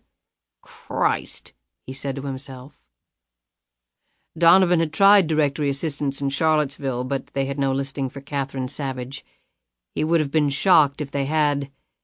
Someone on the run all these years didn't ordinarily give out her phone number. He had decided after much thought that the direct approach would be, if not the best, at least the most productive. He had watched the house for the last week, noted her pattern of early morning drives, and chosen today to make contact. Despite being almost run over, he had the satisfaction of knowing that he had been right. Throwing the question at her out of the blue like that, he knew, was the only sure way to get the truth. And now he had it. Catherine Savage was LuAnn Tyler. Her looks had changed considerably from the video and photos he had seen from 10 years ago. The changes were subtle, no one single alteration really dramatic, yet the cumulative effect had been marked. Except for the look on her face and her abrupt departure, Donovan wouldn't have known it was her. He now focused on the road ahead. He had just glimpsed the gray BMW. It was still far ahead, but on the curvy mountain road his smaller and more agile Honda was gaining. He didn't like playing the daredevil role. He had disdained it in his younger days when covering dangerous events halfway around the world, and he disliked it even more now. However, he had to make her understand what he was trying to do. He had to make her listen, and he had to get his story. He hadn't worked 20-hour days the last several months tracking her down simply to watch her disappear again. Matt Riggs stopped for a moment and again studied the terrain. The air was so clean and pure up here, the sky so blue, the peace and quiet so ethereal. He again marveled at why he had waited so long to chuck the big city and to come to calmer, if less exciting parts. After years of being in the very center of millions of tense, increasingly aggressive people, He now found being able to feel like you were all alone in the world for even a few minutes was more soothing than he could have imagined. He was about to pull the property survey out of his jacket to study in more detail the dimensions of the property line when all thoughts of work amid the peaceful countryside abruptly disappeared from his mind. He jerked his head around and whipped the binoculars up to his eyes to focus on what had suddenly destroyed the morning's calm. He quickly located the origin of the explosion of sound. Through the trees he spied 2 cars hurtling down from the road where the country estate was situated, their respective engines at full throttle. The car in front was a big BMW sedan. The car behind it was a smaller vehicle. What the smaller car lacked in muscle power to the big Beamer, it more than made up for in agility around the winding road. At the speeds the two were doing, Riggs thought it most likely they would both end up either wrapped around a tree or upside down in one of the steep ditches that bordered either side of the road. The next 2 visuals he made through his binoculars made him turn and run as fast as he could back to his truck. The look of raw fear on the woman's face in the Beamer, the way she looked behind to check her pursuer's progress, and the grim countenance of the man apparently chasing her were all he needed to kick-start every instinct he had ever gained from his former life. He gunned the engine, unsure exactly what his plan of action would be, not that he had much time to come up with one. He pulled onto the road, strapping his seatbelt across him as he did so. He normally carried a shotgun in the truck to ward off snakes, but he had forgotten it this morning. He had some shovels and a crowbar in the truck bed, although he hoped it wasn't going to come to that. As he flew down the road, the 2 cars appeared in front of him on the main road. The Beamer took the turn almost on 2 wheels before stabilizing, the other car right behind it. However, now on the straightaway, the 300-plus horses of the BMW could be fully used, and the woman quickly opened a 200-yard gap between herself and her pursuer, a gap that grew with every second. That wouldn't last, Riggs knew, because a curve that would qualify for dead man's status was fast approaching. He hoped to God the woman knew it. If she didn't, he would be watching the BMW turn into a fireball as it sailed off the road and crashed into an army of unyielding hardwoods. With that prospect nearly upon them, his plan finally came together. He punched the gas, the truck flew forward, and he gained on what he now saw was a black Honda. The man apparently had all of his attention focused on the BMW because when Riggs passed him on the left, the man didn't even look over. However, he took abrupt and angry notice when Riggs cut in front of him and immediately slowed down to 20 miles an hour. Up ahead, Riggs saw the woman glance back in her rear-view mirror, her eyes riveted on Riggs, and his fortuitous appearance on the scene as the truck and Honda fought a pitched battle for supremacy of the road. Riggs tried to motion to her to slow down, to make her understand what he was trying to do. Whether she got the message or not, he couldn't tell. Like the coils of a sidewinder, the truck and the Honda swayed back and forth across the narrow roadway, coming dangerously close to the sheer drop on the right side. Once the truck's wheel partially skidded in the gravel shoulder and Riggs braced himself for the plunge over before he barely managed to regain control. The driver of the Honda tried mightily to pass, leaning on the horn the whole time. But in his past career, Riggs had done his share of dangerous high-speed driving, and he expertly matched the other man maneuver for maneuver. A minute later they rounded the almost V-shaped curve, a wall of sheer jutting rock on his left and an almost vertical drop to the right. Riggs anxiously looked down that steep slope for any sight of the Beamer's wreckage. He breathed a sigh of relief as he saw none. He looked up the once again straight road. He saw the glint of a bumper far up ahead, and then the big sedan was completely out of sight. Admiration was his first thought. The woman hadn't slowed down much, if any, coming around that curve. Even at 20 miles an hour, Riggs hadn't felt all that safe. Damn. Riggs reached across to his glove box and pulled out his portable phone. He was just about to punch in 911 when the Honda now took the very aggressive tack of ramming his truck from behind. The phone flew out of his hand and smashed into several pieces against the dashboard. Riggs cursed, shook off the impact, clenched the wheel hard, shifted into low gear, and slowed down even more as the Honda repeatedly smashed into him. What he was hoping would happen eventually did, as the Honda's front bumper and the truck's heavy-duty rear one locked together. He could hear the gears grinding in the Honda as the driver tried to extricate his vehicle without success. Riggs peered into the rear-view mirror, and he saw the man's hand slide over to his glove compartment. Riggs wasn't going to wait around to see whether a weapon emerged from it or not. He jerked the truck to a stop, slammed the gear in reverse, and the two vehicles roared backward down the road. He watched with satisfaction as the man in the Honda jerked back upright and gripped the steering wheel in a panic. Riggs slowed as he came to the curve, cleared it, and then shot forward again. As he came to a straightaway, he cut the wheel sharply to the left and slammed the Honda into the rocky side of the road. The force of that collision uncoupled the two vehicles. The driver appeared unhurt. Riggs slammed the truck into drive and quickly disappeared down the road in pursuit of the BMW. He continually looked back for several minutes, but there was no sign of the Honda. Either it had been disabled upon impact, or the driver had decided not to pursue his reckless actions any further.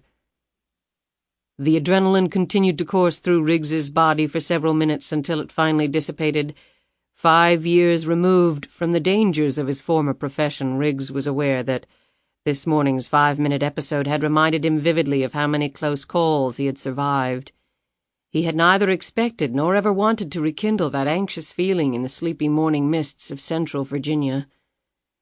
His damaged bumper clanking loudly, Riggs finally slowed down as further pursuit of the BMW was hopeless. There were innumerable roads off the main track, and the woman could have taken any one of them and be long gone by now.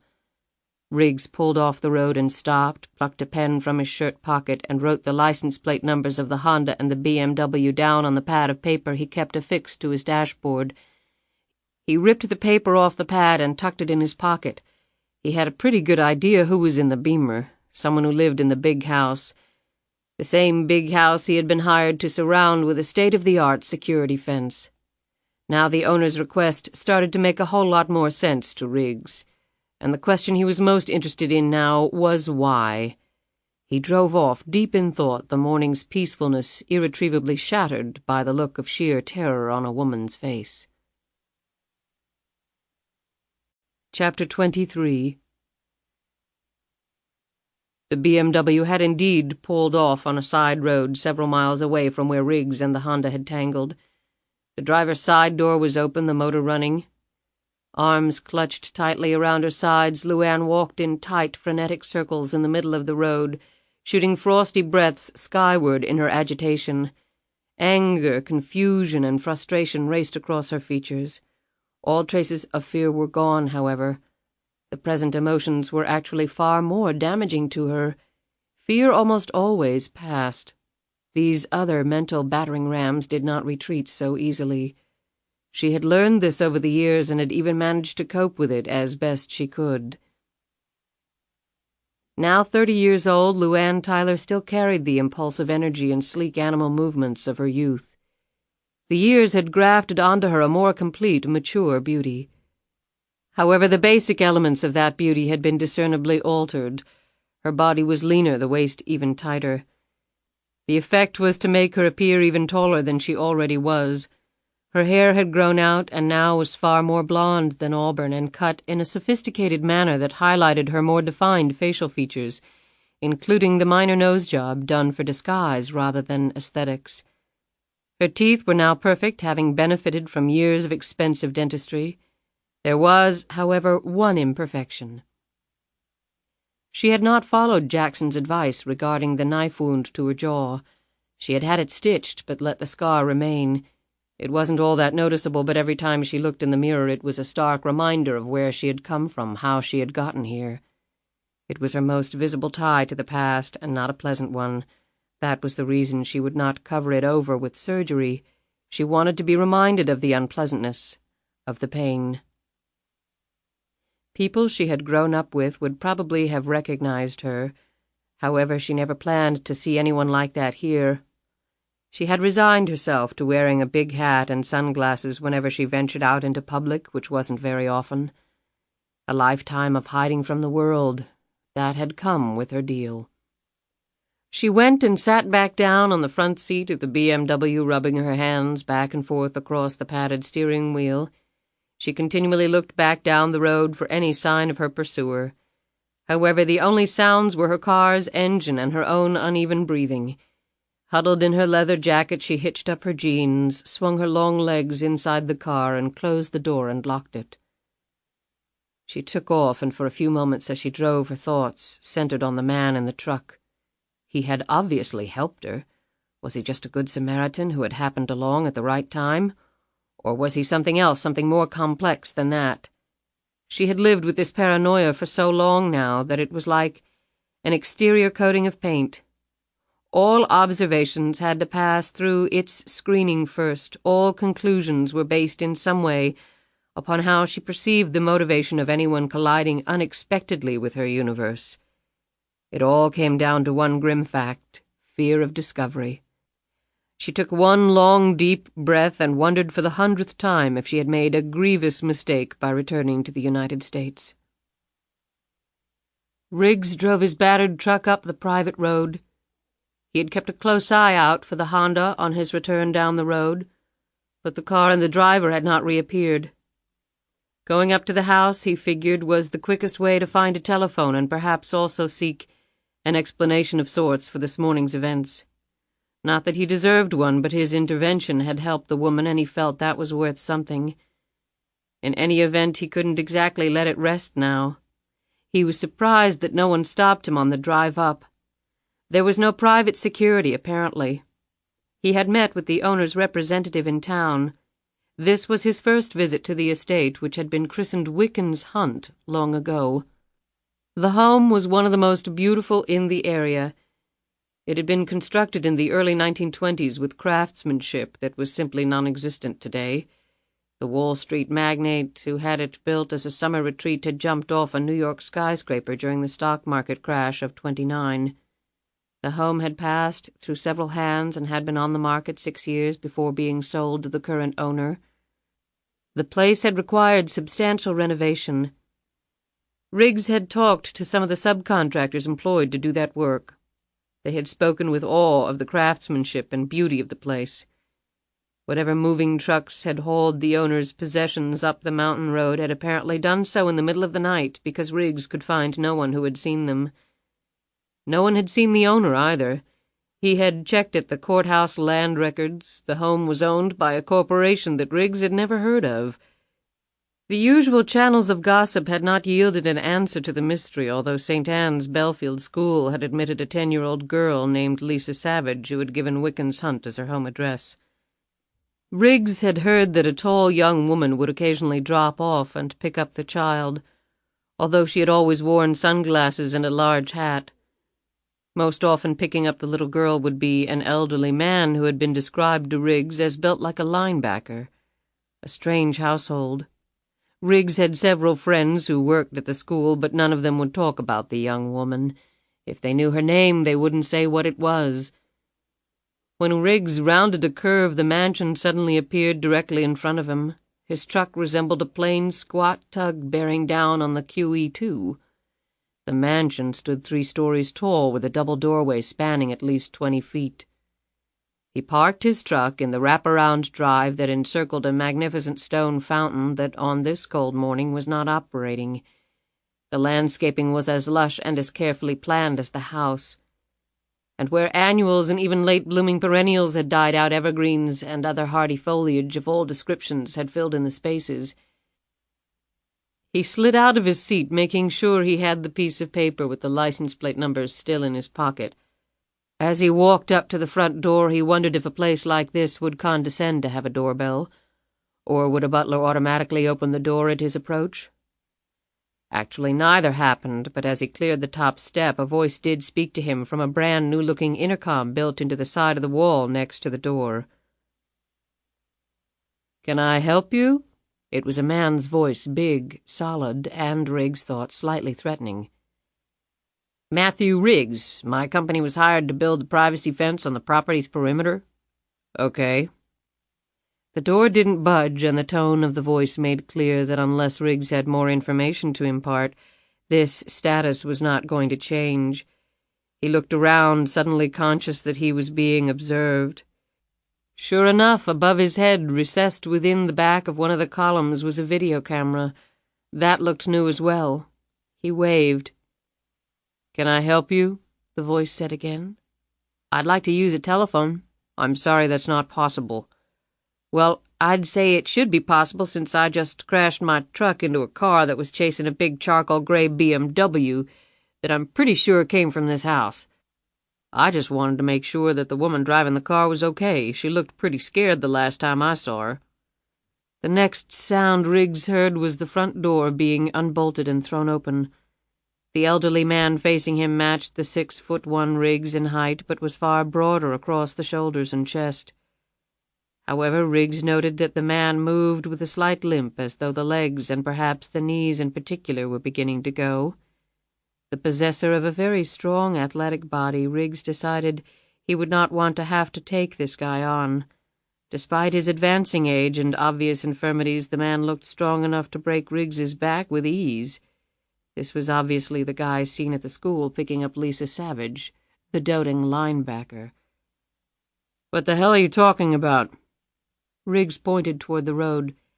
"About 10 minutes ago, I was out doing a preliminary survey of the property line in advance of ordering up men and equipment when this BMW comes bolting down the road, a woman driving, blonde from what I could see and scared to death.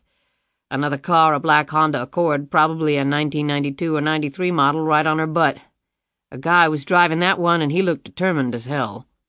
"The woman, is she all right?" The elderly man edged forward perceptibly.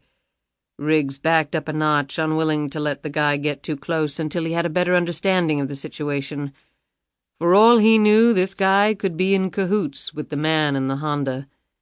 Riggs's internal radar was all over the place on this one. "As far as I know, I got in between them and took the Honda out, banged the crap out of my truck in the process."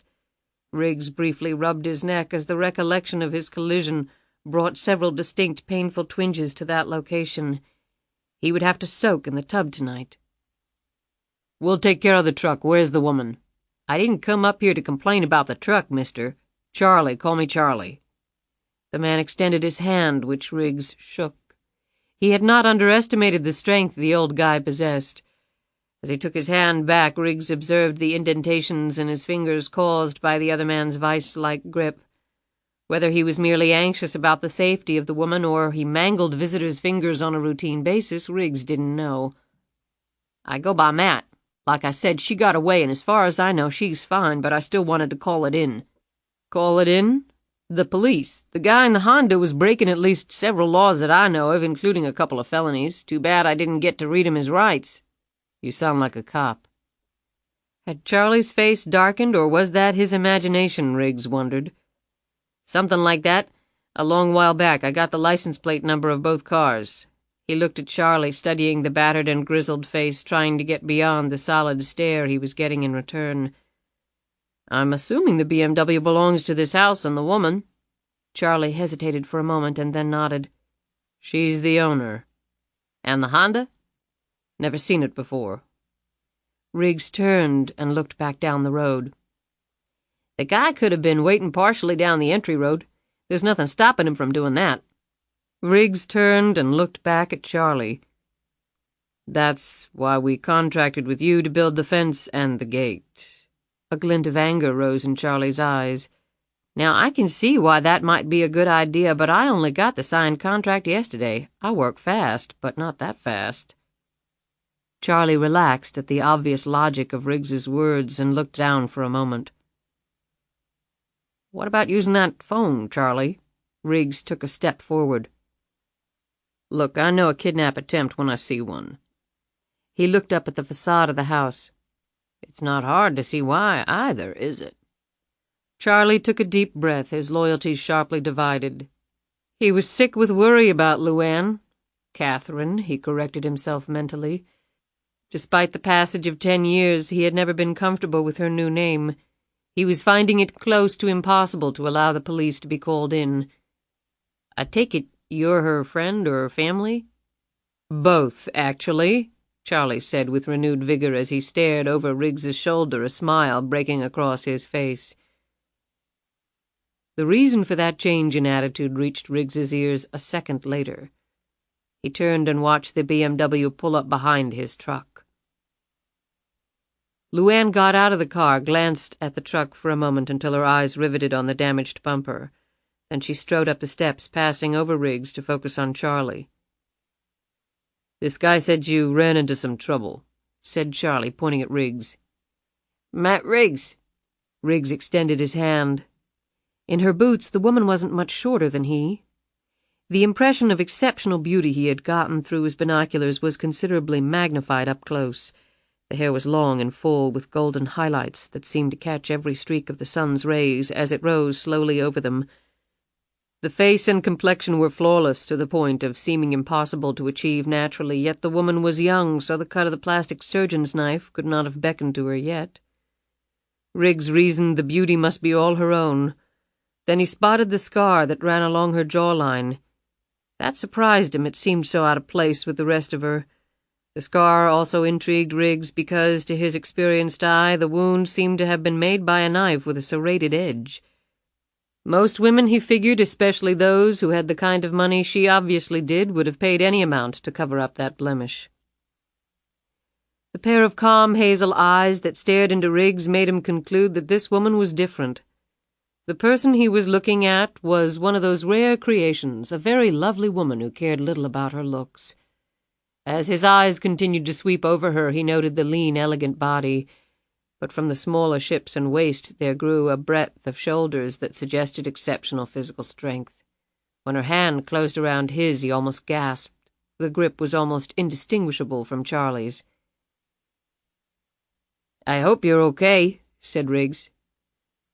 "I got the plate number of the Honda. I was going to call it in to the cops, but my cell phone got broken when the guy hit me. The car's probably stolen anyway.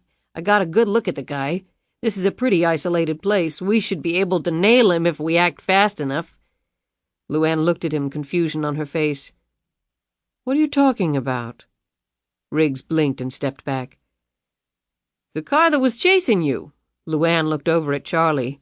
Riggs watched closely, but he saw no discernible signals passing between them. Then LuAnn pointed over at Riggs's truck. "I saw that truck and another car driving erratically, but I didn't stop to ask any questions. It was none of my business." Riggs gaped for a moment before he responded. "The reason I was doing the two-step with the Honda was because he was trying his best to run you off the road. In fact, I almost took your place as the wreck of the week." "Again, I'm sorry, but I don't know what you're talking about. Don't you think I would know if someone were trying to run me off the road?" "So you're saying that you always drive 80 miles an hour around curvy mountainous roads just for the fun of it?" Riggs asked heatedly. "I don't think my driving methods are any of your concern," she snapped back. "However, since you happen to be on my property, I think it is my concern to know why you're here." Charlie piped in. "He's the guy who's building the security fence." LuAnn eyed Riggs steadily. "Then I would strongly suggest you concentrate on that task rather than come up here with some outrageous account of my being chased." Riggs's face flushed, and he started to say something, but then decided against it. "Have a good day, ma'am." He turned and headed back to his truck. LuAnn didn't look back. She passed by Charlie without a glance and walked quickly into the house. Charlie stared after Riggs for a moment before shutting the door. As Riggs climbed back in his truck, another car pulled up the drive. An older woman was driving. The back seat of the car was stacked with groceries. The woman was Sally Beecham, LuAnn's live-in housekeeper, just back from early morning grocery shopping. She glanced over at Riggs in a cursory fashion. Though his features were laced with anger, he curtly nodded at her, and she returned the gesture. As was her custom, she pulled around to the side-load garage and hit the garage door opener clipped to the car's visor. The door in from the garage led directly to the kitchen, and Beecham was an efficient person who detested wasted effort. As Riggs pulled off, he glanced back up at the massive house. With so many windows staring back at him, he didn't catch the one framing LuAnn Tyler, arms folded across her chest. looking resolutely at him, a mixture of worry and guilt on her face. Chapter 24. The Honda slowed down, turned off the back road, then made its way over a rustic wooden bridge spanning a small creek and then disappeared into the thickness of the surrounding forest. The antenna clipped some of the overhanging branches, sending a shower of dewdrops onto the windshield. Up ahead, under an umbrella of oak trees, a small ramshackle cottage was visible. The Honda pulled into the tiny backyard and then into a small shed located behind the cottage. The man closed the doors of the shed and walked up to the house. Donovan rubbed his lower back and then worked his neck around in some attempt to overcome the after-effects of his early morning escapade. He was still visibly shaking. Donovan stamped into the house, threw off his coat, and proceeded to make coffee in the small kitchen. Nervously smoking a cigarette while the coffee percolated, he looked outside the window with a slight feeling of apprehension, although he was fairly certain no one had followed him. He rubbed his brow. The cottage was isolated, and the landlord didn't know his real name or the reason he had decided to take up temporary residence here. The guy in the truck, who the hell had he been? Friend of the woman or some guy who had happened by? Since he had been seen, Donovan would have to shave off his beard and do something with his hair. He would also have to rent another car. The Honda was damaged, and the guy in the truck could have gotten the license plate number. But the Honda was a rental, and Donovan had not used his real name in leasing it. He wasn't worried about the woman doing anything about it, but the guy might put a crimp in his plans. He wouldn't risk driving the Honda back into town to exchange it for another rental. He didn't want to be spotted driving it, and he didn't want to have to explain the damage to the bumper right now. Tonight he'd walk to the main road and catch a bus into town where he would pick up another rental car. He poured a cup of coffee and walked into the dining room that had been set up as an office. A computer terminal, printer and fax and phone were set up on one table. File boxes were stacked neatly in one corner. On two walls hung several large bulletin boards. They were filled with newspaper clippings. The car chase had been stupid, Donovan muttered to himself. It was a miracle both of them weren't dead in some ravine right now. Tyler's reaction had absolutely astonished him, although thinking about it now, it probably shouldn't have. She was scared, and she had ample reason to be. Donovan's next problem was apparent. What if she disappeared again? Finding her the first time had been part hard work and part luck. There was no guarantee he would be as fortunate the next time. However, there was nothing he could do about that now. He could only wait and watch. He had established a contact at the regional airport who would advise Donovan if any person matching LuAnn Tyler's description or traveling under the name Catherine Savage was headed out of the area via plane. Unless she had another identity already set up, it would be difficult for Tyler to travel any time soon except under the name Catherine Savage, and that would leave him a trail. If she left the area by means other than airplane, well, he could watch the house, but he couldn't do it 24 hours a day. He briefly contemplated calling in reinforcements from the Trib, but there were many factors that cautioned him against doing that. He had worked alone for almost 30 years, and bringing in a partner now was not very appealing, even if the newspaper would consent to do it. No, he would do what he could do to dog her movements, and he would work very hard to set up another face-to-face. He was convinced that he could make the woman trust him, work with him. He didn't believe that she had killed anybody, but he was fairly certain that she, and perhaps some of the other winners, were hiding something about the lottery. He wanted that story, wherever it led him. A fire blazed in the hearth of the spacious two-story library, which had floor-to-ceiling maple bookcases on 3 walls, and inviting overstuffed furniture arranged in intimate conversation patterns.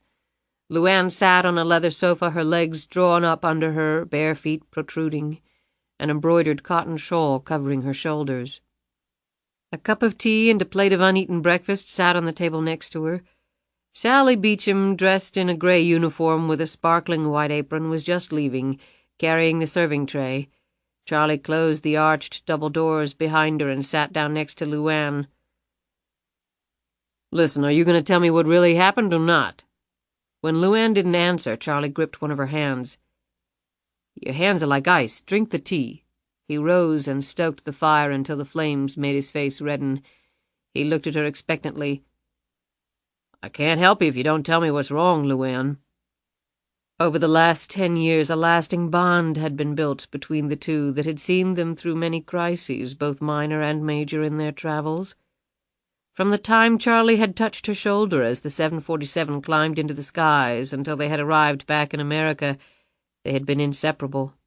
Even though his given name was Robert, he had taken Charlie as his accepted name. It wasn't too far from the truth, as his middle name was Charles. What was in a name, anyway? However, he referred to her as LuAnn only in private, as now. He was her closest friend and confidant, really her only one, since there were things she could not even tell her daughter. As he sat back down, Charlie winced in pain.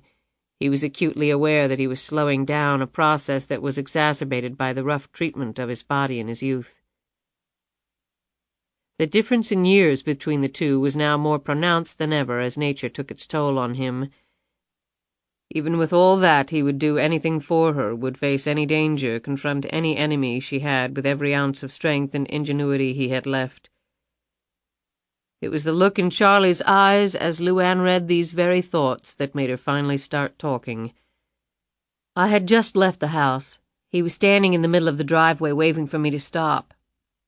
"And you did?" Charlie's tone was incredulous. "I didn't get out of the car. I couldn't exactly run over the man. If he tried anything or pulled a gun, you can bet I would have done just that." Charlie hitched one leg up over the other, an action that was accompanied by another painful wince. "Go on. Eat while you're talking and drink your tea. Your face is as white as a sheet." LuAnn did as he said, managing to get some bites of egg and toast down and a few sips of the hot tea. Putting the cup back down, she wiped her mouth with a napkin. "He motioned for me to roll the window down. I cracked it a bit and asked him what he wanted." "Wait a minute, what'd he look like?" "Medium height, full beard, a little gray at the edges, wire-rimmed glasses, olive complexion, maybe 160 pounds, probably late 40s or early 50s. Over the last 10 years, memorizing minute details of people's appearances had become second nature to LuAnn. Charlie mentally filed away her description of the man. "Go on." "He said he was looking for the Brillstein estate." She hesitated and took another sip of the tea. "I told him that this wasn't the place." Charlie suddenly leaned forward. "What'd he say then?" Now LuAnn was perceptibly shaking. "He said he was looking for somebody." "Who?" "Who?" Charlie asked again as LuAnn's blank stare dropped to the floor. She finally looked up at him. "LuAnn Tyler from Georgia." Charlie sat back. After a decade, they had pretty much put the fear of exposure on the back burner, though it was still there and always would be.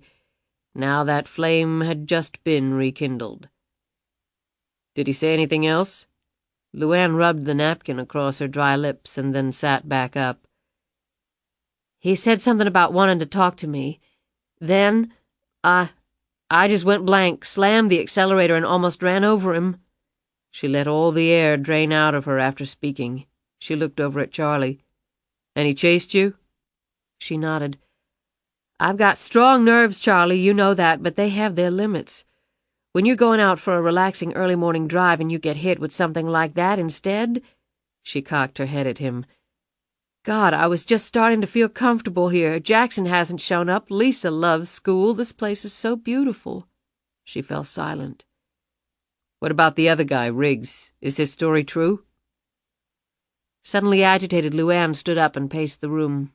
She stopped and ran her hand fondly along a row of finely bound novels resting on the shelves. Over the years, she had read just about every book in the room. 10 years of intense education with some of the finest private tutors had produced an articulate, polished, cosmopolitan woman, far removed from the one who had run from that trailer, from those bodies. Now those bloody images would not budge from her mind. "Yes, he jumped right into the middle of it. I probably would have lost the guy anyway," she added quietly. "But he did help me, and I would have liked to have thanked him." But I couldn't exactly do that, could I? She threw up her hands in frustration and sat back down. Charlie rubbed his chin as he pondered the situation. You know, legally the lottery scam amounts to a bunch of felonies, but the statute of limitations has expired on all of them. The guy can't really hurt you there. What about the murder charge? There's no statute of limitations on that. I did kill the man, Charlie. I did it in self-defense, but who the hell would believe me now? True, but the police haven't pursued that case in years. Okay, do you want me to go turn myself in? I'm not saying that. I just think you might be blowing this out of proportion. LuAnn trembled. Going to jail over the money or the killing was not her biggest concern. She put her hands together and looked over at Charlie. My daddy probably never said one word to me that was true. He did his best to make me feel like the most worthless piece of trash in the world, and any time I built up some confidence, he'd come along and tear it down. The only thing I was good for, according to him, was making babies and looking pretty for my man. I know you had it rough, LuAnn. I swore to myself that I would never, ever do that to any child of mine. I swore that to God on a stack of Bibles, set it on my mother's grave, and whispered it to Lisa while I was carrying her, and every night for 6 months after she was born. LuAnn swallowed hard and stood up. And you know what? Everything I've told her, everything she knows about herself, you, me, every damned molecule of her existence is a lie. It's all made up, Charlie. Okay, maybe the statute of limitations is expired. Maybe I won't go to jail because the police don't care that I killed a drug dealer.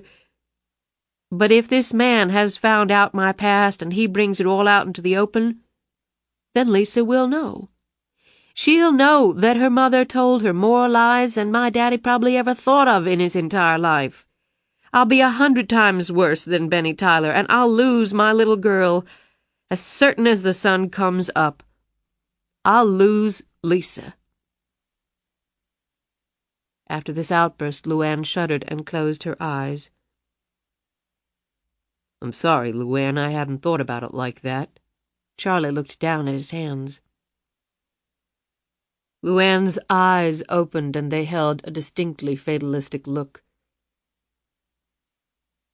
And if that happens, if she finds out, then it's over for me. Jail will seem like a day in the park, because if I lose my little girl, then I won't have any reason to be any more, despite all this. She swept her arms around the room. No reason at all. LuAnn sat back down and rubbed at her forehead. Charlie finally broke the silence. Riggs got the license plate number on both cars. He fiddled with his shirt and added, Riggs is an ex-cop, LuAnn. Her head in her hands, LuAnn looked at him. Oh, God, and I didn't think it could get any worse. Don't worry, he runs your plate. He gets nothing except Catherine Savage with this address. Legit social security number that works. Your identity has no holes in it, not after all this time. I think we have a very big hole, Charlie. The guy in the Honda? Charlie conceded the point with a quick nod of his head. Right, but I'm talking about Riggs. Your end with him is okay. But if he tracks the other guy down, maybe talks to him, then maybe we got a big problem. Charlie finished the thought for her. You think Riggs might do that? I don't know.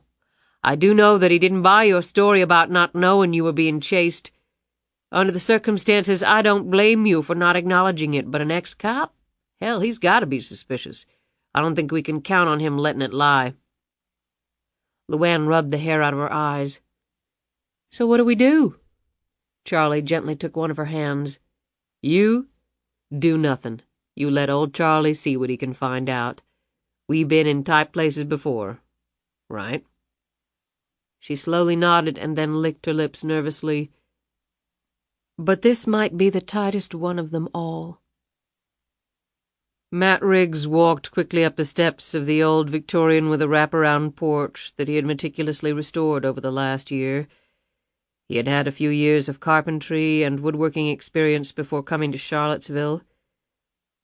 They had been pursuits he had taken up to alleviate the stress that had come with what he used to do for a living. He wasn't thinking about the graceful lines of his home right now, however.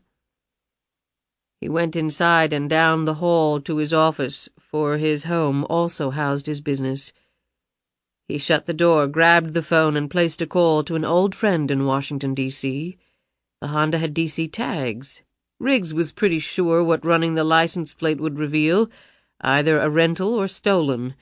The BMW would be another matter. At least he would find out the woman's name, since it had suddenly occurred to him on the drive home that neither the man calling himself Charlie nor the woman had ever mentioned it. He was assuming the last name would be Savage, and that the woman in the BMW was either Lisa Savage's mother, or perhaps, from her youthful looks, an older sister. A half-hour later he had his answers. The Honda was indeed a rental out of the nation's capital. Tom Jones was the name of the lessee, and he had rented the vehicle 2 weeks ago. Tom Jones! That was real clever, Riggs thought. The address he had for the man would be as phony as the name, he was certain. A total dead end. He had expected nothing less. Then he stared down at the woman's name he had written on a piece of paper. Catherine Savage. Born in Charlottesville, Virginia, age 30. Social Security number had checked out, current address was correct. Wickens Hunt. Unmarried. Excellent credit, no priors.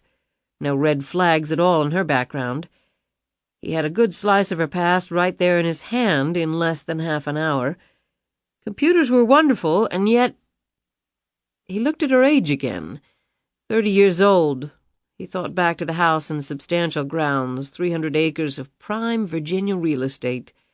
He knew the asking price for Wickens Hunt had been $6 million. If she had struck a wonderful deal, Miss Savage could conceivably have gotten it for between $4 and $5 million, but from what he heard, the renovation work had easily run to 7 figures. Where the hell does a woman that young get that kind of money? She wasn't a movie star or rock star. The name Catherine Savage meant nothing to him, and he wasn't that far out of the loop on popular culture. Or was it Charlie who had the bucks? They weren't husband and wife, that was clear. He had said he was family, but something was off there, too. He leaned back in his chair, slid open a drawer of his desk, and popped a couple of aspirin as his neck threatened to stiffen up again. It could be she had inherited serious family money or been the extraordinarily rich widow of some old duffer. Recalling her face, he could easily see that. A lot of men would shower her with everything they had. So what now? He looked out the window of his office at the beauty of the surrounding trees with their vibrant fall colors. Things were going well for him, an unhappy past behind him, a thriving business in a place he loved, a low-key lifestyle that he figured would add lots of quality years to his life, and now this. He held the piece of paper with her name on it up to eye level. Despite having no material incentive to care at all about her, Riggs's curiosity was at a high pitch. "Who the hell are you, Catherine Savage?" Chapter 25. "You about ready, honey?" LuAnn peeked in the door and cast her gaze fondly on the back of the young girl who was finishing dressing. Lisa looked around at her mother. "Almost." With a face and athletic build that mirrored LuAnn's, Lisa Savage was the one immovable landmark in her mother's life. LuAnn stepped into the room, closed the door, and settled on the bed. "Miss Sally says you didn't eat much breakfast. Are you feeling all right?" "I have a test today. I guess I'm just a little nervous." One result of having lived all over the world was that her speech carried myriad traces of the different cultures, dialects, and accents. The mesh was a pleasing one, although several months in Virginia had already started to graft upon Lisa the beginnings of a mild southern inflection. LuAnn smiled. "I would have thought that by now, after so many straight A's, you wouldn't get so nervous." She touched her daughter's shoulder. During the time spent traveling, LuAnn had thrown every ounce of energy and a great deal of money into reshaping herself to be who she had always wanted to be, which was as far from southern white trash named LuAnn Tyler as she could get.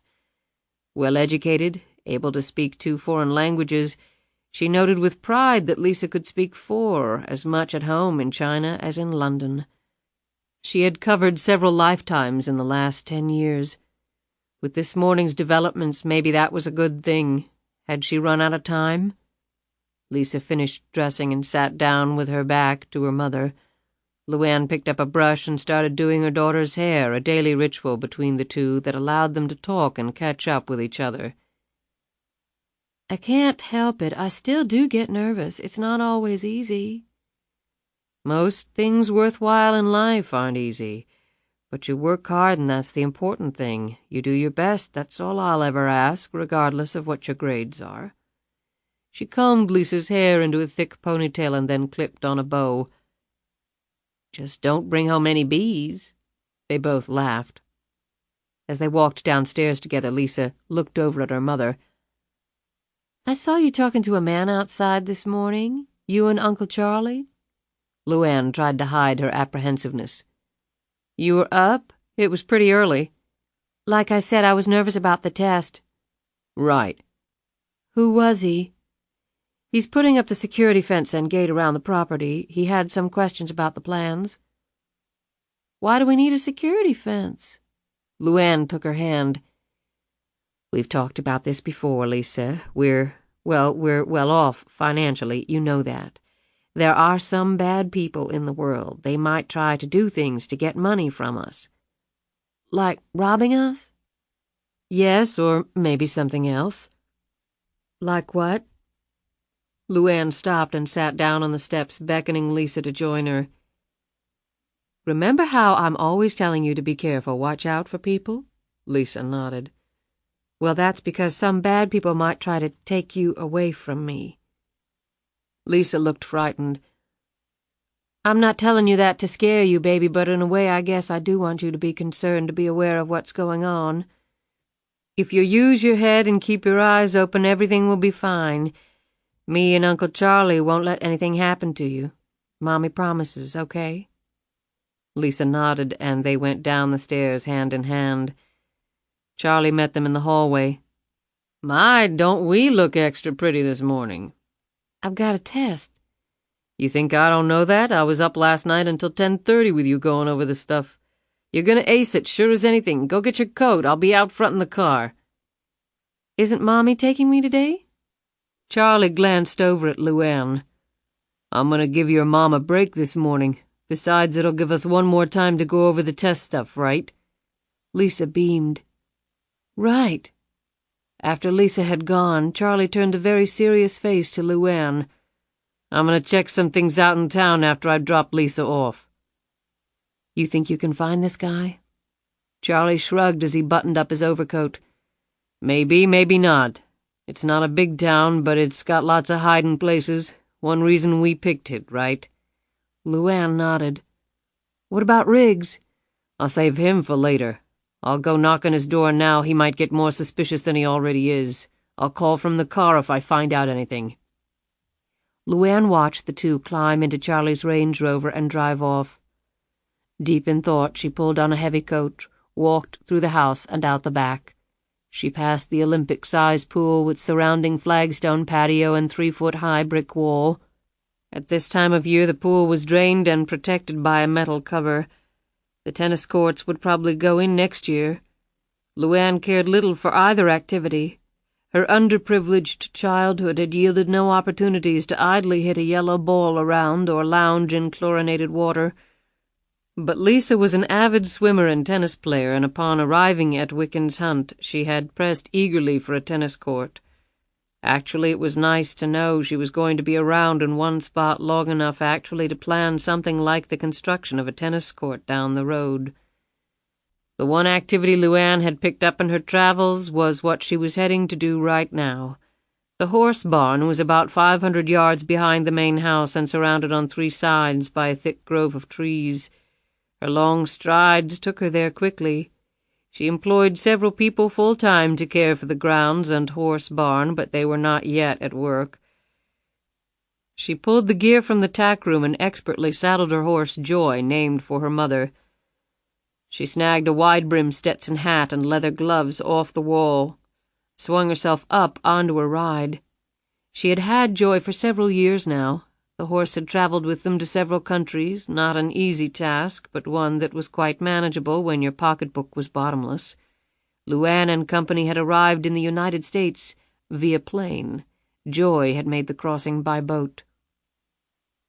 One reason she and Charlie had decided upon the property was its myriad of riding trails, some probably dating from Thomas Jefferson's days. She started off at a good pace and soon left the house behind. Twin clouds of breath escorted the pair as they made their way down a gradual incline and then around a curve, the trees hugging either side of the trail. The morning's briskness helped to clear LuAnn's head, let her think about things. She had not recognized the man, not that she had expected to. Counterintuitively, she had always expected discovery to come from unknown quarters. He had known her real name. Whether that was a recent discovery on his part, or he had found out long ago, she had no way of knowing. Many times she had thought about going back to Georgia and telling the truth, just making a clean breast of it and attempting to put all of it behind her. But these thoughts had never managed to work themselves into cohesive actions, and the reasons were clear. Although she had killed the man in self-defense, the words of the person calling himself Mr. Rainbow had continually come back to her. She had run. Thus the police would assume the worst. On top of that, she was vastly rich, and who would have any sympathy or compassion for her now? Especially people from her hometown. The Shirley Watsons of the world were not so rare. Added to that was the fact that she had done something that was absolutely wrong. The horse she was riding, the clothes she was wearing, the home she was living in, the education and worldliness she had obtained over the years for herself and Lisa, all had been bought and paid for with what amounted to stolen dollars. In stark fiscal terms, she was one of the biggest crooks in history. If need be, she could endure prosecution for all that, but then Lisa's face sprung up in her thoughts. Almost simultaneously, the imagined words of Benny Tyler that day at the graveyard came filtering back to her. "Do it for Big Daddy. When did I ever lie to you, baby doll? Daddy loves you." She pulled Joy to a halt and sunk her head in her hands as a painful vision entered her head. "Lisa, sweetheart, your whole life is a lie. You were born in a trailer in the woods because I couldn't afford to have you anywhere else. Your father was a no-account loser who got murdered over drugs. I used to stick you under the counter at the #1 truck stop in Rikersville, Georgia, while I waited tables.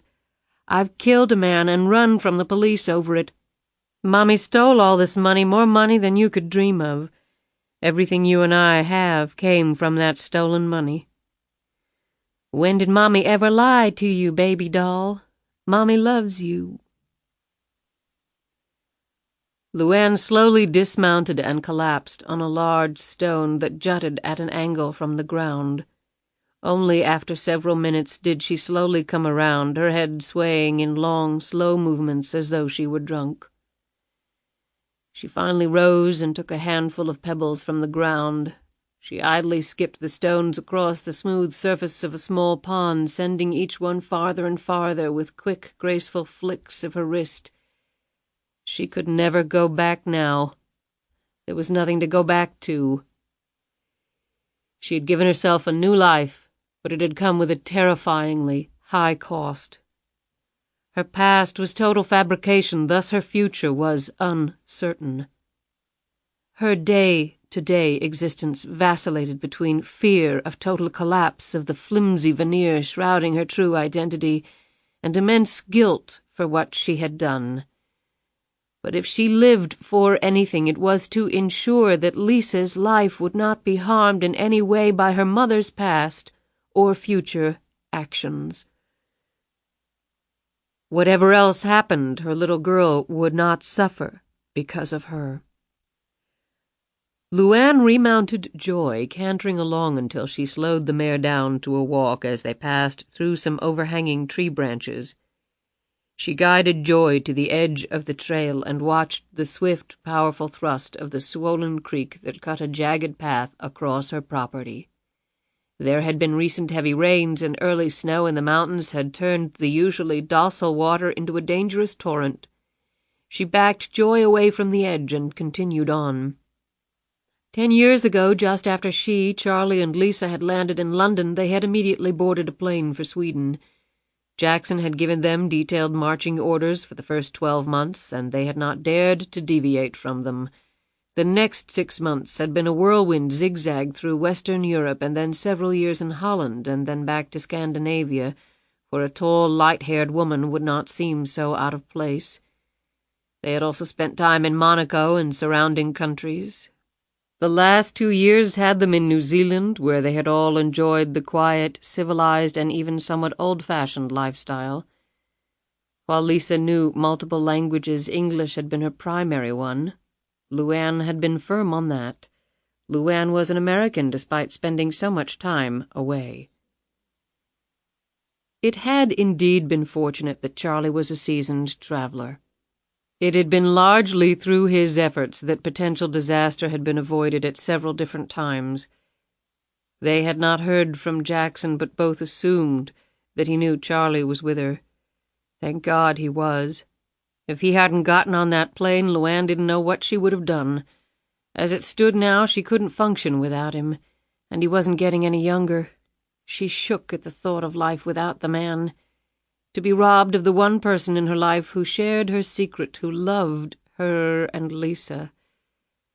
There was nothing Charlie wouldn't do for them, and when his life ended and that void erupted, she drew in a deep breath. Their new identities had been cemented over the years as LuAnn had taken great pains to establish the history Jackson had concocted for her and her daughter. The toughest part, by far, had been Lisa. Lisa believed her father to have been an extremely wealthy European financier who had died when Lisa was very young and who had left behind no family other than them. Charlie's role, while never fully explained, was clearly one of family, and the uncle label had seemed a natural one. There were no photographs of Mr. Savage. LuAnn had explained to Lisa that her father was very reclusive and a touch eccentric and had allowed none to be taken. LuAnn and Charlie had long debated whether actually to create a man, photos and all, but had decided that it would be too dangerous. A wall with holes punched through it would eventually fall. Thus Lisa believed her mother to be the very young widow of an extremely wealthy man whose wealth in turn had made her mother one of the wealthiest women in the world, and one of the most generous. LuAnn had sent Beth, her former co-worker, enough money to start her own chain of restaurants.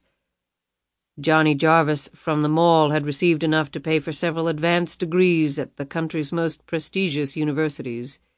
Dwayne's parents had received enough money to keep them secure in their retirement. LuAnn had even sent money to Shirley Watson, a guilty reaction to having lashed the woman with a negative reputation in the only place where Shirley would ever have the ambition or courage to live. Finally, LuAnn's mother's gravesite was now marked with a far more elaborate monument. The police, she was sure, had done all they could to track her down through this largesse, but without success. Jackson had hidden the money well, and there had been absolutely no trace for the authorities to follow. In addition, half her yearly income had been donated anonymously to a number of charities and other good works that she and Charlie had identified over the years. They were ever on the lookout for more deserving homes for the lottery money. LuAnn was determined to do as much good as she could with the money to atone, at least in part, for the manner in which she had acquired it. Even with all that, the money came in far faster than they could dispose of it. Jackson's investments had paid off more handsomely than even he had envisioned, and the anticipated $25 million in earnings each year had actually exceeded $40 million per annum. All money unspent by LuAnn had also been reinvested by Jackson, and the surplus had kept compounding until the assets LuAnn now held in her own name were almost $500,000. She shook her head at the thought of the staggering sum, and the original lottery prize money, $100 million, was to be returned to her very shortly, the 10-year period having expired, as her contract with Jackson had stated. That mattered little to LuAnn. Jackson could keep it. It wasn't as though she needed it. But he would return it. The man, she had to admit, had been utterly faithful to his promise. Over all these years, every quarter the detailed financial statements had arrived, no matter where they happened to be in the world. But since only the papers and never the man showed up, LuAnn's anxiety finally had passed. The letter accompanying all the financial packets was from an investment company with a Swiss address. She had no idea of Jackson's ties to this firm, nor did she care to explore that area further. She had seen enough of him to be respectful of his volatility, and more disturbingly of the extreme consequences which he was capable of causing. She also remembered how he had been prepared to kill her if she had rejected his offer. There was something not quite natural about him. The powers he seemed to possess could hardly be of this world. She stopped at a large oak. From one of its branches a long, knotted rope dangled. LuAnn gripped the rope and lifted herself off the saddle, while Joy, already quite familiar with this ritual, waited patiently. Her arms moving like wonderfully calibrated pistons, LuAnn swiftly climbed to the other end of the rope, which was tied around a thick branch almost 30 feet off the ground, and then made her way back down. She repeated the process twice more. She had a fully equipped gymnasium in her home where she worked out diligently. It wasn't vanity. She had little interest in how it made her look. She was naturally strong, and that physical strength had carried her through many a crisis. It was one of the few constant things in her life, and she was loath to let it disappear. Growing up in Georgia, she had climbed many trees, run through miles of countryside, and jumped many ravines. She had just been having fun. The concept of exercise hadn't come into the equation. And so, in addition to pumping the iron, she had built a more natural exercise course across her extensive grounds. She pulled herself up the rope one more time, the muscle cords in her arms and back tight as rebar. Breathing hard, she settled lightly back into the saddle and made her way back to the horse barn, her heart lightened and her spirits raised by the invigorating ride through the countryside and the strenuous rope climb. In the large storage building next to the horse barn, one of the groundspeople, a beefy man in his early 30s, had just started splitting logs with a sledgehammer and wedge. LuAnn glanced at him through the open doorway as she rode by. She quickly unsaddled Joy and returned the horse to its stall. She walked over to the doorway of the outbuilding. The man briefly nodded to her and then continued his work. He knew she lived in the mansion. Other than that, he knew nothing about her. She watched the man for a minute and then took off her coat, lifted a second sledgehammer off the wall, squeezed a spare wedge between her fingers, testing its weight, set a log up on the block, tapped the wedge into its rough surface, stepped back and swung cleanly. The wedge bit deep but didn't cleave the log in two. She hit it again, dead center, and then again. The log broke clean. The man glanced at her in surprise, then shrugged and kept splitting. They both pounded away, barely 10 feet from each other. The man could split a log with one swing of the hammer, while it continued to take LuAnn 2 and sometimes 3 blows. He smiled over at her, the sweat showing on his brow. She kept pounding away, though, her arms and shoulders working in precise unity. And within 5 minutes she was cracking a log with one blow, and before he knew it she was doing it faster than he. The man picked up his pace, the sweat falling faster across his brow, his grin gone as his breaths became more painful. After 20 minutes he was taking 2 and 3 strikes to crack a log as his big arms and shoulders started to tire rapidly, his chest heaving and his legs rubbery. He watched in growing amazement as LuAnn continued, her pace steady, the strength of her blows against the wood totally undiminished.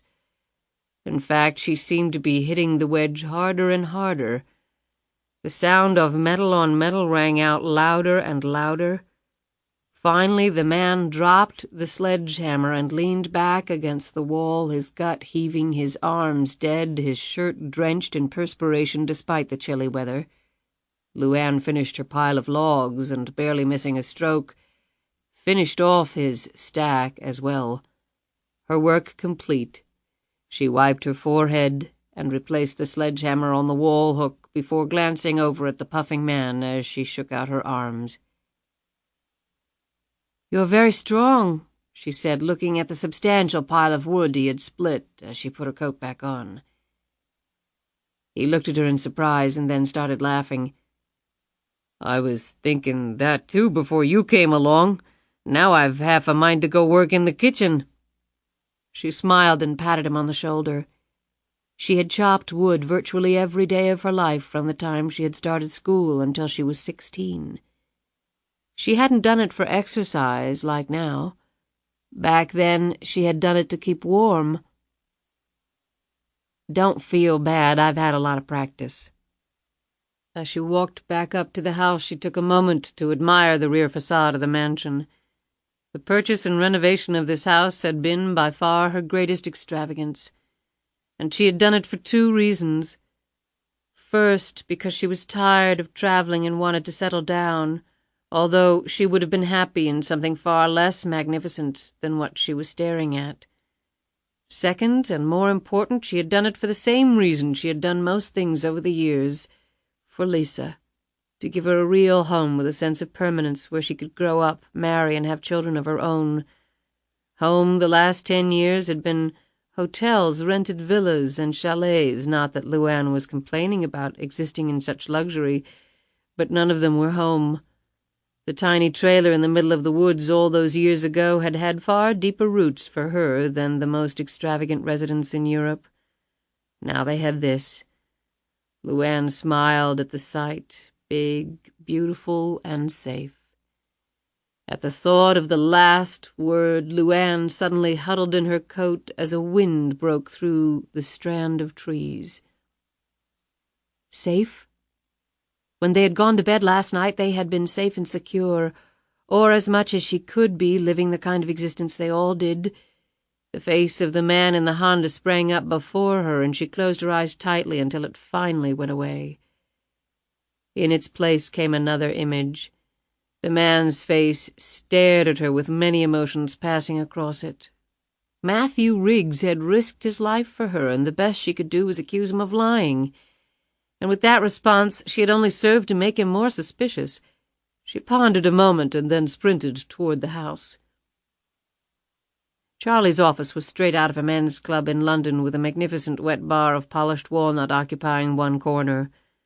The custom-built mahogany desk had neatly sorted piles of correspondence, bills, and other household matters.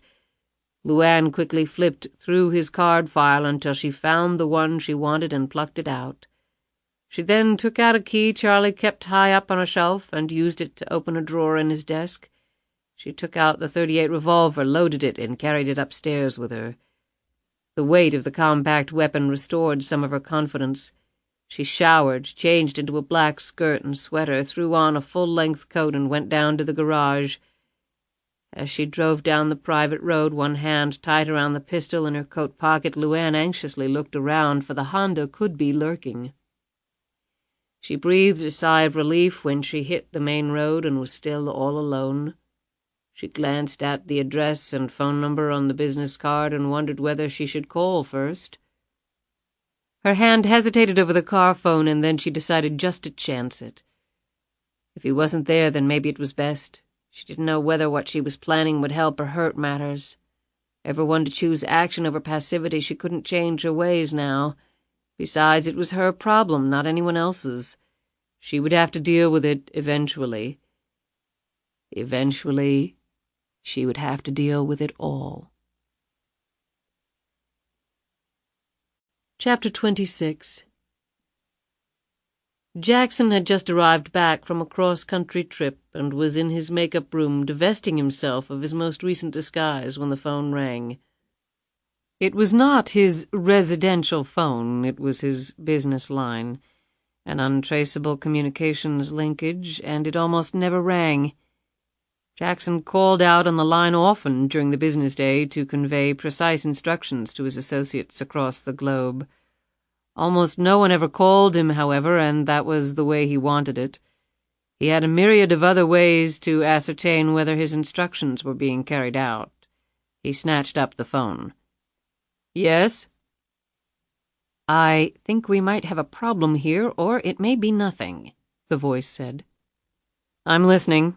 Jackson sat down and used a long piece of string to lift the putty off his nose. Then he removed the latex pieces adhering to his face by tugging gently on their edges. "As you know, 2 days ago we wired income from the last quarter to Catherine Savage's account in the Caymans, to Banque Internationale, just like always." "So, is she complaining about the rate of return?" Jackson said sarcastically. He tugged firmly on the back edges of his snow-white wig and then pulled up and then forward. He next removed the latex skull cap, and his own hair sprang free. "No, but I got a call from the wire department at Banque, and they wanted to confirm something." "What was that?" Jackson cleansed his face while he was listening, his eyes scanning the mirror as layer after layer of concealment was removed. "That they had wired all the monies from Savage's account to Citibank in New York." New York? As he absorbed this stunning news, Jackson opened his mouth wide and removed the acrylic caps. Instantly, dark, misshapen teeth became white and straight. His dark eyes glittered menacingly, and he stopped removing his disguise. "First, why would they call you if it was her account?" "They shouldn't have. I mean, they never have before. I think the guy at the wire desk down there is new. He must have seen my name and phone number on some of the paperwork and figured I was a principal on the receiving account instead of being on the other end of the transaction, the sending account." "What did you tell him? I hope you didn't excite any suspicion." "No, not at all," the voice said nervously. "I simply thanked him and said that was correct. I hope I did the right thing, but of course I wanted to report it to you right away. It seemed unusual." "Thank you. Anything you want me to do on follow-up?" "I'll handle it."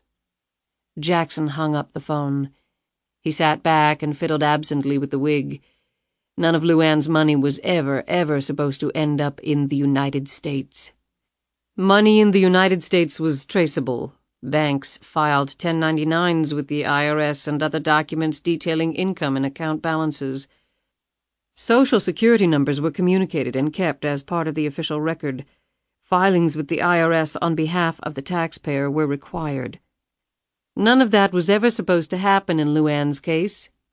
LuAnn Tyler was a fugitive. Fugitives did not return to their homeland and start paying their taxes, even under assumed names. He picked up his phone and dialed a number. "Yes, sir?" the voice asked. Jackson said, "The taxpayer's name is Catherine Savage." Jackson provided her Social Security number and other pertinent information.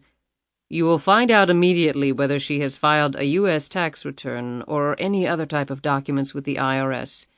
Use all the sources at your disposal, but I need this information within the hour." He hung up again.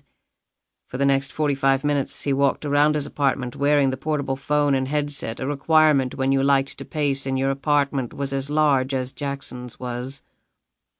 Then the phone rang again. The voice was crisp. "Catherine Savage filed an income tax return last year. I couldn't get full particulars in such a short time frame. However, according to my source, the income reported was substantial. She also recently filed a change of address form with the IRS." "Give it to me." Jackson wrote the Charlottesville, Virginia address down on a piece of paper and put it in his pocket. "One more thing," the voice said. "My source pulled up a very recent filing in connection with Savage's tax account." "By her?" "No, it was a Form 2848. It gives a third party a power of attorney to represent the taxpayer with respect to just about anything having to do with their tax matters." "Who is the requesting party?" "A fellow named Thomas Jones. According to the file, he's already received information on her account, including her change of address and last year's income tax return. I was able to get a facsimile of the 2848 form he filed. I can send it to you right now." "Do so." Jackson hung up and a minute later had the fax in his hands. He looked at Catherine Savage's signature on the form. He pulled out the originals of the documents LuAnn had signed 10 years earlier in connection with their agreement for the lottery winnings. The signatures weren't even close, not that the IRS, cumbersome institution that it was, would ever have taken the time to compare signatures. A forgery. Whoever the man was, he had filed this document without the woman's knowledge. Jackson studied the address and phone number that Tom Jones had given for himself. Jackson called the number. It was no longer in service. The address was a P.O. box. Jackson was certain that would also be another dead end. The man was privy to Catherine Savage's tax situation, and her new address and his background was a complete sham. That startling fact was not what annoyed Jackson the most, troubling as it was. He sat down in a chair and studied the wall as his mind moved in ever-expanding circles of thought. LuAnn had come back to the United States despite his explicit instructions to the contrary. She had disobeyed him. That was bad enough. The problem was compounded by the fact that someone else was now interested in her. For what reason? Where was this person now? Probably the same place Jackson was just about to head to, Charlottesville, Virginia. The lights of the two trains were becoming clearer. The possibility of that collision with LuAnn Tyler crept closer and closer to reality. Jackson went back to his makeup room. It was time for another creation. Chapter 27. After dropping Lisa off at St. Anne's, taking care to walk her directly into the classroom, as was his and LuAnn's practice, Charlie had wheeled the Range Rover out of the parking lot and headed into town. Over the last few months, while LuAnn had remained reclusive inside their mountainside fortress, Charlie had been the point man, meeting with prominent townsfolk, making the rounds of businesses and charities and university officials. He and LuAnn had decided that they could not keep secret her wealth and presence in this small, albeit cosmopolitan town, and any attempt to do so would invite more suspicion rather than less. Thus Charlie's task was to lay the groundwork with the town's leaders for the eventual emergence of LuAnn into their society. However, it would only be a very limited emergence. Everyone could understand the need for privacy of the extremely wealthy, and there were many organizations very eager to receive donations from LuAnn, so that maximum cooperation and understanding would likely be forthcoming.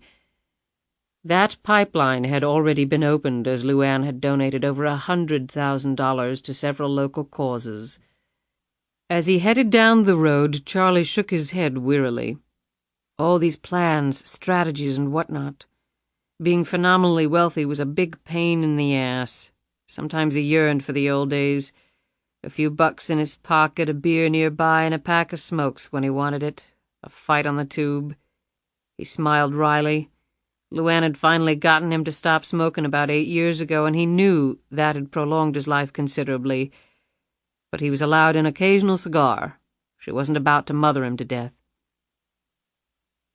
Charlie's earlier forays into Charlottesville society had produced one contact in an extremely useful position, a contact that he now intended to pump for information that would allow him and LuAnn to check out her pursuer and, if possible, forestall any real problem. If the man wanted money, that was one thing. Money was not an issue. LuAnn's pocketbook was more than sufficient to satisfy even the most outrageous blackmailer. But what if the issue wasn't simply money? The problem was, Charlie was unsure exactly what the man knew or didn't know. He had mentioned LuAnn's real name. Did he also know about Dwayne Harvey's murder and LuAnn's relationship to the dead man? The warrant that had been issued for LuAnn's arrest 10 years ago?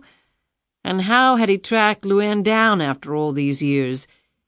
The next issue was even more critical. Did the man know about the lottery fix?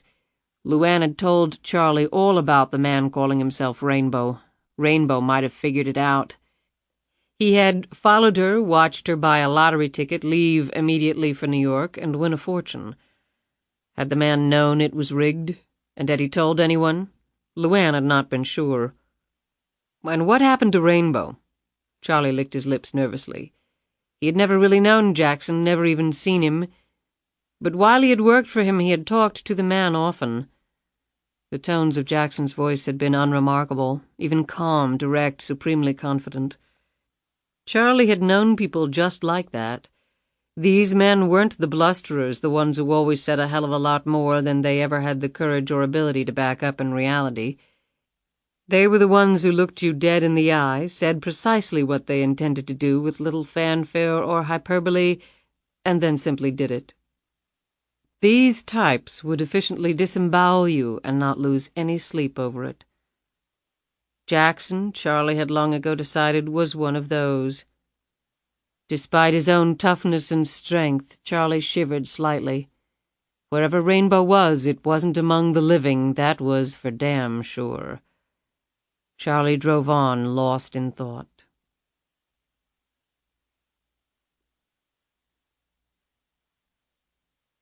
Chapter 28. LuAnn pulled her car into the driveway and stopped in front of the house. She didn't see the pickup truck anywhere. He probably was off at another job. She was about to leave, but the simple beauty of Matt Riggs's home made her stop, get out of the BMW, and go up the plank steps. The graceful lines of the old structure, the obvious care and skill which had gone into rehabbing it, made her eager to explore the place, even if its owner was absent. She moved around the broad porch, running her hand along its intricate wooden scrollwork. She opened the screen door and knocked at the front door, but there was no answer. She hesitated and then tried the doorknob. It turned easily in her hand. People had not locked their doors where she had grown up either. As security-conscious as she was now, it was good to know there were still places like that left in the world. She hesitated again. Entering the man's home without his knowledge might only compound matters.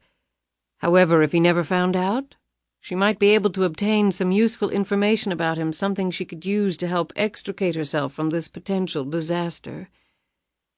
She pushed open the front door and then closed it softly behind her.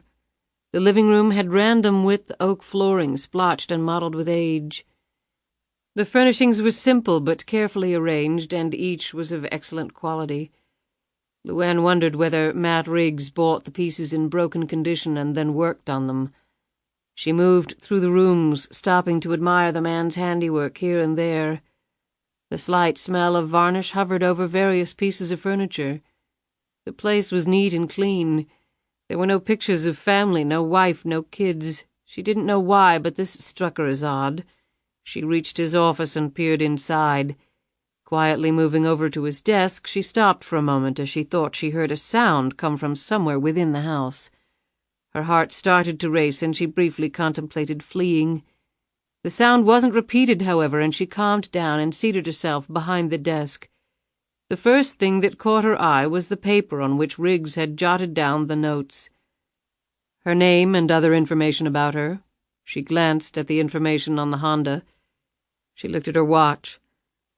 Riggs was clearly not a man who believed in idleness, and he was able to get information from sources that were obviously more than a little sophisticated.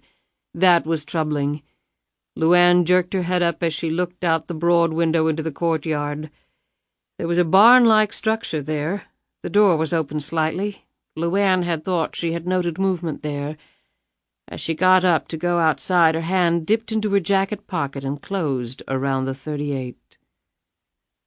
When she exited the house, she started to head back to her car. Then her curiosity got the better of her, and she crept over to the barn door and peered inside.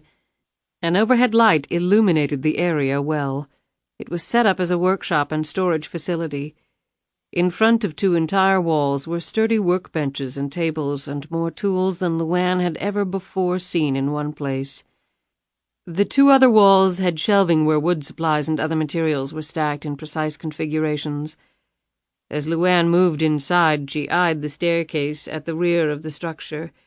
In former times, she was certain it would have led to a hayloft. Riggs, however, had no animals in need of hay, at least that she could see. She wondered what it housed now. She took the steps slowly. When she reached the top, she stared in amazement. The place was set up as a small study and observation area. 2 bookcases, a beat-up leather chair and ottoman, and an ancient pot-bellied stove stared back at her.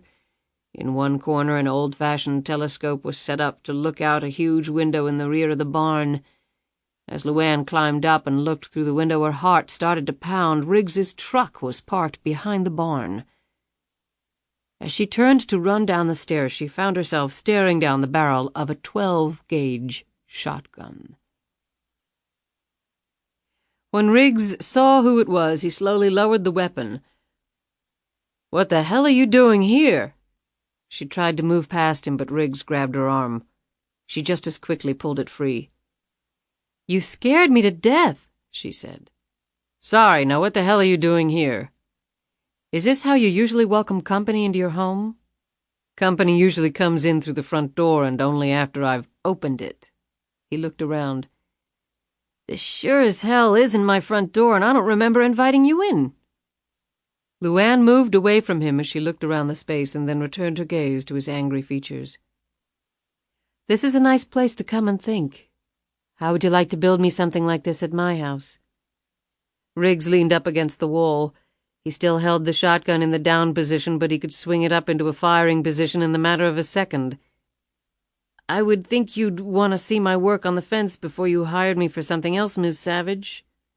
She feigned surprise at the sound of her name, but apparently not enough to satisfy Riggs. "So, did you find anything else of interest in my office besides my homework on you?" She looked at him with even more respect. "I'm a little paranoid about my privacy." "So I noticed. Is that why you carry a pistol?" LuAnn looked down at her pocket. A sliver of the .38 was visible. "You have good eyes." "A .38 doesn't have such great stopping power. If you're serious about your privacy and your security, you might want to step up to a 9mm. A semi-automatic over a revolver is a no-brainer." The hand holding the shotgun twitched for an instant.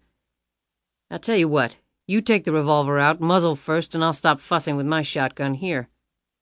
"I'm not going to shoot you." "That's absolutely right, you're not," he said evenly. "Please do as I say, Miss Savage, and do it very slowly." LuAnn took the pistol out, holding it by the barrel. "Now, unload it and put the bullets in one pocket and the pistol in the other, and I can count to 6, so don't try to be cute." LuAnn did as she was told, looking at him angrily. "I'm not used to being treated like a criminal." "You break into my house carrying a weapon, that's exactly how I'm going to treat you. Count yourself lucky that I didn't shoot first and ask questions later. Buckshot can be very irritating to the skin." "I didn't break in. The door was open." "Don't try that one in a court of law," he fired back. When Riggs had confirmed that she had emptied the revolver, he broke open the shotgun and laid it down on the bookcase. He crossed his arms and studied her. Slightly unnerved, LuAnn went back to her original train of thought. "My circle of friends is very small. When somebody intrudes on that circle, I tend to get curious." "That's funny. You call it an intrusion, but what I did this morning ordinarily would be called coming to the rescue." LuAnn brushed a strand of hair out of her face and looked away for a moment. "Look, Mr. Riggs." "My friends call me Matt. We're not friends, but I'll allow you the privilege," he said coolly. "I'd rather call you Matthew. I don't want to break any of your rules." Riggs looked startled for a moment before settling back down. "Whatever." "Charlie said you were a cop." "I never said so." She looked at him, surprise now clear on her features. "Well, were you?" "What I was really isn't any of your business, and you still haven't told me what you're doing here." She rubbed her hand across the old leather chair. She didn't answer right away, and Riggs was content to let the silence endure until she broke it. "What happened this morning is a little more complicated than it appeared. It's something that I'm taking care of." She paused and looked up at him, her eyes searching his. "I appreciate what you did. You helped me and you didn't have to. I came here to thank you." Riggs relaxed a little bit. "Okay, although I didn't expect any thanks. You needed some help and I was around to give it. One human being to another. The world would be a hell of a lot better place if we all lived by that rule." "I also came to ask a favor." Riggs inclined his head toward her, waiting. The situation this morning, I would appreciate it if you'd just forget about it. Like I said, Charlie and I are taking care of it. If you got involved, it might make things more difficult for me." Riggs took this in for a few moments. "Do you know the guy?" "I really don't want to get into it." Riggs rubbed his chin. "You know, the guy banged me up, so I already feel like I'm involved." LuAnn moved closer to him. "I know you don't know me, but it would mean a lot if you would just drop it. It really would." Her eyes seemed to widen with each word spoken. Riggs felt himself drawing closer to her, although he hadn't physically budged an inch. Her gaze seemed to be pasted onto his face. All the sunlight streaming through the window seemed to be blocked out as though an eclipse were occurring. "I'll tell you what. Unless the guy gives me any more trouble, I'll forget it ever happened." LuAnn's tensed shoulders slumped in relief. "Thank you." She moved past him toward the stairs. The scent of her perfume drifted through his nostrils. His skin started to tingle. It had been a long time since that had happened. "Your home is beautiful," she said. "It certainly doesn't compare to yours." "Did you do it all yourself?" "Most of it. I'm pretty handy." "Why don't you come by tomorrow and we can talk about you doing some more work for me?" "Miss Savage." "Call me Catherine." "Catherine, you don't have to buy my silence." "Around noon? I can have some lunch ready." Riggs gave her a searing look and then shrugged. "I can make that." As she started down the stairs, he called after her. "That guy in the Honda? Don't assume he's going to give up." She glanced back at the shotgun for one significant moment before settling her gaze on him. "I never assume anything anymore, Matthew." "Well, it's a good cause, John, and she likes to help good causes." Charlie leaned back in his chair and sipped the hot coffee. He was sitting at a window table in the dining room of the Boar's Head Inn off Ivy Road, a little west of the University of Virginia. 2 plates held the remnants of breakfast. The man across from him beamed. "Well, I can't tell you how much it means to the community. Having her here, both of you, is just wonderful." Wearing a costly double-breasted suit with a colorful handkerchief dangling from the outer pocket and matching his polka-dot tie, the wavy-haired John Pemberton was one of the area's most successful and well-connected real estate agents. He also sat on the boards of numerous charities and local communities. The man knew virtually everything that happened in the area, which was precisely the reason Charlie had asked him to breakfast. Further, the commission on the sale of LuAnn's home had landed 6 figures in Pemberton's pocket, and he was, thus, an eternal friend. Now he looked down at his lap, and a sheepish grin appeared on his handsome features when he looked back up at Charlie. "We are hoping to actually meet Ms. Savage at some point." "Absolutely, John, absolutely. She's looking forward to meeting you, too. It'll just take some time. She's a very private person, you understand." Of course. This place is full of people like that. Movie stars, writers, people with more money than they know what to do with." An involuntary smile played across Pemberton's lips. Charlie assumed the man was daydreaming about future dollars of commission when these wealthy folk moved in or out of the area. "You'll just have to live with my company for a little while longer." A grin creased Charlie's features. "And very enjoyable company it is, too," Pemberton replied automatically. Charlie put down his coffee cup and pushed his breakfast plate away. If he still smoked cigarettes, he would have stopped to light one up. "We have Matt Riggs doing some work for us." "Putting in the security fence, yes, I know. Undoubtedly his biggest job to date." Upon noting Charlie's surprised look, Pemberton smiled in an embarrassed fashion. "Despite its cosmopolitan appearance, Charlottesville really is a small town. There is very little that happens that isn't known by most people soon thereafter." At those words, Charlie's spirits plummeted. Had Riggs already told someone? Had they made a mistake coming here? Should they have planted themselves amid the 7 million residents of New York City instead? With an effort, he shook off these numbing thoughts and plunged ahead. "Right. Well, the guy had some terrific references." He does very good work, dependable and professional. He hasn't been here all that long by the standards of most locals, about 5 years, but I've never heard a bad word said about him. Where'd he come from? Washington, D.C., not the state of. Pemberton fingered his teacup. So he was a builder up there, then? Pemberton shook his head. No, he got his general contractor's license after he got here. Still, he could have apprenticed up there.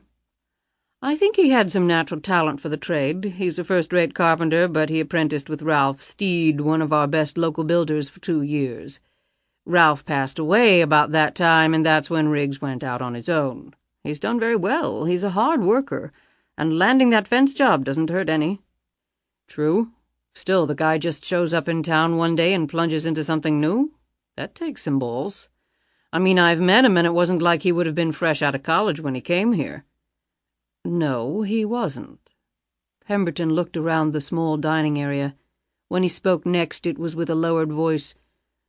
You're not the first person who has been curious about Riggs's origins. Charlie leaned forward, adding to the conspiratorial image of the pair. Is that right? What do we have here, a little local intrigue? Charlie tried to make his tone appear light and unconcerned. Of course, rumors come and go, and you know the questionable veracity of most of them. Still, I have heard from various sources that Riggs held some important position in Washington. Pemberton paused for effect. In the intelligence community. Behind the stone mask, Charlie fought the urge to abruptly give back his breakfast. Although LuAnn had had the good luck to be one of the recipients of Jackson's control of the lottery, she might have just matched that luck with a dose of incredibly bad fortune. In intelligence, you say? Like a spy? Pemberton threw up his hands. Who knows? Secrets are a way of life with people like that. Torture them and they won't say a thing. Probably bite on their cyanide pill or whatever and go peacefully into the night. Pemberton obviously enjoyed a touch of the dramatic mixed in with elements of danger and intrigue, particularly at a safe distance. Charlie rubbed at his left knee. I had heard he was a cop. Who told you that? Well, I don't recall, just heard it in passing. Well, if he was a policeman, that's something that can be checked. If he was a spy, there'd be no record of it, would there? So he never talked to anyone here about his past. Only in vague terms. That's probably why you heard he was a policeman. People hear bits and pieces, they start to fill in the holes themselves. Well, son of a gun. Charlie sat back, trying hard to appear calm. Still, he's an exceptional builder. He'll do good work for you. Pemberton laughed. Just so long as he doesn't start snooping around. You know, if he was a spy, those habits probably die hard. I've led a pretty squeaky clean life, but everybody has skeletons in their closet, don't you think? Charlie cleared his throat before answering. Some more than others. Charlie leaned forward again, his hands clasped in front of him on the table. He was quite eager to change the subject and had the vehicle to do so. John, Charlie's voice dipped low. John, I've got a small favor to ask of you. Pemberton's smile broadened. Just ask it, Charlie, and consider it done. A man came by the house the other day asking for a donation to a charitable foundation he said he headed. Pemberton looked startled. What was his name? He wasn't local, Charlie said quickly. He gave me a name, but I'm not sure it was his real one. It all seemed suspicious, you understand what I'm saying? Absolutely. Someone in Mrs. Savage's position has to be careful. There are a lot of scams out there. Don't I know it? How upsetting. Right. Well, anyway, the guy said he was staying in the area for a while, asked for a follow-up meeting with Miss Savage. I hope you're not going to agree to that. I haven't yet. The guy left a phone number, but it's not a local one. I called it. It's an answering service. What was the name of the foundation? I don't remember exactly, but it had something to do with medical research of some kind. That's so easy to concoct, Pemberton said knowingly. Of course, I have no personal experience with frauds like that, he added huffily. But I understand that there is a proliferation of them. That was exactly my read. Well, to make a long story short, since the guy said he was going to be around a while, I thought it probable that he was renting someplace hereabouts, instead of sacking out at a hotel. That gets to be expensive after a while, especially if you're living scam to scam. And you want to know if I can find out where he might be staying. Exactly. I wouldn't ask if it weren't real important. With things like this, I'm never too careful. I want to know who I'm dealing with in case he shows up again. Of course, of course. Pemberton let out a shallow breath and sipped at his tea. I'll certainly look into it for you. My sympathies lie with you and Ms. Savage. And we will be very grateful for any assistance you can give us. I've mentioned several of the other charities you head up to Miss Savage, and she spoke very positively about all of them and your work with them. Pemberton was glowing now. Why don't you give me a description of the man? I have the morning free, and I can start my own little investigation. If he's within 50 miles of here, with my connections, I'm certain I can find him. Charlie described the man, laid some cash on the table for the meal, and stood up. We really appreciate it, John. This audiobook has been broken into multiple parts to make the download faster.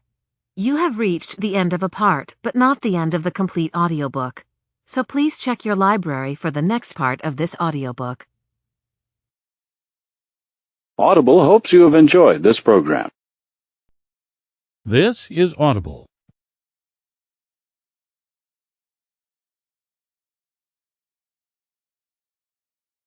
Hachette Audio presents The Winner, written by David Baldacci, read by Francis Cassidy. Chapter 29.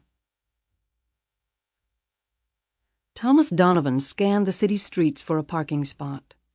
Georgetown was not known for its abundance of places to leave one's vehicle. He was driving a new rental car, a late-model Chrysler. He turned right from M Street onto Wisconsin Avenue and finally managed to snag a spot on a side street not too far from where he was heading.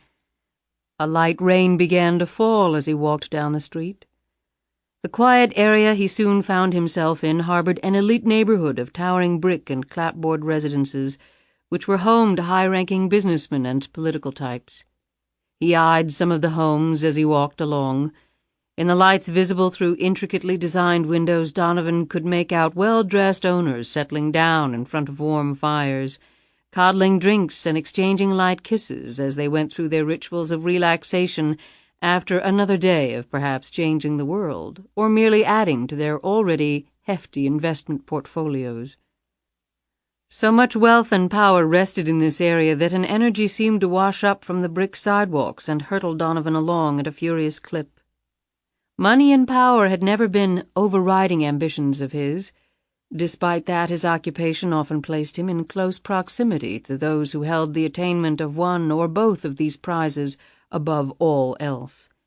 It was a wonderful position from which to play the altruistic cynic, and Donovan often played that role to the fullest, for the simple reason that he genuinely believed in what he did for a living. The irony of this was not lost on him, for without the rich and powerful and their evil ways, at whom would he throw his sharp-edged stones? Donovan finally stopped at one formidable residence, a 100-year-old three-story brick townhouse, sitting behind a high-waste brick wall topped by black steel wrought-iron fencing of a style found throughout the area. He inserted a key into the gate's lock and went up the sidewalk. Another key allowed him entry through the massive wooden front door, and he shook off his coat. The housekeeper appeared immediately and took the wet coat from him. She wore a traditional maid's uniform and spoke with a practiced degree of deference. "I'll tell the missus you're here, Mr. Donovan." He nodded quickly and moved past her into the drawing-room, where he took a moment to warm himself before the blazing fire and then looked around with contentment. His upbringing had been decidedly blue-collar, but he did not attempt to hide his pleasure at occasionally dabbling in luxury. It was an incongruity in his nature that had bothered him greatly in his youth, but much less so now. Some things did become better as one aged, he mused, including layers of personal guilt that one ended up shedding like peeling an onion. By the time he had mixed himself a drink from the stock housed behind a cabinet in one corner of the drawing-room, the woman had appeared. She moved quickly to him and gave him a deep kiss. He took her hand and caressed it lightly. "I missed you," she said. He led her over to the large sofa against one wall. Their knees touched as they sat close together. Alicia Crane was petite, in her mid-30s, with long hair that was looking more ash than blonde with each passing day. Her dress was costly, and the jewelry clinging to her wrists and ears easily matched the richness of the garment. However, the image was one of quiet wealth and sophistication. Her features were delicate, the nose so small as to be barely noticeable between the deep luster of the dark brown eyes.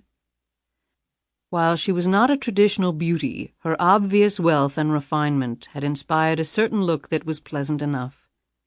On her best days, she would be described as very well put together. Her cheek trembled slightly as he stroked it. "I missed you too, Alicia. A lot."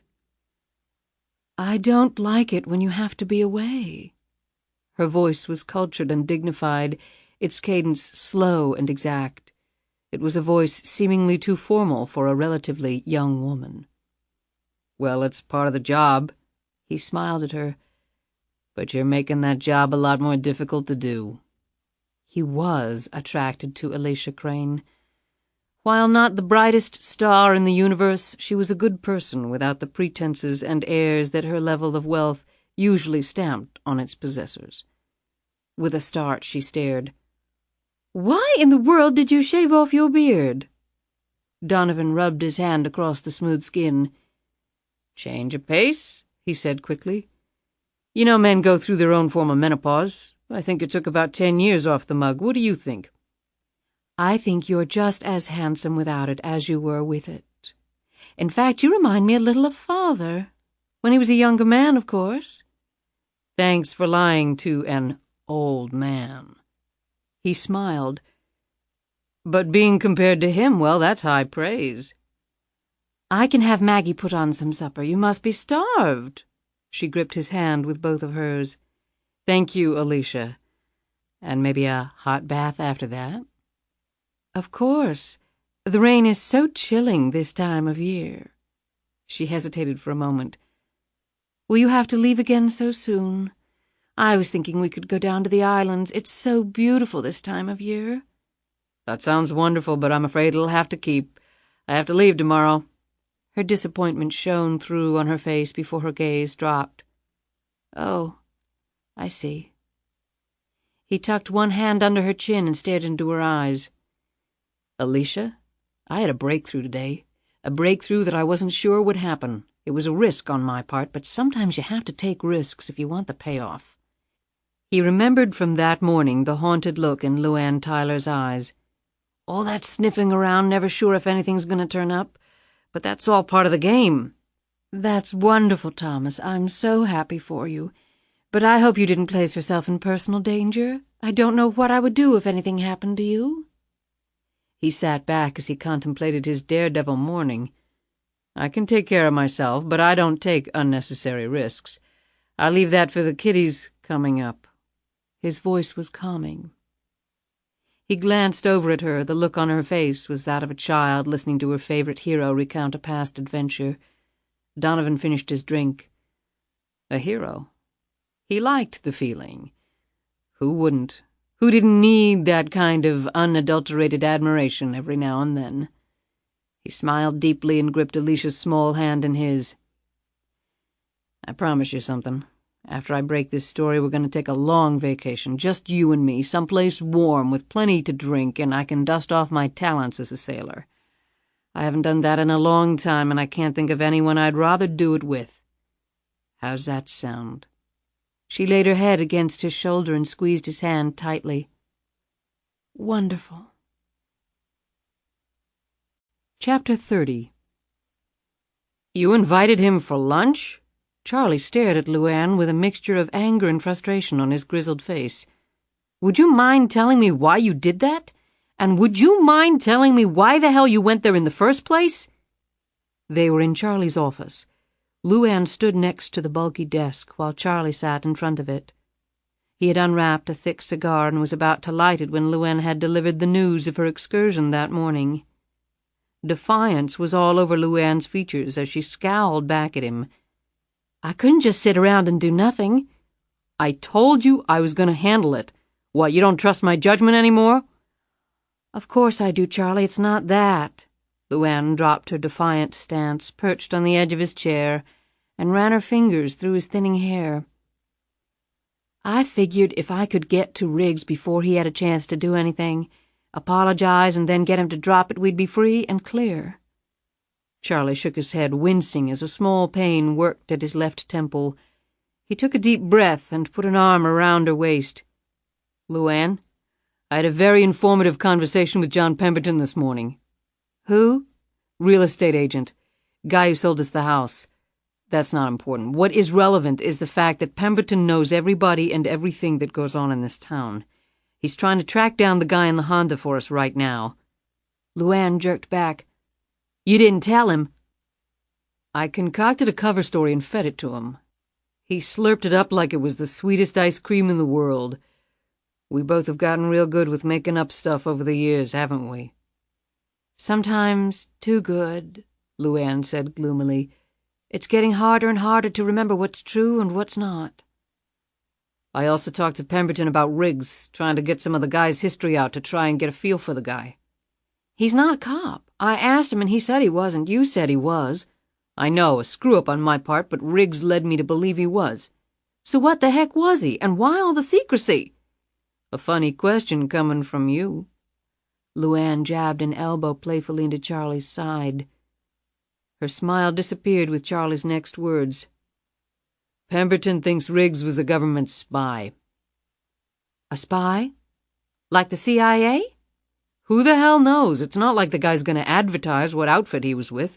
Nobody really knows for sure. His background is kind of a blur as far as Pemberton can tell. LuAnn shuddered, remembering the info Riggs had gathered on her so quickly. Now it perhaps made sense, but she was still unconvinced. And now he builds fences in rural Virginia? I didn't think they ever let spies retire. You've been watching too many mob movies. Even spies change jobs or retire, especially with the Cold War ending. And there are a lot of specialties in intelligence gathering. Not all of them involve trench coats, pistols up the sleeve, and assassination plots against foreign dictators. He could have been just some schlep working in an office looking at aerial photos of Moscow. LuAnn recalled her meeting with Riggs at his home. The way he had handled the shotgun, his observation skills, and his knowledge of firearms, and finally his confident and cool demeanor. She shook her head firmly. He doesn't strike me as the office type. Charlie sighed deeply. Me either, so how'd it go? LuAnn stood back up and leaned against the door jamb, her fingers hooked through the belt loops on the jeans she had changed into. He had already dug up some info on me and the Honda. The cover stuff came up on me, so we're okay there. Anything on the Honda? LuAnn shook her head. Rental up in D.C. Name looked phony, probably a dead end. Riggs moves fast. How'd you find that out? I did a little snooping around his office. When he caught me, he was holding a shotgun. Good gosh, LuAnn, if the guy was a spy, you're lucky he didn't blow your head off. It didn't seem so risky while I was doing it. It turned out all right anyway. You and your risk-taking, like going to the drawing that night in New York. I should really start putting my foot down around here. What else? I admitted to him that the car chase was something we were concerned about and that we were handling it. And he accepted that, no questions? Charlie's tone was skeptical. I was telling the truth, Charlie, she said heatedly. I get kind of tingly all over when the rare occasion happens along that I can do that. Okay, I didn't mean to put a stick in your spokes. God, we sound like an old married couple here. LuAnn smiled. We are an old married couple. We just have a few more secrets to share than most. Charlie flashed her a quick grin and took a moment to light his cigar. So you really think Riggs is okay? He won't keep nosing around? I think he's very curious, and he should be. But he told me he wasn't going to pursue it, and I believe him. I'm not exactly sure why, but I do. There doesn't appear to be much BS in the man.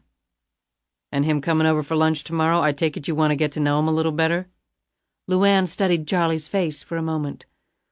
Was there a touch of jealousy there? She shrugged her shoulders. Well, It's a way to keep an eye on him and maybe learn a little more about him. Maybe he's got some secrets, too. It certainly sounds like it, anyway." Charlie puffed on his cigar. "So, if things are cool with Riggs, then we got only the guy in the Honda to worry about." "Isn't that enough?" "It's better than 2 headaches at one time. If Pemberton can trace him, maybe we have clear sailing." LuAnn looked nervously at him.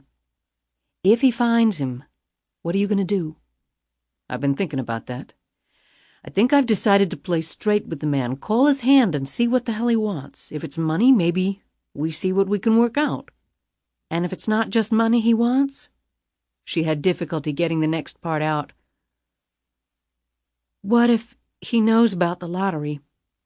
Charlie took the cigar from his mouth and stared at her. "I can't see how he could.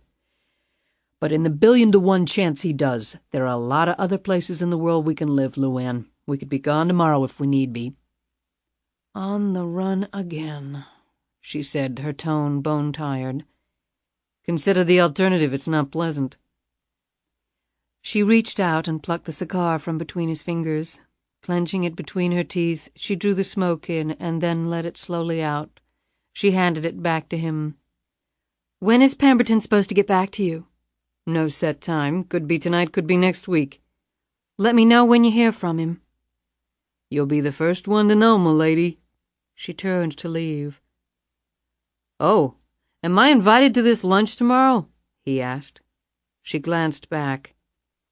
"I was kind of counting on it, Charlie." She smiled prettily and left. He stood up and watched her glide gracefully down the hallway. Then he closed the door to his study and sat down at his desk, puffing thoughtfully on a stogie. Riggs had put on a pair of chino pants, and the collar of his button-down shirt peeked out from under his patterned sweater. He had driven over in a Jeep Cherokee he had borrowed while his pickup truck was in the shop having its bumper repaired. The Jeep seemed more fitting to the affluent surroundings than his battered truck anyway. He smoothed down his freshly washed hair before climbing out of the Cherokee and walking up the steps of the mansion. These days he didn't usually dress up except for the occasional social event he attended in town. He had finally decided a jacket and dress slacks was too pretentious. It was only lunch, after all, and who knew, the lady of the house might ask him to do some on-site work. The door was answered by the maid who escorted Riggs to the library. Riggs wondered if he had been watched as he had pulled up in the circle. Maybe there were video cameras trained on that area as well, with Catherine Savage and her sidekick Charlie sitting in some observation room crammed floor to ceiling with TV monitors.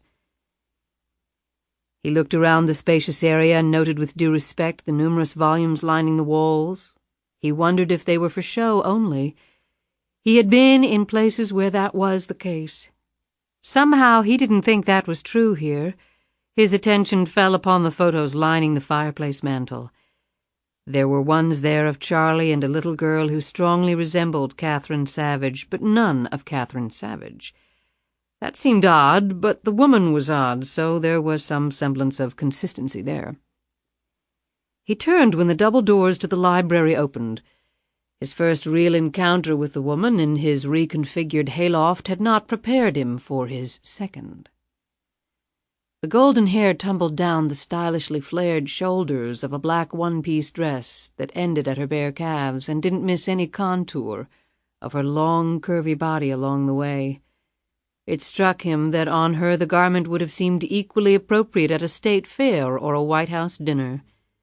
She wore matching black low-heel shoes. The image of a sleek, muscular panther gliding toward him held fast in his mind. After giving it some thought, Riggs had decided that the woman's beauty was undeniable, but wasn't perfect. After all, whose was? And another remarkable detail now emerged. While there were fine lines beginning to carve themselves around her eyes, Riggs noticed the almost complete absence of lines around her mouth, as though she had never smiled. Curiously, the small scar on her jaw considerably heightened her attraction, he felt. Perhaps by silently forging a layer of danger, of adventure, into her past? "I'm glad you could make it," she said, moving briskly forward and extending a hand, which Riggs shook. He was again amazed at the strength he felt in that grip. Her long fingers seemed to swallow his big, calloused hand. "I know contractors have numerous emergencies during the day. Your time is never your own." Riggs eyed the walls and ceilings of the library. "I heard about some of the renovations you had done here. I don't care how good the GC is, something this complex, things get out of whack every now and then." "Charlie handled all of that, but I think things went fairly smoothly. I'm certainly pleased with the end product." "I could see that." "Lunch will be ready in a few minutes. Sally is setting it up in the rear veranda. The dining room seats about 50, and I thought it might be a little overwhelming for 3. Would you like something to drink beforehand?" "I'm okay." He pointed at the photos. "Is that your daughter or younger sister?" She blushed and then followed his gesture but settled herself on the couch before answering. "My daughter, Lisa. She's 10 years old. I can't believe that the years go by so quickly." Riggs looked her over in an unassuming manner. "You must have had her very young, then." "Younger than I probably should have, but I wouldn't give her back for anything in the world. Do you have children?" Riggs shook his head quickly and looked down at his hands. "Never been that lucky." LuAnn had noted the absence of a wedding ring, although some men never wore them. She assumed a man who worked with his hands all day might not wear it, simply for safety reasons. "Your wife—" "I'm divorced," he interjected. "Almost 4 years now." He put his hands in his pockets and again ran his eye around the room. He could sense her following the path of his observations. "You?" he asked, setting his eyes back upon her. "Widowed." "I'm sorry." She shrugged. "It was a long time ago," she said simply. There was a ring in her voice that told Riggs the years had not managed to diminish the impact of the loss. "Ms. Savage—" "Please, call me Catherine." She smiled impishly. "All my close friends do." He smiled and sat down next to her. "So, where's Charlie?" "He's out running some errands. He'll be joining us for lunch, though." "So he's your uncle?" LuAnn nodded. "His wife passed on years ago. Both my parents are dead. We're really all the family left." "I take it your late husband did very well for himself. Or maybe you did. I don't want to sound politically incorrect." Riggs grinned suddenly. "Either that, or one of you won the lottery." LuAnn's hand tightened perceptibly on the edge of the couch. "My husband was a brilliant businessman who obviously left me very well off." She managed to say this with a casual air. "He sure did," Riggs agreed. "And you, have you lived here all your life?" "Gee, after my visit here yesterday, I thought you would have checked out my background thoroughly." "I'm afraid I don't have quite the level of sources you obviously do.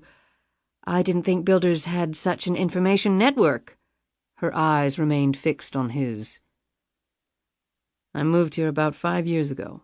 Apprenticed with a local builder who taught me the trade. He died about 3 years ago, and that's when I set up my own shop." 5 years, so your wife lived here with you for a year?" Riggs shook his head. "The divorce was final 4 years ago, but we had been separated for about 14 months. She's still up in D.C. Probably always will be." "Is she in politics?" "Attorney, big partner at a big firm. She has some politically connected clients. She's very successful." "She must be good, then. That's still very much a man's world, like a lot of other ones." Riggs shrugged. "She's smart, a great business getter. I think that's why we broke up. The marriage thing got in the way." "I see." "Not what you'd call an original story, but it's the only one I have. I moved down here and never looked back." "I take it you like what you do?" "It can be a hassle sometimes, just like any job. But I like putting things together. It's therapeutic and peaceful. I've been lucky, got some good word of mouth, and the business has been steady.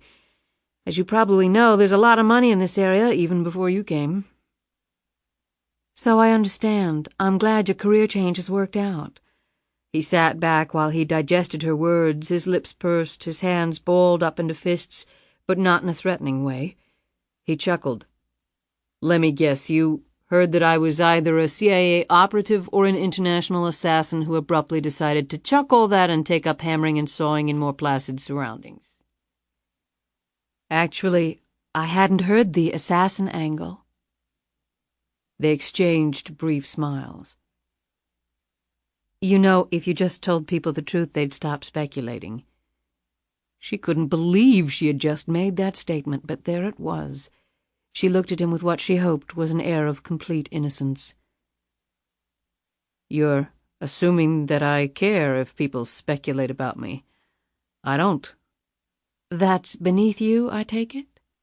"If I've learned anything in life, it's that you don't worry about what other people think or say. You worry about yourself, and that's good enough. Otherwise, you're setting yourself up to be a basket case. People can be cruel, especially people who supposedly care about you. Believe me, I speak from experience." "I take it the divorce wasn't exactly amicable." He didn't look at her when he spoke. "I'm not taking anything away from you, but sometimes losing a spouse isn't as traumatic or painful as going through a divorce. They each have their own degrees of hurt, I guess." He looked down at his hands. There was a definite ring of sincerity in his words, and LuAnn felt instant guilt that she, in fact, had not been widowed, at least not by the falsehood of losing a wealthy husband. It was as though he were bearing his wounds in return for LuAnn bearing hers. As usual, it was all lies on her part. Could she even speak the truth any more? In fact, how could she? Speaking the truth would destroy her. All the lies would immediately fall to earth like those old buildings demolished by explosives that caused them to implode. "I can understand that," she said. Riggs didn't appear inclined to continue. LuAnn finally looked at her watch. "Lunch should be just about ready. I thought after we eat you could look at the site at the rear grounds where I'm thinking of having you build a small studio." She stood up, and Riggs did too. He appeared immeasurably relieved that this particular conversation was over. "That sounds good, Catherine, and my business work is always welcome." As they walked to the rear of the house, Charlie joined them. The two men shook hands. "Glad to see you again, Matt. I hope you're hungry. Sally usually puts out a good spread." Lunch was devoted to enjoying the food and drink and discussing innocuous subjects of local interest. However, there was an energy between Charlie and Catherine Savage that was unmistakable to Riggs. A strong bond, he concluded. Unbreakable, in fact. They were family, after all. "So what are we looking at time-wise on the fence, Matt?" Charlie asked. He and Riggs were on the rear terrace overlooking the grounds. Lunch was over, and LuAnn had gone to pick up Lisa. School had ended early because of a scheduled teacher workshop. She had asked Riggs to remain until she returned so they could talk about the studio construction. Riggs wondered if her going to get Lisa had been a deliberate maneuver to leave Charlie behind to pump him for information. Whatever the reason, he remained on guard. Before Riggs had a chance to answer him about the fence, Charlie extended a cigar. "You smoke these things?" Riggs took it. "After a meal like that, and a gorgeous day like this, even if I didn't, I'd be tempted." He snipped off the end with a cutter Charlie handed him, and they took a moment to get their respective smokes going. "I figure a week to dig all the post holes, 2 weeks clearing land and assembling and installing the fencing. That includes pouring the cement for the posts. Another week to install the gate and security systems. 1 month total. That's about what I estimated in the contract." Charlie looked him over. "I know, but sometimes what you put on paper doesn't work exactly that way in reality." "That pretty much sums up the construction business," Riggs agreed. He puffed on his cigar. "But we'll get in before the frost, and the lay of the land isn't as bad as I originally thought." He paused and eyed Charlie. "After yesterday, I wish I could have that sucker in today. I'm sure you do, too." It was an open invitation for discussion, and Charlie didn't disappoint Riggs. "Have a seat, Matt." Charlie indicated a pair of white wrought-iron chairs next to the balustrade. Charlie sat down gingerly. God, these suckers are uncomfortable as hell, and for what they cost, you'd think they were made out of gold. I'm thinking the interior designer we used must have gotten some kind of kickback on them. He smoked his cigar while he looked over the landscape. Damn, it's beautiful here. Riggs followed his gaze. It's the one reason I came here. A big reason. What were the other reasons? Charlie grinned at him. I'm just kidding. That's your business. The emphasis on the word was not lost on Riggs. Charlie wriggled in the seat until he managed to find a semi-comfortable position. Catherine told me about your little discussion yesterday. I assumed she would. She shouldn't go sneaking around people's houses, though. That's not always a healthy thing to do. That's exactly what I told her. I know it might be hard to see, but she's rather headstrong. The two men exchanged knowing chuckles. I do appreciate your agreeing not to pursue it, Charlie said. I told her so long as the guy didn't bother me, I wouldn't bother him. Fair enough. I'm sure you can see that with all of Catherine's wealth, she's a target for a variety of scams, hustles, or downright threats. We have Lisa to worry about, too. We keep a real close eye on her. You sound like you speak from experience. I do. This isn't the first time, and it won't be the last. But you can't let it get to you. I mean, Catherine could buy a deserted island somewhere and make it impossible for anyone to reach her, but what kind of life would that be, for her or Lisa? And you? It's not like you're tapping on the grave, Charlie. You look like you could suit up for the Redskins on Sunday. Charlie beamed at the compliment. I actually played some semi-pro ball way back when, and I can take care of myself. And Catherine nags me about my diet. I think she lets me smoke these things out of pity. He held up the cigar. Although lately I'm feeling old beyond my years. But yeah, I don't want to live on a deserted island. So, any luck finding the guy in the Honda? Riggs asked. I'm working on it. Got some inquiries going. Don't take offense at this, but if you find him, what do you plan on doing about it? Charlie looked over at him. What would you do? Depends on his intentions. Exactly. So until I find him and determine what his intentions are, I don't know what I'm going to do. There was a slight trace of hostility in Charlie's tone that Riggs chose to ignore. He looked back over the countryside. Catherine says she wants to put up an outdoor studio. Do you know where? Charlie shook his head. I really haven't discussed it with her. I think it was a recent impulse on her part. Riggs again looked over at him. Had that been a conscious slip on his part? It was as though Charlie were telling him point blank that the potential new piece of business was the payoff for Riggs keeping his mouth shut. Or was there another reason? What would she be using it for, the studio? Charlie glanced at him. Doesn't matter. Actually, it does. If it's an art studio, I'd make sure there was sufficient lighting, maybe put in some skylights and a ventilation system to carry the paint fumes out. If she just wants to use it to get away, read, or sleep, I'd configure it differently. Charlie nodded thoughtfully. I see. Well, I don't know what she plans to use it for, but she doesn't paint. That I know. The men fell silent until that silence was interrupted by the sounds of LuAnn and Lisa approaching. The door to the terrace opened and the pair came out. In person, Lisa Savage resembled her mother even more than in the photo. They both walked the same way, easy glides, no wasted energy. This is Mr. Riggs, Lisa. Riggs had not been around many children in his life, but he did what came naturally. He put out his hand. Call me Matt, Lisa. Pleased to meet you. She smiled and squeezed his hand in return. Pleased to meet you, Matt. That's quite a grip. He glanced up at LuAnn and then Charlie. That particular attribute must run in the family. If I keep coming over here, I might have to start wearing a steel glove. Lisa smiled. Matthew is going to build a studio for me, Lisa, out there somewhere. She pointed toward the rear grounds. Lisa looked up at the house in undisguised wonderment. Isn't our house big enough?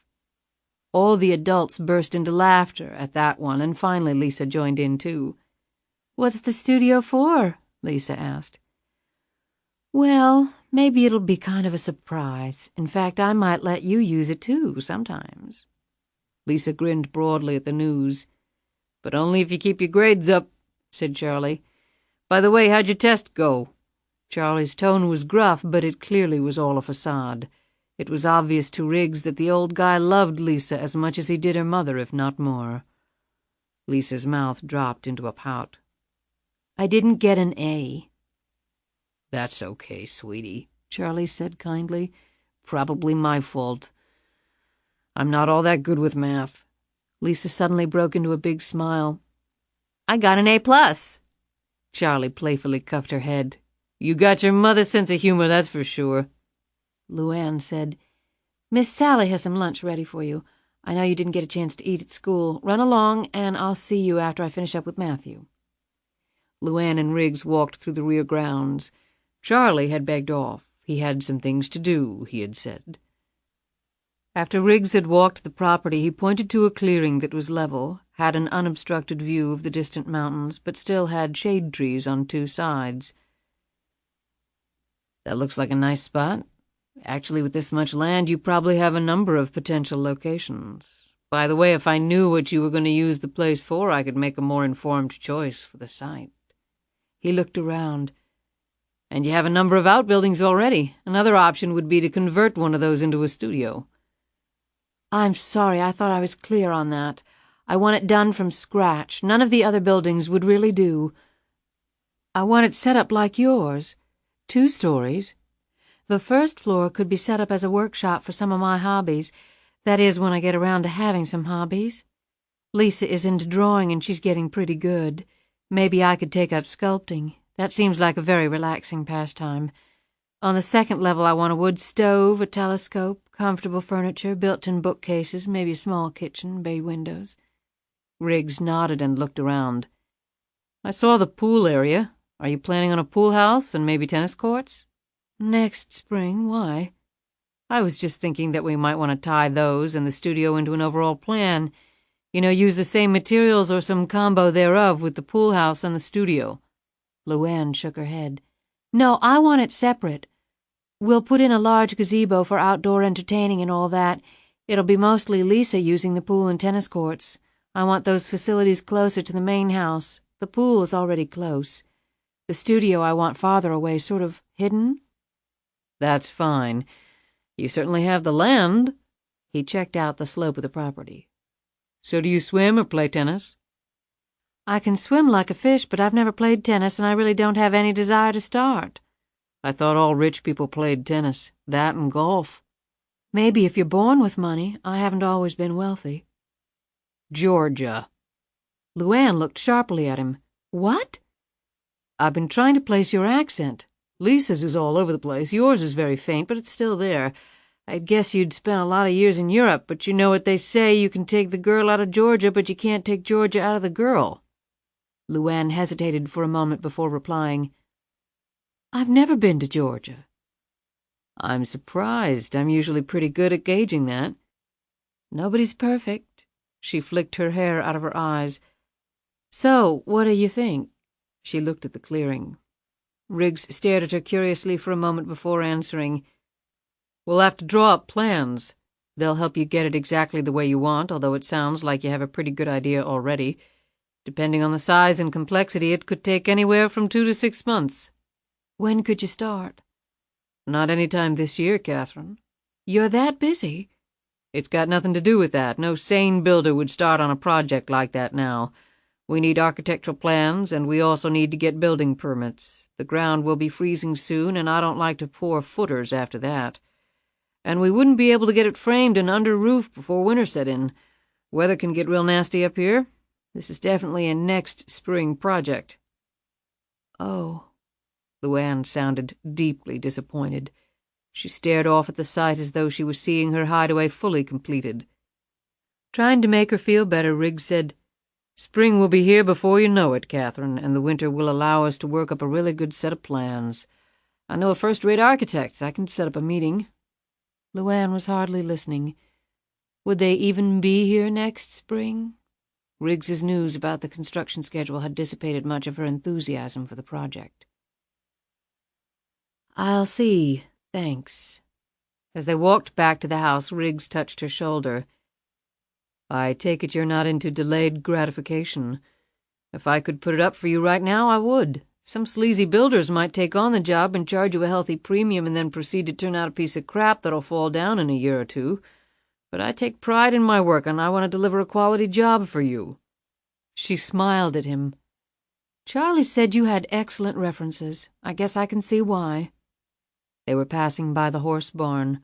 LuAnn pointed at it and said, I guess that counts as a hobby. You ride? I'm no expert, but I won't fall off either. We should go for a ride sometime. There are some beautiful trails around here. I know, was Riggs' surprising reply. I used to walk them before this property was sold. You made an excellent choice in real estate, by the way. Charlie found it. He's a good person to have around. He makes my life a lot easier. I don't know what I'd do without him. Nice to have somebody like that in your life.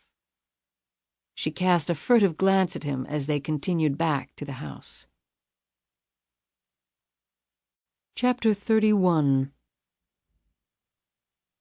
Charlie met them at the rear entrance. There was a suppressed excitement in his manner, and the darting glances he gave LuAnn told her the reason. Pemberton had found where the man in the Honda was staying. While not showing it, Riggs had picked up on the subtle undercurrents. Thanks for the lunch, he said.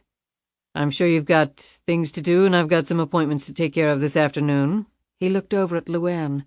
Catherine, let me know about the studio. I will. Call me about going for a ride. I'll do that. After he left, Charlie and LuAnn went into Charlie's study and closed the door. Where is the guy? She asked. He's our neighbor. What? A little rental cottage, pretty isolated. It's not more than 4 miles from here up Highway 22.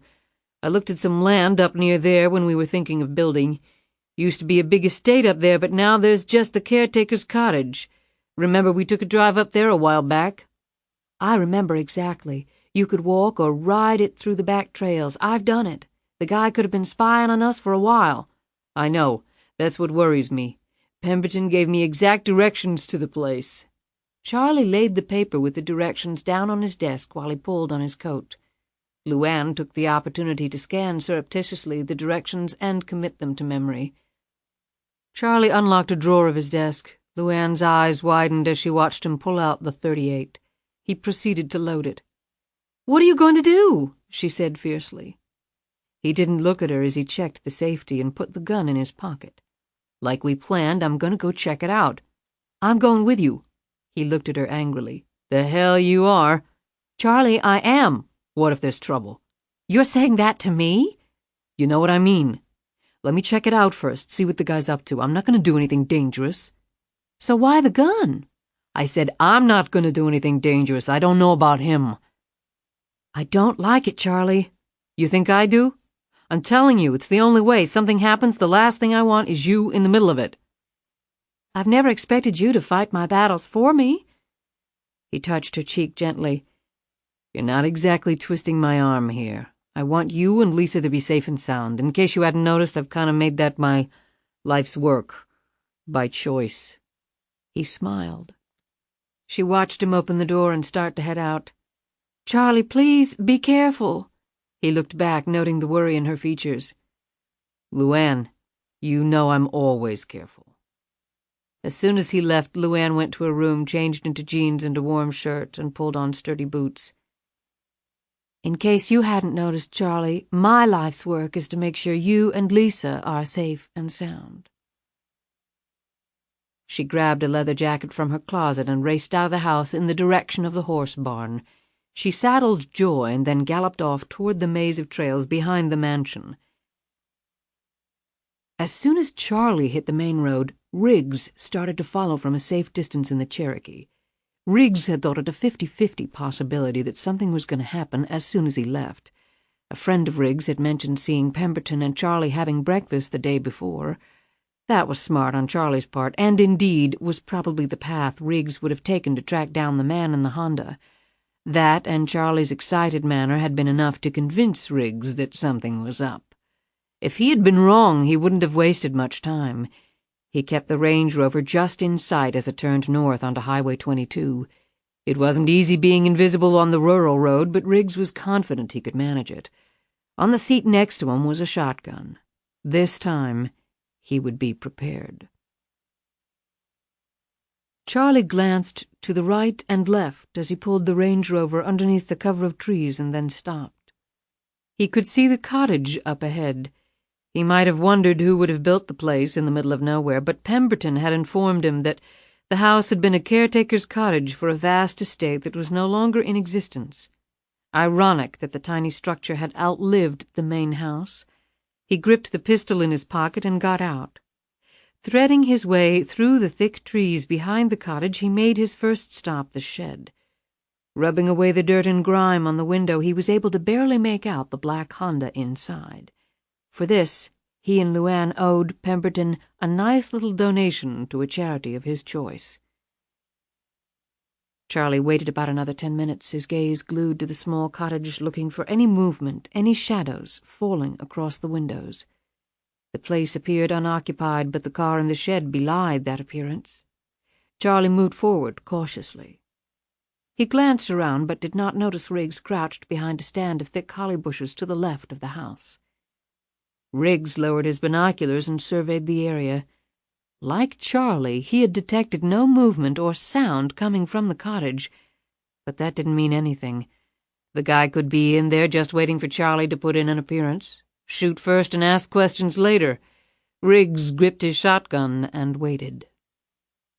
The front door was locked. Charlie could have smashed a glass pane next to the door and unlocked the door from the inside, or simply kicked the door until it tore loose from the door jamb. It didn't look all that sturdy. However, if the house was indeed occupied, knocking down the door might prompt a deadly response. And if it wasn't occupied, he didn't want to leave any evidence that he had been to the cottage. Charlie knocked on the door, his pistol half out of his pocket. He waited and knocked again. There was no answer. He slid the gun back in his pocket and looked at the lock, a common pin tumbler to his expert eye. He pulled out 2 items from his inner coat pocket, a straight pick and a tension tool.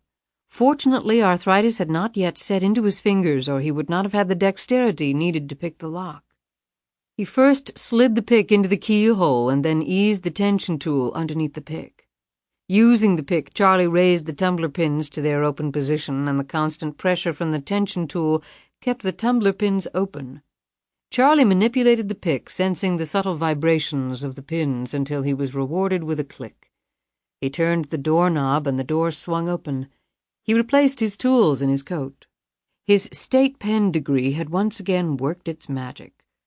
All the while he listened intently. He was well aware that a trap could be awaiting him. His hand closed around the .38. If the guy gave Charlie the opportunity to use it, he would. The ramifications of such an act were too numerous to analyze. However, at least a few of them would be better than outright exposure. The cottage's interior was of a simple configuration. The hallway ran from front to back, splitting the space into roughly equivalent halves. The kitchen was in the back on the left. The small dining room fronted that. On his right was an equally modest living room. Tacked on to the rear of that was a combination mudroom-laundry room. Plain wooden stairs on the right made their way to the bedrooms on the second floor. Charlie observed little of this because his attention was riveted on the dining room. He stared in amazement at the computer, printer, fax, and stacks of file boxes. He moved closer as his eyes swept to the bulletin board with all the news clippings and photos affixed to it. He mouthed the headlines.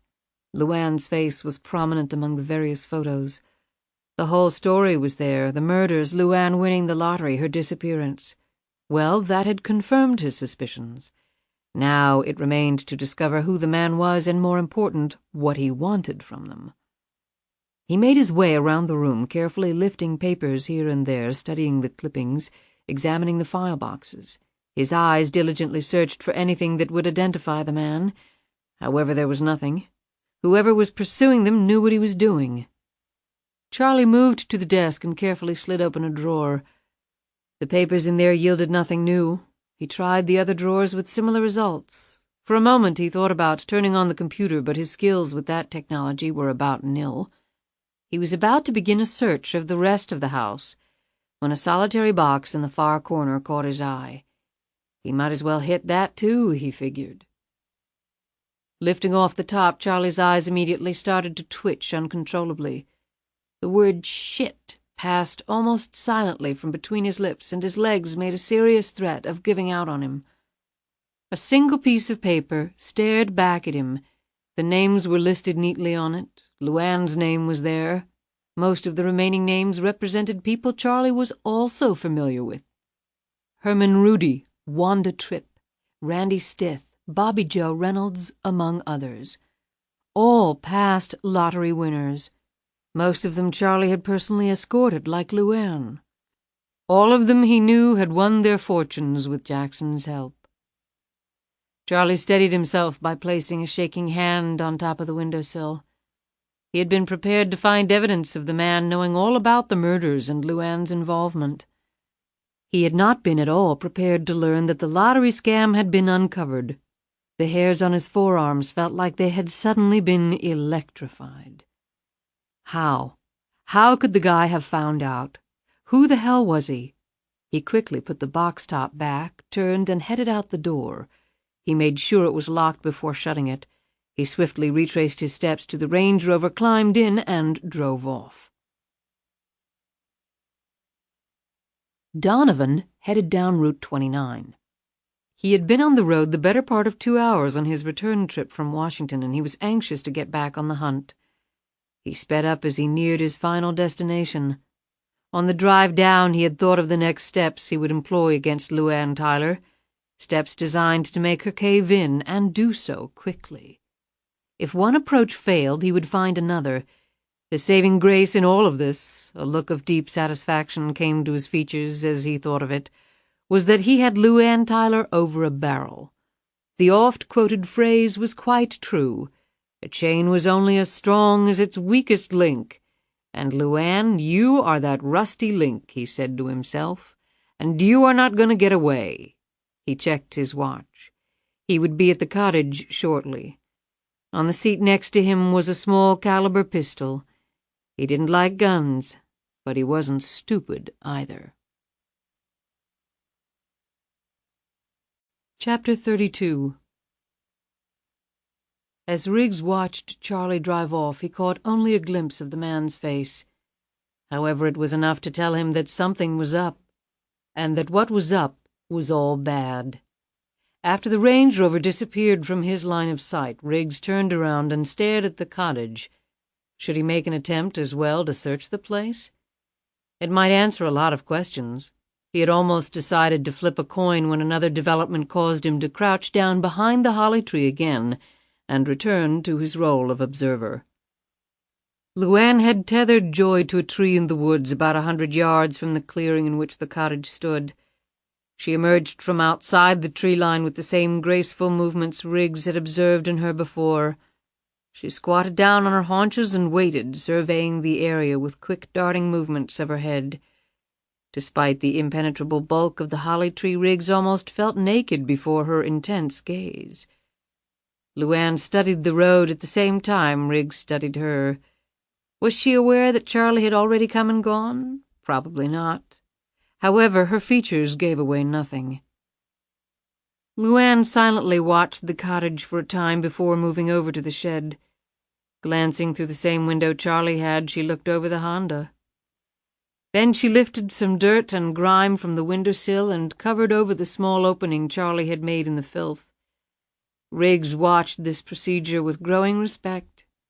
Even he might not have thought to do that. Charlie certainly hadn't. LuAnn turned her attention to the house. Both hands were in the pockets of her coat. She knew Charlie had been here but had already left. The smeared window had told her that.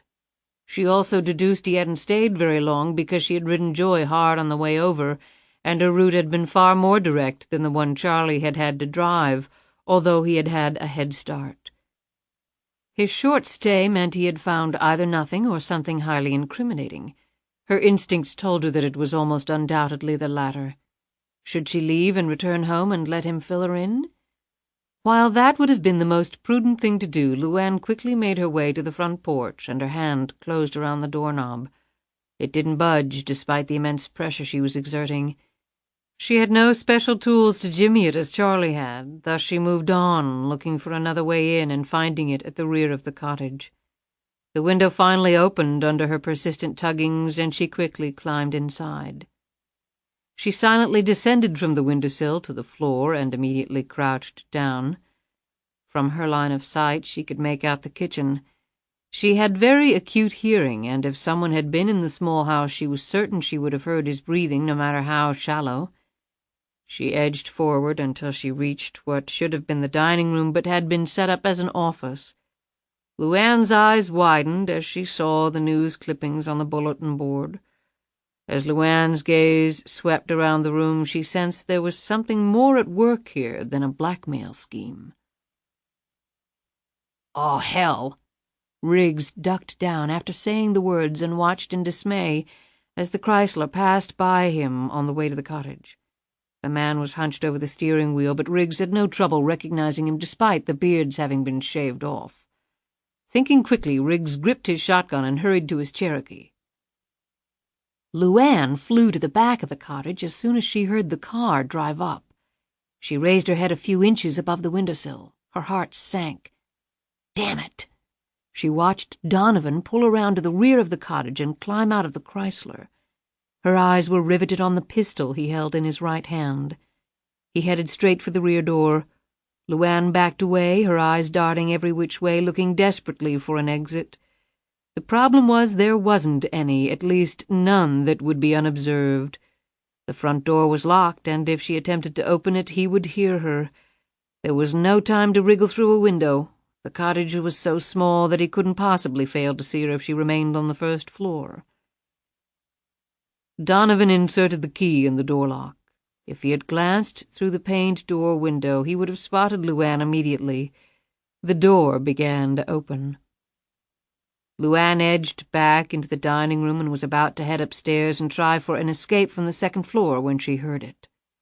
The car horn was loud and shrill, and the sound pattern kept repeating itself, like a car alarm that had been activated.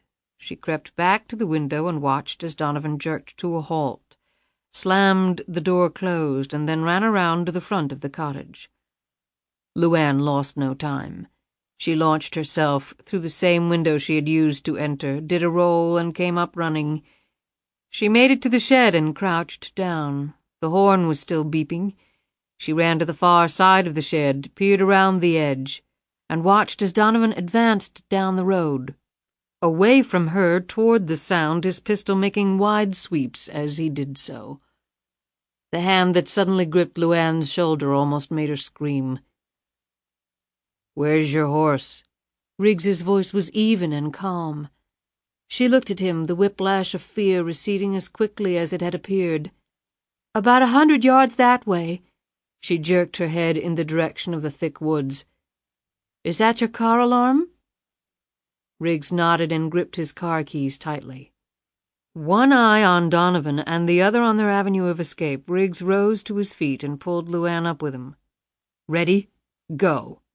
Bursting out from their cover, they raced across the open ground. Keeping his eyes on Donovan's back, Riggs unfortunately caught his foot on a root, and he went down, his finger gripping the keyring, accidentally pressing the alarm's shut-off button. Donovan whipped around and stared at them. LuAnn had Riggs up again in a moment, and they raced off into the woods. Donovan lurched toward them, his pistol making broad sweeps. "Hey!" he screamed. "Damn it, hold it right there!" Donovan waved the gun around, but he wasn't going to shoot. He wasn't a killer. LuAnn ran like the wind, and Riggs found it impossible to keep up with her. He had slightly twisted his ankle, he told himself, but truth be known, even at full speed, he probably could not have caught her. They reached Joy, who stood patiently awaiting her owner's arrival. LuAnn quickly released the tether and jumped into the saddle without even bothering to use the stirrup. She flicked out a hand and hauled Riggs up behind her. The next moment they were racing up the trail astride the fleet mare. Riggs looked back for an instant, but Donovan was nowhere in sight. They had moved so fast he wasn't surprised. Riggs gripped LuAnn's waist with both hands and hung on for dear life as she whipped Joy at a breakneck pace through the swerving trails.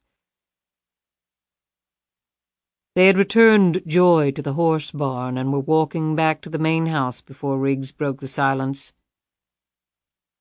"I take it that's how you handle those kind of situations? Break into the place, see what you can find? I don't know why I should be surprised.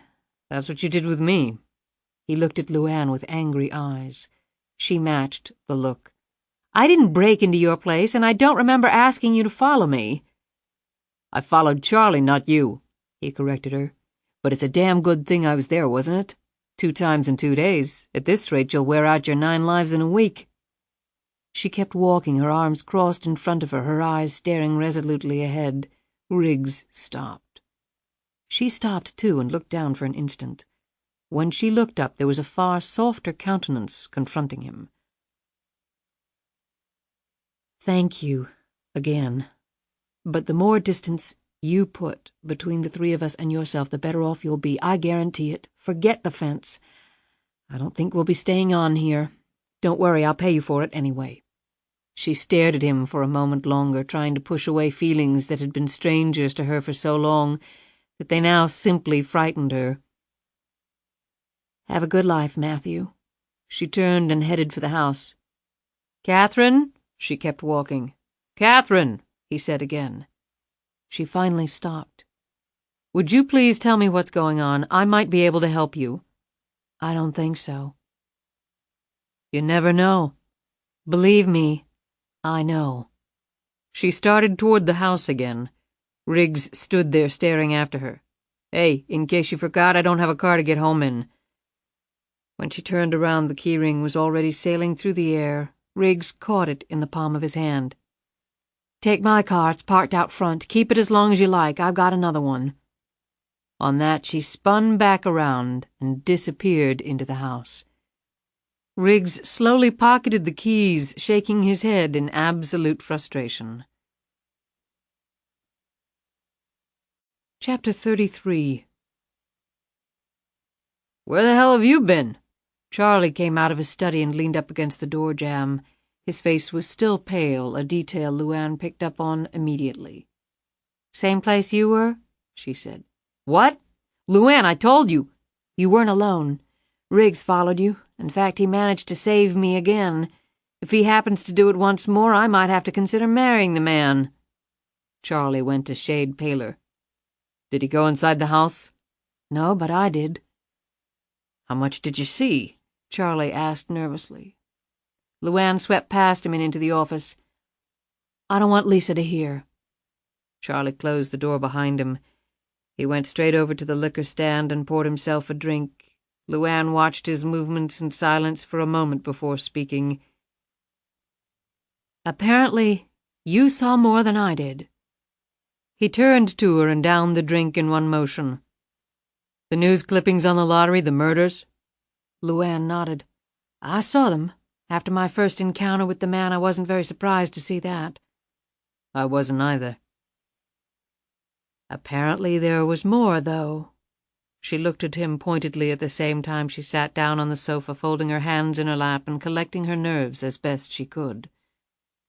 There was a haunted look in Charlie's features, as though he had awoken from a nightmare and attempted to laugh it off, only to find out he wasn't dreaming.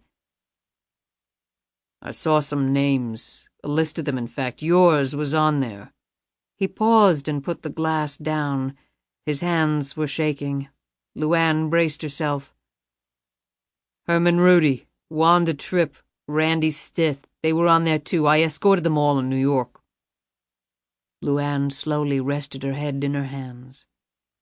Charlie sat down beside her, put one beefy hand on her back, and slowly rubbed it. She sat back and slumped against him. A painful weariness laced her words. "We have to go, Charlie. We have to pack up and go, tonight." He considered the request before running a hand across his forehead. "I've been thinking about that. We can run like we've done before. But there's a difference now." LuAnn's response was immediate. He knows about the lottery fix, and he knows LuAnn Tyler and Catherine Savage are one and the same. Our cover isn't going to work anymore." Charlie nodded glumly. "We've never been confronted with both of those before. It makes disappearing a little trickier." She suddenly stood up and started her ritualistic pacing, moving in fluid circles around the room. "What does he want, Charlie?" "I've been thinking about that, too." He went over to the liquor stand with his empty glass, hesitated, and decided against a second round. "You saw the guy's setup. What did it look like to you?" he asked. LuAnn stopped pacing and leaned up against the fireplace mantel. In her mind, she went through every detail of the place. "His car was a rental under an assumed name, so he doesn't want us to be able to trace his real identity. I didn't recognize the man, but there must be another reason he's going incognito." "Right." Charlie studied her. Over the years, he had learned that LuAnn missed almost nothing, and her instincts were first-rate. "He tried to spook me, which he did. I take that as a warning, a message that he's a player, and he wants us to be aware of that for the next time he calls." "Go on," he encouraged. "The place, the little I saw of it, was set up like an office, very neat, very orderly. Computer, fax, printer, files.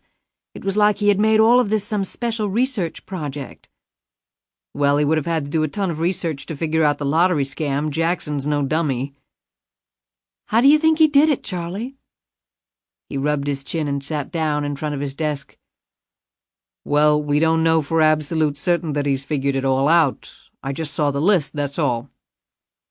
"With the names of all those lottery winners? Come on.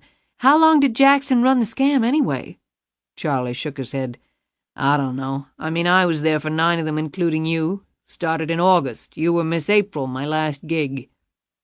LuAnn shook her head stubbornly. "He knows, Charlie. We have to assume that to be true. However he did it, he did it." "Okay. So it seems pretty clear the guy wants money." She shook her head. "We don't know that. Why would he set up shop here and bring all that stuff with him? He didn't need to do that. He could just send me a letter from parts unknown with the same info and demand for money to be wire transferred to his bank account." Charlie sat back, his face carrying extreme confusion. He had not looked at the matter in that light. "That's true." "And I don't think the guy's hurting for money. He was wearing really nice clothes.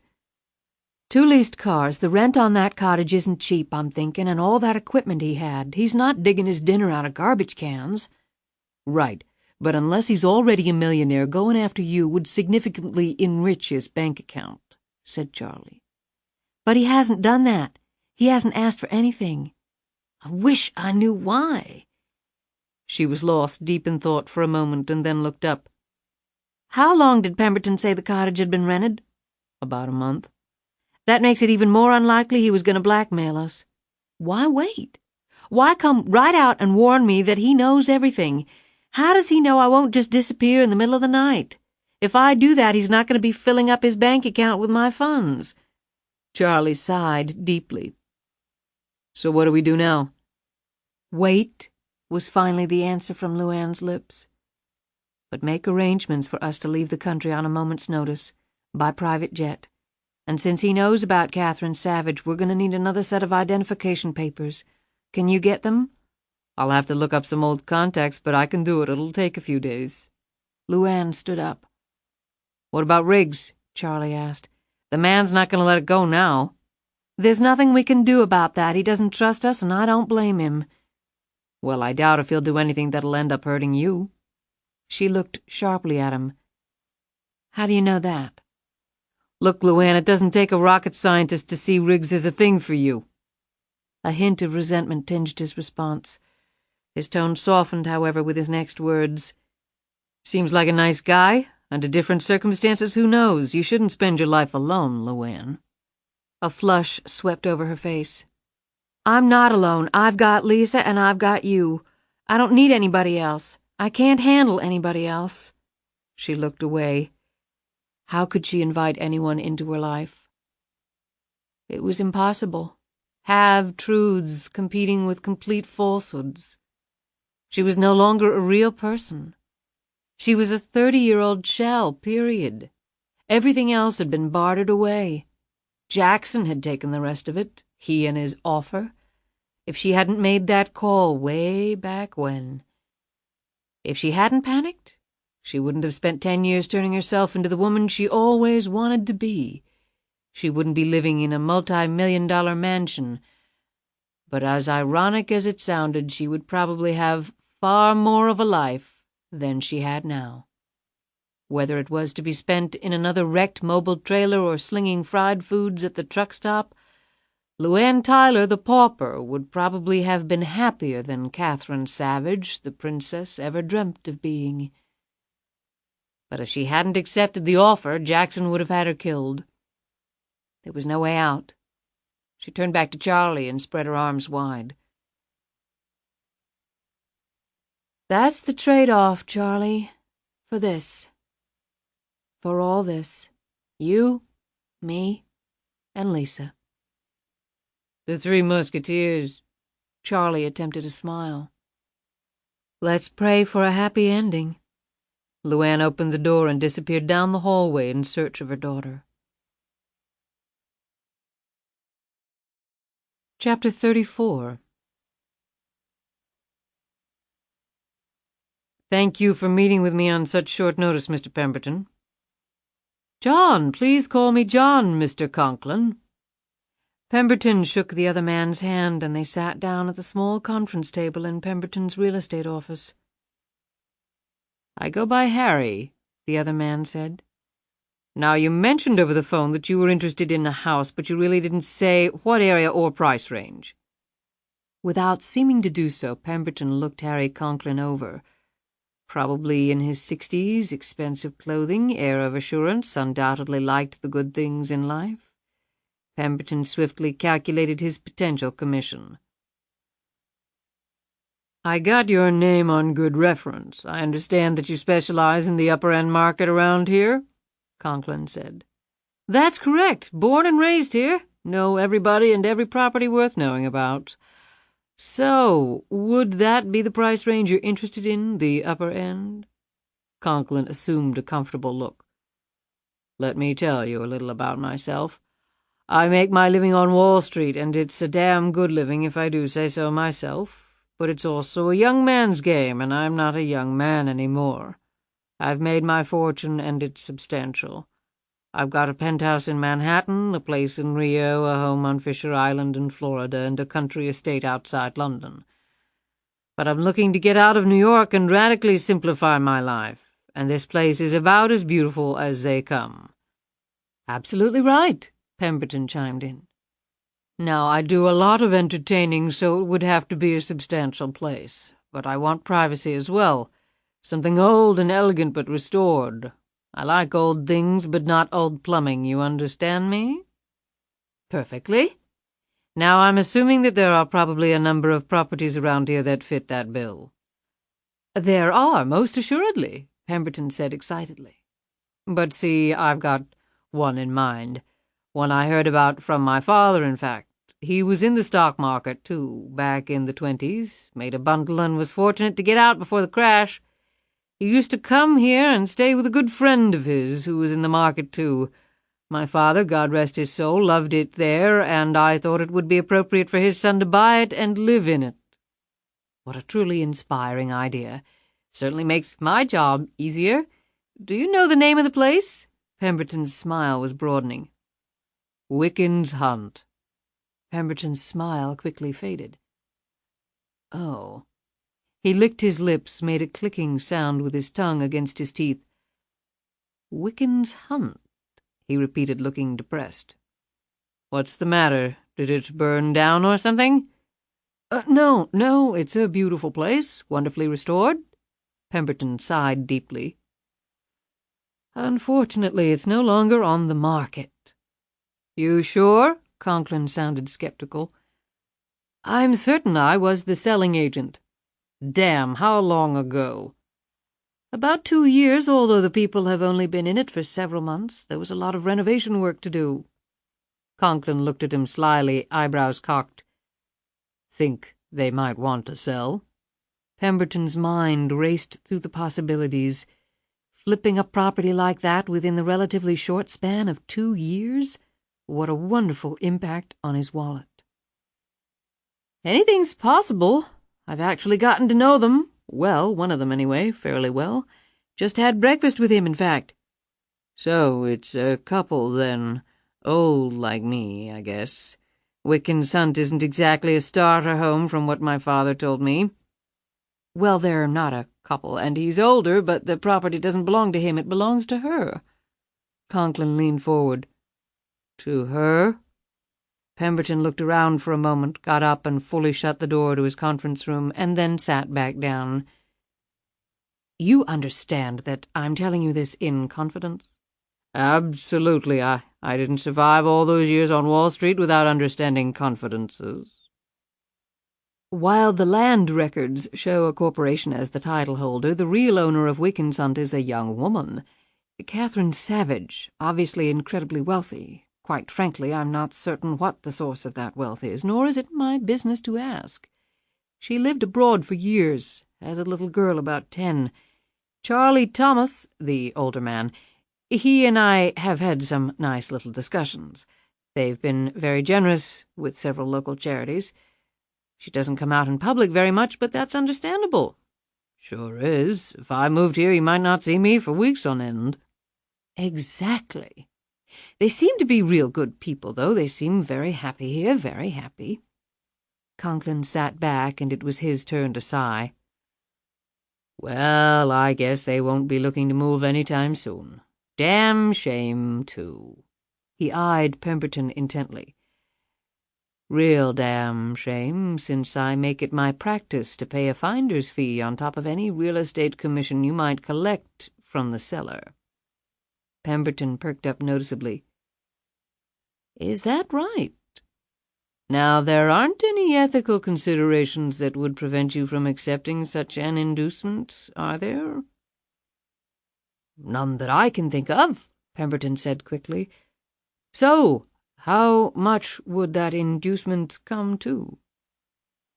20% of the purchase price. Harry Conklin drummed his fingers on the tabletop and watched Pemberton's face turn different colors. If Pemberton hadn't been sitting down, he would have toppled to the floor. That's very generous, he finally managed to say. If I want something done, I find the best way to accomplish my goal is to provide decent incentives to those in a position to help me achieve that goal. But from the looks of things here, I don't think it's likely. Maybe I'll try North Carolina. I hear good things about it. Conklin started to get up. Wait a minute, please wait a minute. Conklin hesitated and then slowly resumed his seat. Actually, your timing may be perfect. Why's that? Pemberton leaned even closer to him. There have been recent developments, very recent developments, that might give us an opening to approach them about selling. If they just moved in, seem happy here, what kind of developments are we talking about? The place isn't haunted, is it? No, nothing like that. As I said, I had a breakfast meeting with Charlie. He was concerned about a person who had come to visit them, asking for money. So, that happens to me all the time. You think that'll make them pack up and leave? Well, I wouldn't have thought so at first either, but the more I thought about it, the more unusual it sounded. I mean, you're right, the rich get approached all the time, so why should this man upset them so? But he obviously did. How do you know that? Pemberton smiled. In many ways, in fact, in more ways than people around here care to admit. Charlottesville is a small town. Now, I know for a fact that very recently Matt Riggs was up surveying Ms. Savage's property line when he became engaged in a reckless chase with another car that almost got him killed. Conklin shook his head in confusion. Who's Matt Riggs? A local contractor hired by Ms. Savage to install a security fence around her property. So he was chasing another car. How does that tie in with Catherine Savage? A friend of mine was heading to work that morning.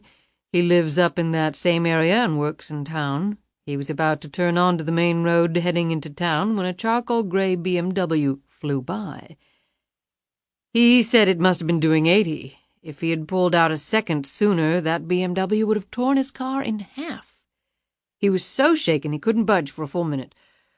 Good thing, too, because while he's sitting there trying to keep his breakfast down, Matt Riggs's pickup comes barreling by, and another car is locked on his bumper. They were obviously going at it. Do you know who was in the BMW? Now, I've never met her, but I know people who have seen her. Catherine Savage is a tall, blonde woman, real good-looking. My friend only got a glimpse of the driver, but he said she was blonde and pretty. I saw a charcoal-gray BMW parked up at Wickens Hunt, and then I went up to do a pre-closing walkthrough with Charlie. So you think somebody was chasing her? And I think Matt Riggs must have run smack into it. I know that his truck's in the shop with a busted bumper. I also know that Sally Beecham, she's the maid up at Wickens, saw Riggs walking off in a huff from the house later that same morning. Conklin stroked his chin. Very interesting. Guess there's no way to find out who was chasing her? Yes, there is. I mean, I did, at least his location. You see, it gets even more interesting.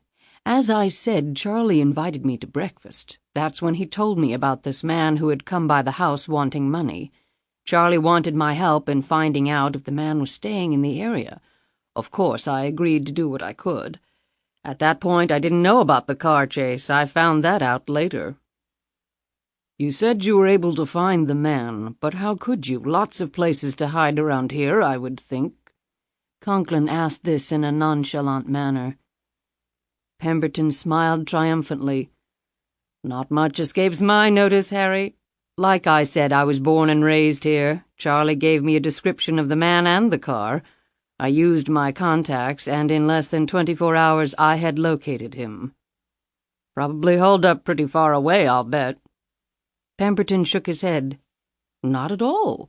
He was right under their noses. A small cottage. It's barely 10 minutes from Wickens Hunt by car, but very isolated. Help me out here. I don't have my bearings here yet. Is it near Monticello? Well, in the general vicinity, but the area I'm talking about is north of that, north of Interstate 64, in fact. The cottage isn't too far from the Airsley estate off Highway 22, the Keswick Hunt area, it's called. The man had leased the cottage about a month ago. Good gosh, did you get a name? Tom Jones. Pemberton smiled knowingly. Obviously false? Well, I guess they appreciated your help, so what happened? I don't know. My business keeps me hopping. I really haven't talked to them about it any more. Well, this Riggs fellow, I bet he's sure sorry he got involved. Well, he can take care of himself. Maybe so, but getting banged around in a car in a high-speed chase, most general contractors don't do that. Well, Riggs wasn't always a GC. Really? Conklin said, his features inscrutable. You really do have the Peyton place here, so what's his story? Pemberton shrugged his shoulders.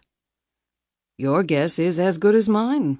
He never talks about his past. He just appeared one day about 5 years ago, started learning the building trade, and he's been here ever since. Pretty mysterious. Charlie thought he was a policeman. Frankly, I think he was with the government in some secret capacity, and they put him out to pasture. Call it my gut.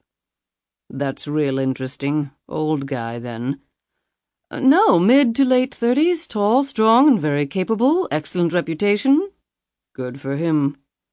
Now, about our arrangement. If this man really is dogging them, I can talk to Charlie, see what he has to say. Maybe they will agree to move. It's certainly worth asking. I'll tell you what, you let me think about it for a few days. I can get the process started anyway. Conklin put up one hand.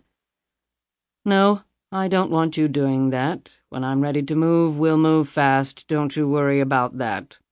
I just thought... Conklin abruptly got up. You'll hear from me very soon, John. I appreciate the insight. I really do. And if they won't move, there are at least a dozen other estates I can show you. They would serve your purposes equally well, I'm sure. This fellow in the cottage intrigues me. You wouldn't happen to have an exact address and directions, would you? Pemberton was startled at the question. You certainly don't want to talk to him, do you? He might be dangerous. I can take care of myself. And I've learned in my business that you never know where you might find an ally. Conklin looked at him keenly until understanding spread across Pemberton's face. He wrote the information down on a piece of paper and handed it to the other man. Conklin took an envelope out of his pocket and handed it to Pemberton, motioning for him to open it. Oh, my God! Pemberton sat there gaping at the wad of cash that spilled out. What's this for? I haven't done anything yet. Conklin eyed Pemberton steadily. You've given me information, John. Information is always worth a great deal to me. I'll be in touch. The men shook hands and Conklin took his leave. Back at the country inn where he was staying, Harry Conklin walked into the bathroom, closed the door, and turned on the water. 15 minutes later the door opened and Jackson emerged, the remnants of Harry Conklin bundled in a plastic bag which Jackson deposited in a side pouch of his luggage. His conversation with Pemberton had been very enlightening. His encounter with the man had not been by chance. Upon arriving in Charlottesville, Jackson had made discreet inquiries around town that had quickly identified Pemberton as the selling agent for Wickens Hunt. He sat on the bed and opened a large, detailed map of the Charlottesville area, noting and committing to memory the places he and Pemberton had discussed and the written directions to the cottage. Before talking to Pemberton, he had educated himself on some of the history of Wickens Hunt, which had been nicely detailed in a book on local area estates and their original owners at the county library. It had given him enough background information to form his cover story and draw out Pemberton on the subject. Jackson closed his eyes, deep in thought. Right now he was planning how best to begin his campaign against LuAnn Tyler and the man who was pursuing her. Chapter 35. Riggs had given it a day before he had attempted to retrieve his jeep. Just in case the guy was still around, he went armed, and he went at night. The Cherokee looked undamaged. Riggs made a quick check of it before heading toward the cottage. The Chrysler was nowhere to be seen. He shone his flashlight in the window of the shed. The Honda was still there. Riggs went up to the front door and wondered for the 100th time if he should just leave this business alone. Dangerous things seemed to happen around Catherine Savage. He had had his fill of such events, and he had come to Charlottesville in search of other things. Still, he could not stop his hand from carefully turning the doorknob. The door swung open. The flashlight in one hand, his pistol in the other, Riggs moved forward slowly. He was reasonably certain that the place was empty, but assumptions like that could earn you an unwanted trip to the morgue with a tag around your big toe. He could see most of the first floor from where he was standing. He shone his flashlight slowly around the room. There was a light switch on the wall, but he wasn't about to use it. In what had been the dining room, he discerned dust patterns on the floor that showed certain objects had been removed. He ran his fingers over these areas and then moved on. He moved into the kitchen where he lifted the phone. There was no dial tone. He moved back into the dining room. As Riggs's eyes swept the room, they passed right over the figure dressed all in black, standing just inside the half-opened closet door next to the stairs. Jackson closed his eyes the second before the light moved across his hiding place so that his pupils would not reflect off it. When the arc of illumination had passed, Jackson reopened his eyes and gripped the handle of the knife tightly. He had heard Riggs before he had ever set foot on the porch. It was not the man who had leased the cottage. He was long gone. Jackson had already searched the place thoroughly. This man had come to reconnoiter the place as well. Riggs, it must be, Jackson concluded. In fact, Jackson found Riggs almost as interesting as the man he had come to kill tonight. 10 years ago, Jackson had predicted that LuAnn would be a problem, and now that prediction was coming true. He had done some preliminary checking on Riggs's background after his discussion with Pemberton. The fact that there was little to find out had intrigued him greatly. When Riggs passed within a few feet of him, Jackson contemplated killing him. It would take just a flick of the razor-sharp blade against his throat. But as quickly as the homicidal impulse flared through his system, it passed. Killing Riggs would further no purpose, at least not at present. Jackson's hand gripping the knife relaxed. Riggs would live another day. If there was a next time, Jackson decided the outcome might be far different. He didn't like people meddling in his business. If nothing else, he would now check into Riggs's background with far greater intensity. Riggs left the cottage and headed toward his Cherokee. He glanced back at the cottage. A sensation had just come over him, as though he had just survived a close call. He shrugged it off. He had once lived by his instincts. However, he assumed they had rusted somewhat since his occupation had changed. It was an empty house, and nothing more. Watching from the window, Jackson picked up on Riggs's slight hesitation, and with it his curiosity grew even more. Riggs would possibly make an interesting project, but he would have to wait. Jackson had something more pressing to take care of. From the floor of the closet, Jackson picked up what looked like a doctor's bag.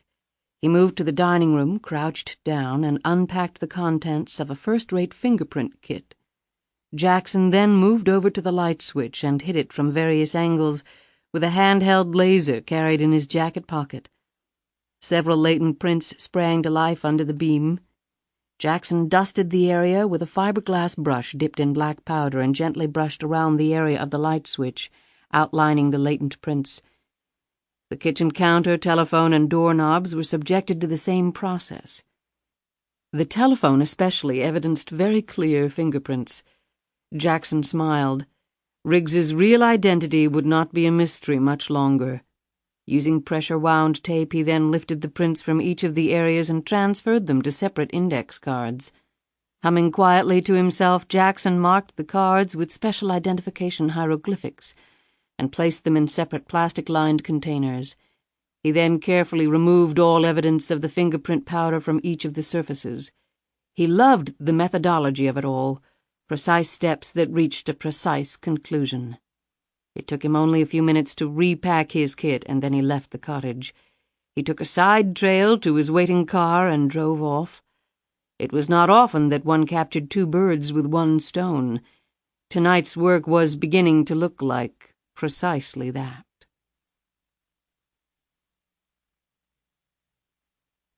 Chapter 36. I like Mr. Riggs, Mom. Well, you don't really know him, do you?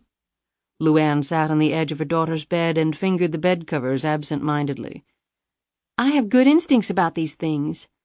Mother and daughter exchanged smiles. Really? Well, maybe you can share some of your insights with me. Seriously, is he going to come back soon? LuAnn took a deep breath. Lisa, we may have to go away soon. Lisa's hopeful smile faded away at this abrupt change of subject. Go away? Where? I'm not sure just yet, and it's not for certain. Uncle Charlie and I haven't finished talking about it yet. Were you going to include me in those discussions? The unfamiliar tone in her daughter's voice startled LuAnn. What are you talking about? How many times have we moved in the last 6 years? 8? And that's just as far back as I can remember. God knows how many times we did when I was really little. It's not fair. Lisa's face colored and her voice shook. LuAnn swept an arm around her shoulders. Sweetie, I didn't say it was for certain. I just said maybe. That's not the point. Okay, so it's maybe now, or maybe next month. But then one day it'll be, we're moving and there's nothing I can do about it. LuAnn put her face in Lisa's long hair. I know it's hard on you, baby. I'm not a baby, Mom, not anymore, and I'd really like to know what we're running from. LuAnn stiffened and raised her head back up, her eyes searching out Lisa's. We're not running from anything. What would we possibly be running from? I was hoping you would tell me. I like it here. I don't want to leave, and unless you can give me a really good explanation why we have to, I'm not going. Lisa, you're 10 years old, and even though you're a very intelligent and mature 10-year-old, you're still only a child. So where I go, you go. Lisa turned her face away. Do I have a big trust fund? Yes. Why? Because when I turn 18, I'm going to have my own home, and I'm going to stay there until I die, and I don't want you to ever visit me." LuAnn's cheeks reddened. "Lisa! I mean it, and then maybe I'll have friends and can do the things I want to do. Lisa Marie Savage, you've been all over the world. You've done things most people will never get a chance to do their entire lives. Well, you know what?" "What?" LuAnn shot back. "Right now, I'd trade with them in a heartbeat." Lisa lay down on the bed and put the covers up almost over her head. "And right now, I'd like to be alone." LuAnn started to say something and then thought better of it. Biting her lip hard, she raced down the hallway to her room where she collapsed on the bed. It was unraveling. She could feel it, like a big ball of twine someone had tossed down a long set of stairs. She rose, went into the bathroom, and started the shower. She pulled off her clothes and stepped under the steaming water. Leaning up against the wall, she closed her eyes and tried to tell herself that it would be okay, that in the morning Lisa would be all right, that her love for her mother remained undiminished. This was not the first serious argument mother and daughter had had over the years. Lisa did not just share her mother's physical attributes. LuAnn's independence and stubborn streak had been replicated in her daughter. After a few minutes, LuAnn finally calmed down and let the soothing water envelop her. When she opened her eyes, another image invaded her thoughts. Matthew Riggs must believe her to be insane by now. Insane and dishonest as hell. Quite a combination if you were trying to make an impression. But she wasn't. If anything, she felt sorry for him for having risked his life twice and gotten kicked in the gut both times for his trouble. He was a very attractive man, but she wasn't looking for a relationship. How could she? How could she even contemplate partnering with someone? She'd be afraid to speak for fear of letting a secret scurry free. With all that, the image of Matt Riggs remained fixed in her head. A very handsome man, strong, honest, courageous. And there was secrecy in his background, too, and hurt. She suddenly cursed out loud that her life wasn't normal, that she couldn't attempt even a friendship with him. She moved her hands fiercely along her limbs as she soaped up and released her frustrations at the same time. The harsh movements against her skin rekindled a disturbing revelation. The last man she had slept with was Dwayne Harvey over 10 years ago. As her fingers moved over her breasts, Riggs's face appeared again in her thoughts. She shook her head angrily, closed her eyes again, and laid her face against the wall of the shower. The costly imported tile was wet and warm. She remained in that position despite the danger signs flashing in her mind. So wet, so warm, so safe. Almost unconsciously her hands dipped to her waist, and then over her buttocks, and all the while Matthew Riggs resided in her thoughts. She kept her eyes scrunched tight. The fingers of her right hand slithered round to her navel. Her breaths became heavier. Under the sounds of the water, a low moan passed over her lips. A large tear made its way down her face before it was washed away. 10 years. 10 damned years. The fingers of her two hands were touching now, intermeshed in a way like the gears of a clock. Slow, methodical, reliable, back and forth. She jerked straight up so quickly she almost smashed her skull against the showerhead. "Good Lord, LuAnn!" She exclaimed this to herself. She cut off the water and stepped out of the shower. She sat down on the lid of the toilet and hung her head between her knees. The lightheadedness was already passing. Her wet hair sprawled across her long, bare legs. The floor became sopping wet as the water poured off her body. She glanced over at the shower, a guilty look on her face. The muscles in her back bunched together. The veins in her arms swelled large. It wasn't easy. It just wasn't easy at all. She rose on unsteady legs, toweled off, and went into the bedroom. Among the costly furnishings of her bedroom was a very familiar object. The clock her mother had given her ticked away, and as LuAnn listened, her nerves began to reassemble themselves.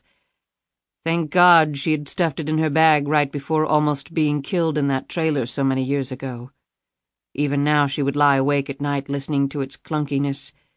It skipped every third beat, and at around 5 o'clock in the afternoon it would make a noise like someone had lightly smacked on a cymbal. The gears and wires, the guts of the contraption were tired, but it was like listening to an old friend strum on a weathered guitar, the notes not what they should be ideally, but holding comfort for her, some peace.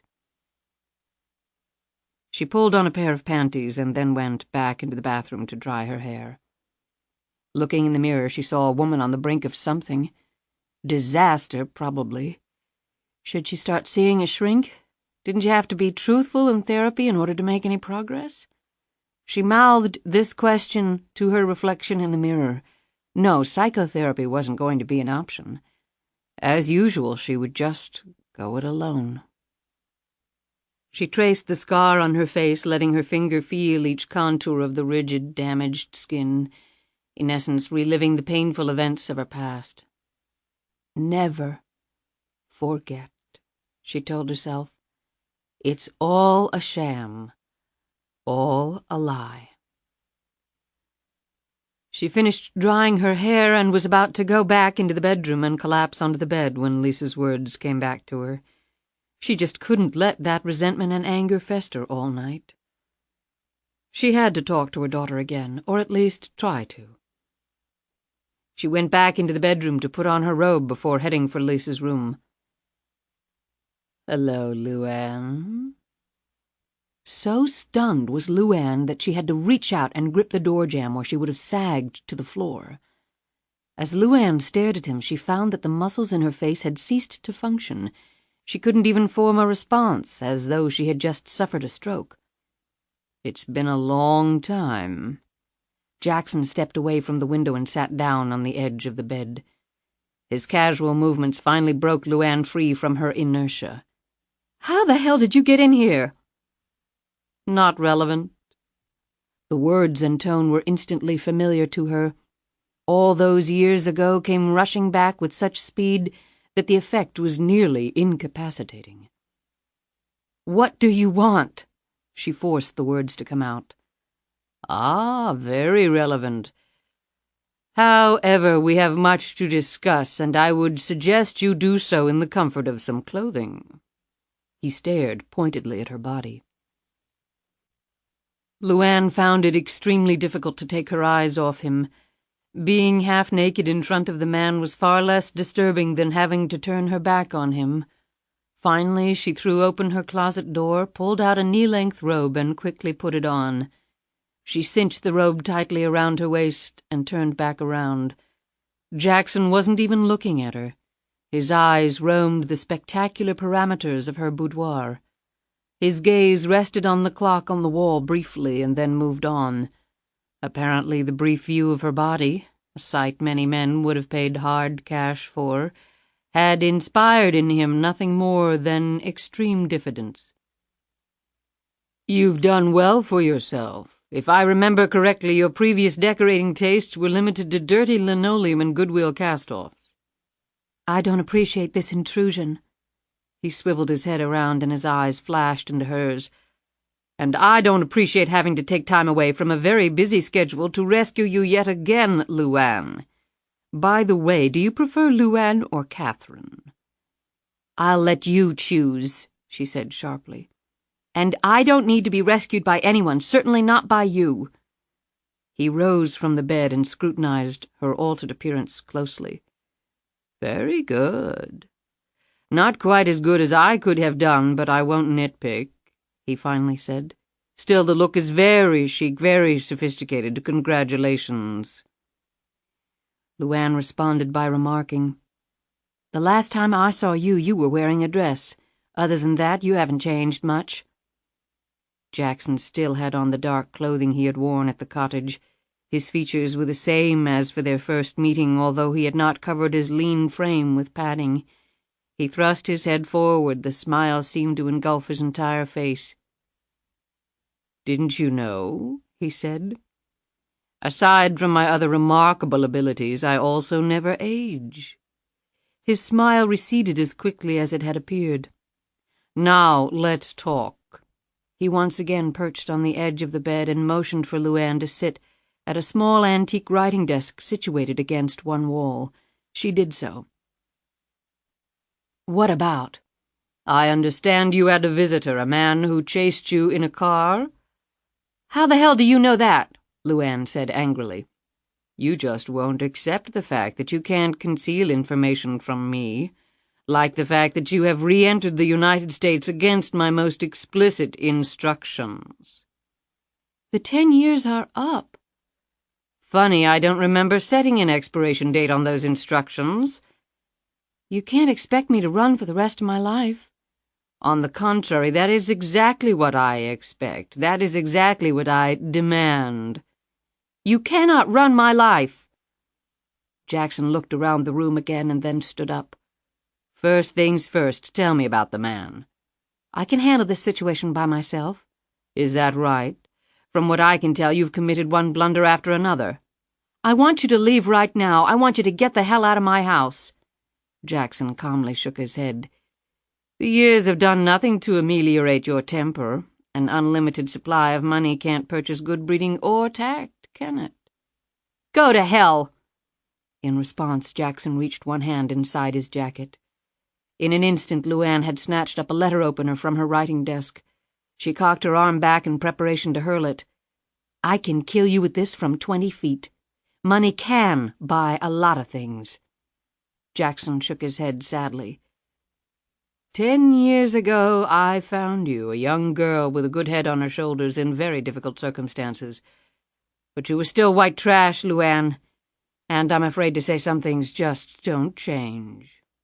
His hand slowly came out of his jacket. In it he held a slip of paper. "You can put your little toy away. You won't need it." He looked at her with a calmness that managed, under the circumstances, to paralyze her. "At least not tonight." He unfolded the paper. "Now, I understand that 2 men have recently entered your life. Matthew Riggs is one, the other is as yet unidentified." LuAnn slowly dropped her arm, but she still clutched the letter opener in her hand. Jackson looked up from the paper. "I have a vested interest in ensuring that your secret never be found out. I have a number of ongoing business activities, and above all I value anonymity. You're one in a line of dominoes, and when they start to fall, they tend to keep falling until they reach the end. I am at that end. Do you understand?" LuAnn sat back down in the chair and crossed her legs. "Yes," she answered curtly. "You have unnecessarily complicated my life by coming back to the United States. The man who was following you discovered your identity in part through your tax records. That is why I never wanted you to come back here." "I probably shouldn't have," LuAnn conceded. "But you try moving just about every 6 months, a new country, a new language, and try doing it with a little girl." "I appreciate your difficulties. However, I assumed that being one of the richest women on earth would more than make up the difference." "Like you said, money can't buy everything." "You never met the man before in your extensive travels, you're absolutely certain?" "I would have remembered. I've remembered everything the last 10 years. She said this softly. Jackson studied her closely. "I believe you. Do you have any reason to think that he knows about the lottery?" LuAnn hesitated a second. "No." "You're lying. Tell me the truth immediately, or I'll kill everyone in this house, starting with you." This abrupt threat, delivered calmly and precisely, made her suck in her breath. She swallowed with difficulty. "He had a list with 12 names on it, mine, Herman Rudy, Bobby Joe Reynolds, and some others." Jackson assimilated this information rapidly and then looked down at the paper. "And the man Riggs? What about him? There's some confusion as to his background." "Everyone has secrets." Jackson smiled. "Touché. Under other circumstances, that would not bother me. However, in this instance, it does." "I'm not following you." "Riggs has a mysterious past, and he just happens to be around when you need assistance. I take it he did help you." LuAnn looked at him quizzically. Yes, but he's been here for 5 years, long before I got here. That's not the point. I'm not suggesting the man is a plant. I am suggesting that he could well be something entirely different than what he claims. Now he coincidentally collides with your world. That's what worries me. I don't think it was anything other than a coincidence. He was hired to do a job for me. It was perfectly natural that he would be nearby when the other man started chasing me. Jackson shook his head.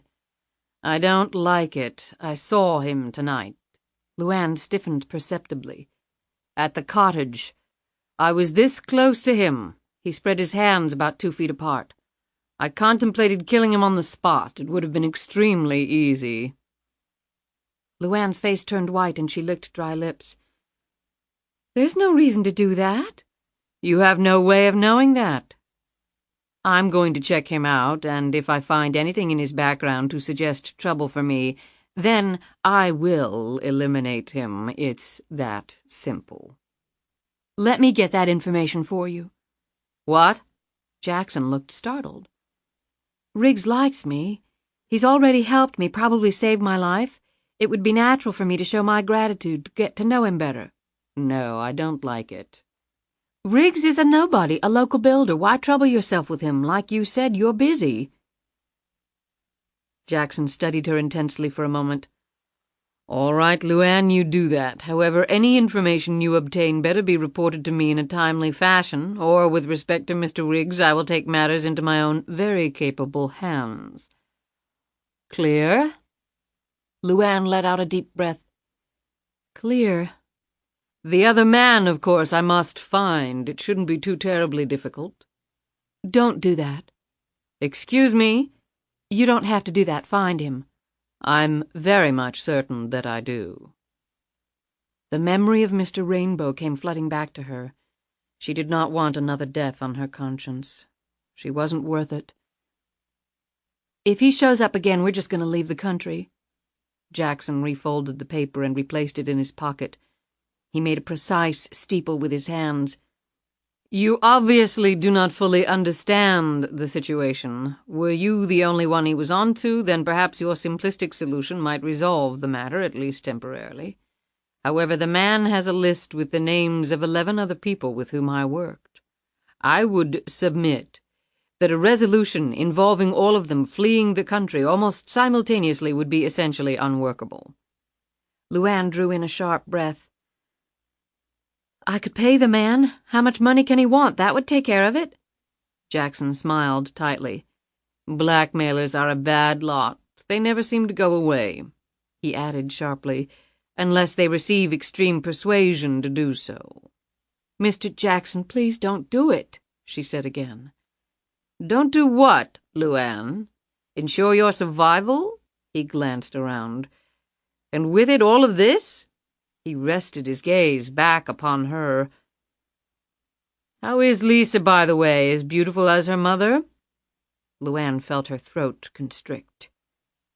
She's fine. Excellent.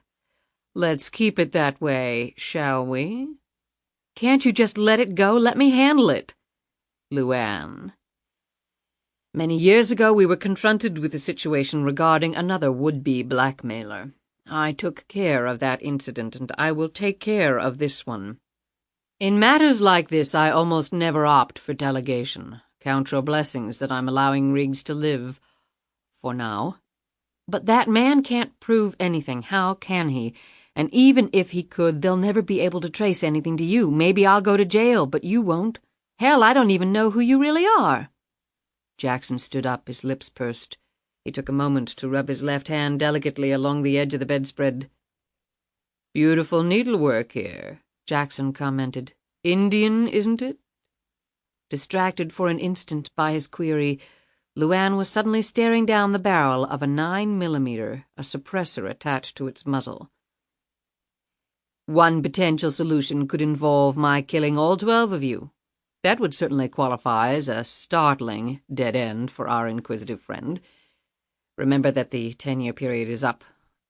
The lottery's principal amount has already been returned to a Swiss account that I have set up in your name. I would strongly advise against transferring that money into the United States. He pulled another slip of paper from his pocket and put it down on her bed. "Here are the authorization codes and other account information that will enable you to access it. The funds are untraceable. There you have it, as agreed." Jackson's finger curled around the trigger of his weapon. "However, now I really don't have any incentive to keep you around, do I?" He advanced toward her. LuAnn's fingers tightened around the letter opener. "Put it down, LuAnn. Granted, you're remarkably athletic, but you're not faster than a bullet. Put it down, now." She dropped the letter opener and backed up against the wall. Jackson stopped a few inches from her. While he lined up the pistol with her left cheekbone, he ran a gloved hand along her right cheek. There was no sexual content to the motion. Even through the glove, LuAnn could sense the purely clinical chill of his touch. "You should have thrown it the first time, LuAnn. You really should have." His eyes were mocking. "I'm not going to kill someone in cold blood," said LuAnn. "I know. You see, that is your greatest shortcoming, because that's precisely when you should strike." He removed his hand and looked at her. 10 years ago, I felt you were the weak link in the chain. During the intervening years, I thought perhaps I was wrong. Everything was going so smoothly, but now I find my initial intuition was correct. Even if I were in no personal danger of discovery, were I to let this man blackmail you, or perhaps even expose the manipulations of the lottery, then that would be a failure on my part. I do not fail, ever, and I do not let other people have any control whatsoever over plans of mine, for that in itself would be a form of failure. Besides, I couldn't bear to let such a grand performance be ruined. Just think about the wonderful life I've given you, LuAnn. Remember what I told you all those years ago? Go anywhere, do anything? I gave that to you. The impossible. All yours. Look at you now, flawless beauty." His hand went to the front of her robe. With slow movements he undid the strap, and the robe fell open, fully exposing her quivering breasts and flat belly. He slid the robe over her shoulders, and it fell to the floor.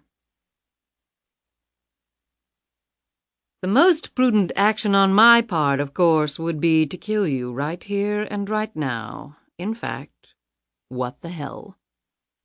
He pointed the gun directly at her head and pulled on the trigger. LuAnn jerked back, her eyes slamming shut. When she reopened them, Jackson was studying her reaction. She was shaking terribly. Her heart was thumping around inside her. She couldn't catch her breath. Jackson shook his head. "Your nerves don't seem to be as strong, LuAnn, as when we were last together, and nerves, or a lack thereof, really are the whole ball of wax." He looked at the pistol for a moment, slipped off the safety, and continued speaking calmly. "As I was saying, the most prudent thing when one is confronted with a weak link is to snip it out."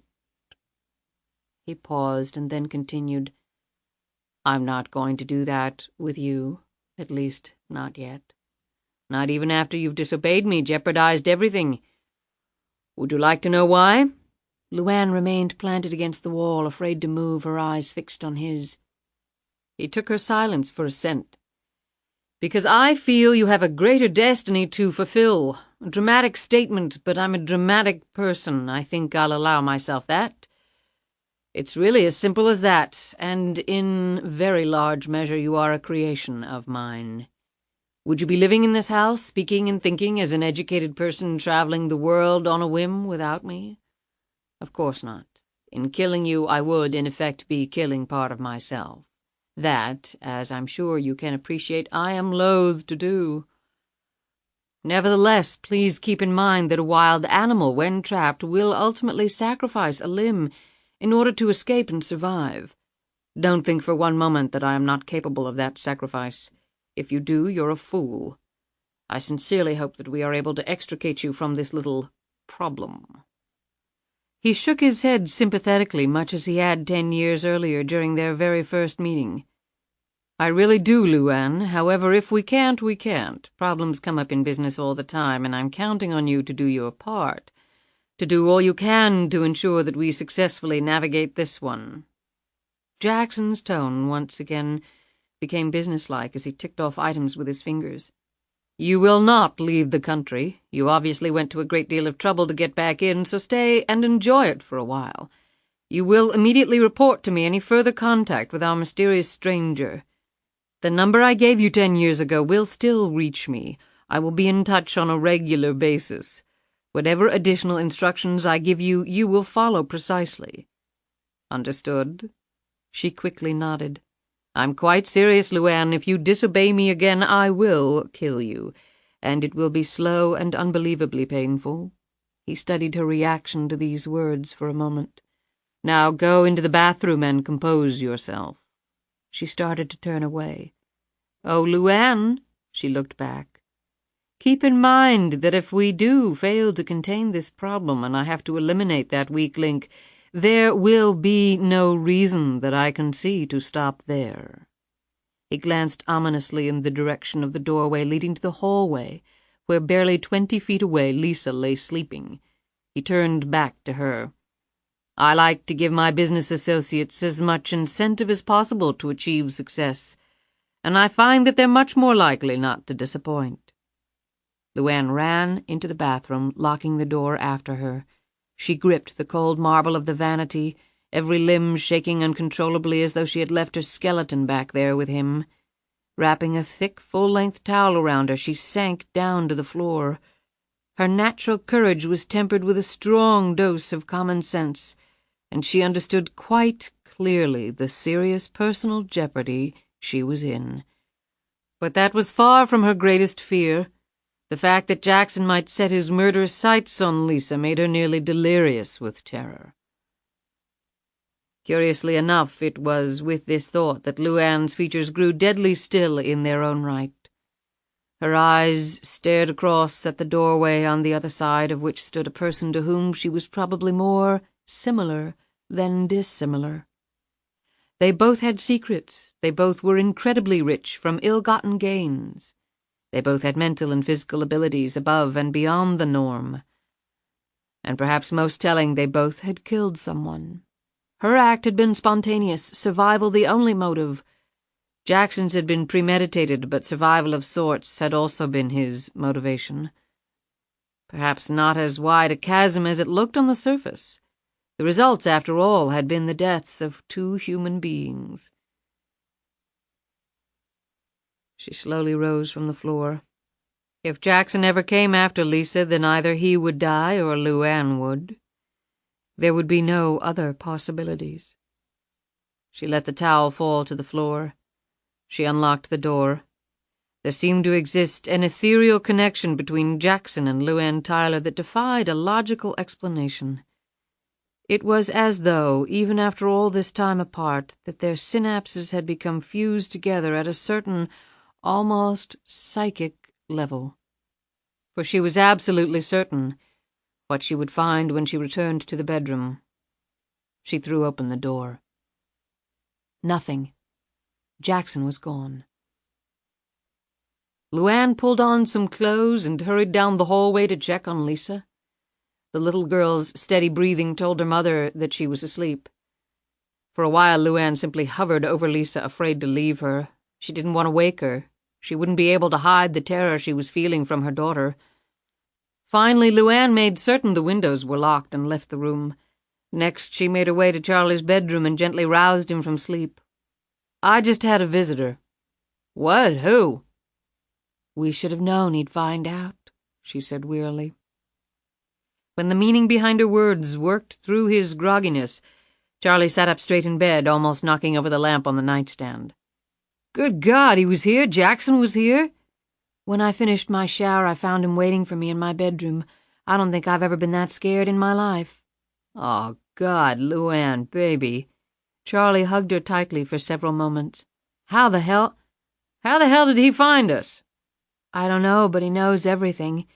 The man who chased me, about Riggs. I told him about the list of lottery winners. I tried to lie, but he knew I was. He threatened everyone in the house if I didn't tell him the truth." "What's he gonna do?" "He's gonna find the guy, and then he's gonna kill him." Charlie leaned up against the headboard, and LuAnn sat down next to him. Charlie put a big hand across his face and shook his head. He looked over at her. What else did he say? That we weren't to do anything, be careful around Riggs, and to let him know if the other guy showed up again. Riggs? Why'd he mention him? She looked over at him. Jackson seemed very suspicious of him, like maybe he has an ulterior motive for being involved. Son of a bitch. Charlie moaned and abruptly rolled out of bed. He stood up and started getting dressed. What are you doing? I don't know, but I feel like I gotta do something. Warn Riggs. If Jackson's after him... She reached up and gripped his arm. If you tell Riggs about Jackson, then all you're doing is guaranteeing his death. Somehow, someway, Jackson will find out. He always does. I've got Riggs safe, at least for now. How'd you do that? Jackson and I worked out a little arrangement. At least I think he bought it. Who can tell with him? Charlie stopped pulling on his pants and looked over at her. LuAnn continued. For now, anyway, Jackson's going to focus on the other man. He'll find him, and it's not like we can warn him because we don't even know who he is. Charlie sat back down on the bed. So what do we do? LuAnn took his hand in hers. I want you to take Lisa away. I want both of you to go away. There's no way I'm leaving you alone with that guy in the neighborhood. No way in hell. Yes, you will, Charlie, because you know I'm right. By myself, I'm okay, but if he were to get hold of Lisa... She didn't need to finish the thought. Why don't you go with her and let me stay here and handle it? LuAnn shook her head. That won't work. If I leave, Jackson will come looking hard. So long as I'm around, he's not going to stray too far. In the meantime, you two can get away. I don't like it. I don't want to abandon you, LuAnn, not now. She put her arms around his burly shoulders. My God, you're not abandoning me. You're going to be taking care of the most precious thing I have. She broke off here as Jackson's face planted itself squarely in her thoughts. Finally, Charlie took her hand. Okay, when do you want us to leave? Right now. I'll go get Lisa ready while you pack. Jackson just left, so I doubt if he's going to be watching the place. He probably figures I'm too frozen with fear to do anything. Actually, he wouldn't be too far from the truth. Where do we go? You pick the place. I don't want to know. That way nobody can get the information out of me. Call when you get there, and then we'll make arrangements to safely communicate after that. Charlie shrugged. I never thought it would come to this. She kissed him lightly on the forehead. We'll be okay. We just need to be really careful. And what about you? What are you going to do? LuAnn took a deep breath. Whatever it takes to make sure we all survive this. And Riggs? She looked squarely at him. Especially Riggs. I hate this, Mom. I hate it. Lisa stomped around the room in her pajamas as LuAnn hurriedly packed her daughter's bags. I'm sorry, Lisa, but you're just going to have to trust me on this. Trust? Ha, that's a funny one coming from you. Lisa glared at her from across the room. I don't need that kind of talk right now, young lady. And I don't need this. Lisa sat down on the bed and stubbornly crossed her arms. Uncle Charlie is ready. You need to get a move on. But we're having a party at school tomorrow. Can't it at least wait until after that? LuAnn slammed the suitcase shut. No, Lisa, I'm afraid it really can't. When is this going to stop? When are you going to stop dragging me all over the place? LuAnn ran a shaky hand through her hair and sat down next to her daughter, putting an arm around Lisa's quaking form. She sensed the pain coursing through the small body. Could the truth hurt her daughter any worse than this?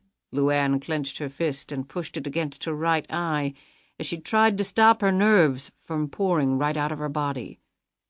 She turned to her daughter. Lisa? The little girl refused to look at her mother. Lisa, please look at me. Finally, Lisa looked at her mother, her small face a blend of anger and disappointment, a combination that was crushing to LuAnn. LuAnn spoke slowly. The words she was uttering would have been unthinkable an hour ago, but then Jackson had shown up and his appearance had changed a lot of things. I promise that one day, very soon, I will tell you everything you want to know. In fact, more than you will ever want to know about me, about you, about everything, all right? But why? LuAnn put her hand gently across her daughter's mouth, silencing her. But I'm telling you right now that when I do, it will shock you, it will hurt you, and you might never understand or appreciate why I did what I did. You may hate me for it, you may be sorry I'm your mother. She paused, biting hard into her lip. But however you feel, I want you to know that I did what I thought was best at the time. I did what I thought was best for you. I was very young and I really didn't have anyone to help me make my decision." She cupped Lisa's chin with her hand and tilted her daughter's face up to hers. Lisa's eyes were now filled with tears.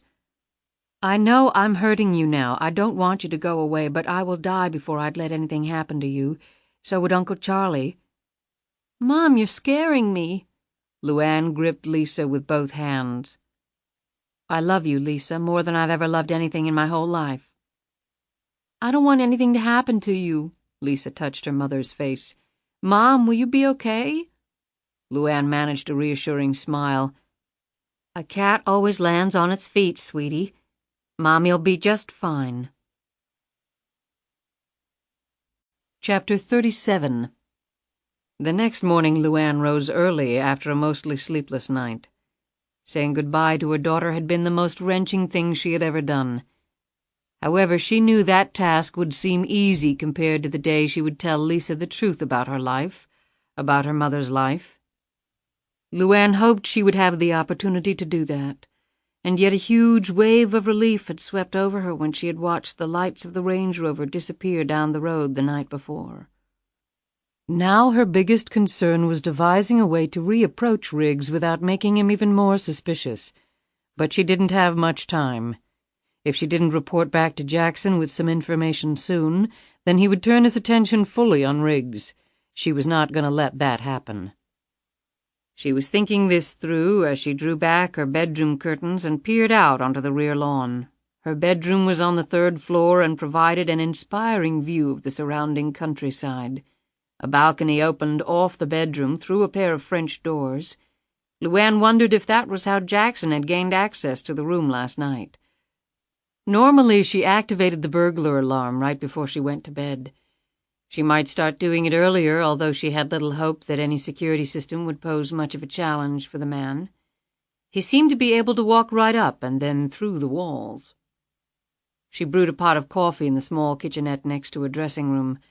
Then she put on a silk robe and, holding a cup of steaming coffee in one hand, she stepped out onto the balcony. A table and 2 chairs were set up there. However, she chose to perch on the marble railing and look out over her property.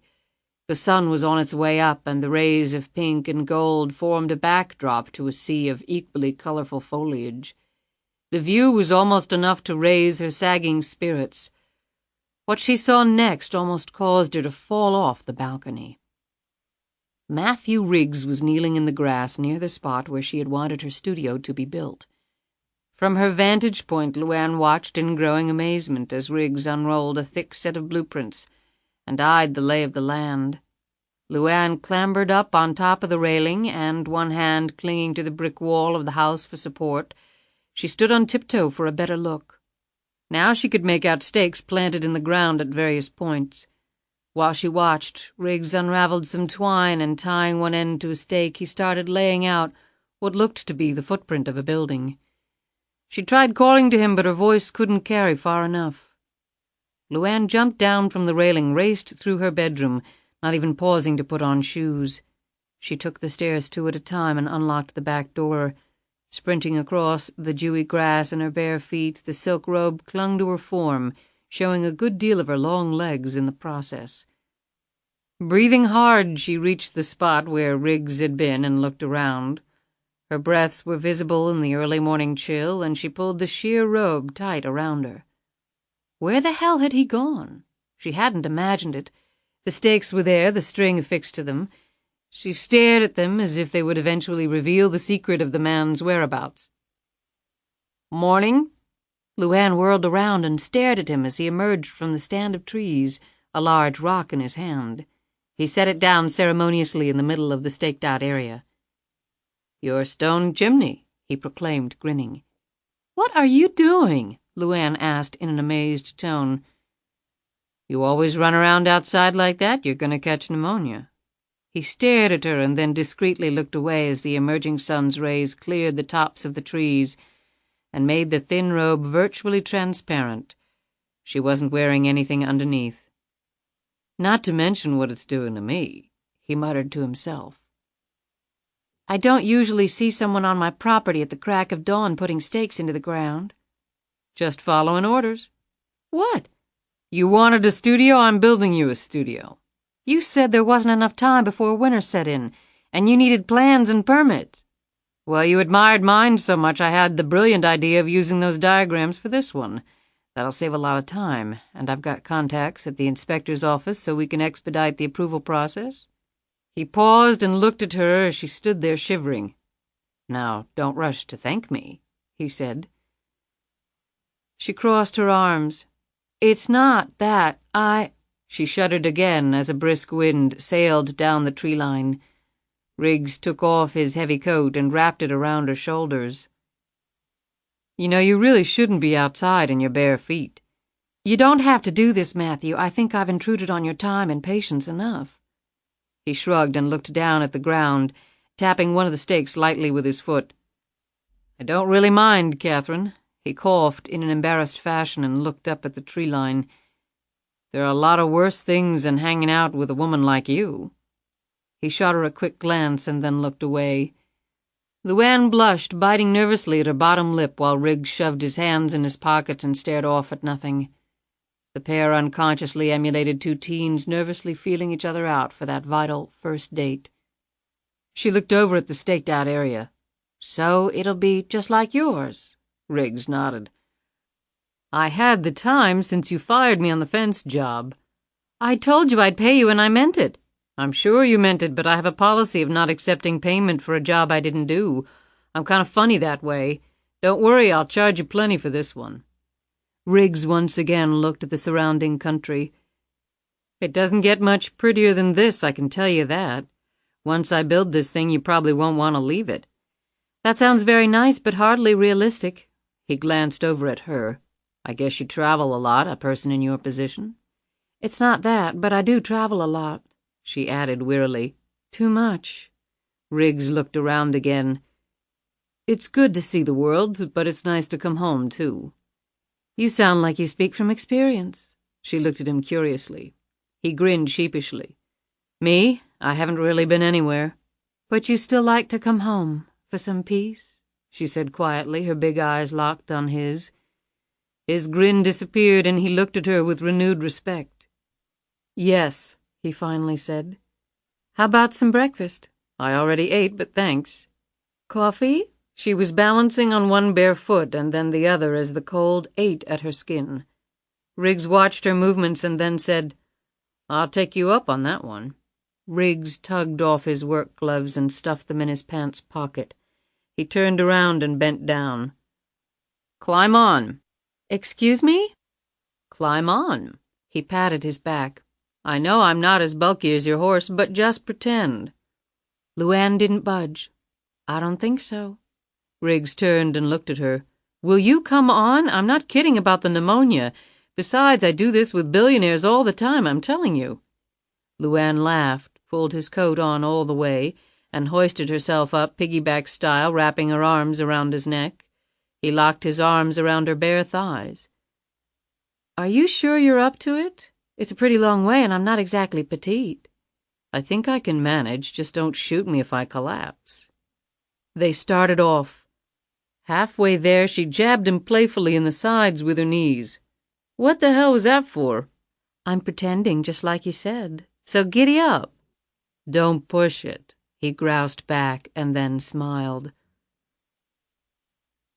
In the woods near the horse barn, Jackson repacked his sound wand and made his way through the woods to his car parked on a side road. He had watched in some amusement as Riggs carried LuAnn back to the house. He had also noted the rough footprint for the structure Riggs was apparently building for her. Considering how she was dressed, Jackson thought it likely that LuAnn and the handsome Riggs would probably be enjoying an intimate moment very shortly. That was good, since it would give her an opportunity to pump him for information. Using the sound wand, he had also recorded Riggs's voice, an asset that might prove valuable later. He reached his car and drove off. Riggs sipped on a cup of coffee in the kitchen while LuAnn munched on a piece of buttered toast. She rose and fixed herself another cup of coffee and freshened his. Riggs couldn't help but stare when her back was turned. She hadn't changed her clothes, and the clingy robe was making him think about things he probably shouldn't be. He finally looked away, his face hot. "If I get another horse, I think I'll name it after you," LuAnn said. "Thanks bunches."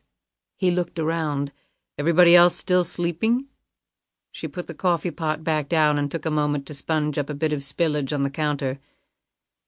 "Sally has the day off. Charlie and Lisa went on a little vacation." "Without you?" She sat back down, her eyes roaming the room before she looked back at him and spoke casually. "I had some things to take care of. I might have to leave for Europe soon. If I do, I'll meet up with them, and then we'll all go together. Italy is beautiful this time of year.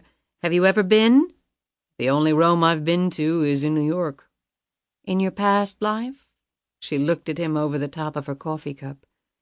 "There we go with that past life thing again. It's really not all that exciting." "So why not tell me about it, then?" "So what's the quid pro quo?" "Ah, I assume you learned that phrase from your attorney ex-wife?" "Assumptions are dangerous things.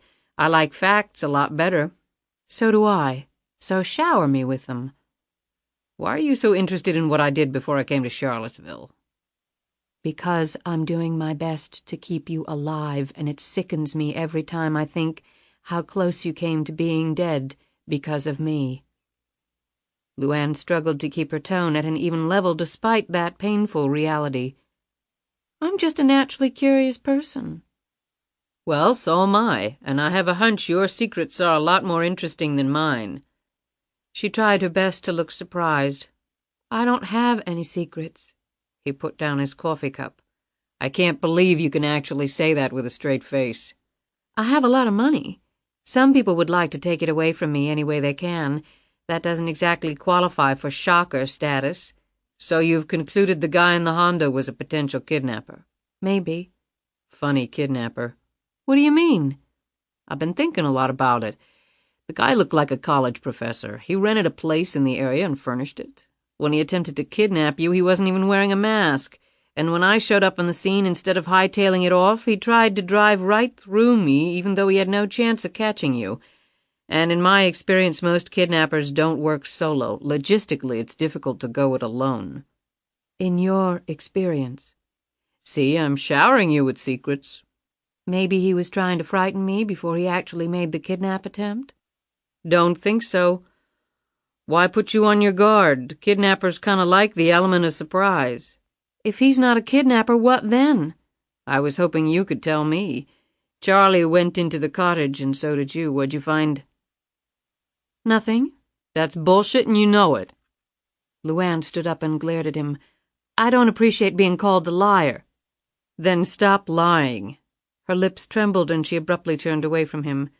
"Catherine, I'm trying to help you here. Okay, in my past life I did deal with the criminal class quite a bit. I've got some insights and some skills that might prove useful if you'd just tell me the truth." He rose and put a hand on her shoulder.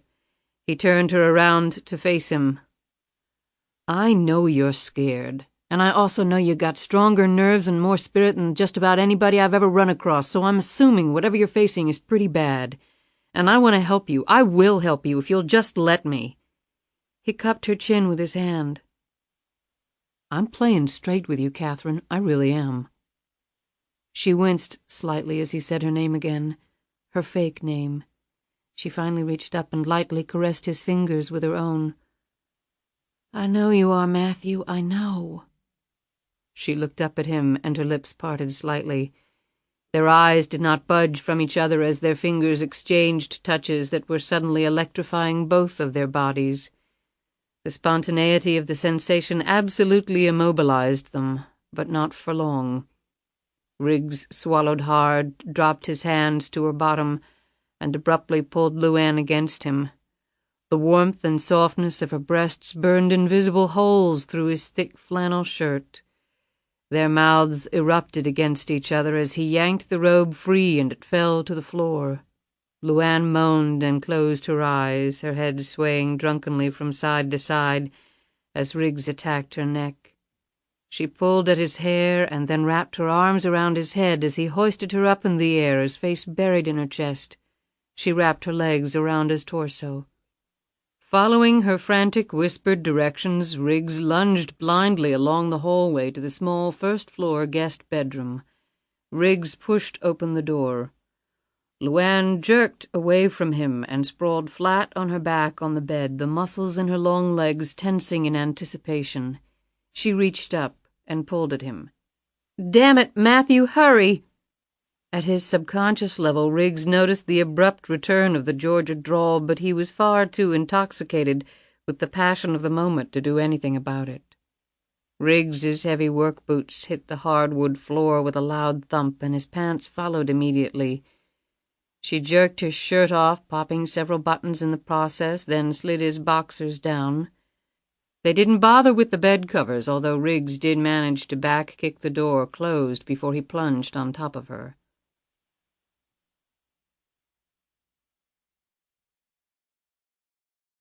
Chapter 38.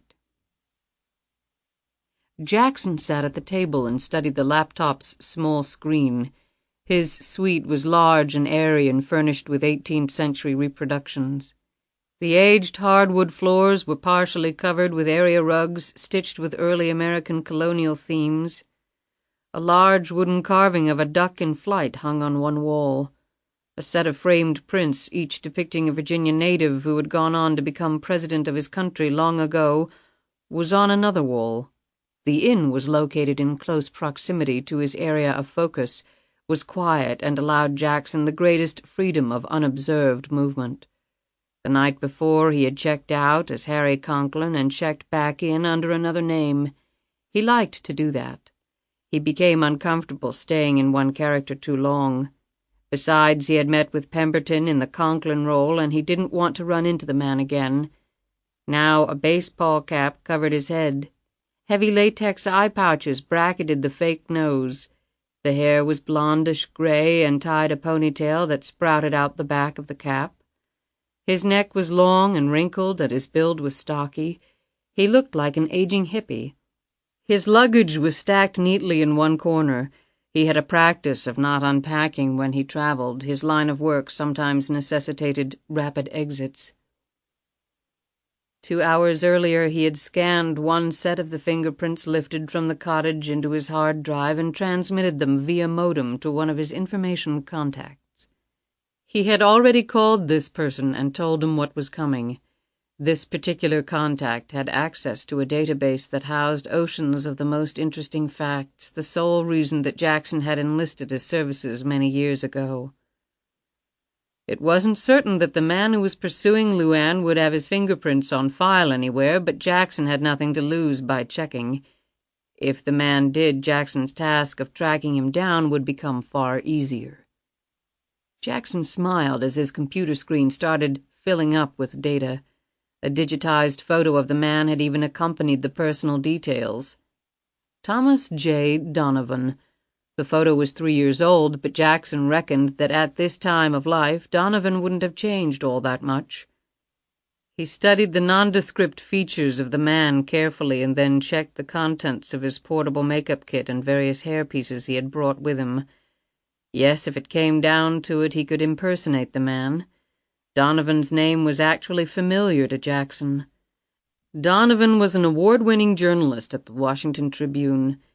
In fact, about a year ago he had done an in-depth piece on Jackson's father's career as a United States Senator.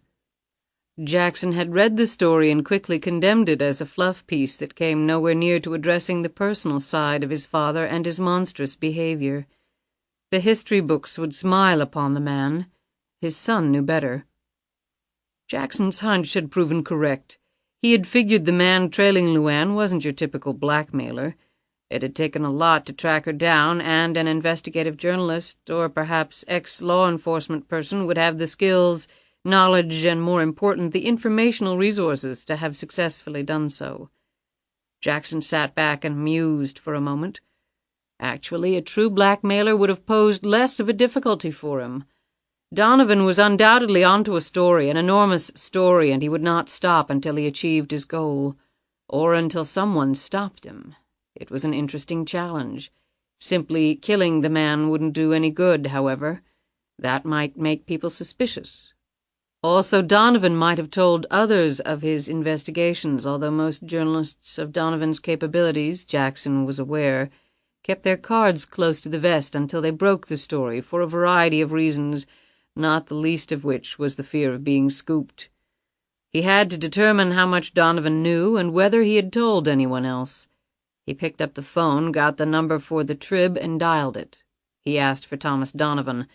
He was told that Donovan had taken a leave of absence. He slowly hung up the phone. He wouldn't have talked to the man if he had come on the phone. He did want to hear his voice, though, in case that knowledge should become useful later. Jackson was also an accomplished mimic, and impersonating someone's voice was a wonderful way to manipulate others. According to Pemberton, Donovan had been in the Charlottesville area for at least a month. Jackson focused briefly on one obvious question. Of all the lottery winners, why had the man targeted LuAnn? Jackson almost immediately answered his own query. Because she was the only one running from a murder charge, the only one who had disappeared for 10 years and then resurfaced. But how could Donovan possibly have picked up her trail? The cover had been deep, and it had been buried even deeper with the passage of 10 years, even though LuAnn had committed a tremendous blunder by coming back to the States. He had a sudden thought. Donovan apparently knew the names of all or some of the lottery winners for the year Jackson had fixed the game. What if he attempted to contact some of the others? If he didn't get what he wanted from LuAnn, and Jackson felt reasonably sure he wouldn't, the next logical step would be to seek out the others. Jackson took out his electronic Rolodex and started making phone calls. After half an hour, he had finished contacting the other 11. Compared to LuAnn, they were sheep to be led around. What he told them to do, they did. He was their savior, the man who had led them to the promised land of wealth and leisure. Now, if Donovan bit, the trap would spring. Jackson began to pace the room.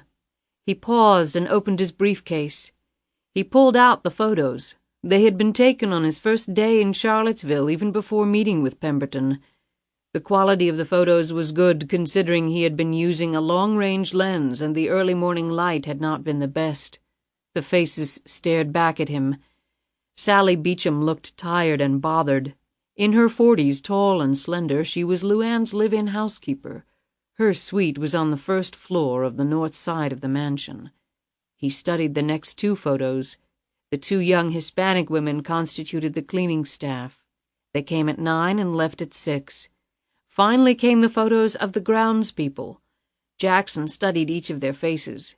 When taking the photos, he had watched the people intently, how they moved, how they gestured. His handheld sound wand had picked up their voices perfectly. He had listened to their voices over and over as he had just listened to Riggs's. Yes, it was coming together nicely. Like pieces in a strategic battle plan, he was positioning his soldiers to optimal advantage. Possibly none of the information he had painstakingly gathered about Catherine Savage's daily world would ever come into play. But on the chance that it might, he would be more than ready. He put the photos away and closed the briefcase. From a hidden compartment in his suitcase, he drew out a short-handled throwing knife. Handcrafted in China, the blade was so sharp it couldn't even be touched by a bare hand without drawing blood. It was thrown by means of the perfectly balanced teak handle. Jackson strolled around the room as his mind was sidetracked for a moment. LuAnn was uncommonly fast, lithe, agile, words that could equally be applied to himself. Yes, she had certainly upgraded herself. What else had she learned? What other skills had she acquired? He wondered whether she had experienced the same premonition he had, that their paths would cross again one day like 2 trains colliding. And had she done her utmost to prepare for that eventuality? 20 feet. Using the letter opener, she could have killed him from that distance. Fast as he was, the blade would have been embedded in his heart before he had a chance to react. On this last thought, Jackson wheeled around and let the knife fly.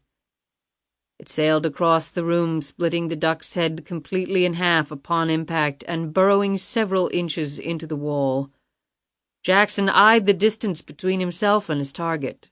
At least 30 feet, he estimated. He smiled. LuAnn would have been far wiser to have killed him. She had no doubt been constrained by her conscience. That was her greatest weakness and Jackson's greatest advantage, for he had no such parallel compunction. Ultimately, if it came down to it, he knew that would be the difference. Chapter 39. LuAnn watched Riggs, who lay dozing next to her.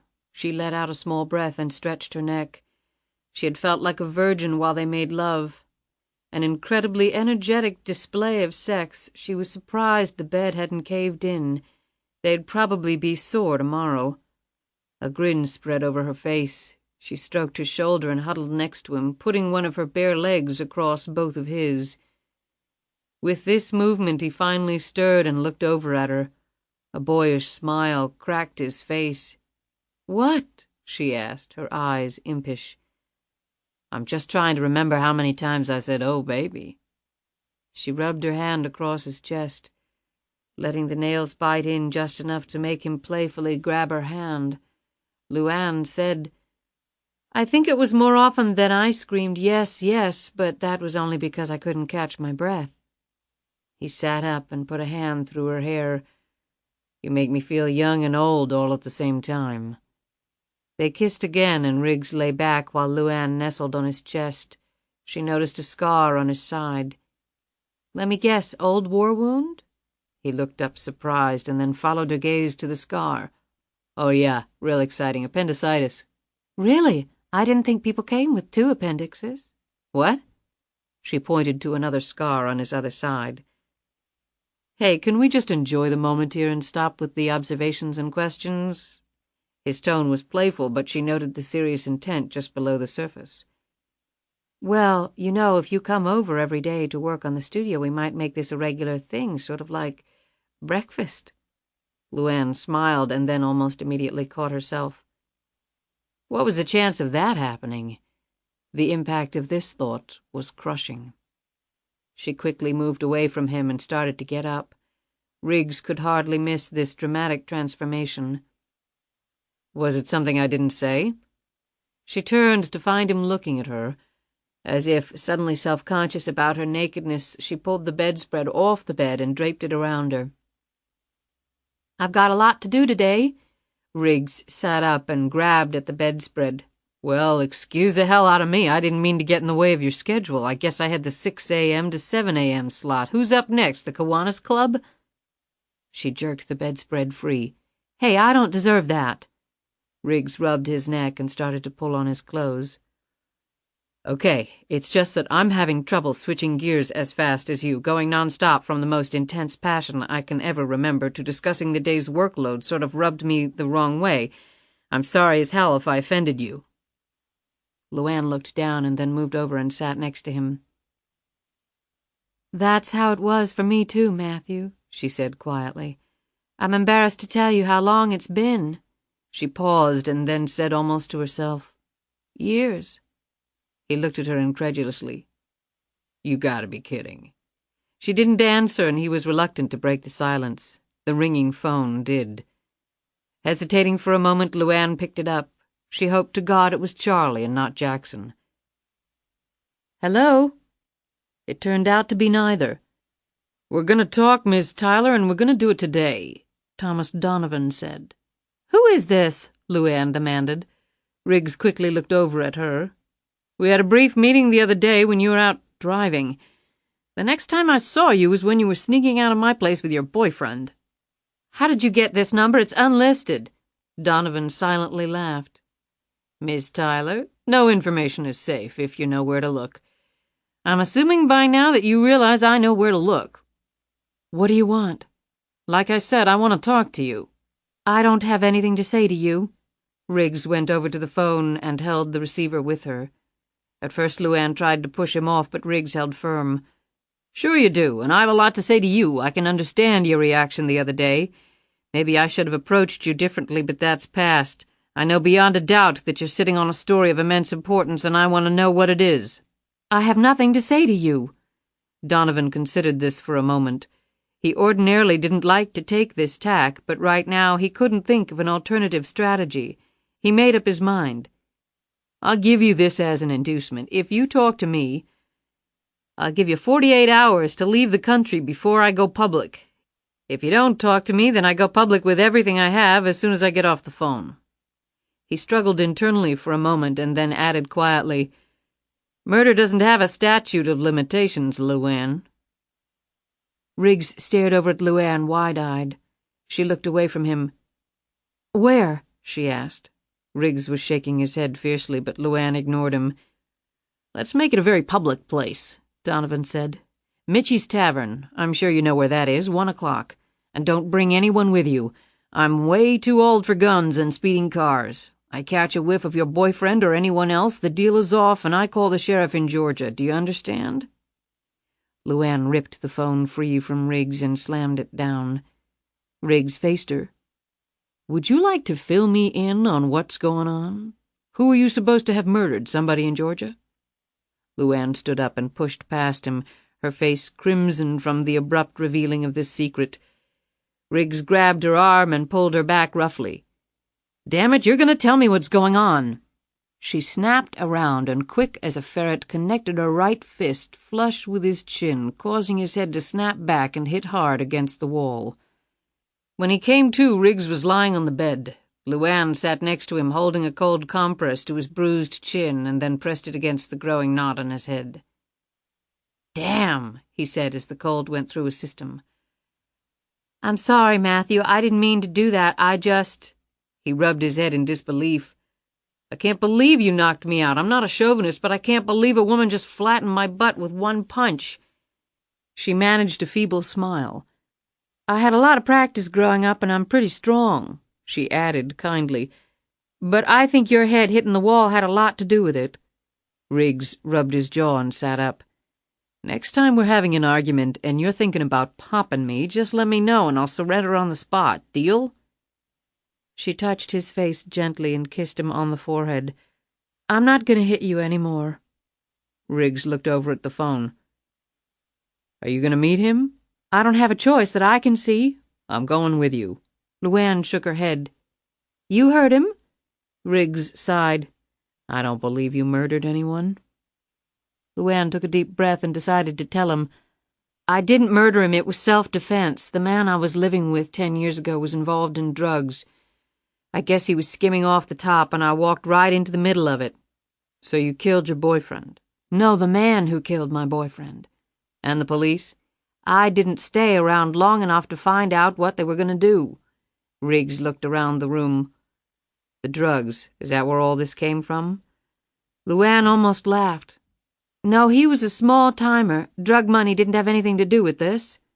Riggs wanted desperately to ask what did, but refrained from doing so. He sensed that she had divulged enough of her past life for now.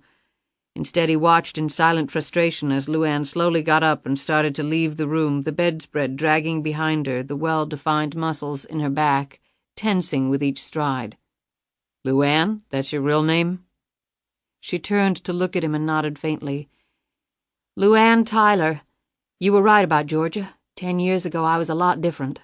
A lot." "I believe it, although I bet you've always had that right cross." He attempted a smile, but neither of them was buying it. She watched Riggs as he dug into his pants pocket. He tossed something to her. She caught the keys in the palm of her hand. "Thank you for letting me use your BMW. You might need the horsepower in case he starts chasing you again." She frowned, looked down, and then walked out of the room.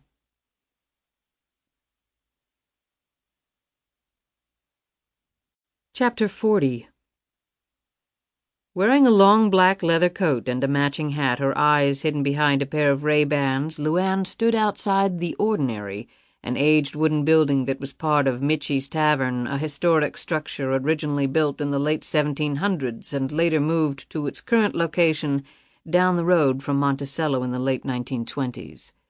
It was lunchtime, and the place was starting to fill up with tourists, either lining their stomachs with the fried chicken buffet offered there after touring Jefferson's home and its neighbor Ash Lawn, or fueling up before setting out on the tour. Inside, a fire blazed in the hearth, and LuAnn, who had arrived early to check things out, had soaked in the warmth from the flames before deciding to wait for him outside. She looked up when the man walked toward her. Even without his beard, she recognized him.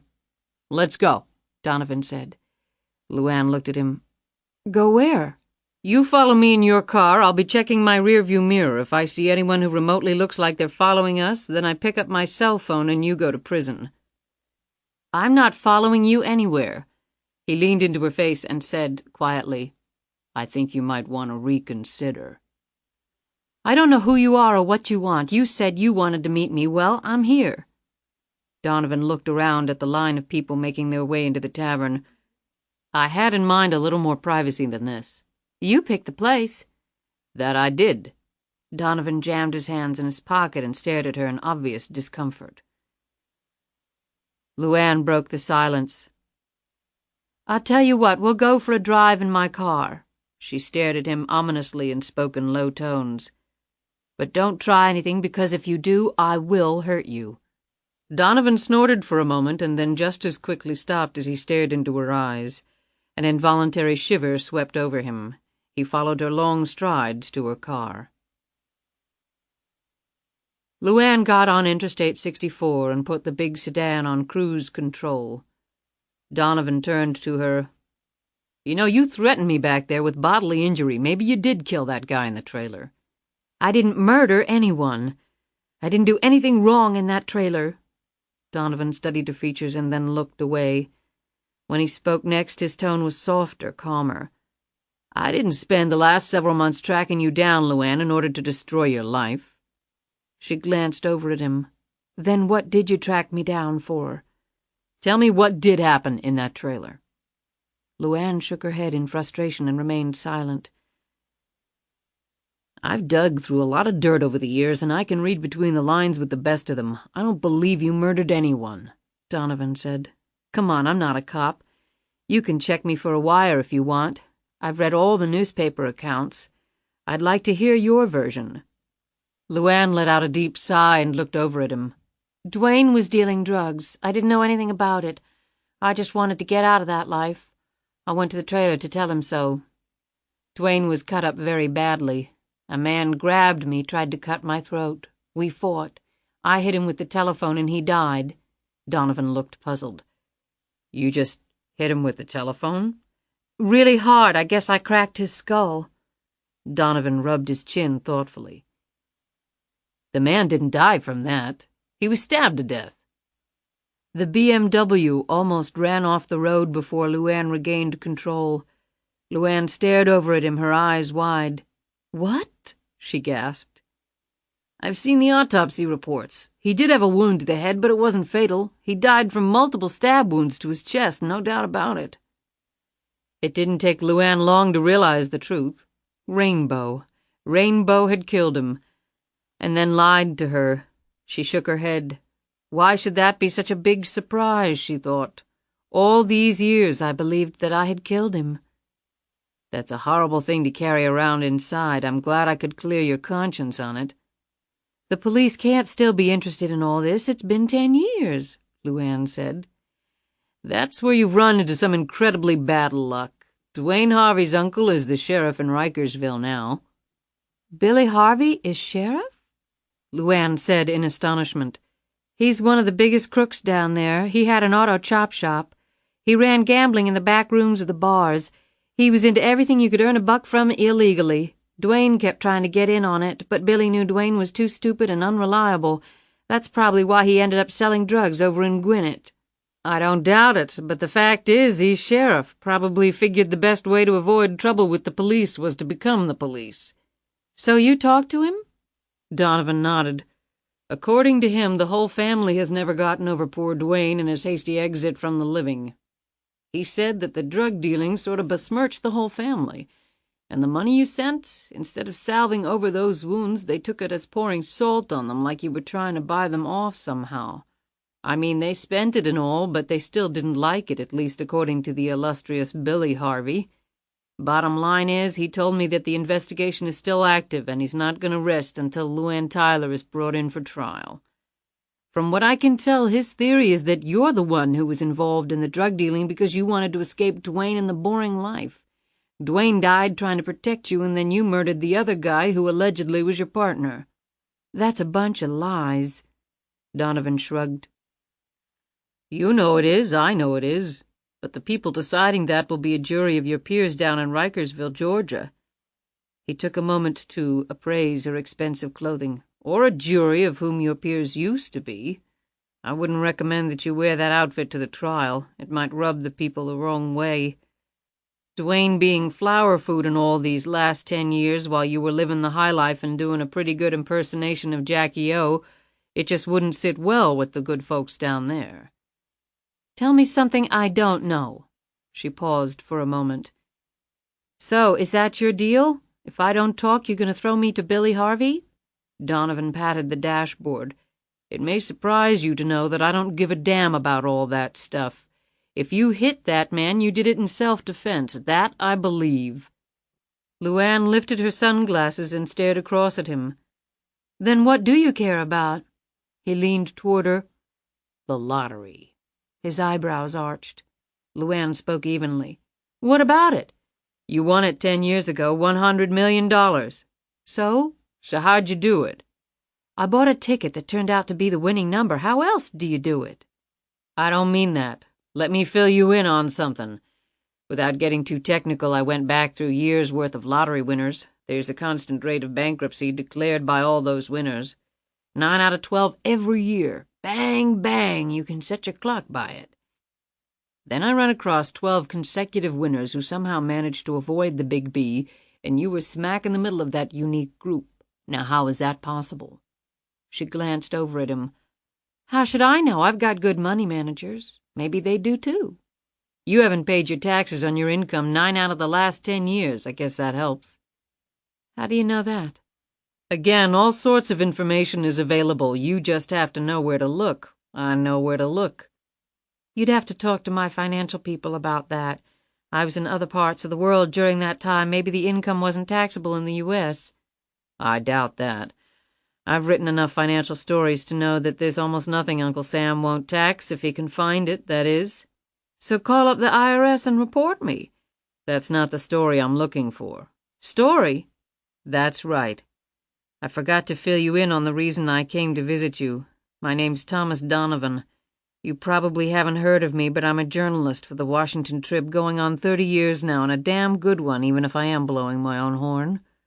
A while back, I decided to do a story on the national lottery. Personally, I think the whole thing is a travesty. Our own government doing that to the poorest among us. Dangling carrots like that, all the catchy ads, enticing people to cash in their Social Security checks to play something with odds at millions to one. Excuse the soapbox, but I only write about things I feel passionate about. Anyway, my original angle was the rich sucking it back out of the poor after they hit the jackpot. You know, investment shysters, people peddling one scheme after another and the government just letting them go right ahead and do it, and then when the winners' finances are so screwed up they haven't paid enough tax or whatnot, the IRS comes in and takes every last dime, leaving them poorer than before they won. A good story, and one I feel needs to be told. Well, while I'm researching the story, I find out this interesting coincidence about all the lottery winners from your year. They didn't lose a dime of their money. In fact, using their tax returns as a gauge, they're all richer now. A lot richer.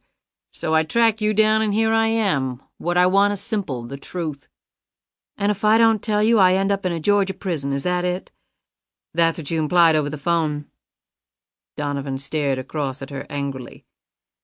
I won 2 Pulitzers before I was 35. I've covered Vietnam, Korea, China, Bosnia, South Africa. Gotten my ass shot up twice. I've spent my life chasing every hot spot in the world. I'm as legit as they come. I'm not going to blackmail you, because I don't operate that way. I told you that over the phone just to get you to meet with me. If Sheriff Billy catches up to you, it's not going to be with my help. Personally, I hope he never does. Thank you. But if you don't tell me the truth, I'll find it out someplace else, and then I'm going to write that story. And if you don't tell me your side of things, I can't guarantee how flatteringly I can portray you. I report the facts. Guilt will fall where it may.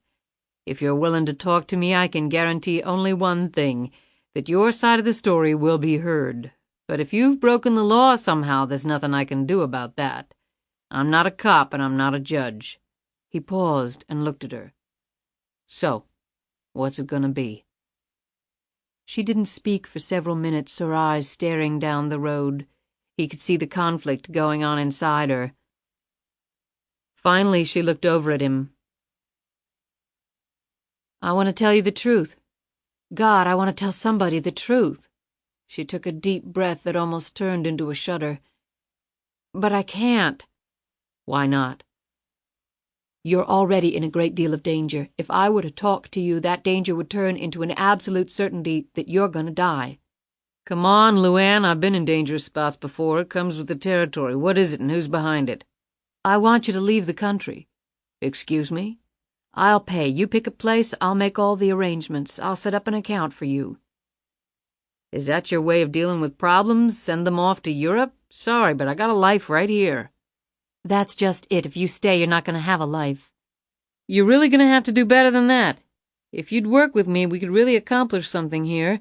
Just talk to me, trust me. I didn't come down here to shake you down, but I also didn't come down here to be thrown a bunch of bullshit." "I'm telling you the truth. You are in serious danger." Donovan wasn't listening now.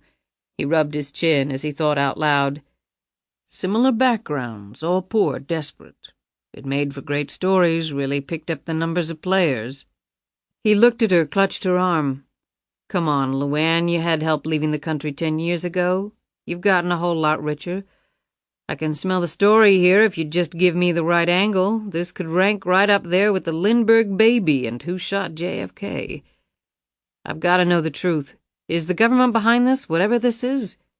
They're making billions off this thing every month, sucking it out of the rest of us, taxation without representation." Donovan rubbed eager hands together.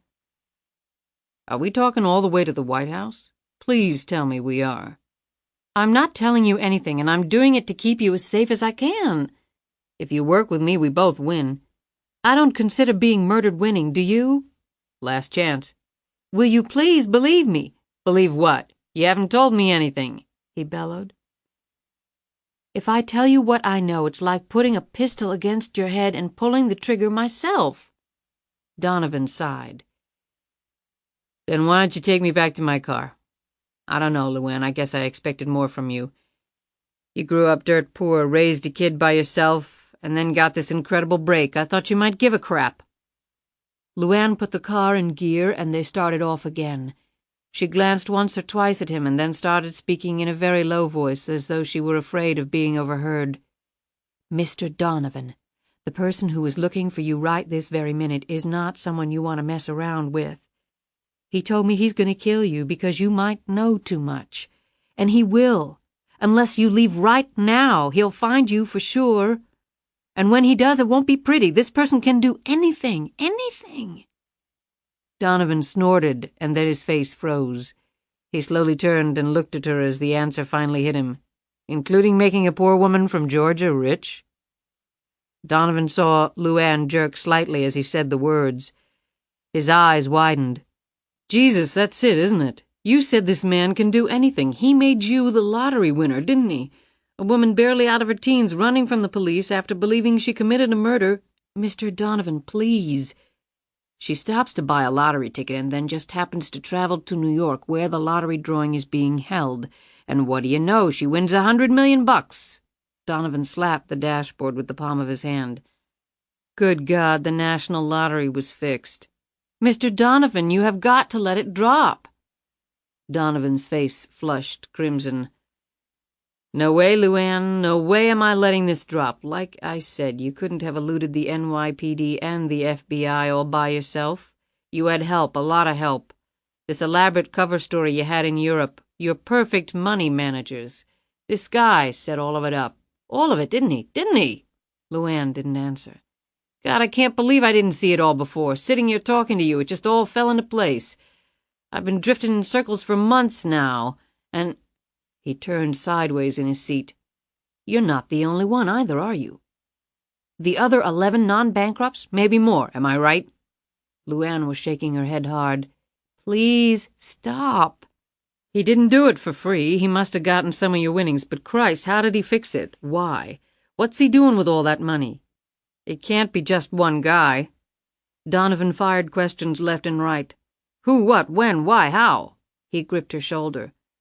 Okay, I'll accept your statement that whoever is behind this is one very dangerous individual, but don't discount the power of the press, LuAnn. It's toppled crooks bigger than this guy. We can do it if we work together." When LuAnn didn't respond, Donovan let go of her shoulder. "All I'm asking is that you think about it, LuAnn, but we don't have a lot of time." When they returned to his car, Donovan got out and then poked his head back in the door. "This number will reach me." He handed across a card. LuAnn didn't take it. "I don't want to know how to reach you. You'll be safer that way." LuAnn suddenly reached across and grabbed his hand. Donovan winced from the pressure of her fingers. "Will you please take this?" She reached in her purse and took out an envelope. "There's $10,000 in here. Pack your bags, go to the airport, get on a plane, and get the hell out of here.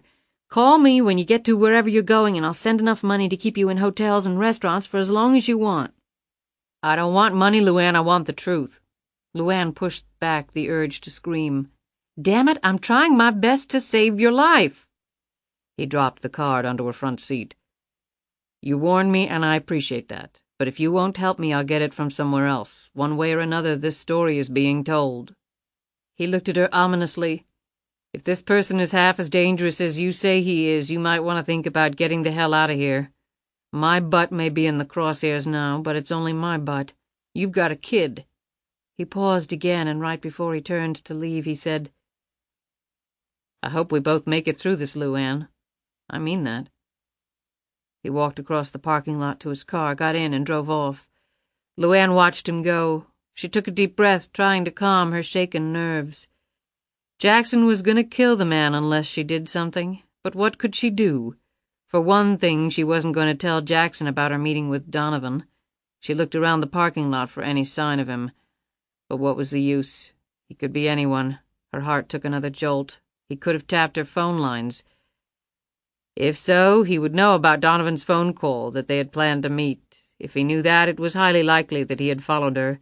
Then Jackson would already be tracking Donovan. She looked down the road. Donovan's car was already out of sight. She slammed her fists into the steering wheel.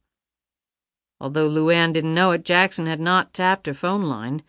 However, as she drove off, she also had no inkling that directly beneath her seat, a small transmitter had been affixed to the floorboard.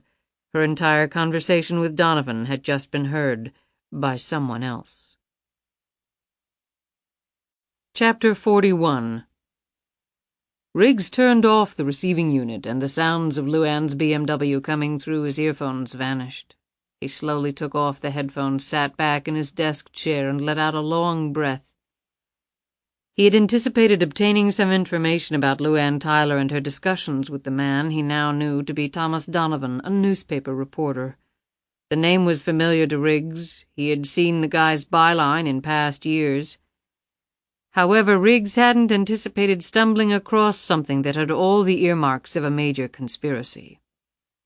"Damn!" Riggs stood up and looked out the window of his home office. The trees were stunning, the sky a pale blue that was both dazzling and soothing. To the right, a squirrel scampered up a tree, a chestnut secured between its jaws.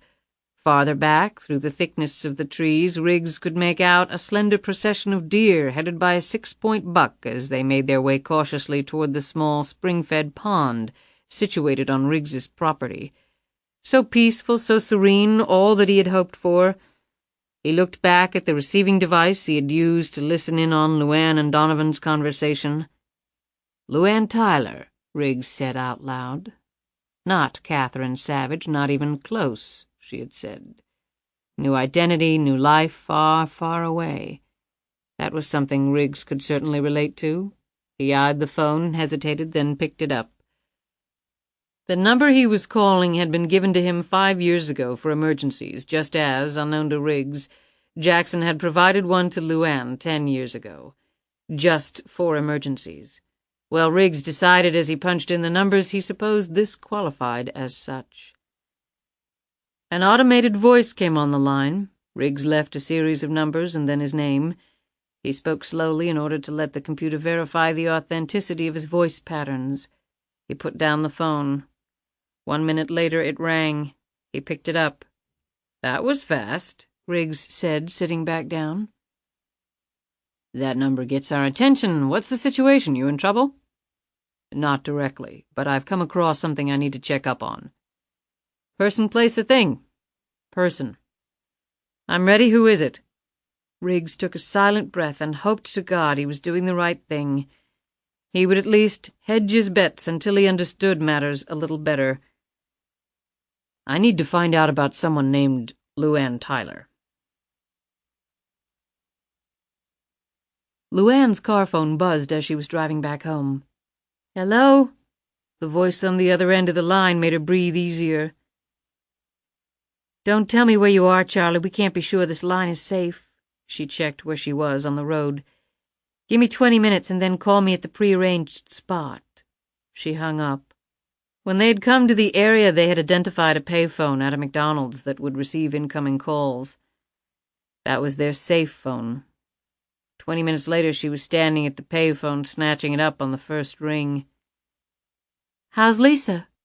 Charlie's tone was low. Fine, we're both okay. She's still bumming, but who can blame the kid? I know. Did she talk to you at all? A little, although I think we're both the enemy as far as she's concerned right now. That little girl's playing it close to the vest. Chip off the old block, right? Where is she? Crashed on the bed. We drove all night and she didn't sleep much, just stared out the car window. Where are you? Right now, we're at a motel in the outskirts of Gettysburg, Pennsylvania, just across the Maryland state line. We had to stop. I was falling asleep at the wheel.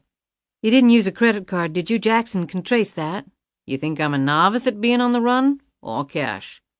Any sign that you've been followed? I've varied my route, gone the interstate, back roads, lots of stops, and very public places. I've checked every car that even looks remotely familiar. No one's onto us. How's it on your end? Do you hook up with Riggs? LuAnn blushed at the question. You could say that. She paused and cleared her throat. I met up with Donovan. Who? The guy from the cottage. His name is Donovan. He's a reporter. Aw, crap. He knows about the 12 lottery winners. How? It gets complicated, but basically because none of us declared bankruptcy. In fact, we all became a lot richer through shrewd investment advice. I guess that's pretty unusual with lottery winners. Damn, I guess Jackson isn't infallible. That's a comforting thought. I've got to go. Give me the number there. Charlie did so. I brought the portable cell phone too, LuAnn. You've got the number, right? Memorized. I don't like it that you're all alone in this. I really don't. I'm holding my own. I've just got to think things through a little. When Jackson shows up again, I want to be ready. I'm not sure that's possible. The guy's not human. LuAnn hung up the phone and walked back to her car. As unobtrusively as she could, she scanned the parking lot for anyone looking remotely suspicious. But that was the problem. Jackson never looked suspicious. Charlie hung up the phone, checked on Lisa, and then went to the window of the ground-floor motel room. The building was constructed in the shape of a horseshoe so that Charlie was looking out not only at the parking lot but also at the motel units on the other side of the parking lot. He had a habit of checking the parking lots every 30 minutes to see who had pulled in after them. He had selected fairly isolated places that would make it easier to flush out someone who was following them. Despite his sharp scrutiny, he could not have seen the pair of binoculars focused on him from the dark recesses of the motel room directly across from his.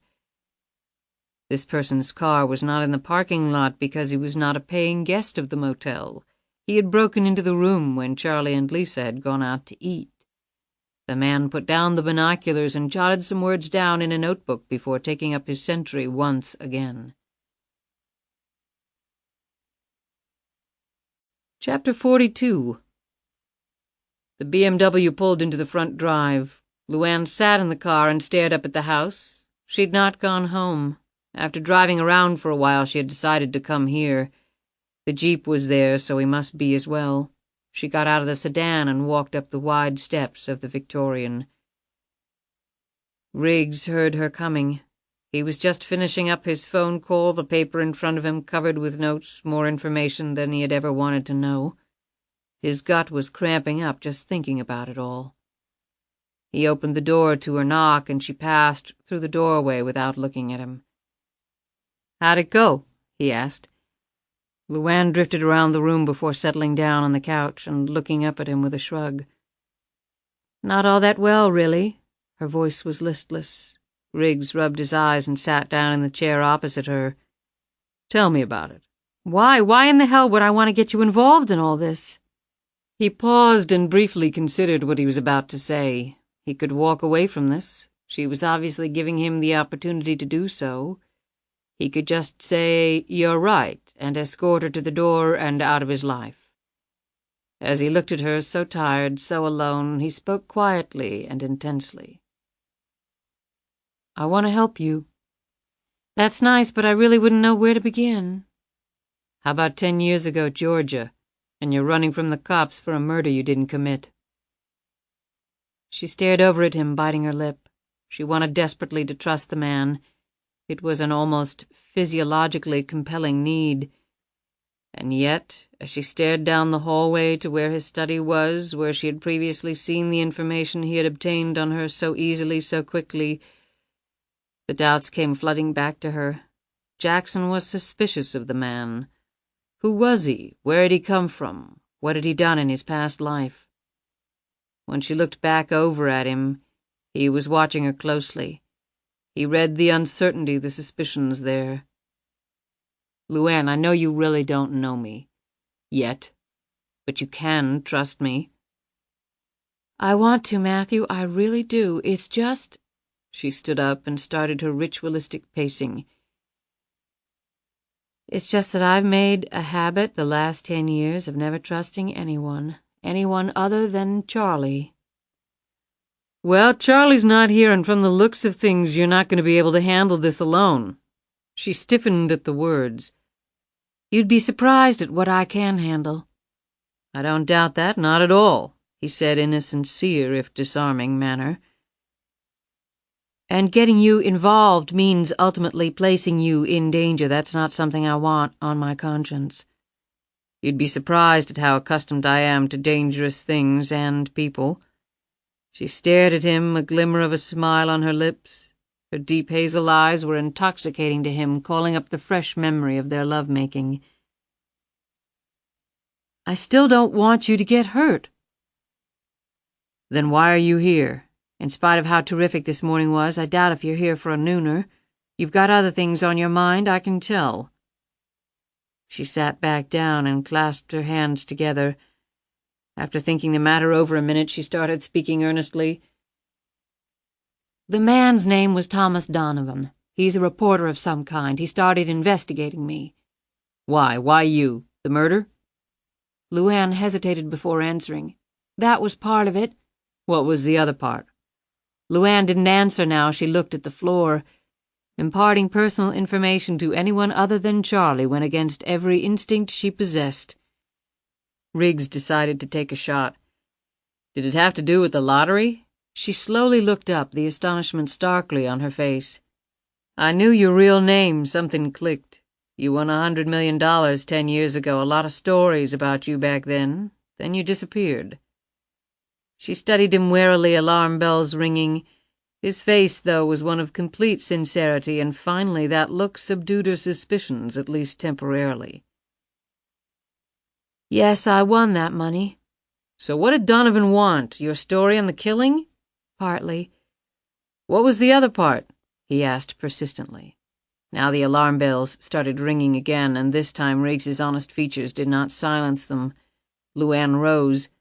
I've got to be going. Come on, LuAnn, talk to me. I think I've said more than I should have. Riggs knew far more than she had already told him, but he had wanted to hear it from her. His source for the information on LuAnn had naturally desired to know why he wanted it. He had lied or gotten close to it. He wasn't going to give LuAnn Tyler away, at least not yet.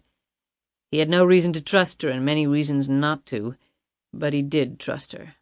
He did believe in her. As her hand closed over the doorknob, he called to her. LuAnn, if you change your mind, I'll be here. She didn't look at him, fearful of what might happen if she did. She wanted to tell him everything. She wanted his help. She wanted to make love to him again. After all these years of fabrication, of lies, of deceit, and constant fear of exposure, She just wanted to be held, to be loved for herself, not for the enormous wealth she possessed. Riggs watched the BMW pull out of his driveway. When it had disappeared from view, he turned and went back to his study. Because of his inquiries into LuAnn Tyler, Riggs knew the feds would undoubtedly get around to dispatching some agents to Charlottesville to talk to him or at least get the local FBI office involved. But because of his special status, they would have to jump through some bureaucratic hoops before that could be accomplished. He had some time, but not much, and once the bureau boys showed up, it was over for LuAnn Tyler. All of her diligent work over the last 10 years to remain hidden, Riggs could blow up in the next few days. A very strong emotion told Riggs he could not allow that to happen, despite what he knew about the woman. In the course of his past career, deception had become a way of life. So also had reading people, telling the good ones from the bad to the extent you could. LuAnn was a good person, Riggs had long ago concluded. Even if she didn't want his help, she was going to get it. But she was obviously involved with some very dangerous people. And now, Riggs thought to himself, so was he.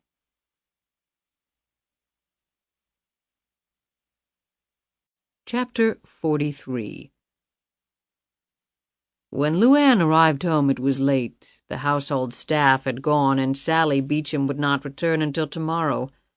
She went in the house, through the garage, punched in the alarm code, and threw her coat and purse down on the kitchen island. She went upstairs to shower and change. She had a lot of things to think through right now. In the shrubs bordering the edge of the expanse of lawn by the garage side of the house, Jackson knelt in the mulch and smiled to himself. He lowered the small piece of equipment he was holding in his hand. On its digital face were the 6 numbers constituting LuAnn's passcode for the home's alarm system. The scanner had picked up the electrical impulses thrown off when LuAnn inputted her passcode, and then it had unscrambled them. With the passcode, Jackson could come and go freely. When he got back to his rental car, his cell phone buzzed. He spoke for a few minutes and then hung up. Charlie and Lisa were at a motel outside of Gettysburg. They would probably be on the move again soon. LuAnn had tried to get them away from him, or rather Lisa away from him. Charlie could take care of himself, Jackson well knew. If it came to it, Lisa was the Achilles heel of her mother.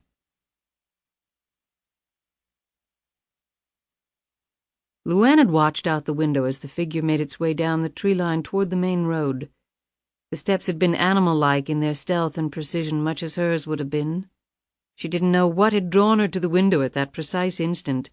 She felt no fear or even apprehension as she watched Jackson move down the hillside. She had expected him to be there. For what specific reason or for how long Jackson had been watching the house, she wasn't sure, but it was completely logical that he should be. She was now his main focus, she knew, and to be the main focus of the man was akin to treading on the very edge of the grave. She drew the curtains shut and sat on her bed. The enormous house felt cold and threatening, as though she were all alone in a mausoleum of immense proportion, just waiting for something unspeakably horrible to happen to her. Was Lisa truly safe beyond the reach of the man? The answer to that question was so obvious that it hit her like a hard slap in the face. "I can do anything, LuAnn." The mocking words came back to her after all these years and sent a shiver through her. Riggs was right, she couldn't get through this alone. He had offered help, and this time she needed it. Whether she was making the right decision or not, she didn't care. Right now, she just needed to do something. She jumped up, grabbed her car keys, unlocked a box in her closet, and placed the loaded nickel-plated .44 Magnum in her purse. She ran down the stairs and into the garage. A minute later, the BMW was flying down the road. Riggs was in the room over his barn when he heard the car drive up and park next to the garage. He watched out the window as LuAnn came into view. She started toward the house, but then, as if sensing his presence, she turned to stare at him. Their eyes stayed locked for a long moment as each silently probed the other. A minute later, she was sitting across from him, warming her hands from the heat of the stove. This time Riggs felt no compunction to mince words. The lottery was fixed, wasn't it? You knew you were going to win, didn't you? LuAnn jolted upright for an instant, but then let out an almost simultaneous breath of relief. Yes. With that one word, she felt as though the last 10 years of her life had suddenly evaporated. It was a cleansing feeling. How'd you figure it out? I had some help. LuAnn tensed and slowly rose. Had she just made the biggest mistake of her life? Riggs sensed her sudden change and put up a hand. As calmly as he could, he said, Nobody else knows right now. I pulled some pieces of information from different sources and then took a wild stab. He hesitated and then added, I also bugged your car. I heard your entire conversation with Donovan. Who the hell are you? LuAnn hissed, her hand feeling for her purse catch and the gun inside, even as she stared at him. Riggs just sat there and stared back at her. I'm someone very much like you, was his surprising reply. Those words stopped her cold. Riggs stood and put his hands in his pockets, leaned up against the bookcase, and eyed the gently swaying trees through the window. My past is a secret. My present is all made up. He looked over at her. A lie, but for a good reason. He raised his eyebrows. Like you. LuAnn trembled for an instant. Her legs felt weak, and she abruptly sat down on the floor. Riggs swiftly knelt beside her, taking her hand in his. We don't have a lot of time, so I'm not going to sugarcoat things. I made some inquiries about you. I did it discreetly, but it's going to have ripple effects nonetheless. He looked at her intently. Are you ready to hear this? LuAnn swallowed hard and nodded. The fear passed from her eyes and was replaced with an inexplicable calmness. The FBI has been interested in you ever since you fled the country. The case has been dormant for a while, but that's not going to last. They know something is up with you and maybe with how you won the money, but they don't know what, and they haven't been able to prove anything. If you bugged the car, you know how Donovan got onto it. Riggs nodded and helped her up. They both sat on the couch. Bankruptcy. Pretty clever. I know the feds haven't latched onto that angle yet. Do you know how it was rigged? LuAnn shook her head. Is it a group, an organization behind it? Donovan thought it was the government. Please don't tell me it is. That gets way too complicated. It's not. LuAnn was speaking clearly now, although traces of fear, the effect of the sudden exposure of long-held secrets, flitted over her features. It's one person, as far as I know. Riggs sat back with an amazed look. One person, that isn't possible. He had some people working for him, at least 2 that I know of, but I'm pretty sure he was the boss. That was an understatement. LuAnn could not imagine Jackson taking orders from anyone. Was Charlie one of those people? LuAnn started again.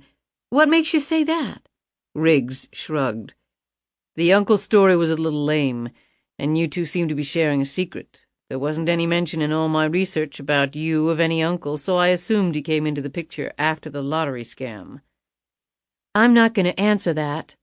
The last thing she was going to do was incriminate Charlie. Fair enough. What about this person behind it? What can you tell me about him? He calls himself Jackson. LuAnn stopped suddenly, astonished that she was telling anyone this.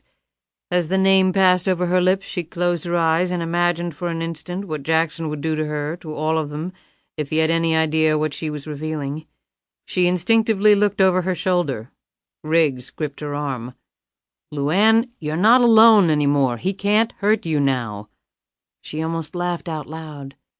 Matthew, if we're the luckiest people in the world, he'll kill us quick instead of making us suffer. Riggs felt her arms shaking. As strong and resourceful as he knew her to be, she was clearly afraid. If it makes you feel any better, he said. I've dealt with some pretty bad people in my time, and I'm still here. Everyone has weaknesses. Sure. Right. LuAnn's voice was hushed, her words lifeless. Riggs's tone was harsh. Well, if you want to roll over for him and play dead, go ahead. I don't see how that's going to help Lisa, though. If this guy's as scary as you say, you think he's ever going to let her walk? I haven't told her about any of this. Jackson's not going to assume that. He's going to assume that she knows everything, that she's going to have to be eliminated if things turn against him. I know, she finally said. She rubbed her face and glanced wearily at him. I don't understand. Why do you want to help me? You don't even know me.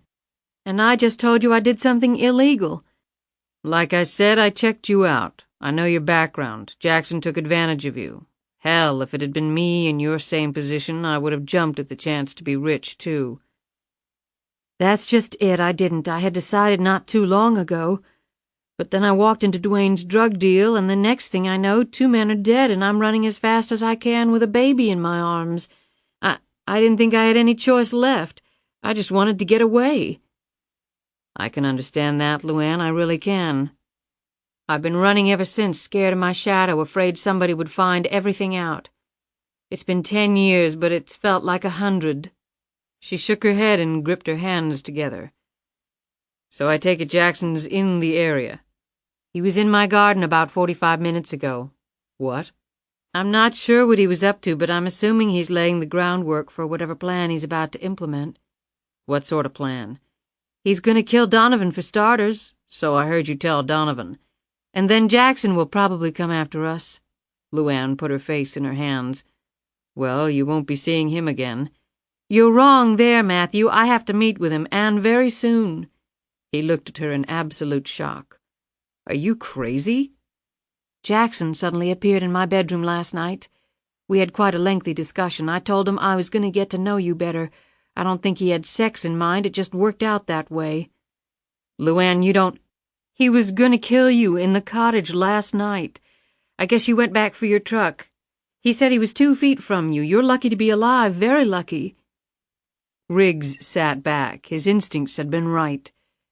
That was a little heartening despite the close call he had unwittingly experienced.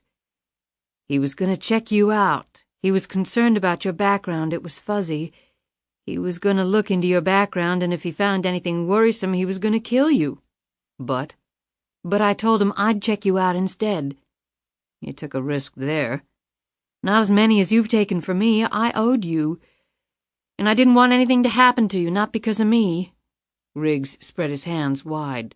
So why? Why the lottery fix? Did you give him some of your winnings? All of it. Riggs looked blankly at her. LuAnn said, He had control of the money for 10 years. That period just ended. He invested the money and paid me some of the income from those investments. He had $100 million to invest. How much did you earn each year? Around $40 million on the initial principal. He also invested any amounts I didn't spend. I earned tens of millions more on that each year. Riggs gaped at her.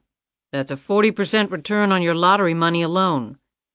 I know, and Jackson made a lot more than that, I'm certain. He wasn't in this out of the goodness of his heart. It was a business transaction, plain and simple. So if you made 40%, he probably made at least that and maybe more. That's a minimum of 80% return on your money. He could only have done that through illegal channels. I don't know about that. And at the end of 10 years? I got the $100 million back. Riggs rubbed at his brow. And if there were 12 of you at, say, an average of $70 million each, this guy had almost $1 billion to invest. He's got a lot more than that now, I'm sure. She looked at him, saw the worry lines. What are you thinking? He looked at her steadily. Another thing that's had the FBI's dander up. She looked puzzled. Riggs started to explain. I know for a fact that for years now the FBI, Interpol, and a few other foreign law enforcement agencies have been aware of something. Tremendous amounts of money have been funneled into lots of activities across the globe, some legit, others not. At first the feds thought it was drug cartel money, either from South America or Asia, partly to launder it. That didn't turn out to be the case. They picked up threads here and there, but the leads always fizzled. Someone with that much money can cover himself really well. Maybe that someone is Jackson. Riggs fell silent. You're sure the feds don't know about the lottery? Riggs looked uneasy. I can tell you if they do, they didn't learn it from me. But they do know of my inquiries about you. and there was no getting around that. And if they've figured it out for themselves? Then we have Jackson and the federal government coming for us, right? Riggs looked away for a moment and then stared her directly in the eye. Right. And to tell you the truth, I'm not sure which one frightens me more. They looked at each other, similar thoughts running through their minds, two people against all of this. I need to go now, LuAnn said. Go where? I'm pretty certain that Jackson's been following my movements closely. He'll know we've seen each other several times. He may know I've met with Donovan. If I don't report back to him right away, here she took a painful swallow, well, it won't be pretty. Riggs gripped her shoulders tightly. LuAnn, this guy is a psycho, but he must be brilliant as well. That makes him even more dangerous. You walk in there, the guy gets the least bit suspicious. She gently rubbed his arms with her hands. Well, I just have to make sure he doesn't get suspicious. How in the hell are you going to do that? He already must be. I say we bring in the troops, set the guy up, and take him. And me, what about me? Riggs stared at her. I'm sure you could probably work a deal with the authorities, he said lamely. And the folks down in Georgia? You heard Donovan, they want to lynch me. The feds could talk to them, Riggs broke off as he realized absolutely none of what he was saying could be guaranteed. And maybe I work a deal with all of them. I give back the money. It might surprise you, but I really don't care about that. And then maybe I get a sympathetic judge or judges, and they give me a break. Cumulatively, what could I be looking at? 20 years? Maybe not that much. How much, then? I can't tell you that. I don't know. I'd make a real sympathetic defendant, wouldn't I? I can see the headlines now. Drug dealer turned murderess turned dream stealer turned fugitive LuAnn Tyler living like a queen while people blow their Social Security checks on the lottery. Maybe they'd give me a prize instead of throwing away the key. What do you think? Riggs didn't answer, and he couldn't manage to look at her either. And let's say we set Jackson up. What if we miss and he gets away? Or what if we nail him? Do you think with all his money, all his power, he might beat the rap? Or maybe he just might pay someone to carry out his revenge for him. Given that, what do you think my life is worth? And my daughter's life? Riggs did answer this time. Nothing. Okay, I hear where you're coming from, but listen, why can't you report back to the guy over the phone? You don't need to see him in person. LuAnn considered this for a minute. I'll try, was all she could promise. LuAnn stood up to her full height and gazed down at him. She looked 20 again, strong, rangy, confident. Despite having zillions of dollars and traveling all over the world, I'm not the FBI. I'm still just a dumb girl from Georgia, but you might be a little surprised at what I can do when I set my mind to it. Lisa's face was conjured up in her thoughts. And I got a lot to lose. Too much. Her eyes seemed to look right through his, seeing something far, far down the road. When she spoke, her voice carried the full measure of her deep Southern roots. So, I'm not gonna lose. Chapter 44. George Masters stared down at the file intently. He was sitting in his office at the Hoover Building in Washington. Masters had been with the FBI for over 25 years. 10 of those years had been spent in the FBI's New York office, and now Masters was staring down at a name that he had become intimately familiar with 10 years ago, LuAnn Tyler. Masters had been part of the federal investigation of Tyler's flight from the United States, and although the investigation had been officially closed years ago due to basic inertia, Masters had never lost interest, mainly because none of it made sense. Things that didn't make sense bothered the veteran FBI agent greatly. Even after transferring to Washington, he had kept the case in the back of his mind. Now there were recent events that had reignited that spark of interest into a full flame. Matthew Riggs had made inquiries about LuAnn Tyler. Riggs, Masters knew, was in Charlottesville, Virginia. Masters knew Riggs, or who Riggs used to be, very well. If someone like Riggs was interested in Tyler, so was Masters. After failing to prevent LuAnn Tyler's escape from New York, Masters and his team had spent considerable time trying to reconstruct the last several days leading up to her disappearance. He had figured that she would have either driven up from Georgia to New York or taken the train. She didn't have a driver's license or a car. The big convertible she had been spotted in had been found in front of the trailer, so she hadn't used that vehicle. Masters had then focused on the trains. At the station in Atlanta, Masters had hit the jackpot. LuAnn Tyler had taken the Amtrak Crescent to New York City on the day the authorities believed the murders were committed. But that wasn't all she had done. LuAnn had made a phone call from Otis Burns's car phone. Burns was the other dead man in the trailer. The FBI had traced the phone call. The number was an 800 number, but it had already been disconnected.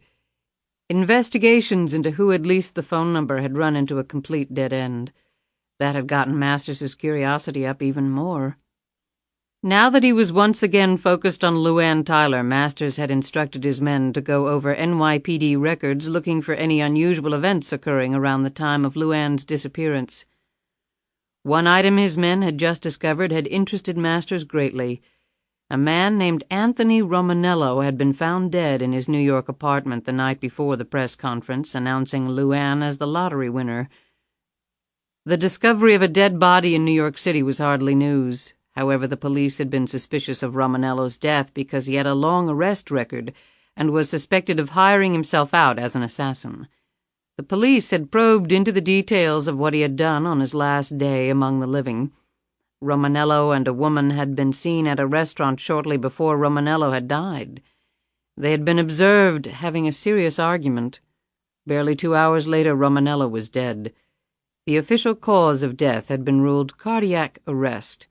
However, the autopsy had revealed no sign of heart trouble in the youthful and strongly built man. None of those details had gotten Masters excited. What had gotten his adrenaline going was the description of the woman. It matched LuAnn Tyler precisely. Masters shifted uncomfortably in his chair and lit up a cigarette. And then came the kicker. Found on Romanello's person was a receipt for a train ticket. Romanello had been in Georgia and returned to New York on the very same train with LuAnn, although they had been seated in separate compartments. Was there a connection? Drawing on information that had been long buried in his mind, the veteran FBI agent was beginning to piece things together from a clearer perspective. Maybe being away from the case all these years had been a good thing. He had finished poring over the files he had accumulated on LuAnn Tyler, including records from the lottery. The winning ticket had been purchased at a 7-Eleven in Rikersville, Georgia, on the day of the trailer murders, presumably by LuAnn Tyler. Pretty nervy for her to stop and buy a ticket after a double homicide, Masters thought. The winning ticket had been announced on the following Wednesday at the drawing in New York. The woman fitting LuAnn's description had been seen with Romanello on Friday evening, and the press conference announcing LuAnn as the winner had been held on Saturday. But the thing was, according to Amtrak records and the ticket found on Romanello, both Tyler and Romanello had taken the Crescent train on the previous Sunday, getting them into New York on Monday. If so, that meant LuAnn had left for New York City before she had known she had even won the lottery. Was she just running from a possible murder charge and coincidentally chose New York in which to hide and then just happened to win $100 million? If so, she must be the luckiest person in the world. George Masters did not believe that anyone could be that lucky. He ticked off the points on his hand. Murders, telephone call, purchase of lottery ticket, train to New York before winning ticket announced. LuAnn Tyler wins the lottery. Romanello and Tyler argue. Romanello dies. LuAnn Tyler, a 20-year-old with a 7th-grade education and a baby, walks right through a massive police net and successfully disappears. She could not, Masters decided, have done that alone. All of this had been planned well in advance, and that meant one thing. Masters suddenly gripped the arms of his chair tightly as the conclusion hit him. LuAnn Tyler knew that she was going to win the lottery. The implications of that last thought sent a deep shudder through the grim-faced agent. He couldn't believe he hadn't seen that possibility 10 years ago, but he had to admit it had never even occurred to him. He was looking for a potential murderer and nothing else. He drew solace from the fact that 10 years ago he didn't have the Romanello angle to chew on. Masters obviously wasn't old enough to remember all the lottery corruption from the last century, but he certainly remembered the game show scandals in the 1950s. Those would seem laughable by comparison to what the country might now be facing.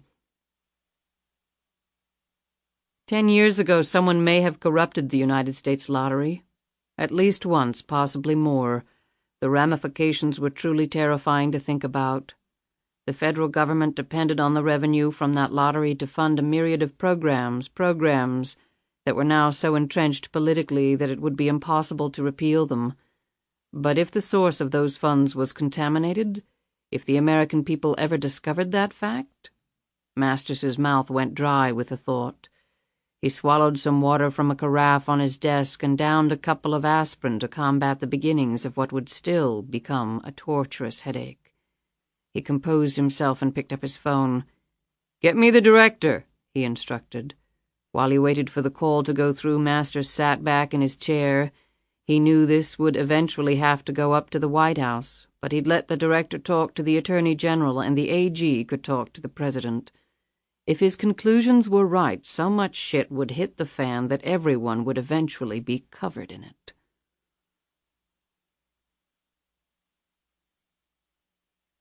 Chapter 45.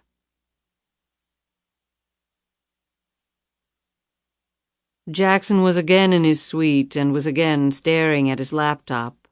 LuAnn had met with Riggs several times now. Jackson would give her another few hours to call. He was disappointed in her nonetheless.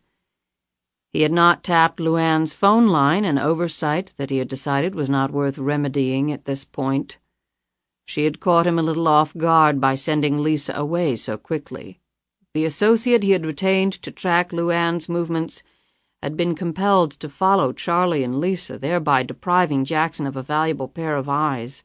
Thus he did not know that LuAnn and Donovan had already met. He had contemplated sending for more people so that all bases would be covered, but too many strangers looking around town would probably raise suspicion. He wanted to avoid that if possible, particularly because there was a wild card out there he was unsure of: Matt Riggs. He had transmitted Riggs's fingerprints to the same information source and was awaiting a reply. Jackson's mouth sagged as the information spread over the screen. The name that appeared as the owner of the fingerprints was not Matthew Riggs. For a moment, Jackson wondered if he could have lifted someone else's prints in the cottage by mistake. But that was impossible. He had seen the exact area the man calling himself Matt Riggs had touched. There could have been no mistake there. He quickly decided to check the other source of a possible mistake. He dialed the number and spoke at length to the person on the other end. "This one was tricky," the voice said. "We went through normal channels initially to avoid any suspicions. We believe the request was kicked to senior level and we received back a no fingerprint found reply." "But a person was identified," Jackson said. "Right, but only after we went back through other channels." Jackson knew that meant hacking into a database. "That's when we pulled up the information we transmitted to you." "But it's a different name than the one he's using now, and it lists him as being deceased." "Right, but the thing is, when a criminal dies, the standard procedure is to fingerprint the corpse and transmit the prints to the FBI for verification. When that's completed, the pointer, the linkage used to retrieve the print from the database, is deleted. The result is that there are technically no prints of deceased criminals on the database." "So how do you explain what you just sent me? Why would they want to have this person listed as deceased, but under another name?" "Well, that tells me that the name listed on the database is his real one, and the one he's using now is phony. The fact that he's listed as dead tells me that the feds want people to believe he's dead, including anyone who might try to get access to their database to check. I've seen the feds do that before." "Why?" The answer the man gave him caused Jackson to slowly hang up the phone. Now it all made sense. He stared at the screen. Daniel Buckman, deceased. It was less than 3 minutes after LuAnn left that Riggs received a telephone call. The message was terse but still managed to chill Riggs to the bone. Someone just made an unauthorized access of your fingerprint file through the automated fingerprint identification system, and it was somebody who knew what he was doing because we didn't realize it happened until after the fact. Exercise extreme care. We're checking it out right now." Riggs slammed down the phone and grabbed his receiving unit. He took a moment to unlock a drawer of his desk. He pulled out 2 pistols, 2 ammo clips, and an ankle holster. The larger pistol he put in his pocket, and the smaller one he inserted in the holster he belted around his ankle. Then he ran for his jeep. He hoped to God LuAnn hadn't found and removed the transmitter from her car. Chapter 46. From the car phone, LuAnn called the number Jackson had given her. He buzzed her back less than a minute later. "I'm on the move, too," he said. "We need to talk." "I'm reporting back to you like you said." "I'm sure you are. I trust you have a good deal to tell me." "I don't think we have a serious problem on our hands." "Oh, really? I'm so very glad to hear it." LuAnn responded testily. "Do you want to hear it or not?" "Yes, but in person." "Why?" "Why not?" he fired back. "And I have some information that might be of interest to you." "About what?" "No, about whom? Matt Riggs, like his real name, his real background, and why you should take every caution in dealing with him." "You can tell me all that over the phone." "LuAnn, perhaps you didn't hear me. I said you're going to meet me in person." "Why should I?" "I'll give you a wonderful reason. If you don't, I'll find Riggs and kill him in the next half hour. I'll cut off his head and mail it to you. If you call to warn him, then I'll go to your home and kill everyone there, from the maids to the gardeners, and then I'll burn it to the ground. Then I'll go to your precious daughter's exclusive school and slaughter everyone there. You can keep calling, trying to warn the whole town, and I'll just start killing people at random. Is that a good enough reason, LuAnn, or do you want to hear more?" LuAnn, pale and trembling at this verbal onslaught, had to force her next breath out. She knew that he meant every insane word. "Where and when?" "Just like old times. Speaking of old times, why don't you ask Charlie to join us? This applies to him as well." LuAnn held the phone away from her, staring at it as though she wanted to melt it down, along with the man on the other end. "He's not around right now." My, and I thought he never left your side, the faithful sidekick." Something in his tone touched a chord in LuAnn's memory. She couldn't think of what it was. "We're not exactly joined at the hip. He's got a life to live." "For now," Jackson thought. "For now, just like you. I'm having my doubts, though, I really am." "Let's meet at the cottage where our inquisitive friend was nesting. 30 minutes. Can you manage it?" "I'll be at the cottage in 30 minutes. Jackson hung up the car phone and, with an automatic motion, felt for the knife hidden in his jacket. 10 miles away, LuAnn almost mirrored that movement, slipping off the safety on her .44. Dusk was gathering as LuAnn drove down the tree-lined, leaf-strewn dirt road. The area was very dark. It had rained heavily the night before, and a spray of water kicked up on her windshield as she drove through a deep puddle. She was momentarily startled. The cottage was up ahead. She slowed down and swept the terrain with her eyes. She saw no car, no person. She knew that meant nothing. Jackson seemed to appear and disappear whenever he damn well pleased, with less rippling than a pebble flung across the ocean. She pulled the BMW to a stop in front of the ramshackle structure and climbed out. She knelt down for a moment and eyed the dirt. There were no other tire tracks, and the mud would have shown any very clearly. LuAnn studied the exterior of the cottage. He was already there, she was certain. It was as though the man carried a scent that was detectable only to her. It smelled like the grave, moldy and dank. She took one last deep breath and started toward the door. Upon entering the cottage, LuAnn surveyed the small area. "You're early." Jackson stepped from the shadows. His face was the same one from each of their face-to-face encounters. He liked to be consistent. He wore a leather jacket and jeans. A black ski cap covered the top of his head. Dark hiking boots were on his feet. "But at least you came alone," he added. "I hope the same can be said of you." LuAnn shifted slightly so that her back was against the wall rather than a door. Jackson interpreted her movements and smiled slightly. He folded his arms and leaned against the wall, his lips pursed. "You can start delivering your report," he ordered. LuAnn kept her hands in her jacket, one fist closed around her pistol. She managed to point the muzzle at Jackson through the pocket. Her movements were slight, but Jackson cocked his head and smiled. "Now I distinctly remember you saying you wouldn't kill in cold blood." "There are exceptions to everything." "Fascinating, but we don't have time for games. The report?" LuAnn started speaking in short bursts. "I met with Donovan. He's the man who was following me, Thomas Donovan." LuAnn assumed that Jackson had already run down Donovan's identity. She had decided on the drive over that the best approach was to tell Jackson mostly the truth and to only lie at critical junctures. Half-truths were a wonderful way to inspire credibility, and right now she needed all she could muster. "He's a reporter with the Washington Tribune." Jackson squatted on his haunches, his hands pressed together in front of him. His eyes remained keenly on her. "Go on." "He was doing a story on the lottery, 12 of the winners from 10 years ago." She nodded toward Jackson. "You know the ones they've all flourished financially?" "So?" "So Donovan wanted to know how, since so many of the other winners have gone belly up.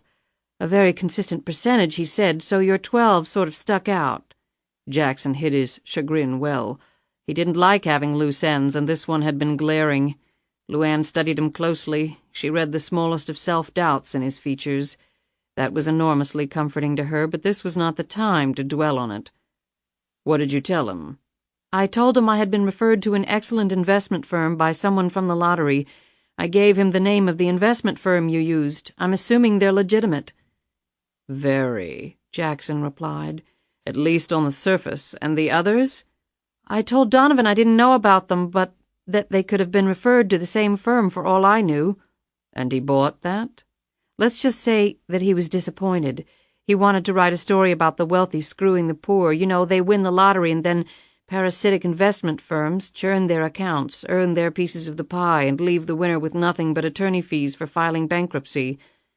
I told him that I certainly didn't support that conclusion. I had done just fine." "And he knew about your situation in Georgia?"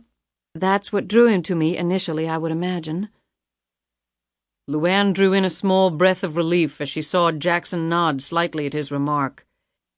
He apparently had arrived at the same conclusion. "He thought I would confess to some big conspiracy, I guess." Jackson's eyes glittered darkly. "Did he mention any other theories, like the lottery being fixed?" To hesitate now would be disastrous, LuAnn knew, so she plunged ahead. "No, although he thought he had a big story. I told him to talk directly to the investment firm, that I had nothing to hide. That seemed to take the wind out of his sails. I told him if he wanted to contact Georgia police, he could go ahead. Maybe it was time to get things out in the open." "You weren't being serious." "I wanted him to believe I was. I figured if I made a big deal out of resisting or wanting to hide anything, he'd get even more suspicious. As it was, everything sort of fizzled for him." "How did you leave it?" "He thanked me for meeting with him, even apologized for troubling me. He said he might contact me later, but kind of doubted it." Once again, LuAnn saw Jackson incline his head slightly. This was working out better than she could have expected. "He got out of my car and into his. That's the last I saw of him." Jackson was silent for several moments, and then he slowly rose, silently clapping his hands together. "I love a good performance, and I think you handled the situation very well, LuAnn." "I had a good teacher." "What?" 10 years ago, the airport where you impersonated an impersonation, you told me the best way to hide is to stick out because it runs counterintuitive to human nature. I used the same principle. Be overly open, cooperative, and honest, and even suspicious people tend to rethink things." "I am honored that you remembered all that." A little ego-stroking went a long way with most men, LuAnn knew, and Jackson, exceptional though he was in many ways, was no exception in that regard. In an understatement of mammoth proportions, LuAnn said, "You're a little hard to forget. So you don't have to do anything with Donovan. He's harmless. Now tell me about Riggs." A smile formed on the man's lips. "I witnessed your impromptu meeting with Riggs on the rear grounds this morning. It was rather picturesque. From your state of undress, I imagine he had quite a pleasant morning." LuAnn hid her anger at this barb. Right now she needed information. She replied, "All the more reason why I should know all about him." "Well, let's start with his real name, Daniel Buckman."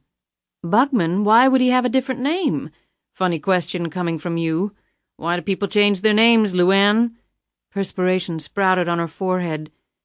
Because they have something to hide? Precisely. Was he a spy? Jackson laughed. Not quite. Actually, he's not anything. What do you mean by that? I mean that dead men technically can't be anything other than dead, correct? Dead? LuAnn's entire body froze. Had Jackson killed Matthew? It couldn't be. She fought with all her might not to plunge to the floor. Luckily, Jackson continued. I obtained his fingerprints, had them run through a database, and the computer told me that he's dead. The computer's wrong. The computer only relays what it's been told. Someone wanted it to appear that Riggs was dead in case anyone came looking. Came looking like who? His enemies.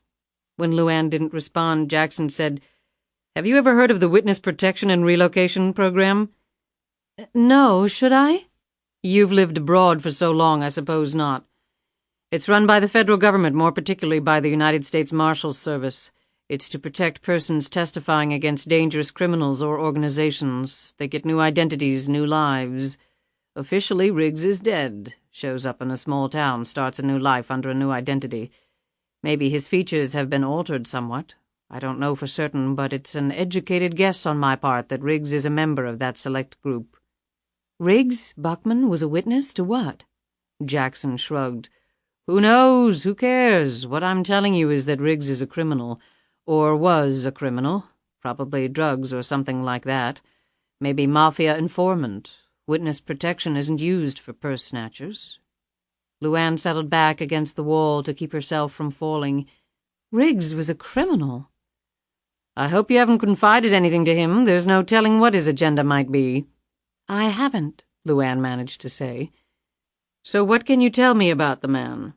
Not as much as you just told me. He doesn't know any more than he did before. He's not pushing the issue. He thinks Donovan was a potential kidnapper. From what you just said, I'm sure he doesn't want to draw any attention to himself. True, that's very good for us, and I'm sure your little rendezvous this morning didn't hurt at all. That's really none of your business, she retorted hotly. With their exchange of information at an end, she wasn't going to let that remark pass. Ah, your first mistake this session. You can't just make it through without committing some blunder, can you? He pointed a slender finger at her. Everything about you is my business. I made you, and in a real sense I feel responsible for your well-being. I don't take that responsibility lightly. LuAnn blurted out, Look, the 10 years is up. You've made your money, I've made mine. I say we call it a day forever. In 36 hours I'll be on the other side of the world. You go your way, I'll go mine, because I'm more than real tired of all this. You disobeyed me. Right, well, I spent 10 damn years in 20 different countries constantly looking over my shoulder, obeying your instructions, and I guess now I'll spend the rest of my life doing the same thing, so let me get to it. The two engaged in a stare-down of prolonged duration. You'll leave right away? Just give me time to pack my bags. We'll be gone by tomorrow morning. Jackson rubbed his chin as he considered this proposal. Tell me something, LuAnn. Tell me why I shouldn't kill you right now. She had been prepared for that question. Because Donovan might find it a little peculiar that right after he talks to me I end up a corpse. He's not suspicious now. I think I can guarantee you that that would get his radar going. You really want that kind of trouble? Jackson pursed his lips for a moment and then motioned to the door. Go pack. LuAnn looked at him and motioned to the door. You first. Let's leave together, LuAnn. That way we'll each have a reasonable chance at reciprocating in kind in the event one of us tries something violent. They went to the door together, their gazes glued to each other. Right when Jackson put his hand on the doorknob, the door burst open, almost knocking him down. Riggs stood there, his gun leveled on Jackson. Before he could fire, Jackson pulled LuAnn in front of him, his hand edging downward. "Matthew, don't!" LuAnn cried out. Riggs shot her a glance. "LuAnn!" LuAnn sensed rather than saw Jackson cock his arm. He was using an underhanded throwing method to hurl the knife, but it wouldn't be any less deadly that way. Her hand shot out, partially colliding with Jackson's forearm. The next instant Riggs was grunting in pain, the knife sticking out of his arm. He dropped to the floor, clutching at the blade's handle. LuAnn pulled her gun out of her pocket and whipped around, trying to draw a bead on Jackson. At the very same time, Jackson pulled her backward against him. Their combined momentum sent Jackson and LuAnn crashing through the glass window. LuAnn landed on top of him as they hit the porch hard. LuAnn's pistol squirted free from her hand and slid across the porch. Each felt the subtle but undeniable strength of the other as they wrestled amid the thick, slippery shards of glass, trying to gain some footage. He clutched at her neck, she kicked at his groin, one of her elbows levered against his chin. Locked tightly together, they both rose slowly, each seeking an advantage. She noted the blood pouring from the grisly wound on Jackson's hand. He must have cut it going through the window. His grip couldn't be 100%, she thought. With a sudden burst of strength that seemed to astonish even Jackson, LuAnn tore free from him, seized him by his belt and shirt front, and threw him face first against the side of the cottage where he slumped down, momentarily stunned from the impact. Without wasting an instant or any unnecessary motion, LuAnn propelled herself forward, straddled his back, gripped his chin with both hands, and pulled it backward, trying her best to crack his spine. Jackson screamed in pain as she pulled harder and harder. Another inch and he was a dead man. Her hands, however, suddenly slipped and she fell backward, landing in the glass. She exploded up and then froze as she looked down. In her hands was Jackson's face. Jackson staggered up. For one terrible instant their eyes locked on each other, and for the first time LuAnn was staring at Jackson's real face. Jackson looked down at her hands. He touched his face, felt his own skin, his own hair, his breath coming in great gasps. Now she could identify him. Now she had to die. The same thought occurred to LuAnn. She dove for the gun at the same time Jackson pounced on her. They slid together along the porch, both straining for the gun. "Get off her, you bastard!" Riggs screamed. LuAnn turned to see the man, deathly pale, standing at the window, his shirt entirely red, the gun in his shaky hands. With an enviable bit of speed, Jackson leapt over the porch railing. Riggs fired an instant too late, the bullet striking the porch instead of flesh. "Shit!" Riggs groaned and dropped to his knees, disappearing from LuAnn's line of sight. "Matthew!" LuAnn sprung to the window. Meanwhile, Jackson had disappeared into the woods. LuAnn raced through the door, pulling off her jacket as she did so. She was next to Riggs in an instant. "Wait, don't pull it out, Matthew." Using her teeth, she tore her jacket sleeve apart and into strips. Next, she ripped open his shirt sleeve and exposed the wound. At first she tried to staunch the bleeding with the cloths, but she couldn't. She searched under Riggs's armpit and applied pressure with her finger at a certain spot. The flow of blood finally stopped. As gently as she could, LuAnn pulled the knife free while Riggs's fingers dug into her arm, his teeth almost biting through his lip. She tossed the blade down. "Matthew, hold your finger right there. Don't push too hard. You need to allow a little blood to flow through." She guided his finger to the pressure point under his arm that she had been pressing against. "I've got a first aid kit in my car. I'll dress it as best I can. Then we need to get you to a doctor." LuAnn retrieved her gun from the porch, and they hustled out to the BMW where LuAnn cleaned and dressed the wound using the first aid kit from her glove compartment. As she cut the last piece of tape off with her teeth and wound it around the gauze, Riggs looked at her. "Where'd you learn to do this stuff?" LuAnn grunted. "Hell, the first time I ever saw a doctor was when Lisa was born, and even then it was only for about 20 minutes. You live in the boonies with no money, you have to learn how to do this just to survive." When they got to an urgent care center off Route 29, LuAnn started to get out of the car to help Riggs in. He stopped her. "Look, I think it'll be better if I go in alone. I've been to this place before, they know me. General contractors get hurt a lot. I'll tell 'em I slipped and stuck a hunting knife in my arm." "You're sure?" "Yeah, I think I made a big enough mess for you already." He struggled out of the car.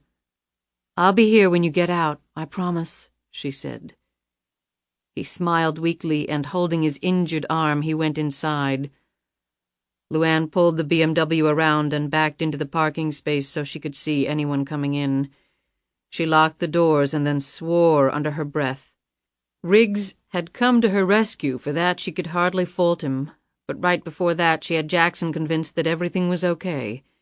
Another minute and they would have been home free. God, the timing. She slumped against the seat.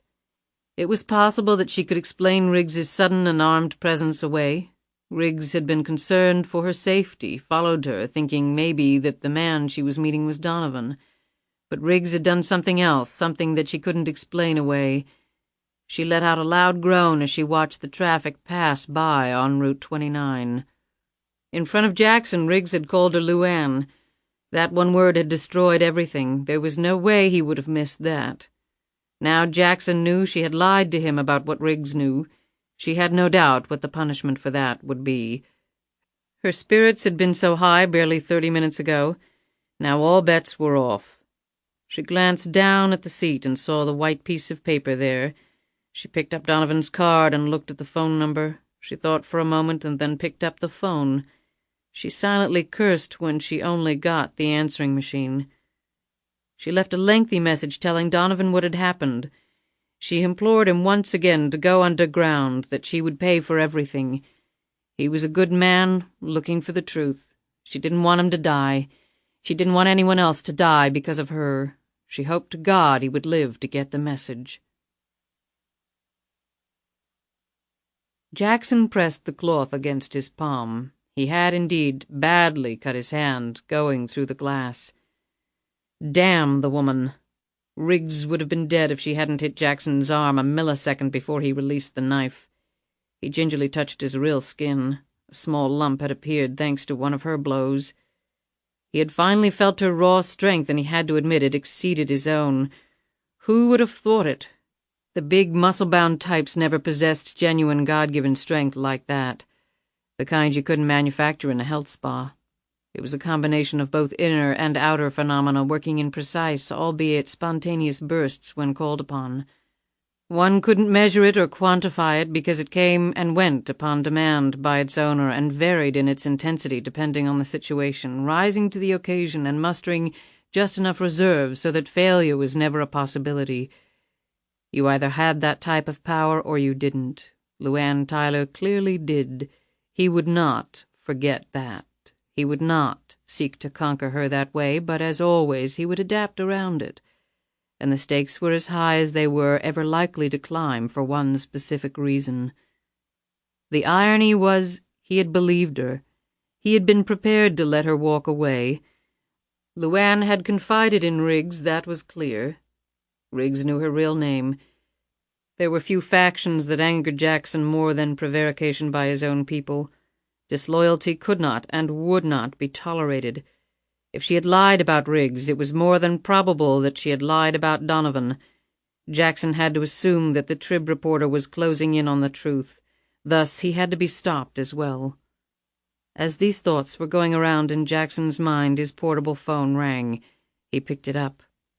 He listened, asked a few questions, conveyed some clear instructions, and when he hung up, a deep look of satisfaction graced his true features. The timing couldn't have been better. His trap had just been sprung. Chapter 47. The bell-ranger helicopter landed in a grassy field where 3 black sedans bearing government license plates were waiting. George Masters alighted from the chopper, another agent, Lou Berman, right at his elbow. They climbed in one of the cars and started off. Riggs had seriously underestimated the quickness of the response time from Washington. 20 minutes later, the procession made its way down the gravel road and stopped in front of Riggs's home. Car doors swung open and serious-looking men, weapons out and ready, swarmed the front and back of the house and barn. Masters strode up to the front door. When his knocks were not answered, he motioned to one of his men. The burly agent planted one foot directly against the lock, and the door flew open, crashing against the interior wall. After they searched the house thoroughly, they finally converged in Riggs's office. Masters sat down at the desk and quickly rustled through the papers, his eyes alighting on one set of notes. Masters leaned back in the chair and intently studied Riggs's scribbles on LuAnn Tyler and someone named Catherine Savage. He looked up at Berman. Tyler disappears and Catherine Savage reappears. That's the cover. We can check the airport, see if Catherine Savage flew out 10 years ago, Berman said. Masters shook his head. We don't need to do that. They're one and the same. Tyler's here. Find out Savage's address pronto. Call up some of the high-end real estate agents around here. I don't think Her Highness will be living in another trailer. Berman nodded, pulled out a portable phone, and went to confer with the local FBI agents who had accompanied them here. Masters ran his eyes around Riggs's office. He was wondering how Riggs fit into all this. He had it nice here, new life, new career, peaceful, lots of good years left to live. But now? Masters had been at the White House meeting with the President, the Attorney General, and the Director of the FBI. As Masters had outlined his theory, he had watched each of their faces go sickly pale. A scandal of horrific proportions. The government lottery fixed. The American people would believe that their own government had done it to them. How could they not? The President had publicly announced his support for the lottery, even appeared in a TV commercial touting it. So long as the billions flowed in and a few lucky people were elevated to millionaire status, who cared? The concept of the lottery had received attacks claiming that what it spent on furthering the public welfare was largely negated by what it cost in others. Breakup of families, gambling addiction, making poor people even poorer, causing people to eschew hard work and industriousness for the unrealistic dream of winning the lottery. One critic had said it was much like inner-city kids striving for the NBA instead of an MBA. However, the lottery had remained bulletproof from those attacks. If it came out, however, that the game was fixed, then the bullets would rapidly shatter that bubble. There would be a tremendous bloodletting, and everyone from the President on down was going to take a major hit. As Masters had sat in the Oval Office, he saw that clearly in all their features. The FBI director, the nation's top lawman, the Attorney General, the nation's top lawyer, the President, the number one of all. The responsibility would fall there, and it would fall heavily.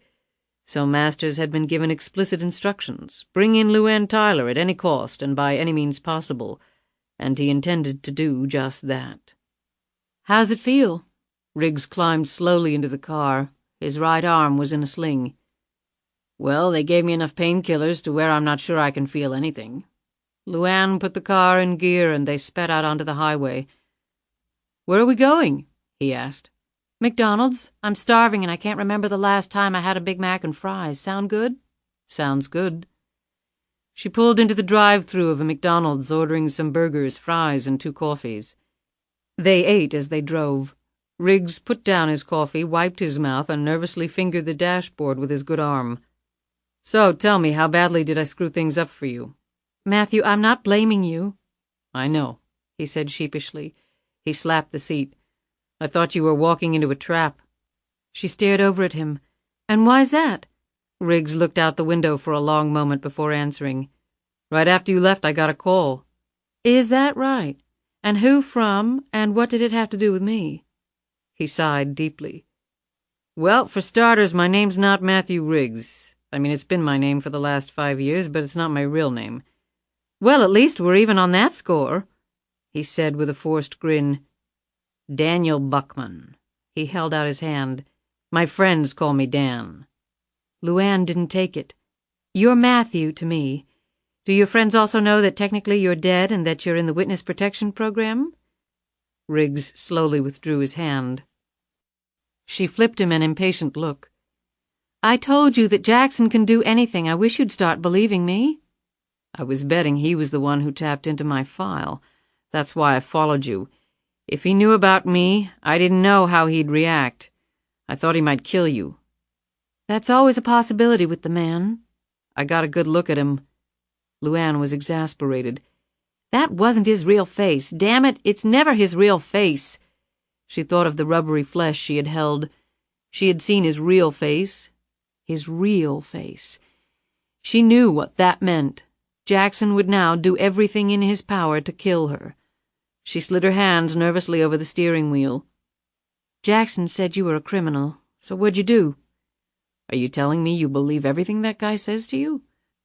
"Just in case you didn't notice, he's a psycho. I haven't seen eyes like that since they executed Ted Bundy." "Are you saying you're not in witness protection?" No, but the program isn't just for the bad guys. She looked at him, puzzled. What does that mean? Do you think criminals can pick up the phone and get the sort of info I got on you? I don't know. Why can't they? Pull over. What? Just pull the damn car over. LuAnn turned into a parking lot and stopped the car. Riggs leaned over and pulled out the listening device from under LuAnn's seat. I told you I'd bugged your car. He held up the sophisticated device. Let me tell you, they almost never give out equipment like this to felons. LuAnn looked at him, her eyes wide. Riggs took a deep breath. Up until 5 years ago, I was a special agent with the FBI. I'd like to think a very special agent. I worked undercover, infiltrating gangs, operating both in Mexico and along the Texas border. These guys were into everything from extortion to drugs to murder for hire, you name it, they were doing it. I lived and breathed with that scum for a year. When we busted the case open, I was the lead witness for the prosecution. We knocked out the entire operation, sent a bunch of them to prison for life. But the big bosses in Colombia didn't take all that kindly to my depriving them of about $400 million a year in disposable income from the drug operation component. I knew how badly they'd want me, so I did the brave, honorable thing. I asked to disappear. And? And the Bureau turned me down. They said I was too valuable in the field, too experienced. They did have the courtesy to set me up in another town, in another gig, a desk job for a while. So there was no wife, that was all made up. Riggs rubbed his injured arm again. No, I was married after I relocated. Her name was Julie. LuAnn said very quietly. Was? Riggs shook his head slowly and took a weary sip on his coffee. The steam from the liquid fogged the window, and he traced his real initials in it, forming the D and the B for Dan Buckman with great care, as though doing it for the very first time. Ambush on the Pacific Coast Highway. Car went over the cliff with about 100 bullet holes in it. Julie was killed by the gunfire. It took 2 slugs. Somehow neither of them hit any vitals.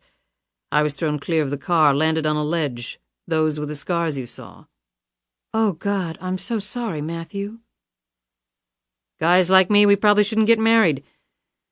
It wasn't something I was looking for, it just happened. You know, you meet, you fall in love, you want to get married, you expect everything to sort of click after that. Things that you know might come up to ruin it, you sort of will them away. If I had resisted that impulse, Julie would still be alive and teaching first grade. He looked down at his hands as he spoke. Anyway, that was when the brilliant higher-ups at the Bureau decided I just might want to retire and change my identity. Officially, I died in the ambush. Julie's 6 feet under in Pasadena, and I'm a general contractor in safe pastoral Charlottesville. He finished his coffee. Or at least it used to be safe. LuAnn slid her hand across the front seat and took his in a firm grip. He squeezed back and said, It's tough wiping out so many years of your life. Trying not to think about it, forgetting people and places, things that were so important to you for so long. Always afraid you're going to slip up. He stared at her. It's damn tough, he said wearily. She raised her hand up and stroked his face. I never realized how much we had in common, she said. Well, here's another one. He paused for a second as their eyes locked. I hadn't been with a woman since Julie. They kissed tenderly and slowly. I want you to know, Riggs said, that wasn't the reason this morning happened. I've had other opportunities over the years. I just never felt like doing anything about them. He added quietly, Until you. She traced his jawline with her index finger, and then her finger curled up to his lips. I've had other chances, too, she said. They kissed again, and then their bodies instinctively embraced and held tightly like 2 pieces from a mold, joined at last. They sat and rocked together for several minutes. When they finally pulled away, Riggs checked the parking lot, refocusing on the present situation. Let's get to your house, pack some clothes and whatever else you need. Then we'll go to my house and I'll do the same. I left the notes I made from my phone calls about you on my desk. I don't want to leave a trail for anyone. There's a motel off 29 about 4 miles north of here. That's a start. So what do you think Jackson's going to do now? He knows I lied about you. He has to assume I lied about Donovan. Since I have every reason not to reveal the truth, and Donovan is trying his best to do that, Jackson will go after him first and me second. I called Donovan and left a message warning him. Boy, that's real encouraging, being number 2 on Master Psycho's hit list, Riggs said, tapping his hand against the gun in his pocket. A few minutes later they pulled up the private drive to Wicken's Hunt. The house was dark. LuAnn parked in front and she and Riggs got out. LuAnn punched in the home's security code and they went inside. Riggs sat alertly on the bed while LuAnn stuffed some things in a small travel bag. "You're sure Lisa and Charlie are okay?" "As sure as I can be. They're far away from here, and him. That can only be a good thing."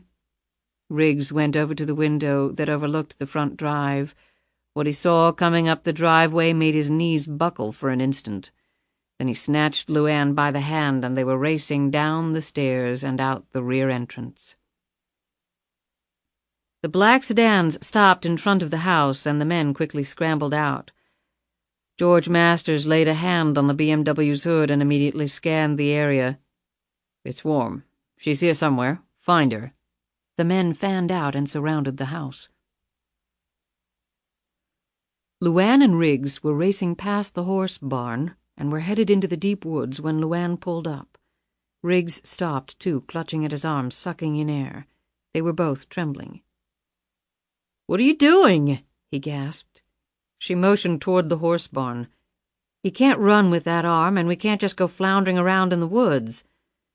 They entered the horse barn. Joy immediately started to make some noise, and LuAnn quickly darted over and soothed the animal. While LuAnn readied their mount, Riggs pulled a pair of binoculars off the wall and went outside. Setting up in some thick bushes that hid the horse barn from the house, Riggs focused the binoculars. He automatically jerked back as he saw, under the floodlights that fully illuminated the entire rear lawn, the man moving across the back of the house, rifle in hand, and the letters FBI emblazoned across his jacket. The next sight made Riggs mutter under his breath. It was 5 years since he had seen the man. George Masters hadn't changed much. The next instant, the men disappeared from view as they entered the house. Riggs hustled back to the horse barn where LuAnn was checking the cinches on the saddle. She patted Joy's neck, whispering calming words to the horse as she slid on the bridle. "You ready?" she asked Riggs. "Better be. As soon as they find the house empty, they're going to check the grounds. They know we're around somewhere. The car's engine would have still been warm." LuAnn planted a wooden crate next to Joy, swung up and reached out a hand for Riggs. "Step on the crate and hold on tight to me." Riggs managed to struggle up in this fashion, clutching his arm as he did so. He planted his good arm around LuAnn's waist. "I'll go as slow as I can, but it's going to jostle you a lot regardless. Horseback riding does that." "Don't worry about me. I'll take a little pain to having to try and explain everything to the FBI." As they started off on the trail, LuAnn said, "So that's who it was, your old friends?" Riggs nodded. "At least one old friend, in fact. Used to be a friend anyway. George Masters, he's the one at the Bureau who said I was too valuable in the field, who wouldn't let me enter witness protection until my wife was dead." "Matthew, it's not worth it. There's no reason you should be running from them. You haven't done anything wrong." "Look, LuAnn, it's not like I owe those guys anything." "But if I'm caught and you're with me?" "Well, we just won't get caught." He grinned. "What's so funny?" "I was just thinking how bored I'd been the last few years. I guess I'm not really happy unless I'm doing something where I have a reasonable shot at getting my head blown off. I might as well own up to it." "Well, you picked the right person to hang with, then." She looked up ahead. "The motel's probably out of the question." "Yep, they'll cover every place like that. Besides, riding up on a horse might make the motel manager suspicious." "I've got another car back at the house. Fat lot of good that'll do us." "Wait a minute, we do have a car." "Where?" "We've got to get to the cottage, pronto." When they arrived at the cottage, Riggs said, "Keep a sharp eye out in case you know who decided to come back." He opened up the doors to the rear shed and went inside. In the darkness, LuAnn couldn't see what he was doing. Then she heard a motor turn over and then die. Then it kicked over again, and this time it kept running. A moment later, Donovan's black Honda, torn up front bumper and all, appeared in the doorway. Riggs pulled it to a stop outside the shed doors and climbed out. "What do you want to do with the horse?" LuAnn looked around. "I could send her back up the trail. She'd probably go back to the horse barn on her own, but in the dark like this she might miss the trail or wander off and fall in a hole or maybe the creek." "How about we put her in the shed and then you can call somebody to come get her?" he offered. "Good idea." She swung down and led Joy inside the shed. She looked around and noted the watering trough, tack wall, and 2 small bales of hay stored in the back of the shed. "It's perfect. The tenant before Donovan must have kept a horse and used this as a stable." Lifting off the saddle and slipping off the horse's bridle, LuAnn tethered Joy to a hook on the wall with a piece of rope she found. LuAnn scrounged up a bucket, and using water from the outside tap, she filled the watering trough and laid out the hay in front of Joy. The horse immediately dipped her head to the trough and then started to munch on the hay. LuAnn shut the doors and climbed in the driver's seat of the Honda while Riggs eased in the other side. There was no key in the ignition. LuAnn glanced under the steering column and saw a bundle of exposed wires hanging down. "They teach hot wiring at the FBI?" "You learn a lot of things going through life." She put the car in gear. "Tell me about it." They were silent and still for a moment, and then Riggs stirred. "We may only have one shot at getting out of this relatively intact." "And what's that?" "The FBI can be accommodating to people who cooperate." "But Matthew," he broke in, "but they can be absolutely forgiving to people who give them what they really want." "Are you suggesting what I think you are?" "All we need to do is deliver Jackson to them." "That's good to hear. For a minute there, I thought it might be something difficult." They drove off in the Honda. Chapter 48. It was 10 o'clock in the morning. Donovan stared through a pair of binoculars at the large southern colonial home set amid mature trees. He was in McLean, Virginia, one of the most affluent locales in the United States. $1 million properties were the norm here, and that was typically only on an acre of land or less. The home he was staring at rested on 5 secluded acres. You had to have substantial wealth for a place like this. As he looked at the columned portico, Donovan knew without a doubt that the current owner had more than enough. As he watched, a brand-new Mercedes drove down the street from the opposite direction and approached the massive gates to the property. As the Mercedes nosed toward the entrance, the gates parted and the car entered the private drive. Through the binoculars, Donovan eyed the woman driving. In her 40s now, she still matched her lottery photo from 10 years ago pretty well. Lots of money could slow down the aging process, Donovan figured. He checked his watch. He had gotten here early just to scope things out. He had checked his answering machine and had listened to LuAnn Tyler's warning. He wasn't going to run yet, but he had taken her advice quite seriously. He would have been a fool to think there weren't some serious forces behind all this. He took out the gun from his pocket and checked to make sure it was fully loaded. He scanned the area intently once more.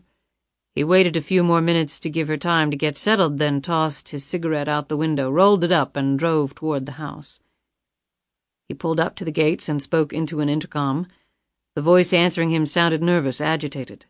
The gates opened, and a minute later he was standing inside the foyer that rose a full 3 stories above his head. "Ms. Reynolds?" Bobby Jo Reynolds was trying her best not to meet his eye. She didn't speak, but simply nodded. She was dressed in a way Donovan would describe as very put together.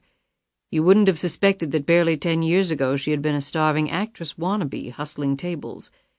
She had been back in the country for almost 5 years now after a lengthy sojourn in France.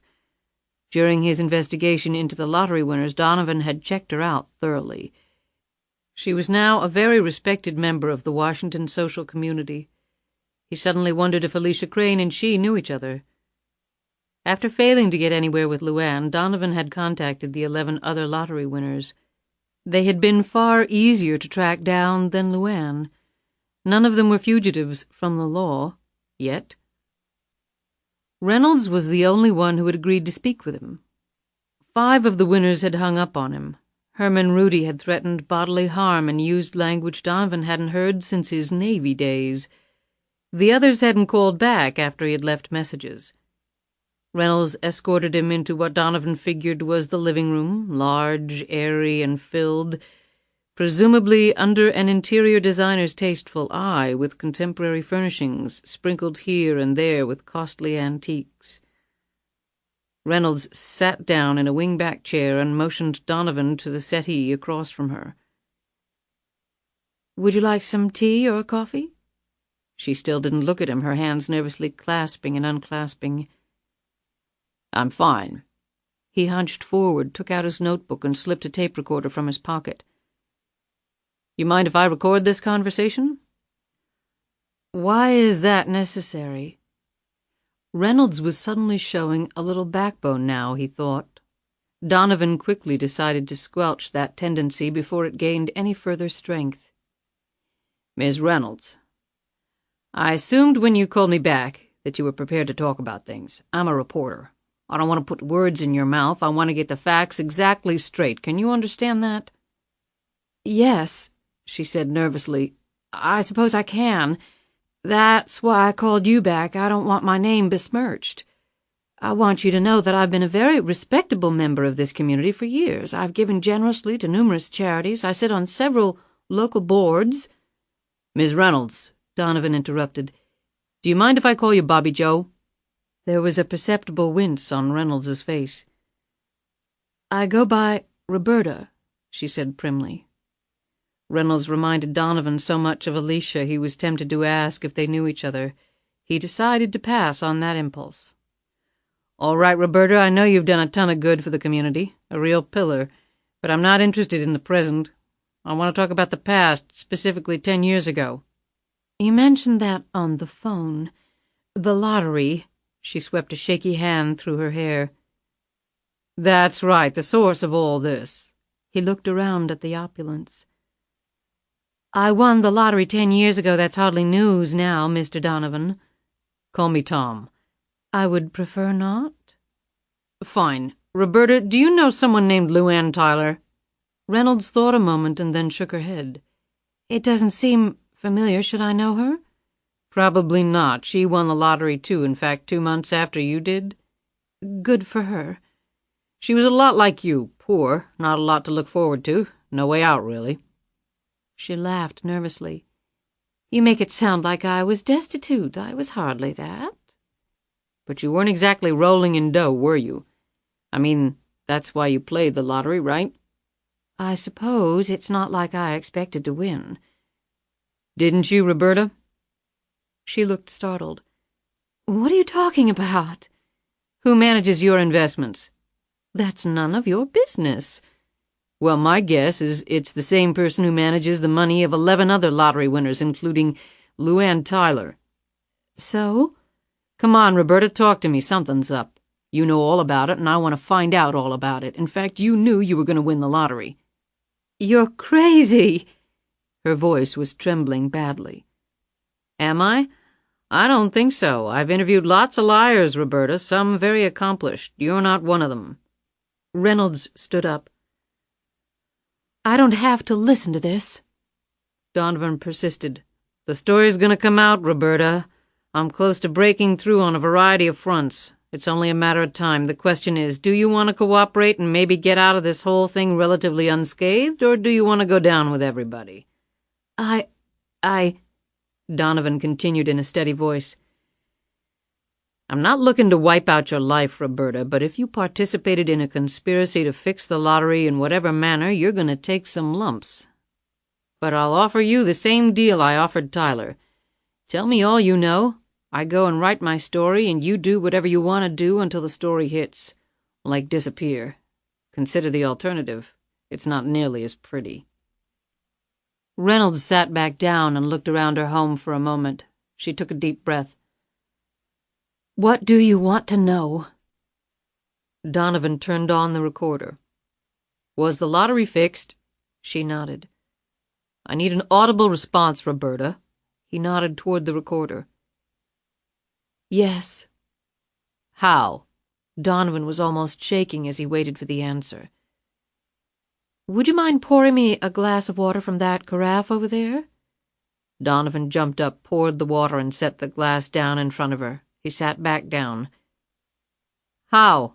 he repeated. "It had to do with chemicals." Donovan cocked his head. "Chemicals?" Reynolds pulled a handkerchief from her pocket and wiped at a sudden cluster of tears in her eyes. As Donovan watched her, he figured she was near the breaking point. Ironic that the one to call him back would be the nervous Nellie type. "I'm no scientist, Roberta. Give it to me as simply as you can." Reynolds gripped the handkerchief tightly. "All but one ball, the one with the winning number, was sprayed with some chemical, and the passageway through which the ball traveled was sprayed with something. I can't explain it exactly, but it made certain that the only ball that wasn't sprayed with anything went through. It was the same for all the other ball bins." "Damn." Donovan stared at her in amazement. "Okay, Roberta, I got a million questions. Do the other winners know about this? How was it done, and by whom?" He thought back to LuAnn Tyler. She knew, that was for damn sure. "No, none of the winners knew how it was done. Only the people who did it knew." She pointed to his tape recorder. "Your recorder's stopped?" She added bitterly, "I'm sure you don't want to miss one word of this." Donovan picked up the recorder and studied it as he reflected on her words. "But that's not exactly right, because you knew how the lottery was fixed, Roberta. You just told me. Come on, give me the whole truth." The crunching blow to his upper torso sent Donovan over the top of the settee. He landed hard on the oak floor, his breath painfully gone. He could feel shattered ribs floating inside him. Reynolds hovered over him. "No. The truth is only the person who came up with the whole scheme knew how it was done." The feminine hair and face came off, and Jackson stared down at the injured man. Donovan tried desperately to get up. "Christ!" Jackson's foot slammed into his chest, knocking him back against the wall. Jackson stood erect. "Kickboxing is a particularly deadly art form. You can literally kill someone without using your hands." Donovan's hand slipped down to his pocket, fumbling for his gun. His limbs would barely respond. His broken ribs were prodding internal organs they weren't meant to touch. He couldn't seem to catch his breath. "Really, you're obviously not feeling well. Let me help you." Jackson knelt down and, using the handkerchief, pulled the gun out of Donovan's pocket. "This actually is perfect, thank you." He kicked Donovan viciously in the head, and the reporter's eyes finally closed. Jackson pulled plastic locking binds from his pocket, and within a minute had Donovan secured. He pulled off the rest of the disguise, packed it carefully in his bag pulled from under the couch, and went up the stairs 2 at a time. He raced down the hallway and opened the bedroom door at the far end. Bobby Jo Reynolds lay spread-eagled on the bed, her arms and legs tied to the bedposts, tape over her mouth. She looked wildly up at Jackson, her body twitching in uncontrollable fear.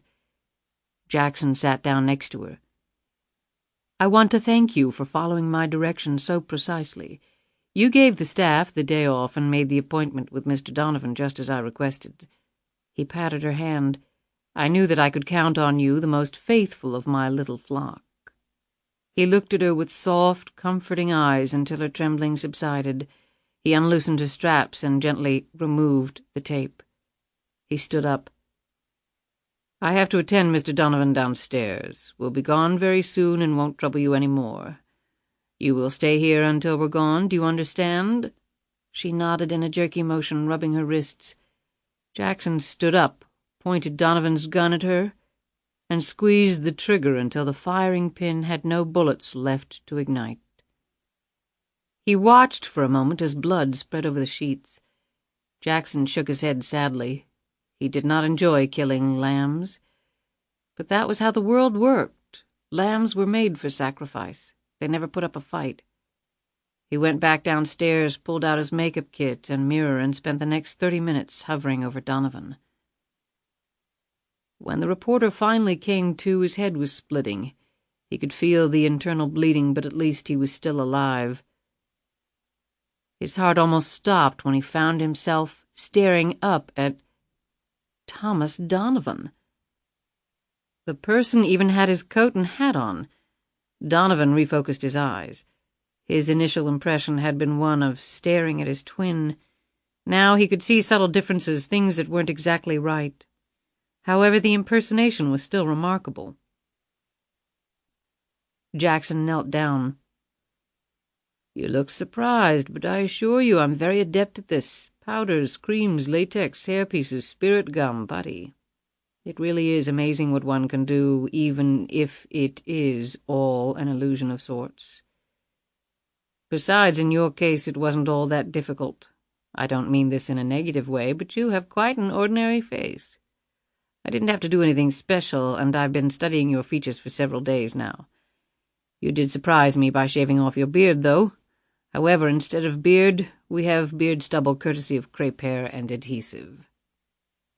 He grabbed Donovan under his armpits and lifted him up to the couch and sat down across from him. The groggy journalist listed to one side. Jackson gently propped him up with a pillow. "It certainly wouldn't pass the closest of scrutiny. However, the result isn't bad for a half-hour's work." "I need to get to a doctor." Donovan managed to get the words out through blood-caked lips. "I'm afraid that's not going to happen, but I will take a couple of minutes to explain some things to you. For what it's worth, I believe that I owe you that. You were quite ingenious in figuring out the bankruptcy angle. That, I admit, had never occurred to me. My main concern was to ensure that none of my winners would want for money. Any shortage of funds might give them motivation to tell all. Fat and happy people rarely double-cross their benefactor. You found the hole in that plan." Donovan coughed and with a sudden motion managed to sit up straight. "How'd you pick up my trail?" "I knew LuAnn would tell you basically nothing. What would you do next? Ferret out another source? I phoned all my other winners and alerted them that you might call. 10 of them I instructed to blow you off. I told Bobby Joe, excuse me, Roberta, to meet with you." "Why her?" "Simple enough. Geographically, she was the closest one to me. As it is, I had to drive through the night to get here and set everything up. That was me in the Mercedes, by the way. I had a description of you. I thought that was you in the car watching the house." "Where's Bobby Joe?" "Not relevant." Jackson smiled both in his eagerness to explain and in his triumph and total control over the veteran reporter. "Now, to continue. The substance applied to 9 of the 10 balls was a clear light acrylic. If you care for precise details, it was a dilated solution of polydimethylsiloxane that I made a few modifications to, a turbocharged version, if you will. It builds up a powerful static charge and also increases the size of the ball by approximately 1/1000th of an inch without, however, a measurable change in weight or appearance or even smell. They do weigh the balls, you know, to ensure that all are of equal weight. In each bin, the ball with the winning number on it had no chemicals applied to it. Each passageway through which the winning ball must travel was given a small trace of the modified polydimethylsiloxane solution as well. Under those precisely controlled conditions, the 9 balls with the static charge could not enter a passageway coated with the same substance. Indeed, they repelled each other much like a force field. Thus they could not be part of the winning combination. Only the uncoated ball would be able to do so. The awe was clear on Donovan's face, but then his features clouded.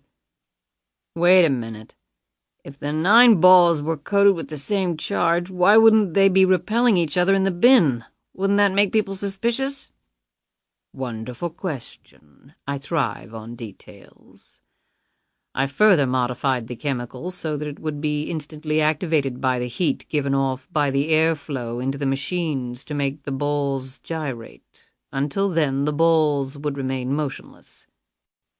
Jackson paused, his eyes shining.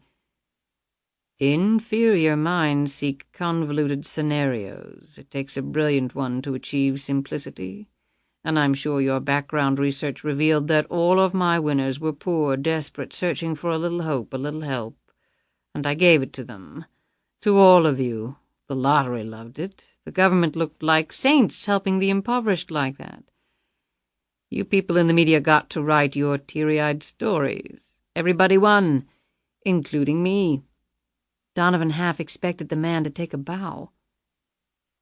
"And you did all this by your lonesome," Donovan sneered. Jackson's retort was sharp. "I didn't need anyone else other than my winners. Human beings are infinitely fallible, completely unreliable. Science is not. Science is absolute. Under strict principles, if you do A and B, then C will occur. That rarely happens if you inject the inefficiencies of humanity into the process." "How'd you get the access?" Donovan was starting to slur his words as his injuries took their toll. Jackson's smile broadened. "I was able to gain employment as a technician at the company that provided and maintained the ball machines. I was drastically overqualified for the position, which was one reason I got it. No one really cared about the geeky little techie. It was like I wasn't even there. But I had complete and unrestricted access to the machines. I even bought one of the ball machines so that I could experiment in private as to the right combinations of chemicals. So there I am, Mr. Technician, spraying the balls with what everyone thought was a cleansing solution to get rid of dust and other grime that might have gotten into the bins. And all I had to do was hold the winning ball in my hand while I did so. The solution dries almost immediately. I surreptitiously drop the winning ball back into the bin and I'm all set." Jackson laughed. "People really should respect the technicians of the world more, Mr. Donovan. They control everything because they control the machines that control the flow of information. In fact, I use many of them in my work. I didn't need to buy off the leaders. They're useless because they're incompetent showpieces. Give me the worker bees any day." Jackson stood up and put on a pair of thick gloves. "I think that covers everything," he said. "Now, after I finish with you, I'm going to visit LuAnn." "Damn me for a fool for not listening to you, LuAnn," Donovan thought to himself. Through the glove, Jackson rubbed his injured hand where the glass had cut him. He had many paybacks planned for LuAnn. "Piece of advice, a-hole," Donovan sputtered. "Tangle with that woman and she'll cut your balls off." "Thank you for your point of view." Jackson gripped Donovan tightly by the shoulders. "Why are you keeping me alive, you son of a bitch?" Donovan tried to pull back from him, but was far too weak. "Actually, I'm not." Jackson suddenly placed both hands around the sides of Donovan's head and gave it an abrupt twist. The sound of bone cracking was slight but unmistakable. Jackson lifted the dead man up and over his shoulder. Carrying him down to the garage, Jackson opened the front door of the Mercedes and pressed Donovan's fingers against the steering wheel, dash, clock, and several other surfaces that would leave good prints. Finally, Jackson clinched the dead man's hand around the gun he had used to kill Bobby Joe Reynolds. Wrapping the body in a blanket, Jackson loaded it in the trunk of the Mercedes. He raced back into the house, retrieved his bag and Donovan's recorder, then returned to the garage and climbed behind the wheel of the Mercedes. In a few minutes the car had left the very quiet neighborhood behind. Jackson stopped by the side of the road, rolled down the window, and hurled the gun into the woods before pulling off again. Jackson would wait until nightfall, and then a certain local incinerator he had found on an earlier reconnaissance would prove to be Thomas Donovan's final resting place. As he drove on, Jackson thought briefly of how he would deal with LuAnn Tyler and her new ally, Riggs. Her disloyalty was now firmly established, and there would be no more reprieves. He would focus his undivided attention on that matter shortly, but first he had something else to take care of. Jackson entered Donovan's apartment, closed the door, and took a moment to survey the premises. He was still wearing the dead man's face. Thus, even if he had been spotted, it was of no concern to him. Donovan's body had been incinerated, but Jackson had a limited amount of time to complete his search of the late reporter's apartment. A journalist kept records, and those records were what Jackson had come for. Very soon the housekeeper would discover Bobby Joe Reynolds's body and would call the police. Their search would very quickly, largely through Jackson's efforts, lead to Thomas Donovan. He searched the apartment rapidly but methodically and soon found what he was looking for. He stacked the record boxes in the middle of the small foyer. They were the same ones Donovan had kept at the cottage in Charlottesville, filled with the results of his investigation into the lottery. Next, he logged on to Donovan's computer and did a search of the hard drive. Thankfully, Donovan had not bothered to employ any passwords. The hard drive was clear. He probably kept everything on disk for portability. He looked at the back of the computer and then behind the desk. No phone modem. Just to be sure, Jackson again checked the icon screen. No computer services like America Online were present. Thus, there was no email to search. How old-fashioned of Donovan, he thought. Next, he checked a stack of floppies in the desk drawer and piled them all in one of the boxes. He would look at them later. He was preparing to leave when he noted the phone answering machine in the living room. The red light was blinking. He went over to the phone and hit the playback button. The first 3 messages were innocuous. The voice on the 4th message made Jackson jerk around and bend his head low to catch every single word. Alicia Crane sounded nervous and scared. "Where were you, Thomas?" she implored. "You haven't called. What you were working on was too dangerous. Please, please call me," the message said. Jackson rewound the tape and listened to Alicia's voice again. He hit another button on the machine. Finally, he picked up the boxes and left the apartment.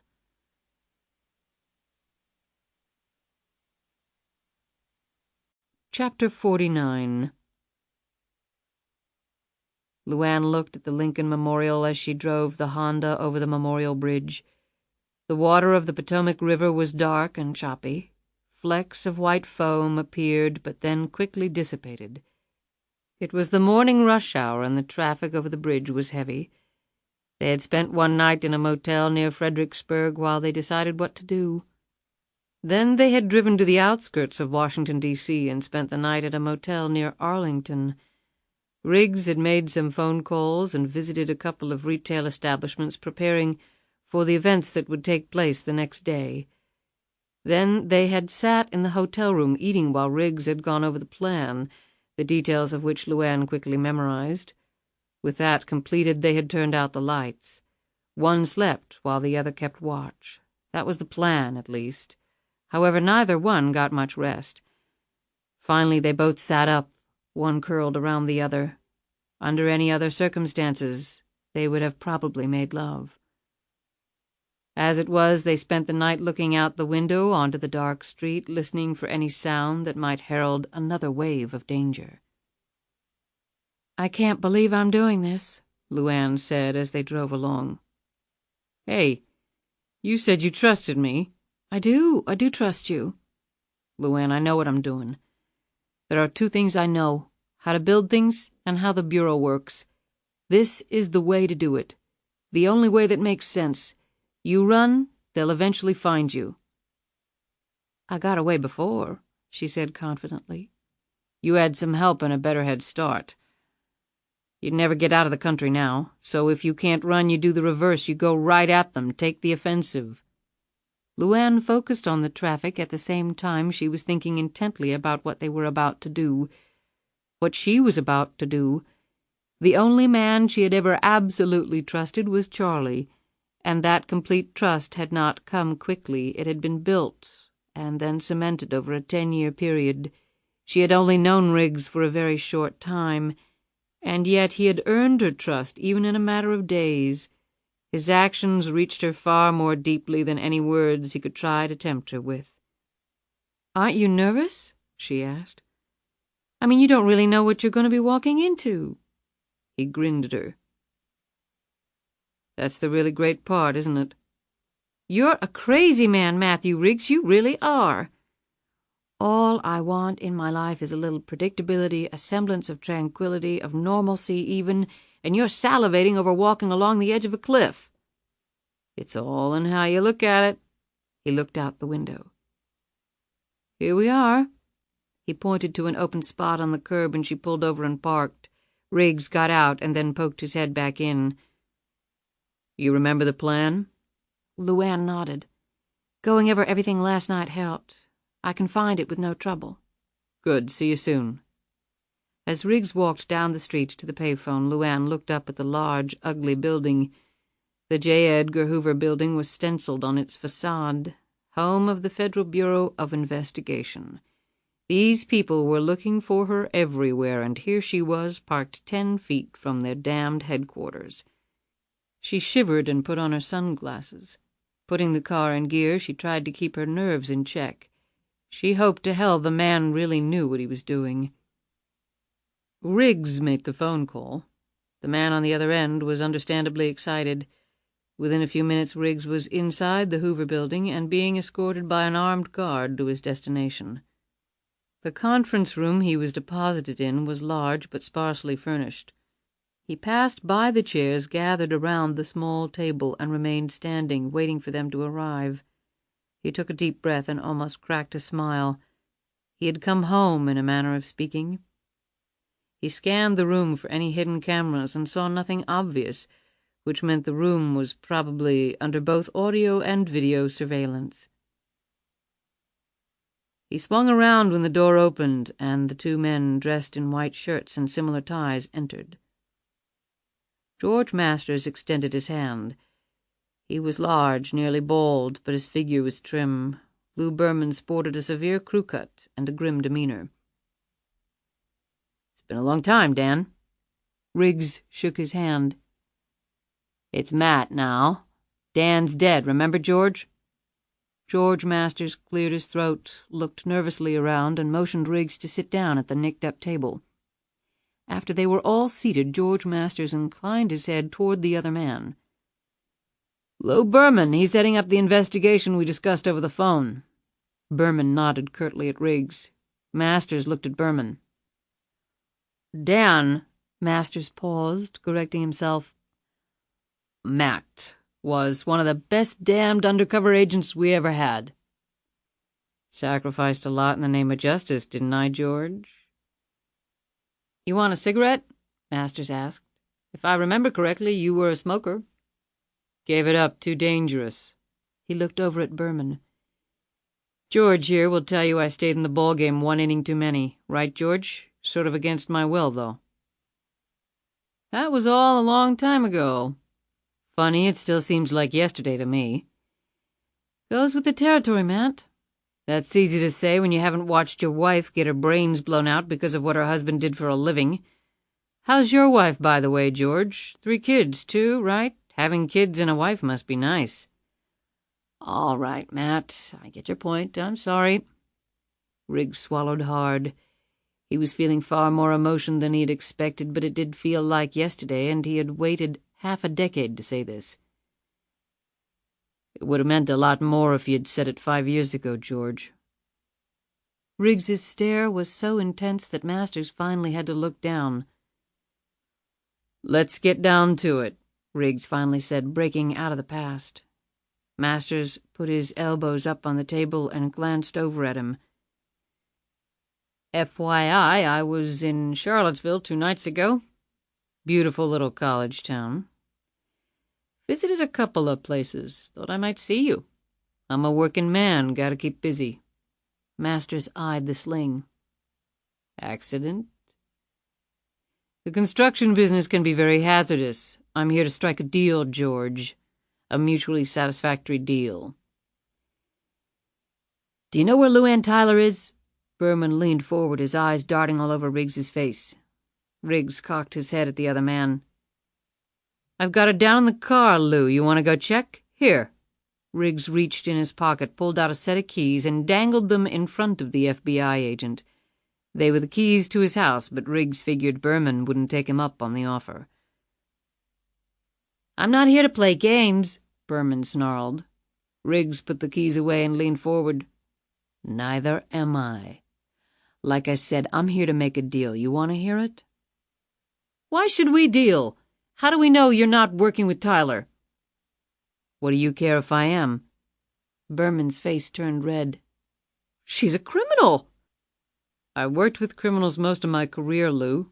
And who says she's a criminal? The state of Georgia. Have you really looked at that case? I mean, really looked at it. My sources say it's bullshit. Your sources? Berman almost laughed. Masters intervened. I've looked at it, Matt. It probably is bullshit. He glowered over at Berman. And even if it isn't, it's Georgia's problem, not ours.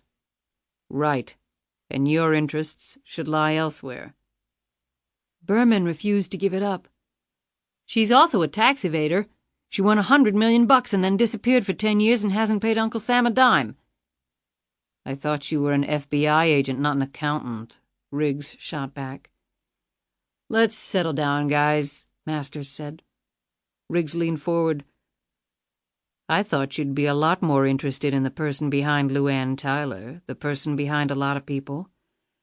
The invisible guy with billions of dollars running around the planet playing games, causing havoc, making your lives miserable.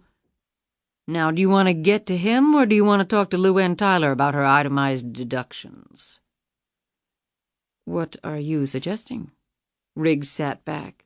Just like old times, George. We reel in the big fish and let the little one go. I don't like it, Berman grumbled. Riggs's eyes played over the man's features. Based upon my experience at the Bureau, catching the big fish gets you promoted, and, more important, gets you pay raises. Delivering the small fry doesn't. Don't lecture me on the FBI, Riggs. I've been around the block a few times. Good, Lou, then I shouldn't have to waste time on this crap. We deliver you the man, and LuAnn Tyler walks. And I mean from everything, federal, taxes, and the state of Georgia. We can't guarantee that, Matt. The boys at the IRS go their own way. Well, maybe she pays some money. Maybe she pays a lot of money. But no jail. Unless we can agree on that, it's a no-go. You have to make the murder charge go away. How about we arrest you right now and hold you until you tell us where she is? Berman was inching forward, crowding Riggs. Then how about you never break the biggest case of your career? Because LuAnn Tyler will disappear again, and you'll be stuck at point A again. And on what charge would you be holding me, by the way? Accessory, Berman fired back. Accessory to what? Berman thought for a moment. Aiding and abetting a fugitive. What proof do you have of that? What actual proof do you have that I even know where she is or have ever even met her? You've been investigating her. We saw the notes in your house. Oh, so you came by my house on your visit to Charlottesville. You should have called ahead. I would have fixed up something nice for dinner. And we found lots of interesting stuff, Berman snapped. Good for you. Can I see the search warrant you used to enter my premises without permission? Berman started to say something and then clamped his mouth shut. A thin smile broke across Riggs's face. Great. No search warrant. All inadmissible. And since when is it a crime to make a phone call and get some public information on someone? Consider that I got that information from the feds. You're WPP handler, not us, Berman said threateningly. I guess I treat all you guys as one big happy family. Masters started speaking slowly. Supposing we do go along, you haven't given us the connection between Tyler and this other person. Riggs had been expecting this question and was surprised it hadn't come up before. He had to get the money from somewhere. Masters considered this statement for a moment, and then his eyes flickered. Listen, Matt. This is a little bigger than you probably know. He looked over at Berman briefly before continuing. We know, or rather we think, the lottery was... Masters paused, searching for the right words. We believe the lottery may have been compromised. Was it? Riggs sat back in his chair and tapped his fingers on the table. Maybe. Masters again chose his words carefully. Let me make this real clear to you. The President, the AG, the Director of the FBI, they've all been apprised of this possibility. I can tell you that their collective reaction was one of absolute shock. Bully for them. Masters ignored Riggs's sarcastic tone. If the lottery was fixed, then this situation has to be handled very delicately. Riggs chuckled. Translation, if it ever gets out to the public, half the guys in Washington, including the President, the AG, the Director, and you two guys, will probably be looking through the want ads. So what you're suggesting is a major cover-up. Hey, this all probably happened 10 years ago. It didn't occur on our watch, Berman said. Gee, Lou, that'll go over real big with John Q. Public. All of your butts are on the line here, and you know it. Masters banged his fist down on the table. Do you realize what would happen if it becomes public that the lottery was fixed? Masters said hotly. Can you imagine the lawsuits, the investigations, the scandals, the blow it would give the old US of A right in the gut? It would almost be like the country defaulting on its debt. It cannot be allowed to happen. It will not be allowed to happen. So what's your suggestion, George? Masters rapidly calmed down and ticked off the points with his fingers. You bring in Tyler, we question her, we get her cooperation. With that information in hand, we bring in the people— Person, George, Riggs interrupted. There's just one of him, but let me tell you, he's a very special one. Okay, so with Tyler's help we nail him. And what happens to LuAnn Tyler? Masters spread his hands helplessly. Come on, Matt, she's got a state murder warrant out. She hasn't paid taxes for almost a decade. I have to assume she was in on the lottery scam. That all adds up to a few lifetimes in prison, but I'll settle for just one. Maybe half of one if she's real cooperative, but I can't guarantee it. Riggs stood up. Well, guys, it was nice talking to you. Berman was up in an instant, and he slid over to the door, blocking Riggs's exit. Lou, I've still got one good arm, and the fist attached to it is just itching like hell to plant one right across your face. Riggs started to advance menacingly toward the door. Wait a minute, just hold it. Both of you sit down, Masters bellowed. Riggs and Berman engaged in a suitably lengthy stare-down and then slowly returned to their seats. Riggs stared over at Masters. If you think the woman's going to waltz in here so she can risk her life in order to bring this guy down and then be rewarded by spending the rest of her life in prison, then you've hung around the bureau too long, George. Your brains are gone. Riggs pointed a finger at him. Let me fill you in on something. It's the game of life, and it's called Who's Got the Leverage? You call up the state of Georgia and tell them that LuAnn Tyler is no longer wanted for murder there or for anything else. If she's got a friggin' parking ticket outstanding, then it's wiped out. You understand me? Squeaky clean. Then you call up the IRS and you tell them that she'll pay what she owes, but they can forget jail time. As far as being involved in any lottery scam, if the statute of limitations hasn't already expired, then that goes away too. The tiniest infraction that could possibly put her in jail for even a second gets blotted out. Gone. She's a free person. Are you nuts? Berman said. Or, Masters said quietly, his eyes fixed on Riggs. Or we go public with everything, George. What does she have to lose? If she's going to go to prison for life, then she's going to have some hobbies to fill up her days. I'm thinking appearances on 60 Minutes, Dateline, Primetime Live, maybe even Oprah. A book deal would probably be in the cards, too.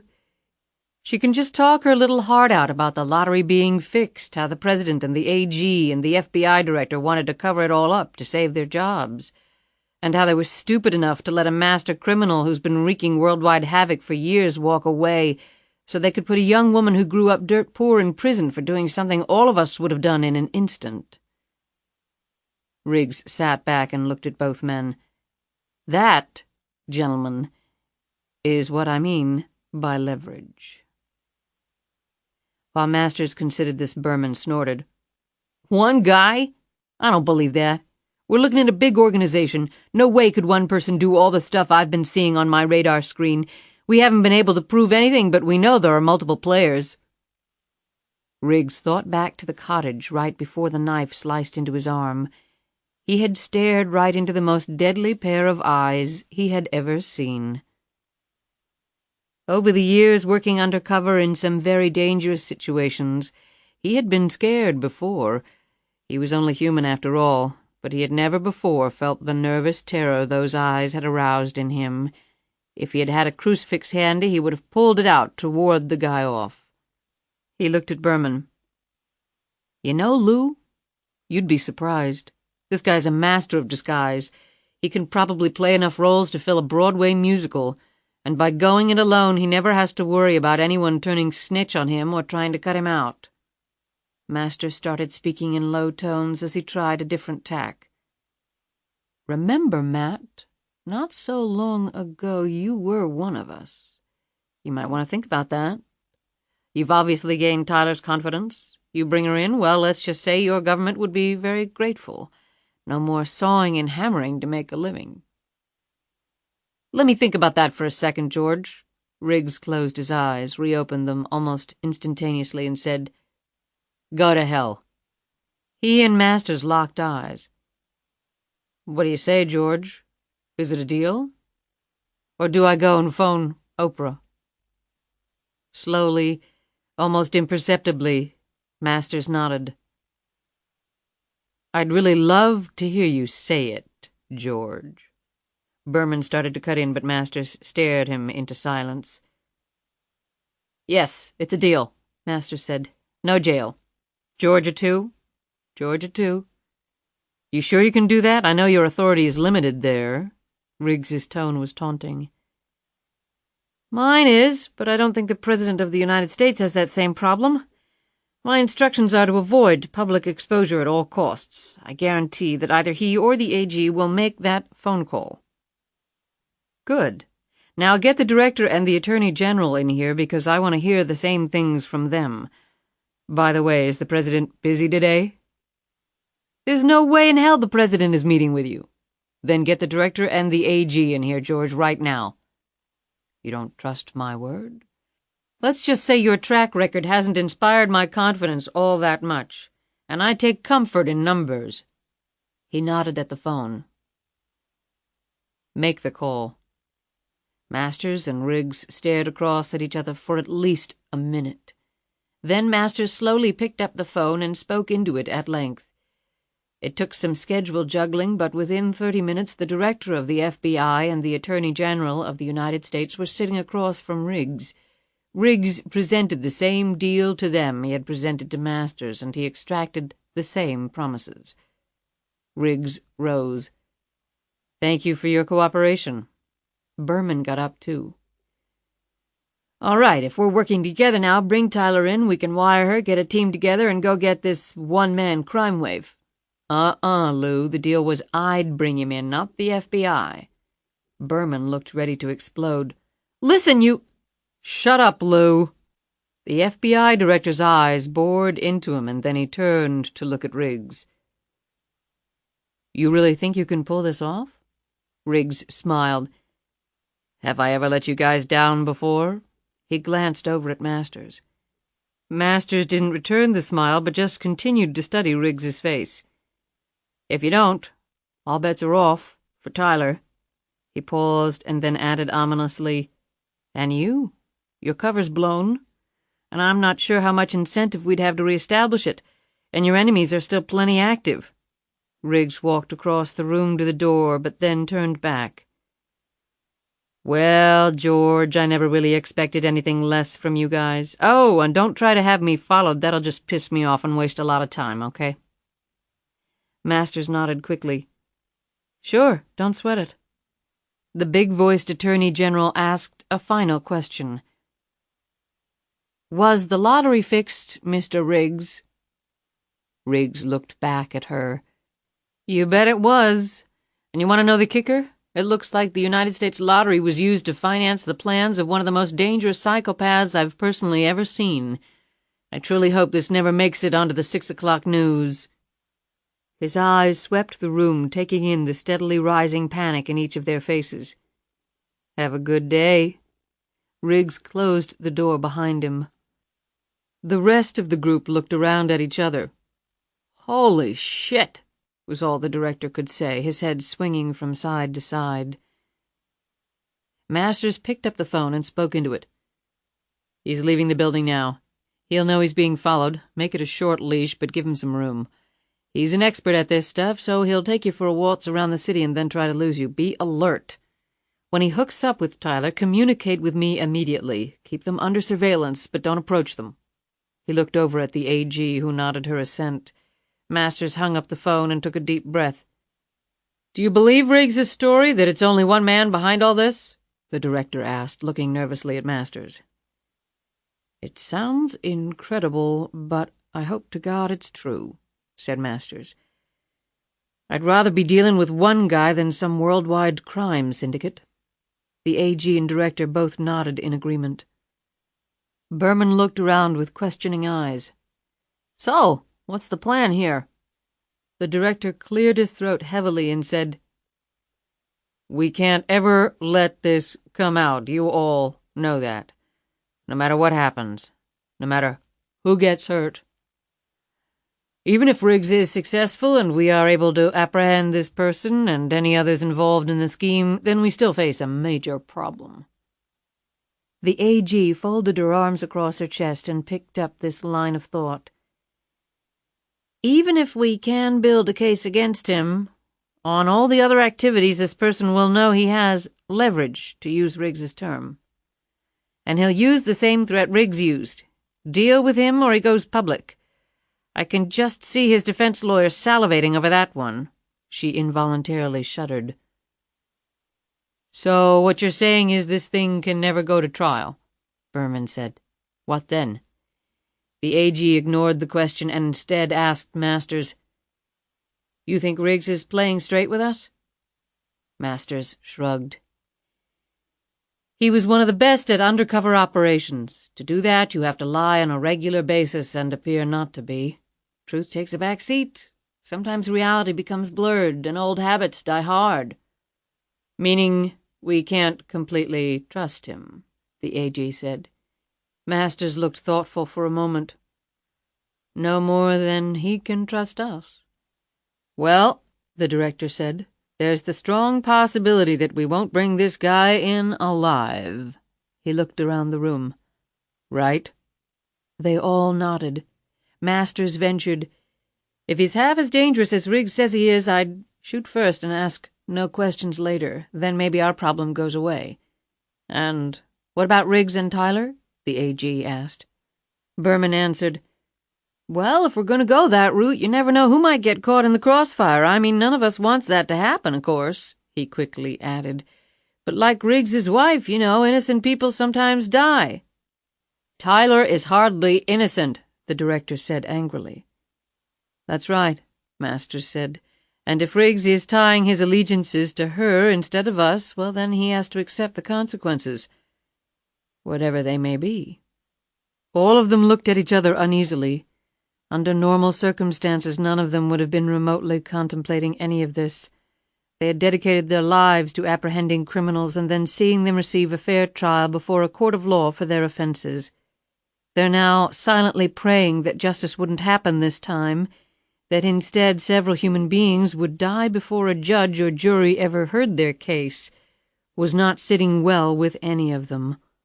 However, in this present case, they were all confronted with something much larger than merely hunting down a criminal. Here, the truth was far more dangerous. "Whatever the consequences may be," the director quietly repeated. Chapter 50. Walking down the street, Riggs looked at his watch. The clock housing was actually a sophisticated recording device. The tiny perforations in the leather strap were the speaker component. The day before, he had spent some time in a well-known spy shop 4 blocks from the FBI building. The technology had certainly gotten better over the years. At least his deal with the government was recorded somewhere other than in his memory. With operations like this, he shouldn't put too much faith in anyone, no matter which side he was on. Riggs knew that the government could never allow the truth to come out. In this case, capturing the criminal alive was just as bad as not capturing him, maybe worse. And anyone who knew the truth was in serious jeopardy, not just from Jackson. Riggs knew that the FBI would never intentionally gun down an innocent person, but he knew the FBI hardly regarded LuAnn as innocent. And since Riggs had thrown his support her way, he was automatically lumped with her as the enemy. If it got dicey toward the end, which Riggs knew it would, and if LuAnn were anywhere near Jackson, well, the FBI might not be real careful about who they were firing at. Riggs didn't expect Jackson to go down quietly. He would take out as many agents as he could. Riggs had seen that in his eyes at the cottage. The man had no respect for human life. To him, a person was merely a factor to be manipulated and eliminated if circumstances called for it. As an undercover agent, Riggs had dealt with people like that for years, people almost as dangerous as Jackson. Given those elements, the FBI would err on the side of killing the man rather than taking him alive. They wouldn't risk the life of an agent in order to ensure that the man would stand trial. Riggs was well aware that the government had no incentive to bring Jackson to trial and every incentive not to. So Riggs's job was to flush out Jackson, and then the feds could do what they wanted. If that was pumping the man full of lead, Riggs would be glad to help them do so. But he was going to keep LuAnn as far away from the man as humanly possible. She was not going to be caught in the crossfire. He had been through that once. History was not going to repeat itself. Riggs didn't bother to look behind him. He knew he was already under surveillance. Despite Masters' assurances to the contrary, he would have immediately ordered a tail.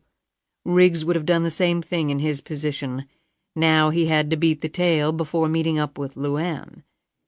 He smiled. Just like old times. While Riggs had been dealing with the FBI, LuAnn had driven to another payphone and dialed a certain phone number. It rang several times, and LuAnn thought she would probably get the standard automated message. Then a voice answered. She could barely recognize it. The connection was so bad. "Charlie? LuAnn? Where are you?" On the road. I can barely hear you. Hold on, I'm passing some power lines." In a moment the connection was much clearer. "That's better," said LuAnn. "Hang on, there's someone who wants to talk to you." "Mom? Hello, baby. Are you okay?" "I'm fine, sweetie. I told you Mommy would be fine." "Uncle Charlie said you and Mr. Riggs saw each other." "That's right. He's helping me with things." "I'm glad you're not alone. I miss you." "I miss you too, Lisa. I can't tell you how much." "Can we come home soon?" Home. Where was home now?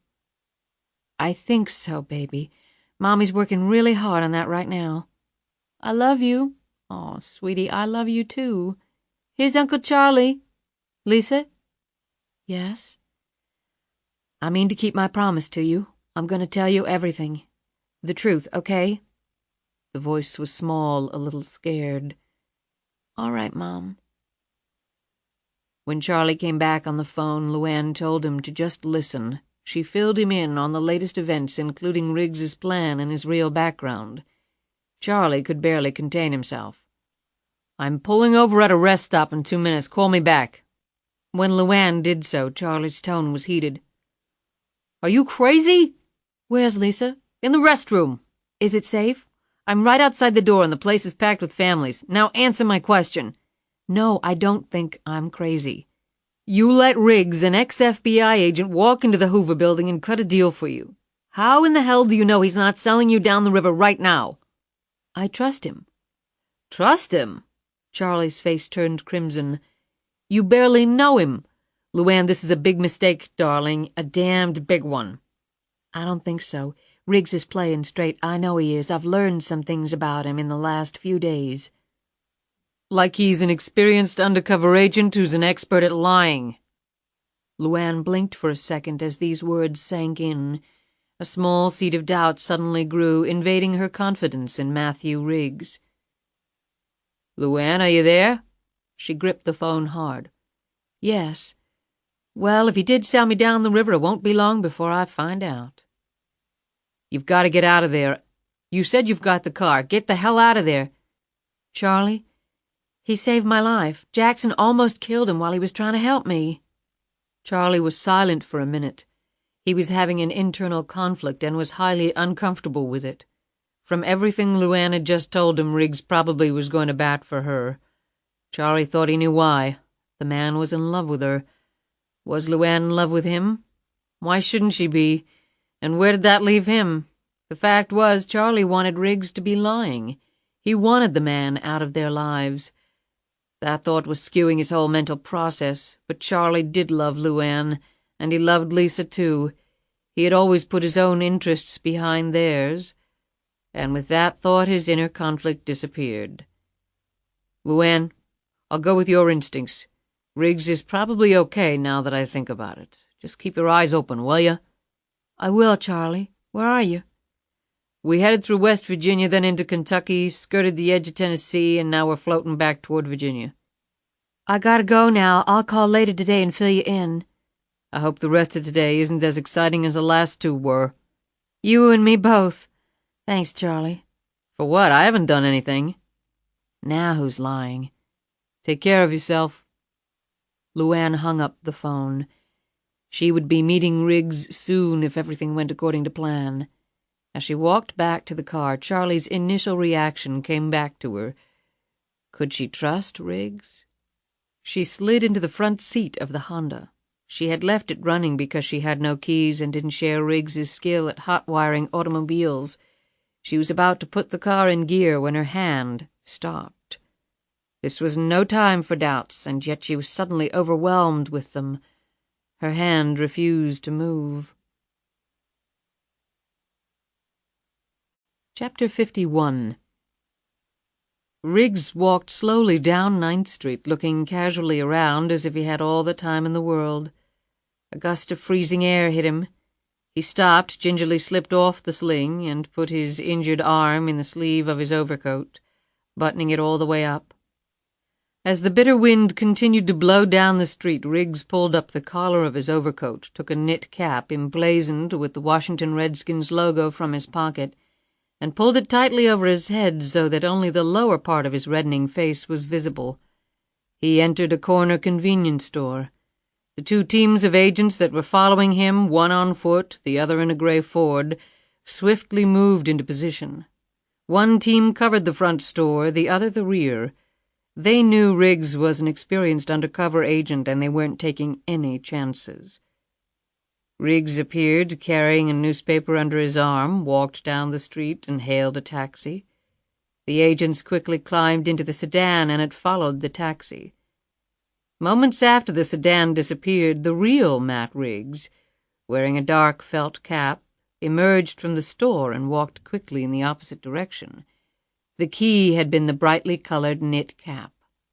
His pursuers would have focused on the burgundy and gold colors like a ship's beacon to pinpoint their man, and would not notice the subtle differences in the overcoats, pants, and shoes. He had called in a favor last night from an old friend who had thought Riggs long dead. The FBI was now tailing that old friend to his job at a law firm near the White House. The man lived near the FBI building, so his being in the vicinity would not be difficult to explain, and a lot of Washingtonians wore Redskins knit caps this time of year.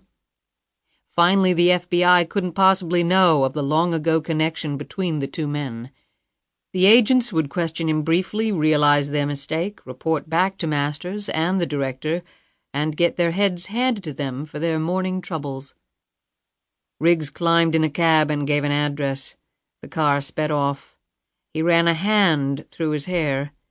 He was glad to get that one under his belt.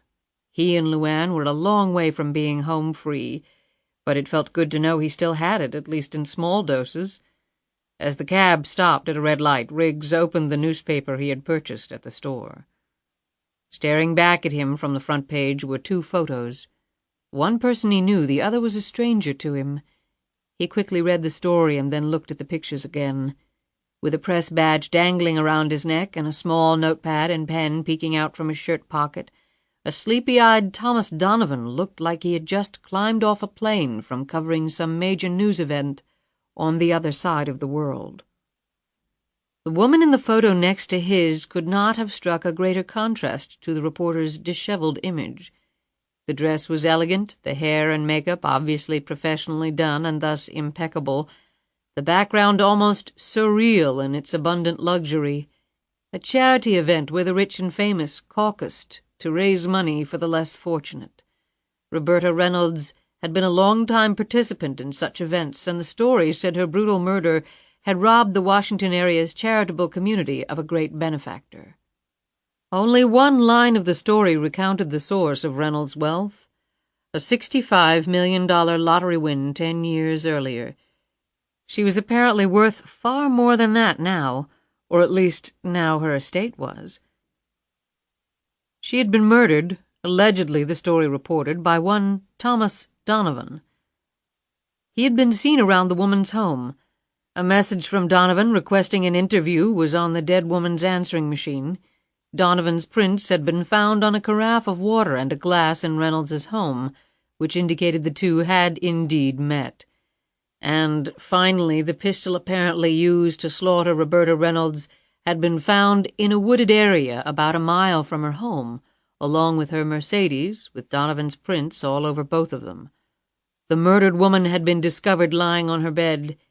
Evidence indicated she had been bound and held for some period of time, so that the crime was obviously premeditated, the paper said. There was an APB out on Donovan, and the police were confident they would soon apprehend him. Riggs finished reading the story and slowly folded up the newspaper. He knew the police were completely wrong. Donovan hadn't killed Reynolds, and it was highly likely that Donovan was dead as well. Riggs took a deep breath and thought about how he would break the news to LuAnn.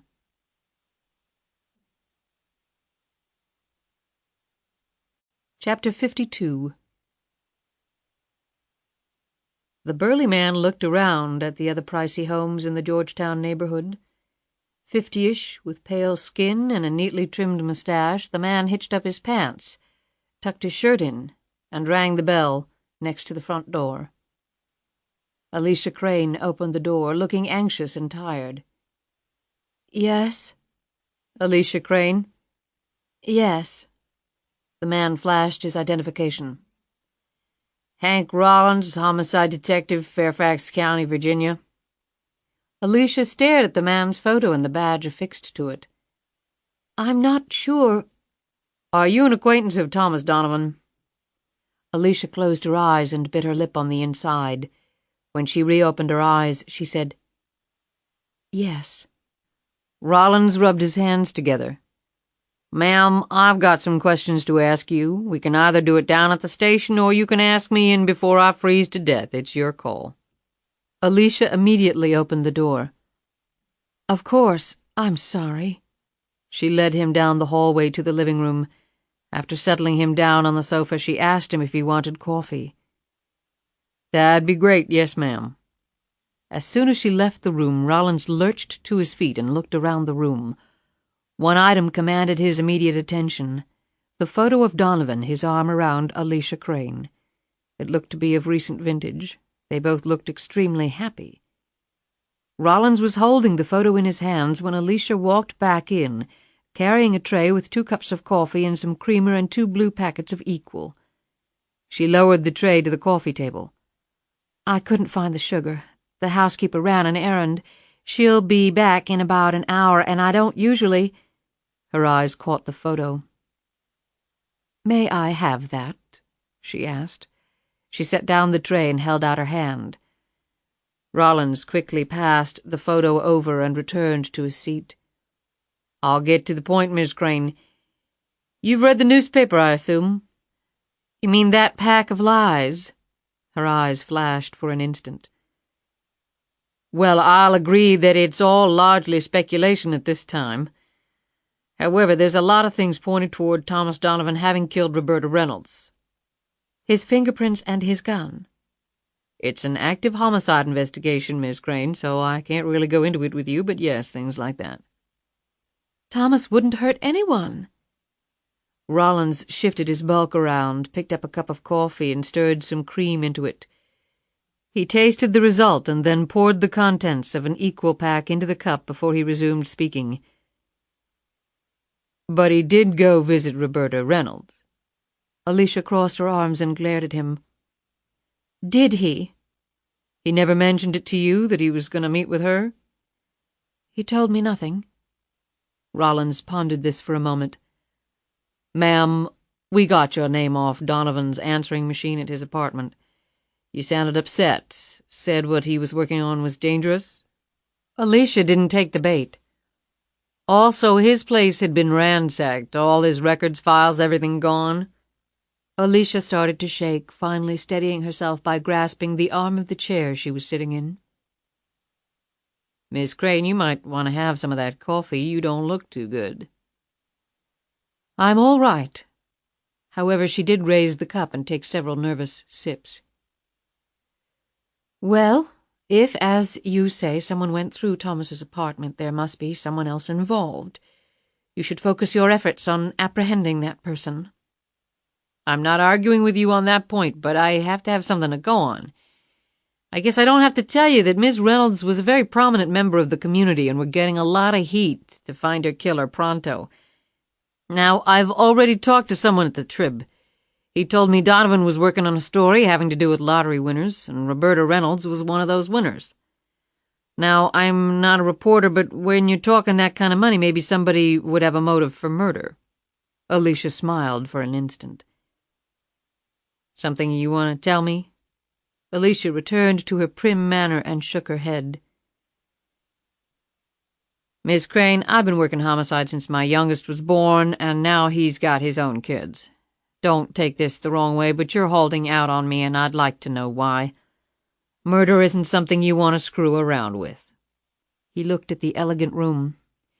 Murderers and those who assist murderers don't end up in places nearly as nice as this one.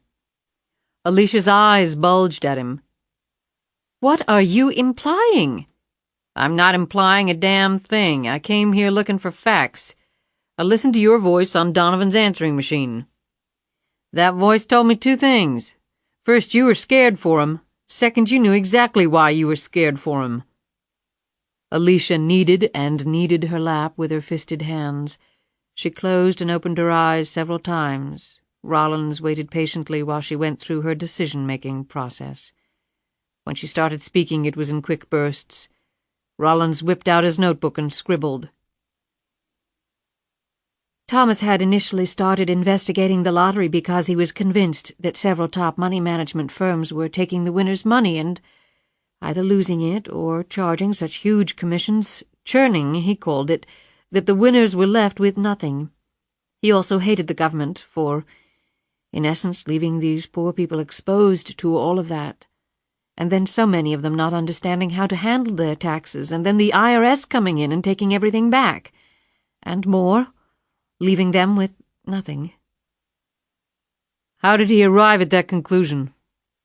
Bankruptcies, she said simply. All these people were winning all this money, and then they were declaring bankruptcy. Rollins scratched his head. Well, I've read about that from time to time. I always chalked it up to the winners not being money-savvy. You know, spend everything they get, forget to pay taxes, that kind of stuff, like you said. Pretty soon you can work your way right through all those winnings. Hell, I'd probably do the same thing, just go nuts. Well, Thomas didn't think that was all there was to it, but then he discovered something else. She took another sip of coffee, her face coloring prettily as she recalled Thomas Donovan's cleverness. Which was? Rollins prodded. Which was the fact that 12 lottery winners in a row didn't declare bankruptcy. So? So Thomas's research went back many years. In all that time, the ratio of winners to bankrupt was completely consistent. Then, right in the middle of this consistency, were 12 who didn't. Not only didn't they declare bankruptcy, but they grew far wealthier. Rollins rubbed his chin, unconvinced. I'm still not seeing a story here. Thomas wasn't clear in his mind about that yet, but he was getting closer. He called me regularly from the road to let me know how things were going, what he had found out. That's why I was so worried when I hadn't heard from him. Rollins looked at his notebook. Right. You mentioned danger in your phone message. Thomas tracked down one of the 12 lottery winners. Alicia paused and struggled to remember the name. LuAnn somebody. Tyler, that's right, LuAnn Tyler. He said she was charged with murdering somebody right before she won the lottery and then she disappeared. He tracked her down, partly through her tax records. He went to visit her. Now, where was this? Rollins was again scribbling in his notebook. Charlottesville. Lovely country, some of the most beautiful estates. Have you ever been? On my salary, I'm not really into estate shopping. What next? He confronted the woman. And she cracked, or almost did. Thomas said you can always tell by the eyes. Uh-huh. Rollins rolled his own eyes. So what was Donovan's angle? Excuse me? His angle. What story was he going to write that you thought put him in danger? Oh, well, the woman was a murderer. She had killed once, she could kill again. Rollins smiled lightly. I see. I don't think you're taking this seriously. I take my work very seriously. I just don't see the connection. Are you suggesting that this LuAnn person killed Roberta Reynolds? Why would she do that? We don't even know if they knew each other. Are you suggesting that she may have threatened Donovan? I'm not suggesting that LuAnn Tyler threatened or murdered anyone. I mean, I have no proof of that. Then what? Rollins was struggling to maintain his patience. Alicia looked away. I don't know. I mean, I'm not sure. Rollins stood up, closing his notebook. Well, if I need any more information, I'll be in touch. Alicia just sat there, her face pale, her eyes shut. Rollins was almost at the door when she spoke. The lottery was fixed. Rollins slowly turned and walked back into the living room. Fixed? He called 2 days ago and told me that. Thomas made me promise not to breathe a word to anyone. She clutched at the hem of her skirt in her anxiety. That LuAnn Tyler person practically admitted that the lottery was fixed. Thomas sounded, well, he sounded a little frightened, and now I'm just so worried about him. He was supposed to call again, but never did. Rollins parked his bulk on the sofa once more. What else did he tell you? That he had contacted the other 11 winners, but that only one had called him back. Her lips trembled. Roberta Reynolds. So Donovan did meet with her. His tone was accusatory. Alicia rubbed a tear from her eye. She didn't speak, but merely shook her head. Finally, she said, He had been working on this story for a long time, but he only recently confided in me. He was scared, I could tell in his voice. She cleared her throat. He had at least arranged to meet with Roberta Reynolds. The meeting was to take place yesterday morning. I haven't heard from him since that time, and he'd promised to call me right after it was over. Oh, God, I know something terrible has happened. Did he tell you who fixed the lottery? No, but LuAnn Tyler told him to watch out for somebody. A man. That this person would kill him, that he was on Thomas's trail and would find him, that he was very dangerous. I'm sure this person had something to do with that woman's death. Rollins sat back and stared sadly at her and took a big gulp of the hot coffee. Alicia didn't look up. I told Thomas to go to the police with what he knew. Rollins sat forward. Did he? She shook her head fiercely. Damn it, no! A huge breath escaped her lungs. I pleaded with him, too. If someone had fixed the lottery, all that money, I mean, people would kill for that. You're a policeman, aren't I right about that? I know people who'd cut your heart out for a couple of singles, was Rollins's chilling reply. He looked down at his empty coffee cup. Got any more? Alicia started. What? Oh, yes, I just made a fresh pot. Rollins took out his notepad again. Okay, when you get back, we'll have to go over every detail, and then I'm calling in some reinforcements. I'm not afraid to admit that this one is looking like it's way over my head. You up for a trip to police headquarters? Alicia nodded without much enthusiasm and left the room. She came back a couple of minutes later, balancing the wooden tray, her eyes focused on the filled coffee cups, trying not to spill them. When she looked up, her eyes widened in utter disbelief, and she dropped the entire tray on the floor. "Peter?" The remnants of Detective Rollins, wig, mustache, facial mask, and malleable rubber padding, were neatly positioned on the wingback chair. Jackson, or Peter Crane, Alicia Crane's elder brother, was looking back at her, his features infinitely troubled as his right cheek rested on his right palm. Donovan's observation that Bobby Joe Reynolds had looked a lot like Alicia Crane was right on the mark. However, it had been Peter Crane's alias, Jackson, disguised as Bobby Joe Reynolds, who looked a lot like Alicia Crane. The family resemblance was remarkable. "Hello, Alicia." She stared at the discarded disguise. "What are you doing? What is all this?" "I think you should sit down. Would you like me to clean up that mess?" "Don't touch it." She put one hand against the door jamb to steady herself. "I didn't mean to upset you so," said Jackson with sudden sincere remorse. I guess when faced with confrontation, I'm just more comfortable not being myself." He smiled weakly. "I don't appreciate this at all. I almost had a heart attack."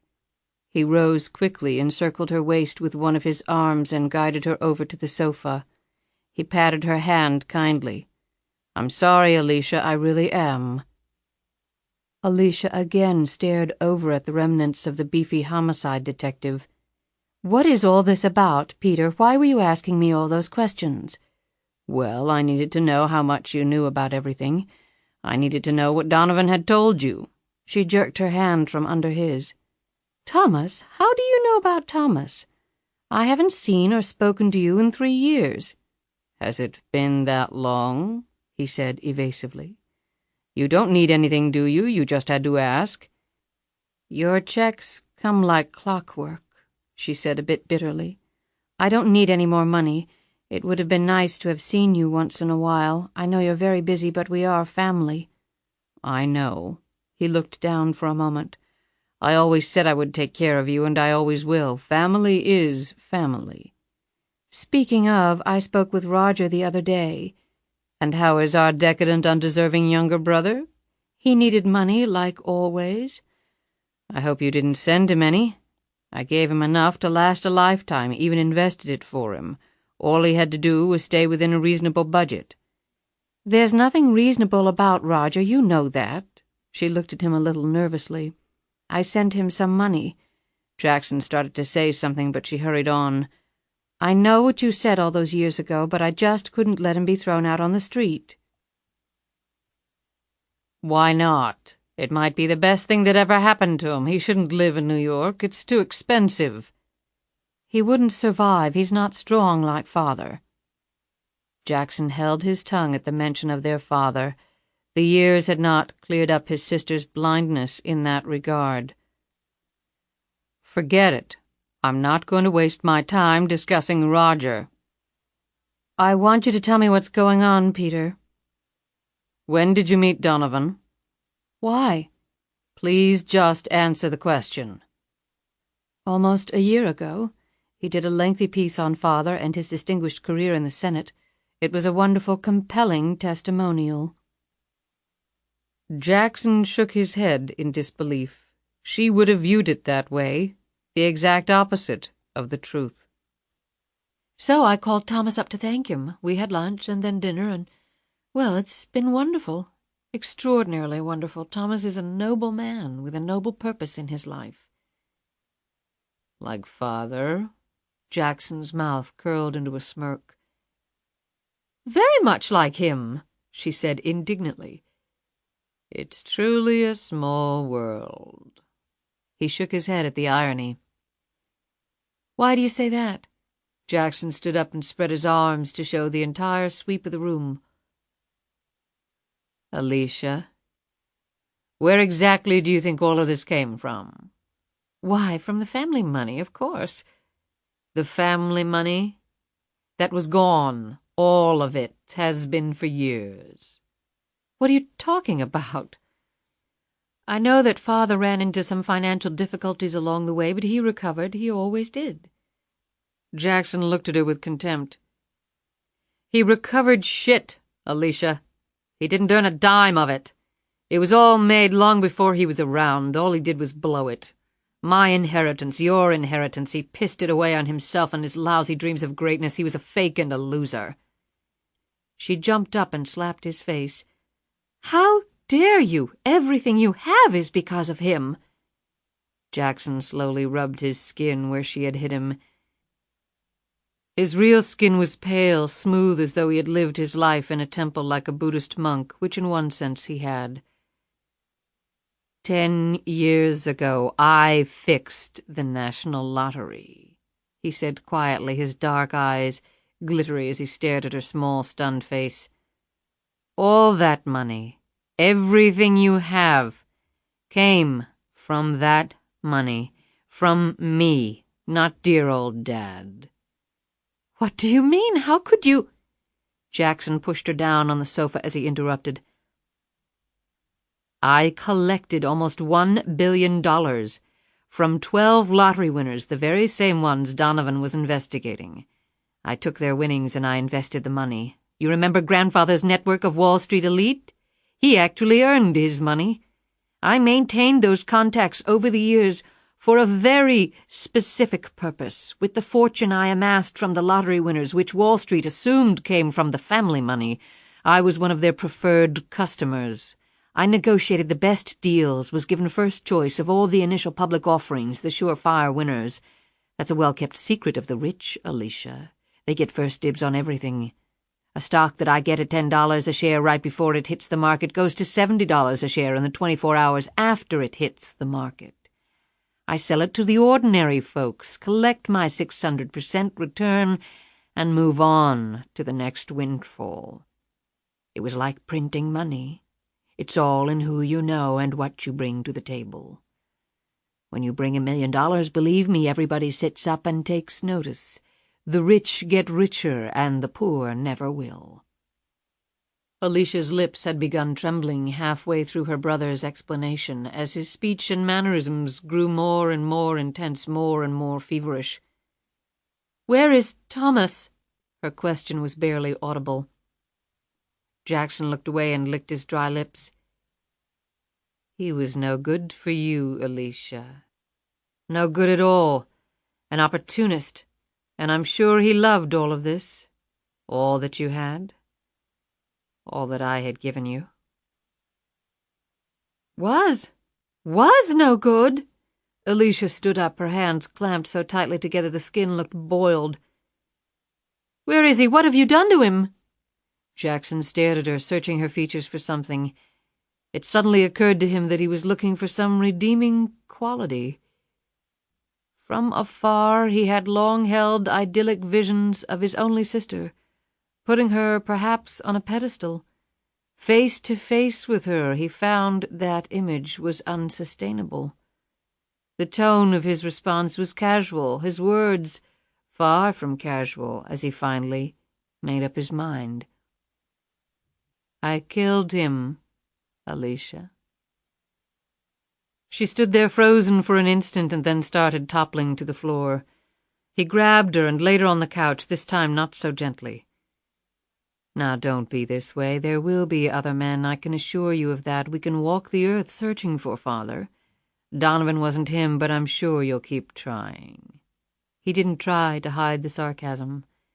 She wasn't listening to him, however. The tears strained her cheeks. He continued, despite her tears, pacing in front of her, the professor in front of his class of 1. "You'll have to leave the country, Alicia. I erased your phone message to Donovan, so the police won't have that to go on. However, since your relationship has endured for a year, it must be well known to others. The police will come calling at some point. I'll make all the arrangements.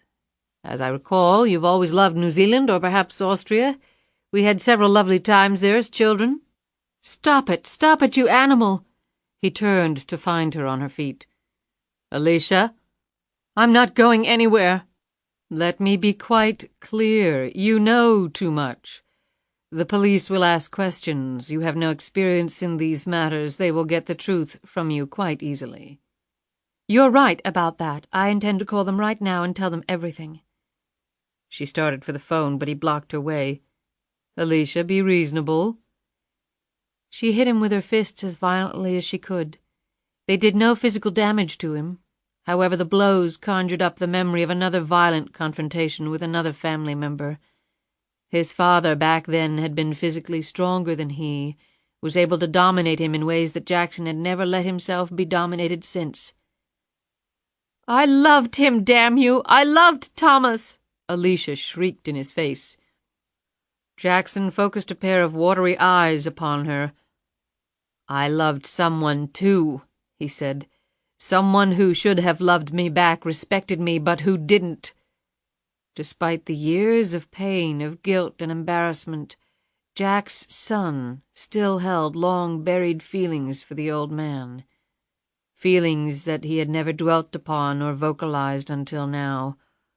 The resurgence of this emotional maelstrom had a violent impact on him. He grabbed her by the shoulders and threw her roughly on the sofa. "Peter!" "Shut up, Alicia." He sat down next to her. "You are leaving the country. You are not going to call the police. Do you understand?" "You're crazy. You're insane. Oh, God, I don't believe this is happening." "Actually, right now, I'm absolutely certain I'm the most rational member in the family." He stared into her eyes and repeated the words very slowly. "You're not talking to anyone, Alicia. Do you understand?" She looked at his eyes and suddenly shivered to the depths of her soul. For the first time during this confrontation, terror had suddenly replaced her anger. It had been a long time since she had seen her brother, the boy she had happily romped with, and whose maturity and intelligence she had been fascinated by, was now unrecognizable to her. The man across from her was not her brother. This manifestation was something else altogether. She hastily changed course and spoke as calmly as she could. "Yes, Peter, I understand. I'll pack tonight." Jackson's face took on a level of despair that it had not carried for many years. He had read her thoughts, her fears. They were so plainly written on the thin parchment of her soft features. His fingers clutched the large throw pillow on the sofa between them. "Where would you like to go, Alicia?" "Anywhere, Peter, anywhere you say. New Zealand. You mentioned New Zealand. That would be fine." "It is a beautiful country. Or Austria, as I said. We had good times there, didn't we?" He tightened his grip on the pillow. "Didn't we?" he asked again. "Yes, we did." Her eyes dipped to follow his movements, and she tried to swallow, but her throat was too dry. "Perhaps I could travel there first and then on to New Zealand." "And not a word to the police. You promise?" He lifted up the pillow. Her chin trembled uncontrollably as she watched the pillow come toward her. "Peter, please, please don't." His words were stated very precisely. "My name is Jackson, Alicia. Peter Crane doesn't live here any more." With a sudden pounce, he pushed her flat against the couch, the pillow completely covering her face. She fought hard, kicking, scratching, gyrating her body, but she was so small, so weak. He barely felt her fighting for her life. He had spent so many years making his body hard as rock. She had spent that time waiting for a precise replica of her father to stride gallantly into her life, her muscles and her mind growing soft in the process. Soon it was over. As he watched, the violent movements diminished quickly and then stopped altogether. Her pale right arm slid down to her side and then dangled off the couch. He removed the pillow and forced himself to look down at her. She at least deserved that. The mouth was partially open, the eyes wide and staring. He quickly closed them and sat there with her, patting her hand gently. He did not try to hold back his own tears. That would have done no good. He struggled to remember the last time he had cried, but couldn't. How healthy was it when you couldn't even recall?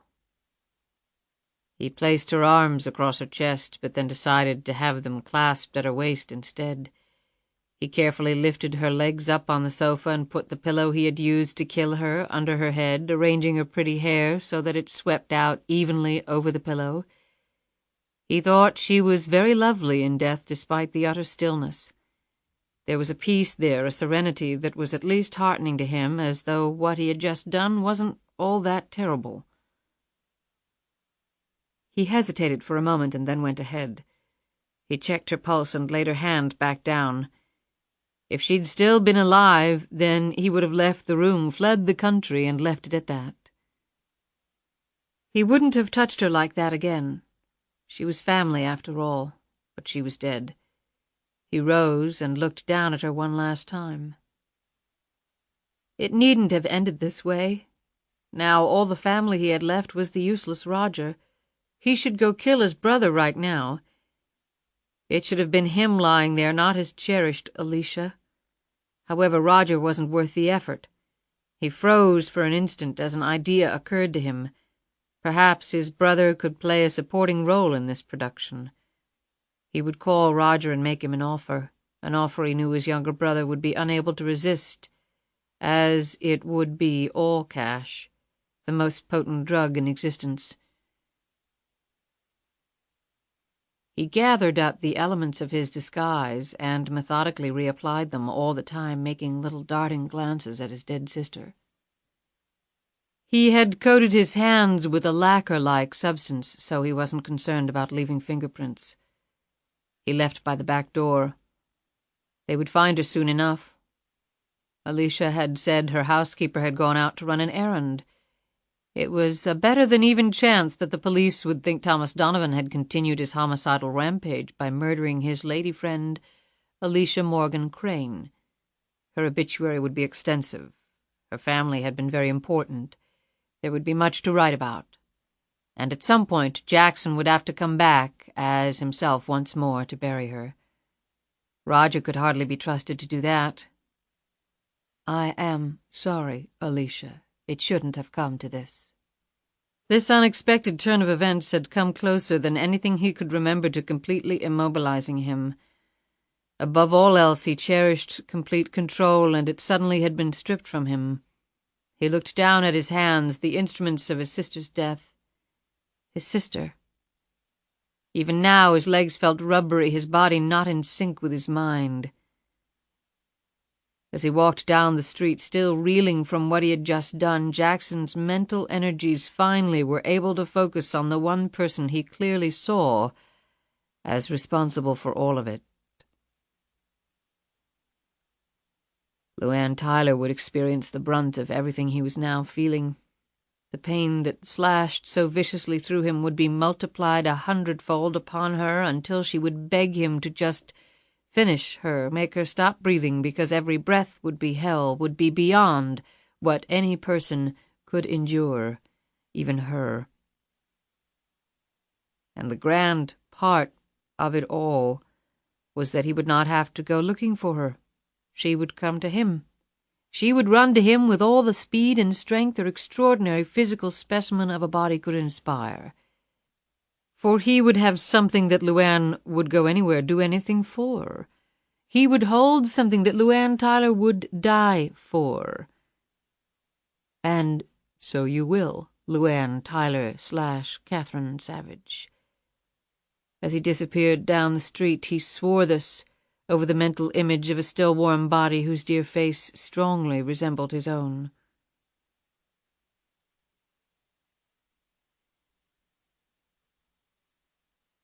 Chapter 53.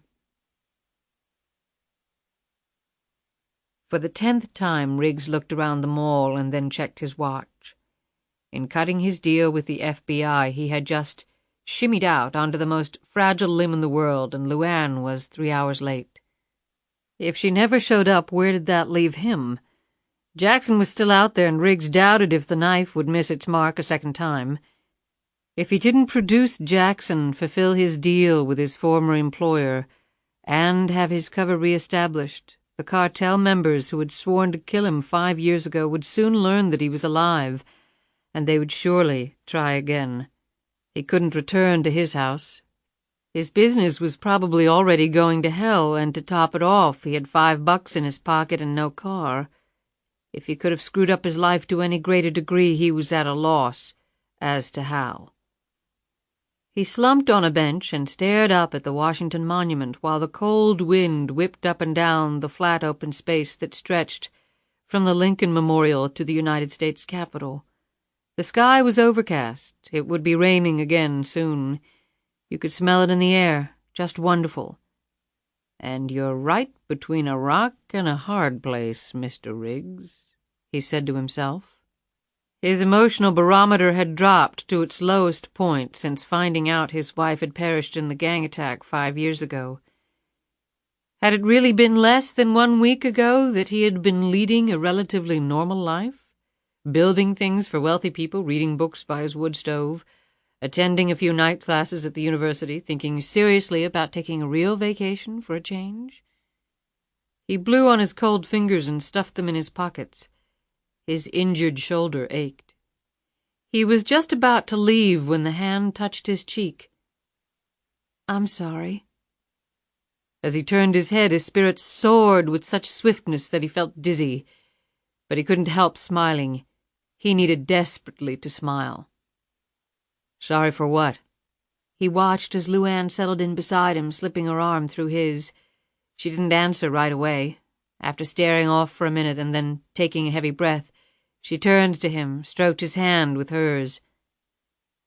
"I had some misgivings." "About me?" "I shouldn't have. After all you've done, I shouldn't have any doubts left." He looked at her kindly. "Sure you should. Everybody has doubts. After the last 10 years, you should have more than most."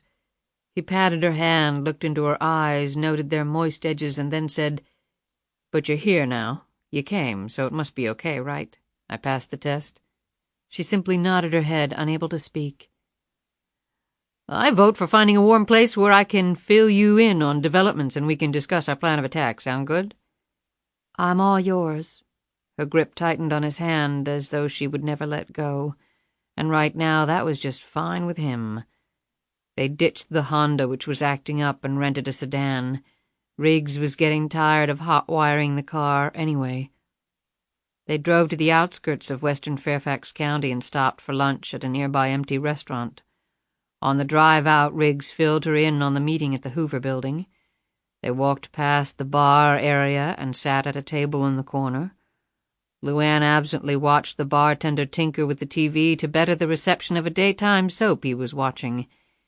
He slouched against the bar and pried between his teeth with his swizzle stick as he watched the small screen. It would be wonderful, she thought, to be that relaxed, that laid back. They ordered their food, and then Riggs pulled out the newspaper.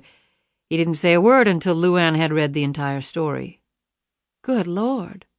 "Donovan should have listened to you." "You think Jackson killed him?" Riggs nodded grimly. "Probably set him up. Had Reynolds call him, say she was going to spill her guts. Jackson is there and pops them both, with the result that Donovan gets blamed for it all." LuAnn let her head rest in her hands. Riggs gently touched her head. "Hey, LuAnn, you tried to warn the guy. There was nothing else you could do." "I could have said no to Jackson 10 years ago. Then none of this would have happened." "Yeah, but I bet if you had, he would have done you right then and there." LuAnn wiped her eyes with her sleeve. "So now I've got this great deal with the FBI you negotiated for me, and in order to finalize it, all we need to do is drop a net over Lucifer." She sipped on her coffee. "Would you care to tell me how we're going to do that?" Riggs put away the paper. "I've been giving it a lot of thought, as you might have guessed. The problem is we can't be too simplistic or too complicated. Either way, he'll smell a trap." "I don't think he'll take another meeting with me." "No, I wasn't going to suggest that. He wouldn't show, but he'd send somebody to kill you. That's way too dangerous." "Didn't you know? I like danger, Matthew. If I wasn't constantly smothered in the stuff, I wouldn't know what to do with myself. Okay, no meeting. What else?" "Like I said before, If we can find out who he really is, track him down, then we might be in business." Riggs paused as their food came. After the waitress left, he picked up his sandwich and started talking in between bites. "You don't remember anything about the guy?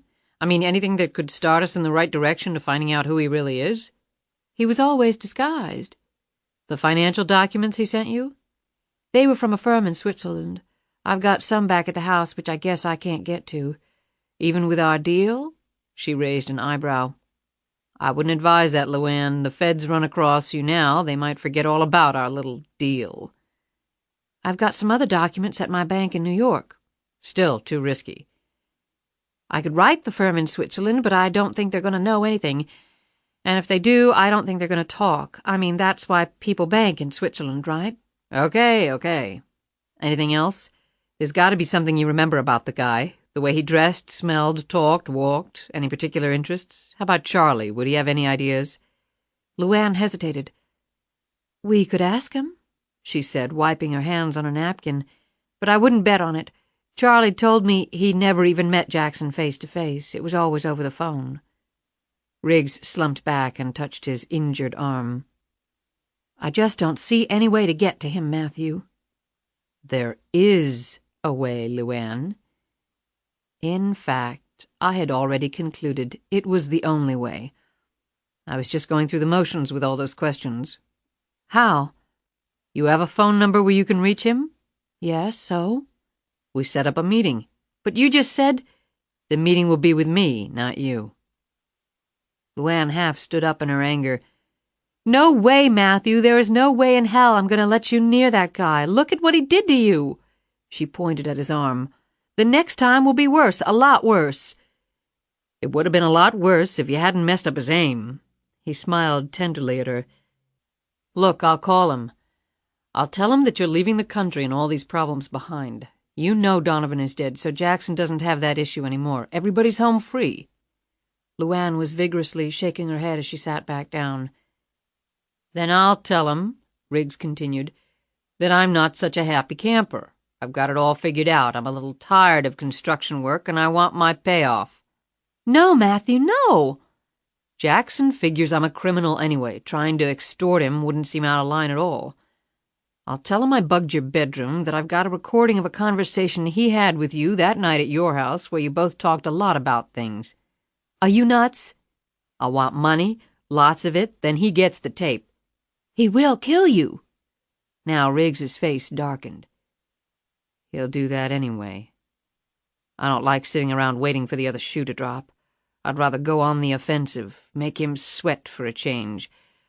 And I may not be the killing machine he is, but I'm no slouch either. I'm a veteran FBI agent. I've killed before in the line of duty, and if you think I'd hesitate 1 second before blowing his brains out, then you really don't know me."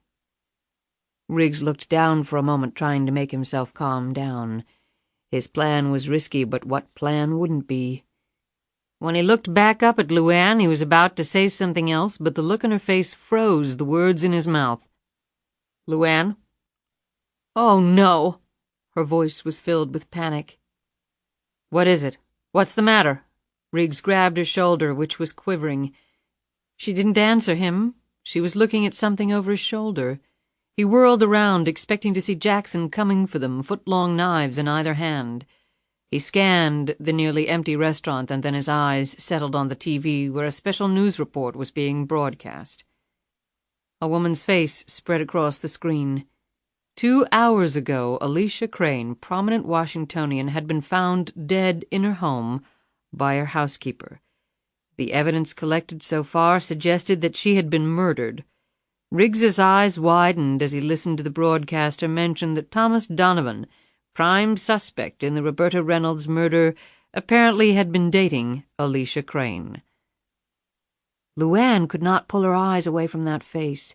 She had seen those features, those eyes staring at her from the front porch of the cottage. Jackson's eyes bored into her. His real face. She had shuddered when she had actually seen it or realized what she was seeing. She had hoped never to lay eyes on those features again. Now she was staring at them. They were planted on the TV.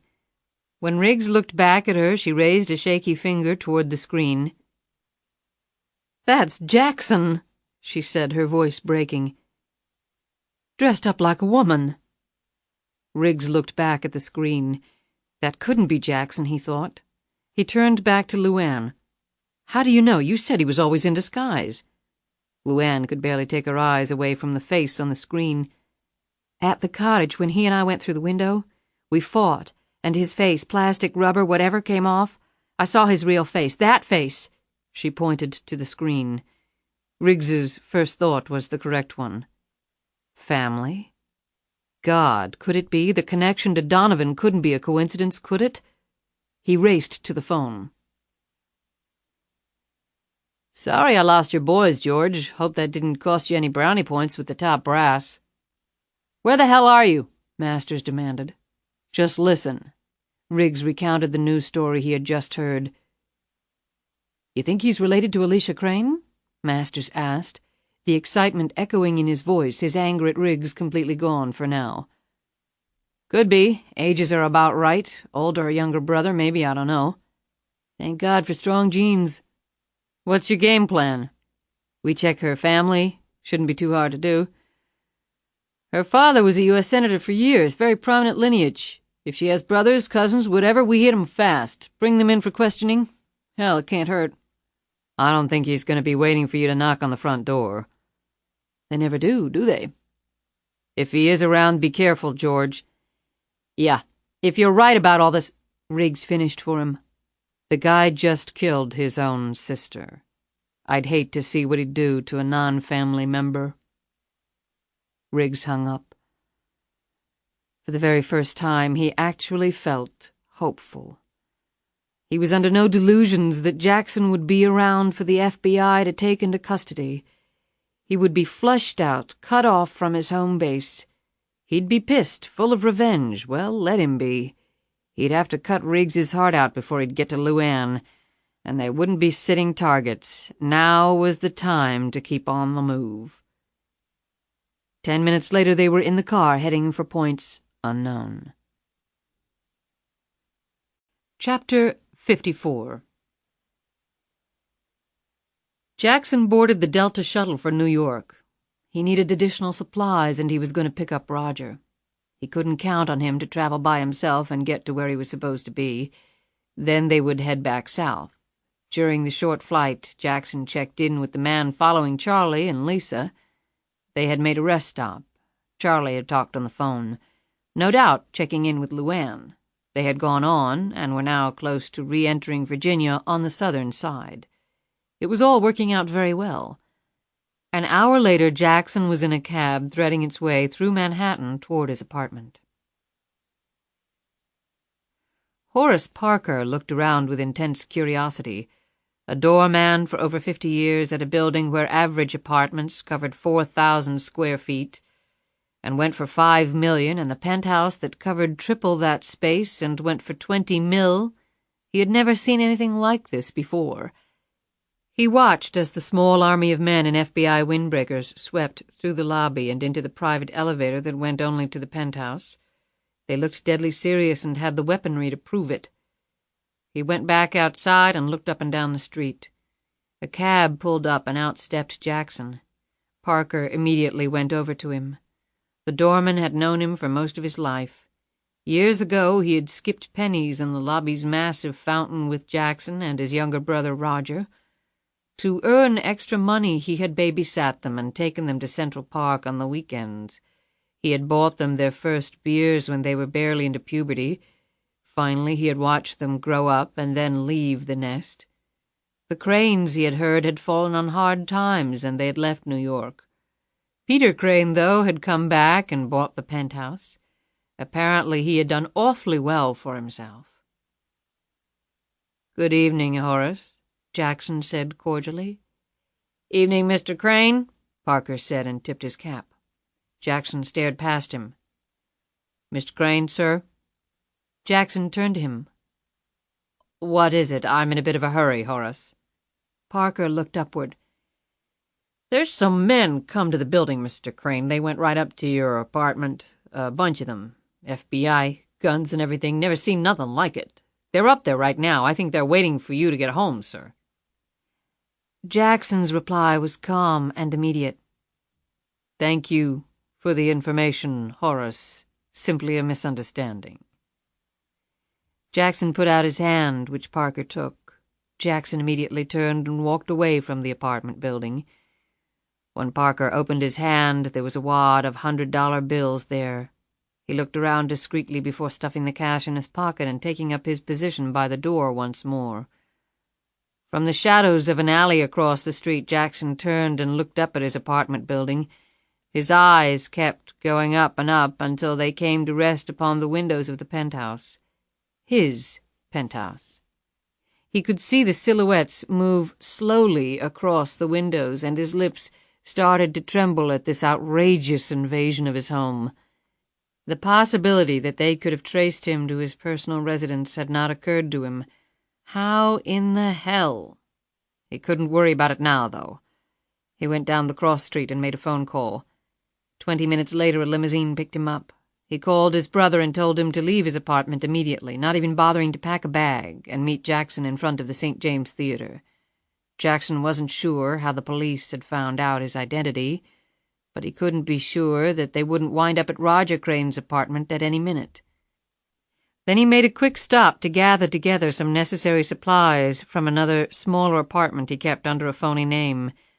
Under the ownership of one of his myriad corporate shells, he maintained a private jet and full-time crew at LaGuardia. He called ahead so that the pilot on duty would be able to file his flight plan as quickly as possible. Jackson did not intend to spend time twiddling his thumbs in the waiting area. The limo would take them right to the plane. That accomplished, he collected his brother from in front of the theater. Roger was 2 years younger and slimly built, but wiry like his older brother. He also shared the same shock of dark hair and delicate facial features. He was certainly curious about his brother's abrupt return to his life. "I couldn't believe you called like that out of the blue. What's up, Peter?" "Shut up, I need to think." He suddenly turned to his younger brother. "Have you seen the news?" He shook his head. "I don't usually watch TV. Why?" He obviously didn't know of Alicia's death. That was good. Jackson didn't answer his brother. He settled back in the seat, his mind racing through a seemingly infinite number of scenarios. In a half hour they were at LaGuardia Airport. Soon they had left the Manhattan skyline behind on their way south. The FBI did converge on Roger Crane's small apartment building, but a little too late. Yet they were far more intrigued by what they had discovered at Peter Crane's penthouse. Masters and Berman, walking around the massive penthouse, came across Jackson's makeup and archives rooms and his computerized control center. "Holy shit," Berman said, his hands in his pockets as he stared at the masks, makeup bins, and racks of clothing. Masters held the scrapbook gingerly in his gloved hands. FBI technicians roamed everywhere collecting evidence.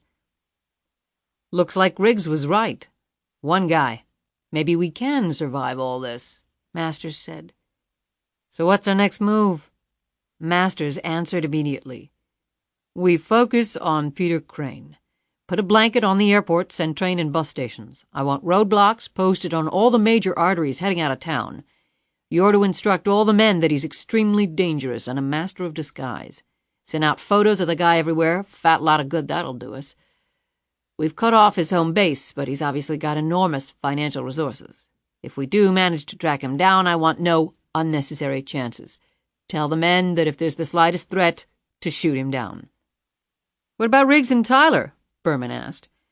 "So long as they don't get in the way, they'll be okay. If they get mixed up with Crane along the way, well, there's no guarantee. I'm not going to jeopardize my men to make sure they don't get hurt. As far as I'm concerned, LuAnn Tyler belongs in jail, but that's why we've got some ammo with her. We can send her to jail or threaten to. I think she'll keep her mouth shut. Why don't you go oversee the rest of the evidence collection?" While Berman did so, Masters sat down and read the background information on LuAnn that accompanied her photo. He was finishing up when Berman returned. "You think Crane's going to go after Tyler now?" Berman asked. Masters didn't answer. Instead, he looked down at the picture of LuAnn Tyler staring back at him from the photo album.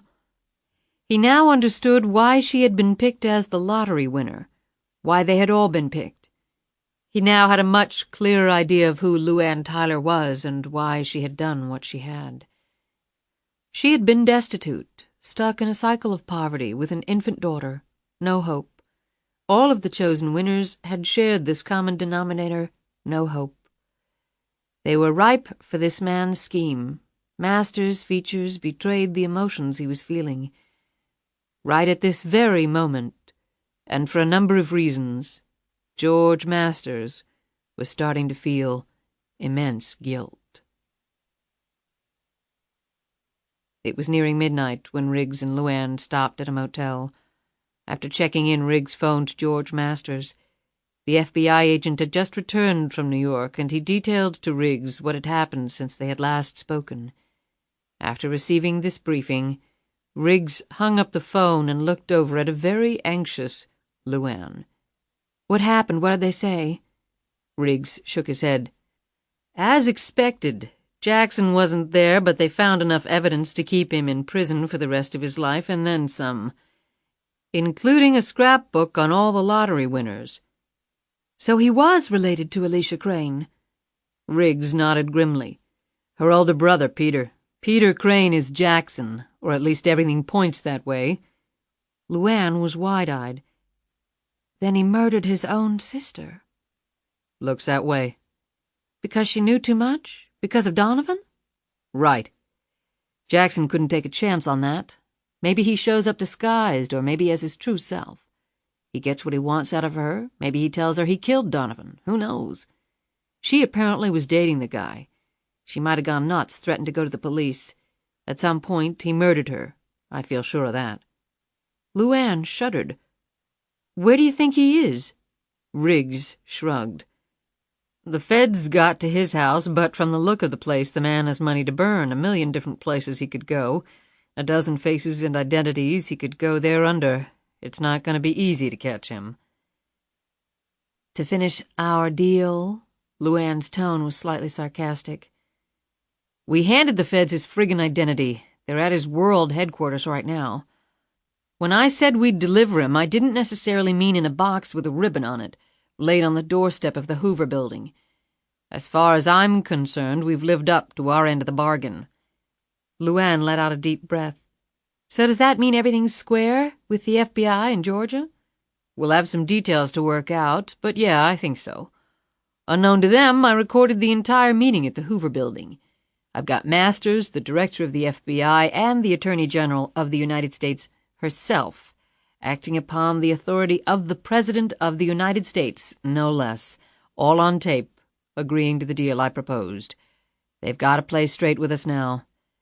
But I got to be straight with you, too. The IRS is going to put a big dent in your bank account. In fact, after so many years of compounded penalties and interest, I'm not sure how much money you're going to have left, if any." "I don't care about that. I want to pay my taxes, even if it takes everything I've got. The truth is, I stole the money to begin with. I just want to know if I have to keep looking over my shoulder for the rest of my life." "You're not going to go to prison if that's what you mean." He touched her cheek with his hand. "You don't look too happy." She blushed and smiled at him. "I am." Her smile quickly faded, though. "I know what you're thinking." She blurted out, "Until they catch Jackson, my life's not worth spit. Or yours. Or Charlie's." Her lips trembled. "Or Lisa's." She suddenly jumped up and grabbed the phone. "What are you doing?" Riggs asked. "I need to see my daughter. I need to know that she's safe." "Wait a minute. What are you going to tell them?" "That we can meet up somewhere. I want her near me. Nothing's going to happen to her without it happening to me first." "LuAnn, look. This subject isn't open for discussion." Her tone was ferocious. All right, I hear you. But where are we going to meet them?" LuAnn passed a hand over her forehead. "I don't know. Does it matter?" Riggs said, "Where are they now?" "The last I heard, they were heading back into Southern Virginia." He rubbed his chin. "What's Charlie driving?" "The Range Rover?" "Terrific. It'll hold all of us. We'll meet them wherever they are right now. We'll leave the rental and head out. Go somewhere and wait for the FBI to do its thing. So call them, and I'll run up to that all-night burger place we saw on the way in and get us some food." "Good enough." When Riggs got back with 2 bags of food, LuAnn was no longer on the phone. "You reached them?" "They're at a motel on the outskirts of Danville, Virginia. But I need to call them back and let them know when we're going to be there." She looked around. "Where the hell are we?" "We're in Edgewood, Maryland, north of Baltimore. Danville is a little over 100 miles south of Charlottesville, which means we're about 5 or 6 hours from Danville." "Okay, if we start right now." "LuAnn, it's after midnight. They're probably in bed, right?" "So?" "So we can catch some sleep, which we both really need. Get up early and meet them tomorrow around noon." "I don't want to wait. I want Lisa safe with me." "LuAnn, driving when you're exhausted isn't real safe. Even if we start right now, we won't make it until 5 or 6 in the morning. Nothing's going to happen between now and then. Come on, I think we've had enough excitement for one day. And if Lisa knows you're coming tonight, she won't get a wink of sleep." "I don't care. I'd rather she be sleepy and safe." Riggs shook his head slowly. "LuAnn, there's another reason we might not want to hook up with them right now, and it has to do with keeping Lisa safe." "What are you talking about?" Riggs put his hands in his pockets and leaned up against the wall. "Jackson is somewhere out there, that we know. Now, the last time we saw him, he was running off into the woods. He could have easily come back and followed us." "But what about Donovan and Bobby Joe Reynolds and Alicia Crane? He killed them." "We believe he killed them, or had someone kill them, or he could have killed all of them personally and hired someone to follow us. The man has a deep pocketbook. There isn't much he can't buy." LuAnn reflected briefly on Anthony Romanello. Jackson had hired him to kill her. "So Jackson would know about your meeting with the FBI? He could know where we are right now? And if we go running off to see Lisa, then we lead him right to her as well." LuAnn slumped down on the bed. "We can't do that, Matthew," she said wearily. He rubbed her shoulders. "I know." "But I want to see my little girl. Can't I do that?" Riggs thought for a few minutes and then sat on the bed beside her and held her hands with his. "Okay, we'll stay here for the night. It would be a lot easier for someone to follow us at night and remain unseen. Tomorrow we'll get an early start and head down to Danville.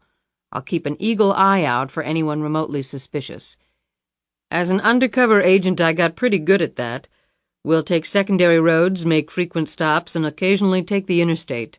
It'll be impossible for anyone to tail us. We'll meet Charlie and Lisa at the motel, and then we'll have Charlie take her directly to the local FBI office in Charlottesville. We'll follow in our car, but we won't go in. I don't want them getting hold of you just yet.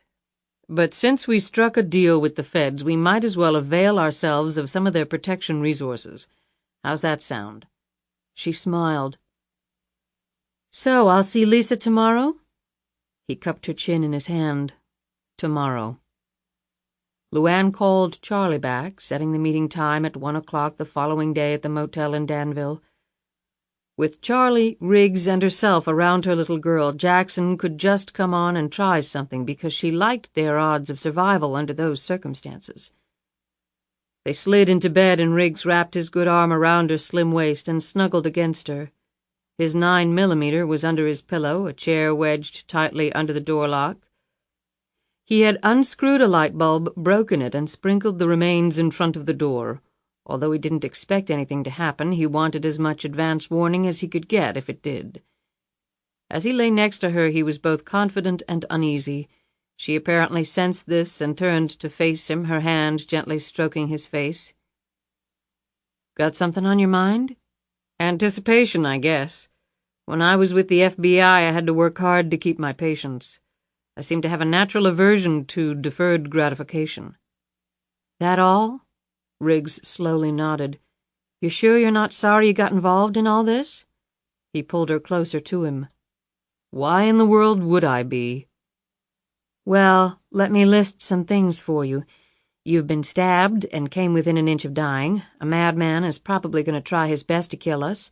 You stuck your neck out with the FBI for me, and your cover is blown, with the result that the people who tried to kill you before may try again. You're running around the country with me trying to stay one step ahead of everybody, and your business is going to hell, and it doesn't look like I'll have 2 dimes to rub together to even begin to repay you for everything you've done. That cover it?" Riggs stroked her hair and figured he might as well say it now. Who knew how things were going to go?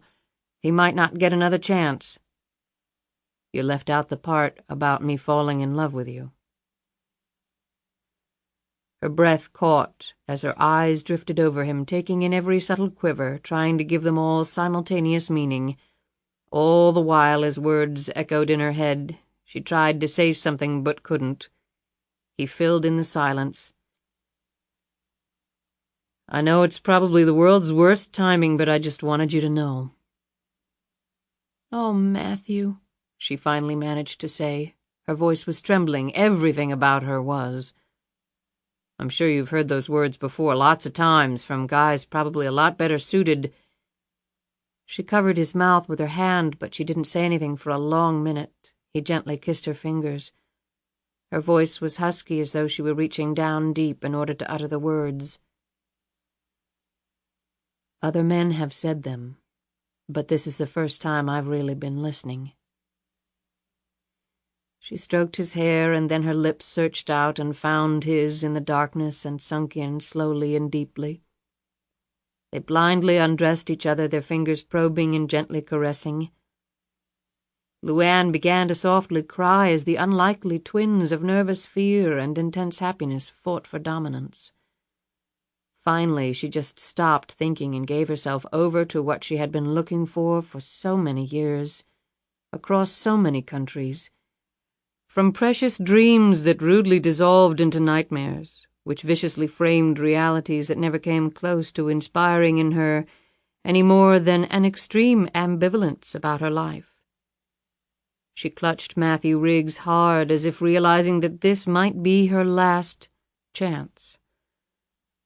Their bodies gripped each other for a long time before relaxing. They fell into an exhausted sleep, safely in each other's arms. Chapter 55.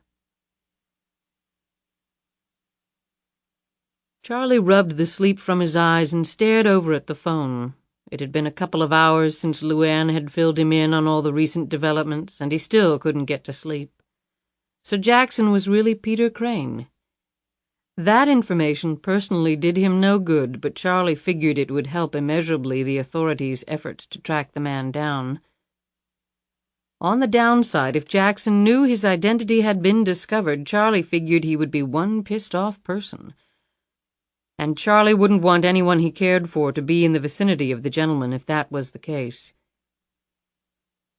He pulled himself up from the couch. His knees were aching more than usual. All the driving was getting to him. He was very much looking forward to seeing LuAnn.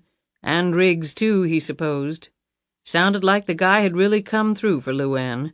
If he could pull all this off, well, it would be a miracle.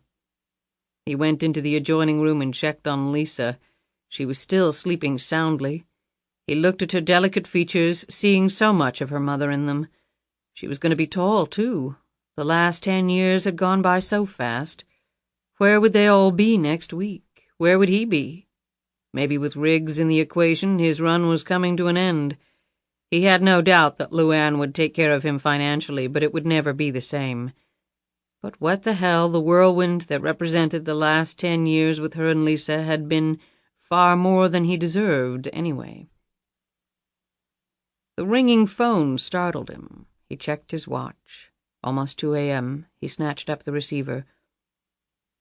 "Charlie?" Charlie didn't recognize the voice at first. "Who's this?" "Matt Riggs." "Riggs, where's LuAnn? Is she okay?" "She's more than okay. They caught him. They caught Jackson." His tone was one of unbridled joy. "Christ almighty, hallelujah. Where?" "In Charlottesville. The FBI had put a team of agents together at the airport, and he and his brother walked right into it. I guess he was coming to pay LuAnn back." "His brother?" "Roger. The FBI doesn't know if he's involved in all this, but I don't think they care. They've got Peter Crane. They want LuAnn to come to Washington in the morning to give a deposition." "Tomorrow? What about meeting us down here?" "That's why I called. I want you and Lisa to get packed up right now and meet us in Washington, at the Hoover Building, 9th Street and Pennsylvania Avenue. They'll be expecting you. I set it all up. If you leave now, you can meet us for breakfast. I personally want to celebrate." "And the FBI, the murder charge?" "All taken care of, Charlie. LuAnn's home free." That's great, Riggs. That's the most wonderful news I've heard in I can't remember how long. Where's LuAnn? She's on the other phone talking to the FBI. Tell Lisa that her mother loves her and can't wait to see her. You got it. He hung up and immediately started to pack. He would have loved to have seen Jackson's face when the FBI busted him. The prick. He figured he'd pack the car before waking Lisa. Might as well let her sleep as long as possible. When she heard the news about her mother, Charlie was sure further sleep would not be possible for the little girl. It looked like Riggs had come through after all. His heart lighter than it had been in years, Charlie, a bag under each arm, opened the front door. He immediately froze. The man was standing in the doorway, his face covered by a black ski mask, a pistol in his hand. With a scream of rage, Charlie threw the bag at him, knocking the gun free. Next, Charlie grabbed the man by the mask and hurled him into the room, where he slammed against a wall and went down. Before the man could get up, Charlie was on top of him, hammering him with lefts and rights, his old boxing skills coming back, as though he had never left the ring. The piston-like battering took its toll as the man slumped down, groaning from the furious beating, and lay still. Charlie turned his head as he felt the second presence in the room. "Hello, Charlie." Jackson closed the door behind him. As soon as he recognized the voice, Charlie leapt for him, surprising Jackson with his quickness. The twin darts from the stun gun hit Charlie in the chest, but not before his massive fist collided with Jackson's chin, knocking him back against the door. However, Jackson continued to squeeze the trigger, sending the massive electrical current into Charlie's body. Charlie was on his knees, using all of his strength to try to rise, to kick the shit out of the man, to beat him into oblivion where he could hurt no one else. He tried to propel himself forward, every mental impulse in his brain craving nothing less than the man's complete destruction. But his body refused to follow his orders. As he slowly sank to the floor, he stared at a terrified Lisa standing in the doorway leading to the bedroom. He tried to say something, tried to scream to her to run like hell, but all that came out was something that would hardly qualify as a whisper. He watched in horror as Jackson staggered up, flew over to Lisa, and pressed something against her mouth. The girl struggled valiantly, but it was no use. As her nostrils sucked in the chloroform, she was soon on the floor next to Charlie. Jackson wiped the blood from his face and roughly pulled his associate up. "Take her to the car and don't let anyone see you." The man nodded dully, his entire body one large hurt from Charlie's fists. Charlie watched helplessly as the man carried the unconscious Lisa out. Then his eyes slid over to Jackson, who knelt down next to him, rubbing his chin gingerly. Then, speaking in a voice that exactly impersonated Riggs, he said, "They caught Jackson! They caught him! I feel like celebrating!" Then Jackson laughed out loud. Charlie didn't say anything. He just lay there watching, waiting. In his own voice, Jackson said, "I knew my phone call would make you drop your guard just enough. Opening the door without checking first, no gun ready, how lax. You were really very diligent about not being followed, though. I knew you would be. That's why on the very first night I was in Charlottesville, I entered the garage at Wicken's Hunt and placed a transmitter inside the wheel well of each vehicle there, including your Range Rover. This particular transmitter was originally designed for military use and employs satellite tracking technology. I could have followed you around the globe. It was very expensive, but obviously was well worth it. I knew, after I met with LuAnn, that she would send Lisa off with you, and I needed to know exactly where you were, just in case I needed little Lisa for the final showdown. I love strategic thinking, don't you? It's so rare when someone does it correctly. As it turns out, I do need her. That's why I'm here." Charlie winced slightly when Jackson pulled the knife from his coat, and he flinched again when Jackson pulled up the sleeve of Charlie's shirt. "I really love this device," Jackson said, looking at the stun gun. "It's one of the few instruments I'm aware of that allows one to have full control over another without seriously injuring them and still leaving them fully conscious." Jackson packed the stun gun away in his coat. He left the darts in Charlie. He wasn't worried about leaving any evidence behind this time. You sided with the wrong person." As Jackson said this, he ripped open the shirt sleeve up to Charlie's shoulder to give himself a clear space in which to work. "You were loyal to LuAnn, and look where it got you." Jackson shook his head sadly, but the smile on his face betrayed his true feelings of glee. As slowly as he could, Charlie tried to flex his legs. He grimaced a little, but he could feel something down there. It hurt, but at least he could feel it. What Jackson didn't know was that one of the darts had hit Charlie's thick crucifix, embedding completely in it. The other dart had partially hit the medallion before entering his chest, with the result that the voltage that had rocked his body was far less than Jackson had counted on it to be. "Now the stun charge will last approximately 15 minutes, Jackson lectured him. "Unfortunately, the cut I'm about to inflict upon you will only take about 10 minutes to cause you to bleed to death. However, you won't feel anything physically. Mentally, well, it might be rather unnerving watching yourself bleed to death and being absolutely powerless to do anything about it. It could kill you quick, but this way seems far more gratifying to me personally." As he spoke, Jackson made a precise and deep gash in Charlie's upper arm. Charlie bit the inside of his jaw as he felt the sharp blade slice through his skin. As Charlie's blood started to pour out in a steady flow, Jackson rose. "Goodbye, Charlie. I'll tell LuAnn you said hello. Right before I kill her." Jackson snapped this last sentence out, his face a twisted mass of hatred. Then he smiled and closed the door. Inch by agonizing inch, Charlie managed to roll over onto his back. Then, after an equally hard struggle, he brought his massive hands up until they closed around the darts. He was already dizzy from the blood loss. The sweat pouring off his brow, he pulled with all his strength, and little by little the darts came loose and he tossed them aside. That didn't lessen the numbness of his body, but it felt good nonetheless. With what little control he had over his limbs, he slid over to the wall backward and inched his torso up to a sitting position by levering himself against this solid surface. His legs were on fire, the equivalent of 1,000,000 burning needles stuck in them. His body was covered in blood, but he managed to thrust himself upward as though he were squatting weights, and his legs held, his knees locked in place. Ironically, the stun gun's impact had made his knees feel better than they had in years. Keeping himself pressed against the wall for support, he made it to the closet, which he managed to throw open. He pushed himself into the closet and gripped a wooden suit hanger with his teeth. All his limbs were on fire now, which was exhilarating because the slow return of his motor functions was becoming evident all over his body. He managed to grip the suit hanger in one hand and rip off the slender stem that normally kept trousers neatly in place. Dropping the rest of the hanger, he pushed off from the wall, propelling himself to the bed.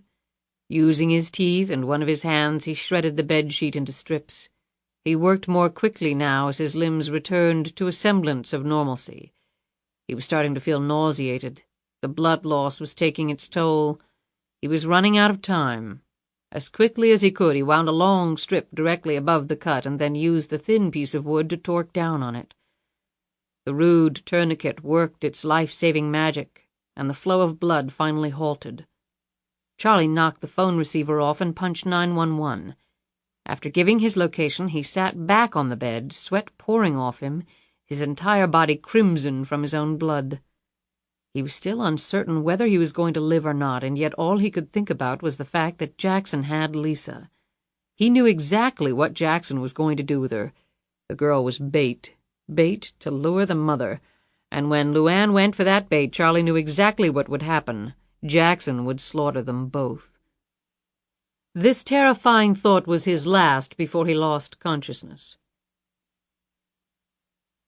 As the van moved down the highway, Jackson looked over at the unconscious Lisa, finally shining a penlight on her features so he could see them more clearly.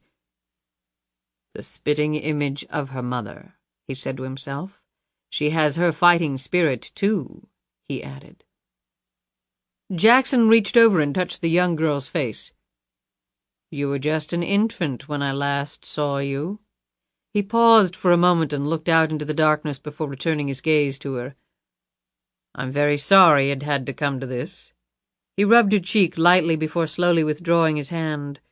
Roberta, Donovan, his sister Alicia, and now the little girl. How many more people was he going to have to kill? After this was all over, he told himself he would go to the most remote location he possibly could find and do nothing for the next 5 years. When he had cleansed his mind of the events of this past week, he could go on with his life. But first he had to take care of LuAnn. That was one death he was not going to lose much sleep over. "I'm coming, LuAnn," he said to the darkness. LuAnn sat bolt upright in bed, feeling as if every nerve were on fire. Her breath came in big chunks, her heart pounding out of control. "Sweetie, what is it?" Riggs sat up and wrapped an arm around her quivering shoulders. "Oh, God, Matthew." "What? What is it?" "Something's happened to Lisa." "What?" "LuAnn, you were dreaming. You had a bad dream, that's all." "He's got her. He's got my baby. Oh, God, he was touching her. I saw it." Riggs pulled her around to face him. Her eyes were careening all over the room. "LuAnn, there's nothing wrong with Lisa. You had a nightmare, perfectly natural under the circumstances." He tried to sound as calm as possible, although being awakened out of a dead sleep by this hysterical outburst had certainly unnerved him. She pushed him off, jumped up, and started tossing things off the table next to the bed. "Where's the phone?" "What?" "Where's the damned phone?" she screamed. As soon as she said it, she uncovered the phone. "Who are you calling?" She didn't answer. Her fingers flew across the face of the receiver as she punched in the cell phone number. She was almost vibrating off the ground as she waited for an answer. "They're not answering." "So? Charlie probably turned off the phone. Do you know what time it is?" "He wouldn't turn off the phone. He never turns off the damned phone." She redialed with the same result. "Well, if that's the case, maybe the battery's dead. If he didn't plug it in when they got to the motel." LuAnn was shaking her head. "Something's happened. Something's wrong." Riggs got up and went over to her. "LuAnn, listen to me." He shook her to the extent his wound would allow him. "Will you listen for a minute?" She finally calmed down a bit and managed to look at him. "Lisa is fine. Charlie is fine. You had a nightmare and that's all." He put his arm around her, squeezed her tightly to him. "We're going to see them tomorrow, and everything's going to be fine, okay? If we go tonight and we're being followed, we'll never know it. Don't let a nightmare make you do something that could end up really putting Lisa in danger." She stared at him, terror still in her eyes. He continued to murmur in her ear, and his soothing tones finally reached her. She let him draw her back over to the bed, and they climbed in. As he settled back to sleep, however, LuAnn stared at the ceiling, silently praying that it really had only been a nightmare.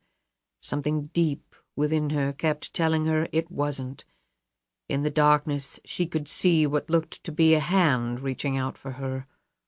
Whether in a friendly gesture or not, she couldn't tell, because it never fully formed, and then it was gone. She put an arm around the sleeping Riggs, holding him protectively. She would have given anything to be doing the same for her daughter. Chapter 56. The two FBI agents sipped hot coffee and enjoyed the late morning calm and the beauty of the area. The winds were whipping up, however, as a storm system approached, with the promise of even higher winds and lots of rain that night and into the next day. Stationed at the road leading up to LuAnn's home, the veteran agents had seen little activity, but they kept alert despite the tedium. At 11 o'clock, a car approached their checkpoint and stopped. The window came down on the driver's side. Sally Beecham, LuAnn's housekeeper, looked expectantly at one of the agents, and he quickly waved her through. She had gone out for 2 hours before to run some errands. When she had passed the checkpoint earlier, she'd been very nervous. The FBI hadn't explained much to her, but they had made it clear that she wasn't in trouble. They wanted her to go about her normal duties, keep everything the same. They had given her a number to call in case she noticed anything suspicious. As she passed through the checkpoint this time, she looked more comfortable, perhaps even a touch self-important with all this official attention.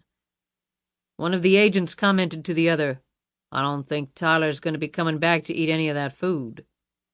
His colleague smirked knowingly.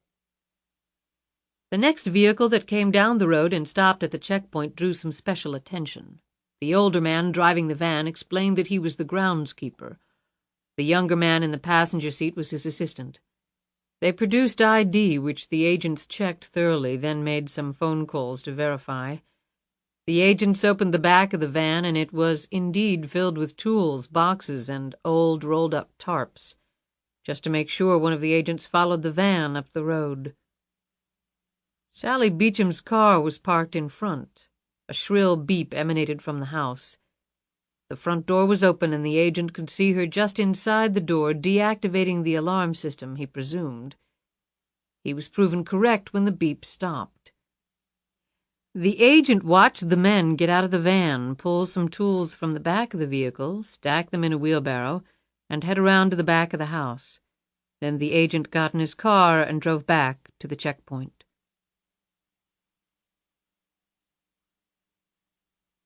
LuAnn and Riggs were standing in the parking lot of the motel outside Danville, Virginia. Riggs had talked to the motel manager. The police had been summoned the night before. The man in room 112 had been attacked and badly injured. Because of the severity of the wound, a medevac helicopter had been called to airlift out the man. The name the man had given was not Charlie's. However, that meant nothing, and the manager was not aware of a young girl being with the man. "You sure they were in room 112? LuAnn whirled around. "Of course I'm sure." She closed her eyes, stopped pacing, and rocked on her heels. She knew what had happened. The thought of Jackson touching Lisa, hurting her, all because of what LuAnn had done or hadn't done. It was numbing, absolutely and totally incapacitating. "Look, how was I supposed to know you have some kind of psychic connection with this guy?" Riggs replied.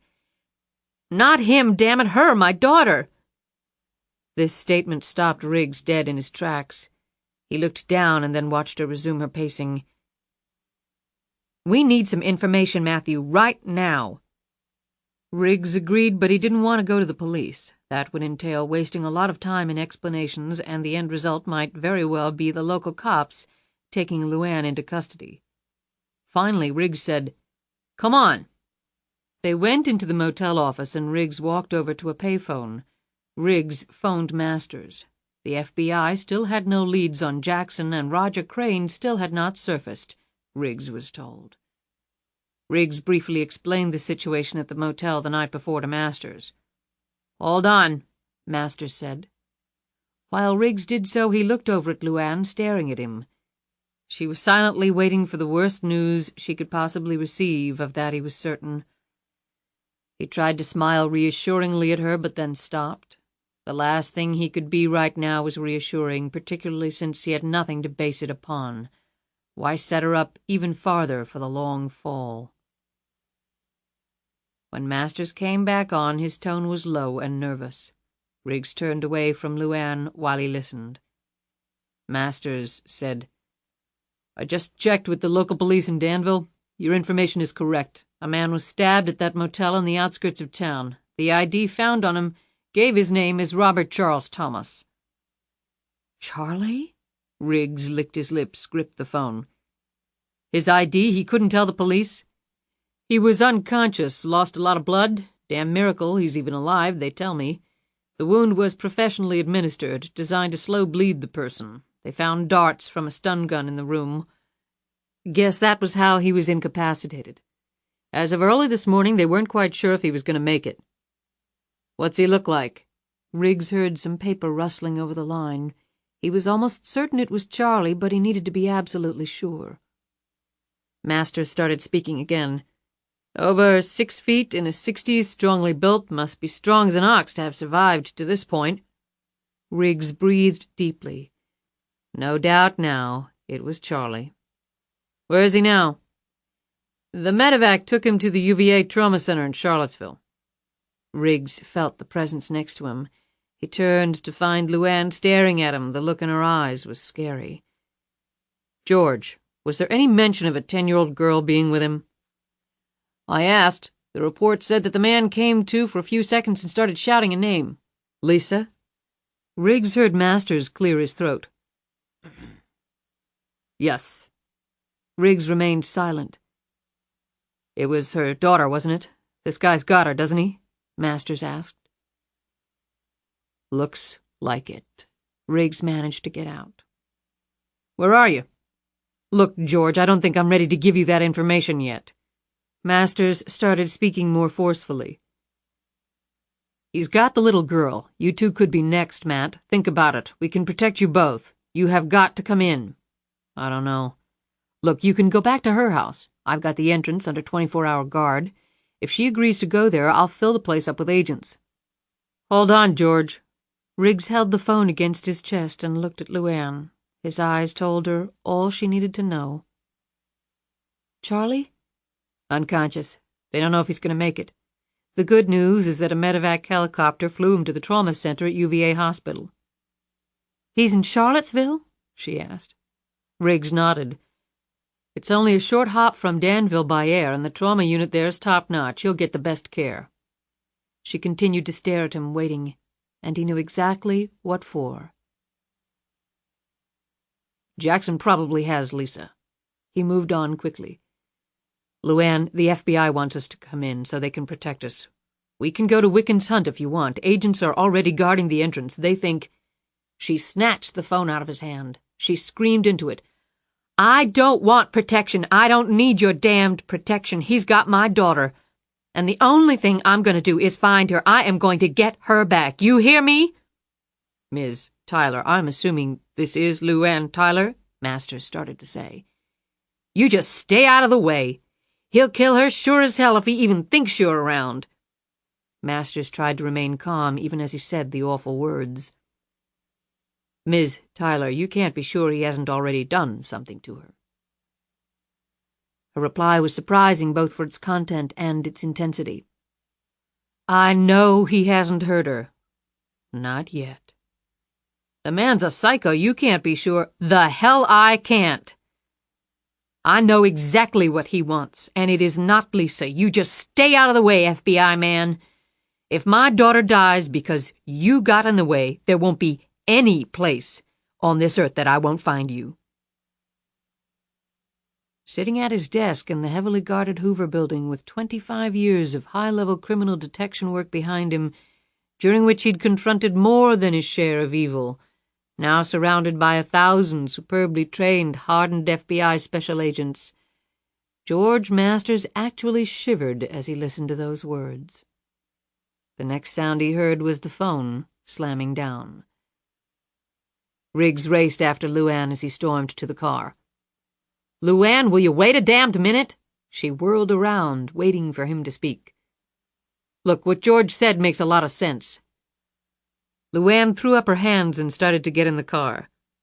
LuAnn, you go into the FBI. Let them protect you from this guy. Let me stay on the outside. Let me track him down. Lisa is my daughter.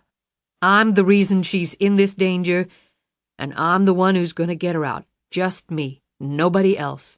Charlie's almost dead. You were almost killed. 3 other people have been slaughtered. I am not involving anybody else in my screwed-up, miserable son-of-a-bitchin' excuse for a life. She screamed the words at him. When she stopped, both their chests were heaving. LuAnn, I'm not letting you go after him alone. If you don't want to go to the FBI, fine, I won't go either, but you're not, repeat not, going after him alone. That way you both die. Matthew, did you hear me? Just get out of this. Go to your buddies at the FBI and let them get you a new life somewhere. The hell away from all this. The hell away from me. Do you want to die? Because if you hang around me, you're going to, sure as I'm looking at you. The polished facade had fallen away, shed like a snake's skin in autumn. She was one long, raw muscle standing alone. He'll come after me regardless, LuAnn, Riggs said quietly. He'll find me, and he'll kill me, whether I go to the FBI or not. She didn't respond, so he continued. And to tell you the truth, I'm too old. Too tired of running and hiding to start it up again. I'd rather go down the Cobra's hole and meet him head on. I'll take my chances with you next to me. I'd rather have you than every agent at the Bureau, than every cop in the country. We're probably only going to have one shot at this, and I'll take that shot with you." He paused for a moment as she stared up at him, her eyes wild, her long hair billowing in the wind, her strong hands balling up into fists and then uncurling. Then he said, "If you'll take that shot with me." The wind was really picking up now. They each stood barely 2 feet apart from the other. The gap would either swell or diminish with LuAnn's answer. Despite the chill, cold sweat clung to each of their faces. She finally broke the silence. "Get in." The room was completely dark. Outside, the rain was pouring down and had been for most of the day. Sitting in the very center of the space, her body bound tightly to a chair, Lisa was trying, without much success, to use her nose to inch up the mask that covered her eyes.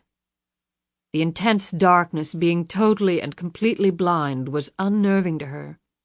She had the impression that perilous things were lurking very near her. In that regard, she was completely right. "Are you hungry?" The voice was right at her elbow, and her heart nearly stopped. "Who is it? Who are you?" Her voice quavered. "I'm an old friend of your mother's." Jackson knelt beside her. "These bindings aren't too tight, are they?" "Where's Uncle Charlie? What did you do to him?" Lisa's courage suddenly resurfaced.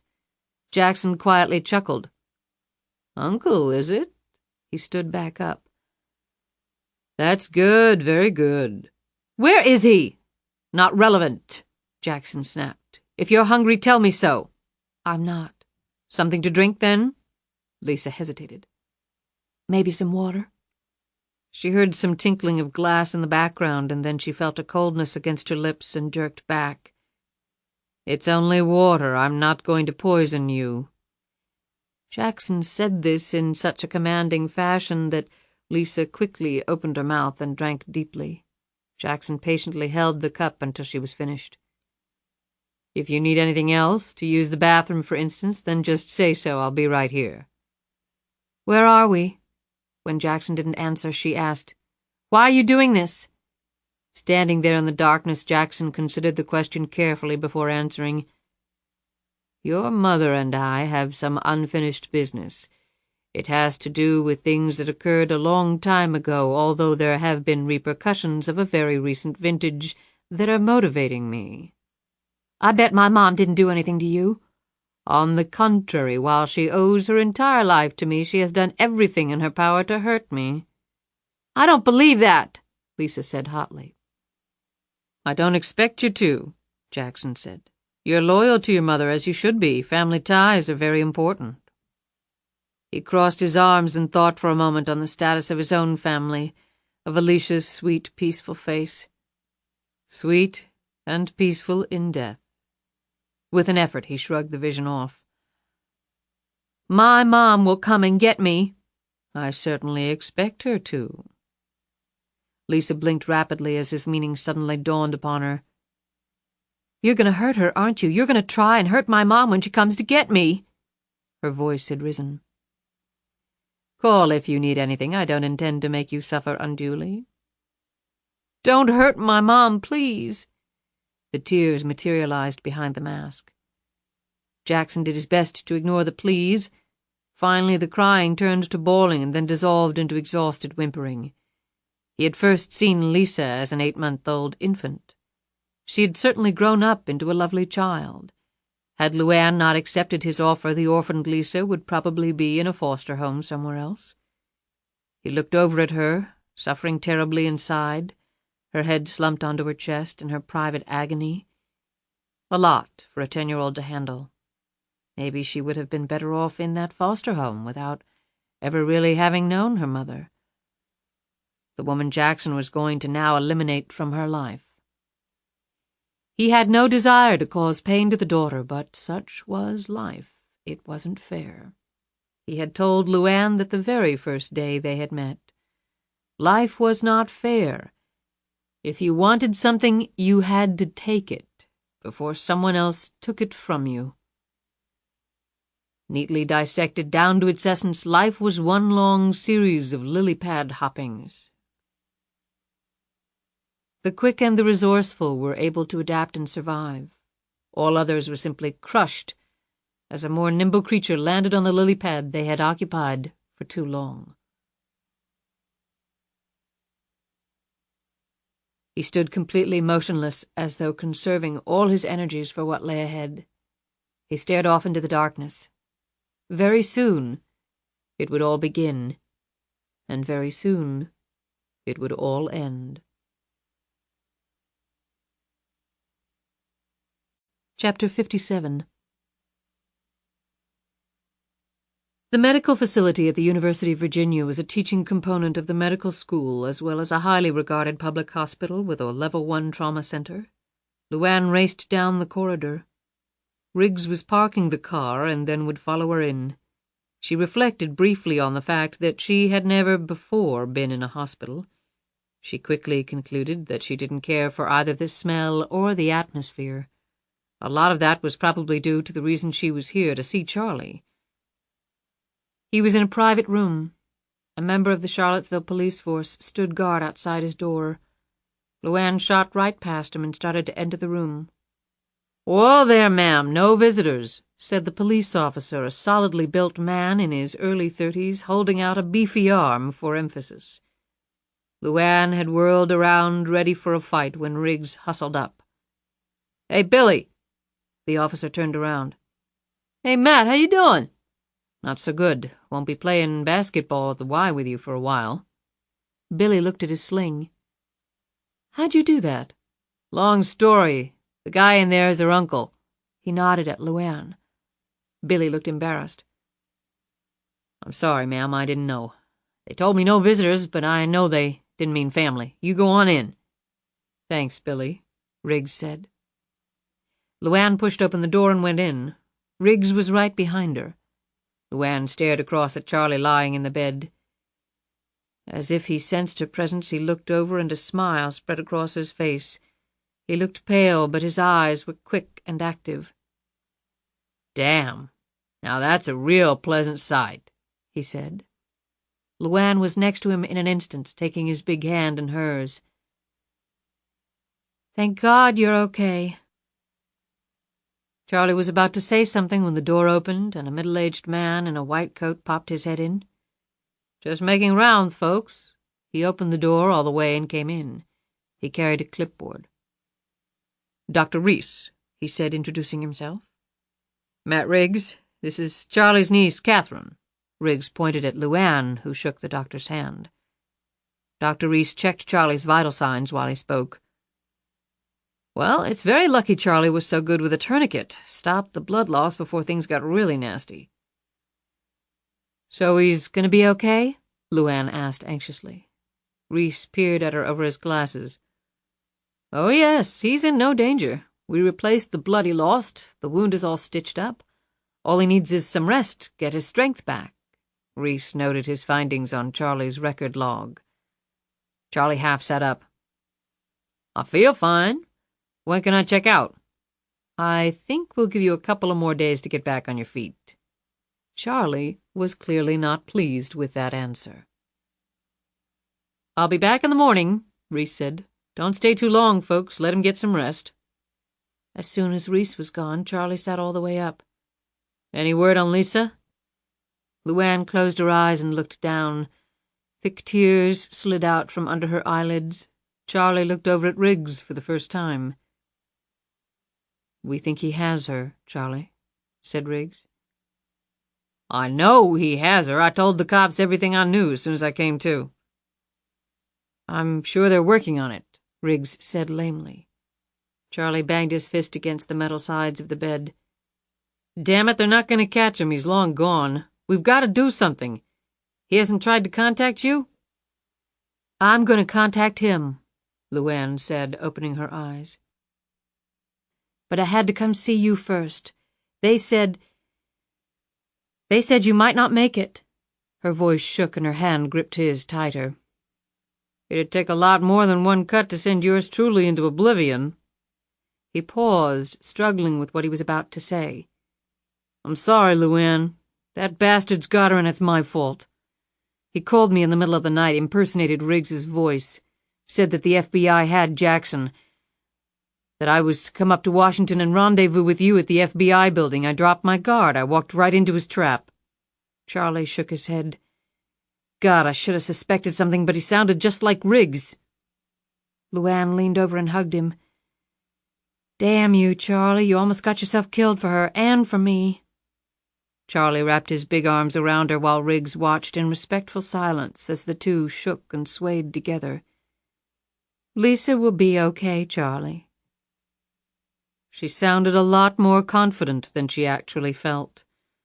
However, it would do Lisa no good if LuAnn allowed herself to become hysterical and thus useless. "LuAnn, you know that guy. He could do anything to her." "He wants me, Charlie. His whole world is falling apart. The feds are onto him. He killed Donovan and Bobby Joe Reynolds, and probably his own sister as well, and I know he thinks I'm the cause for all of it." "That's nuts." "It's not nuts if he believes it." "Well, you can't just walk in there and give yourself to him." Riggs piped in. "My sentiments exactly. You can't just call the guy up and say, 'Don't worry, I'll be right over so you can kill me.'" LuAnn didn't answer him. "He's right, LuAnn," Charlie said. He started to get up. "What the hell are you doing?" she said sharply. "Getting dressed." "Excuse me, didn't you hear the doctor? I'm old, my heart's going." "And so am I. Going, that is." "Charlie!" "Look," he said angrily as he stumbled, trying to get his pants on.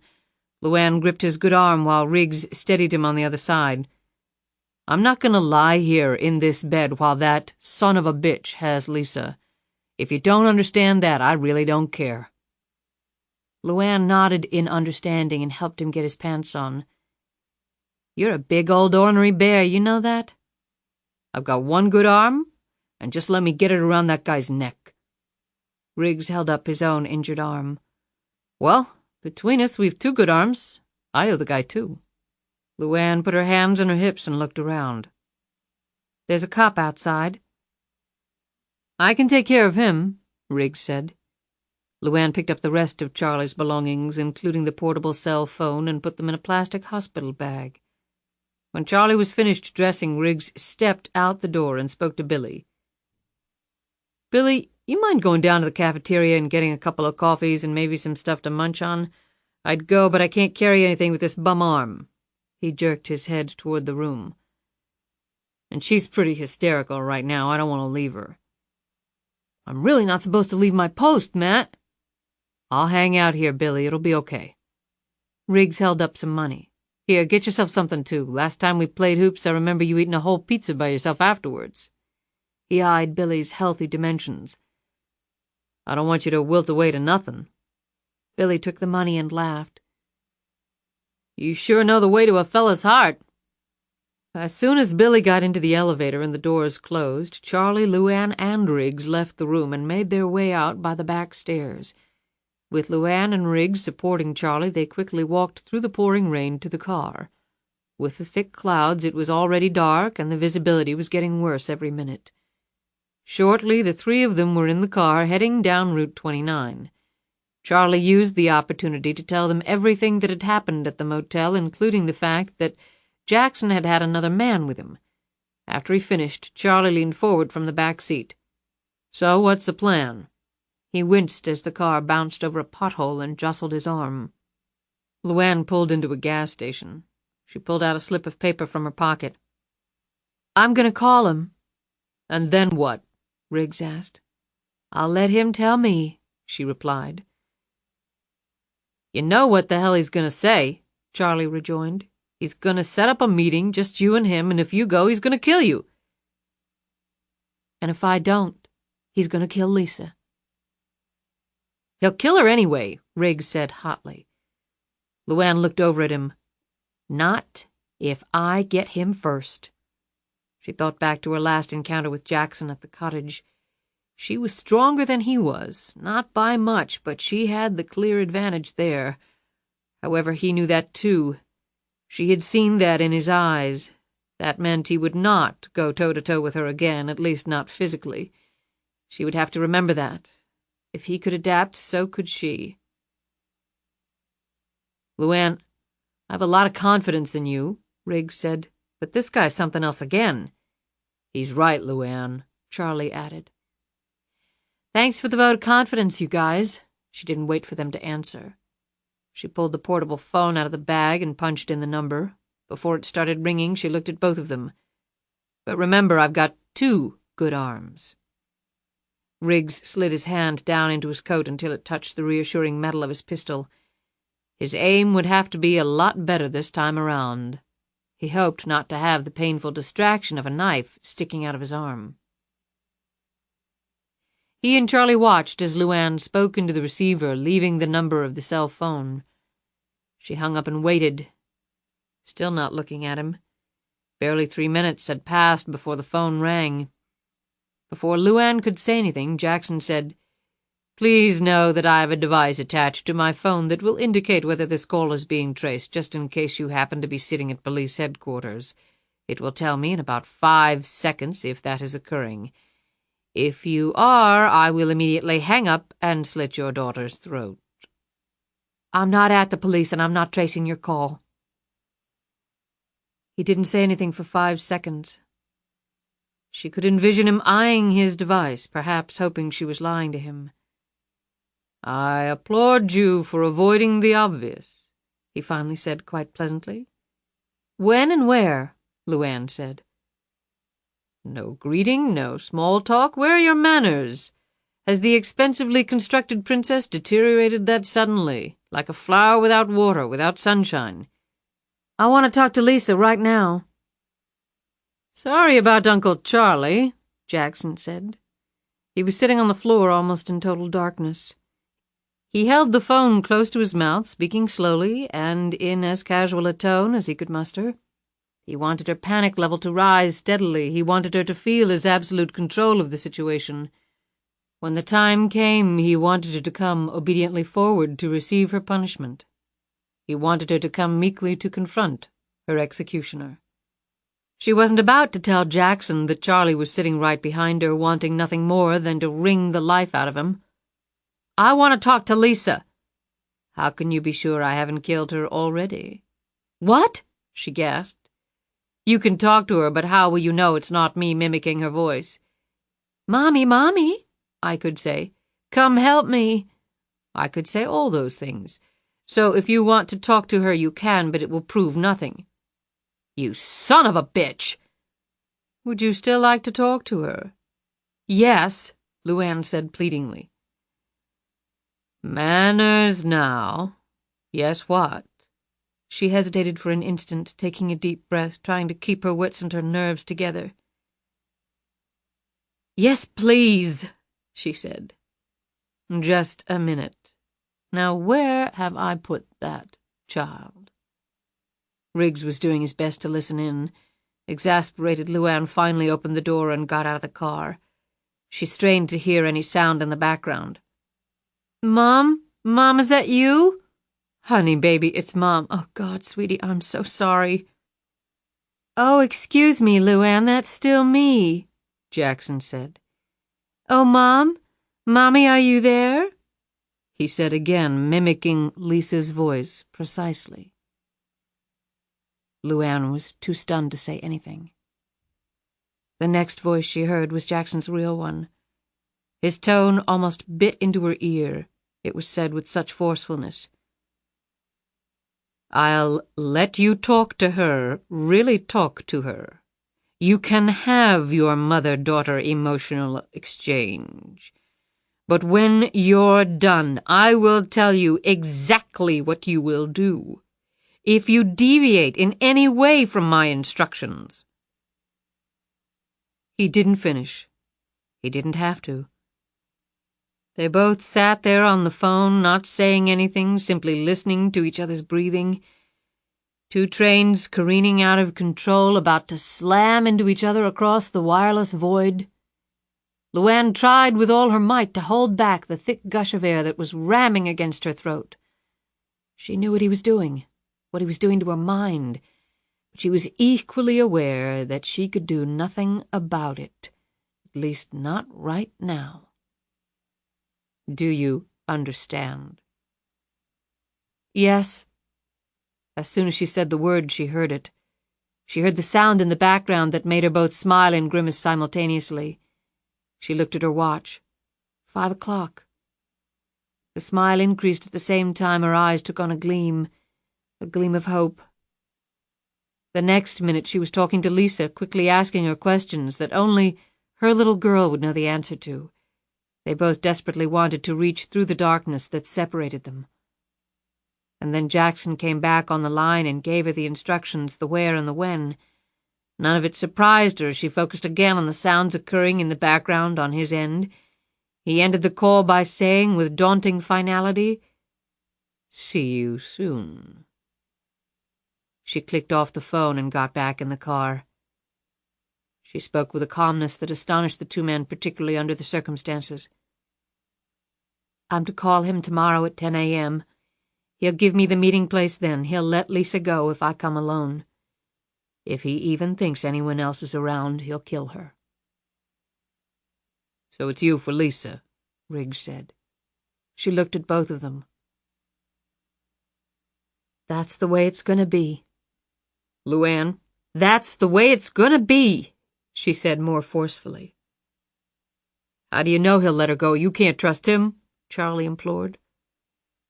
"On this I can. He just wants me."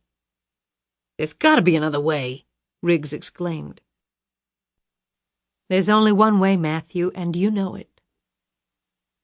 She looked at him sadly before putting the car in gear and driving off. She had one more card to play. But Charlie and Riggs weren't going to be invited to the game. They had already sacrificed too much for her. Jackson had nearly killed both men, and she wasn't about to give the man another try on either. If Jackson were given an extra shot, she knew what the outcome would be. It was now up to her. It was up to her to save her daughter, and that, she felt, was the way it should be. She had been self-reliant for most of her life, and, truth be known, that was the way she liked it. That knowledge was reassuring. And she knew something else. She knew where Jackson and Lisa were. Chapter 58. The rain had finally slackened off, but the spring showers were far from over. LuAnn had tacked up a blanket over the shadowed window of the cottage. Riggs had turned the heat fully on, and it was comfortable enough. The remnants of a meal rested on the kitchen sink. Riggs eyed the stains on the dining room floor. His blood. Charlie and Riggs had pulled mattresses down from the upstairs bedroom and laid them out on the floor. They had decided the cottage was the best place to spend the night. Charlie and Riggs had argued with LuAnn for hours, trying to change her mind. Finally, she said they could call the FBI in the morning before she called to Jackson. It was possible the FBI could trace the call. That had appeased the men enough that they agreed to let LuAnn keep the first watch. Riggs would relieve her in 2 hours. Exhausted, both men soon began snoring deeply. LuAnn stood with her back to the window and silently observed them. She looked at her watch. It was after midnight. She made sure her gun was loaded, and then she knelt next to Charlie and gave him a light kiss on the cheek. He barely moved. She moved over to Riggs and watched the even rise and fall of his chest. Brushing the hair out of his eyes, she watched him a while longer.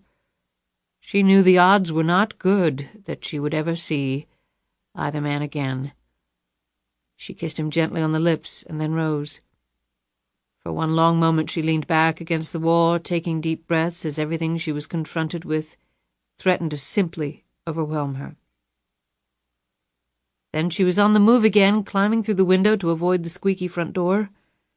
She put up her hood against the fine rain falling. Ignoring the car and the unavoidable noise it would make, she went to the shed and opened the door. Joy was still there. LuAnn had forgotten to call anyone to come get the horse.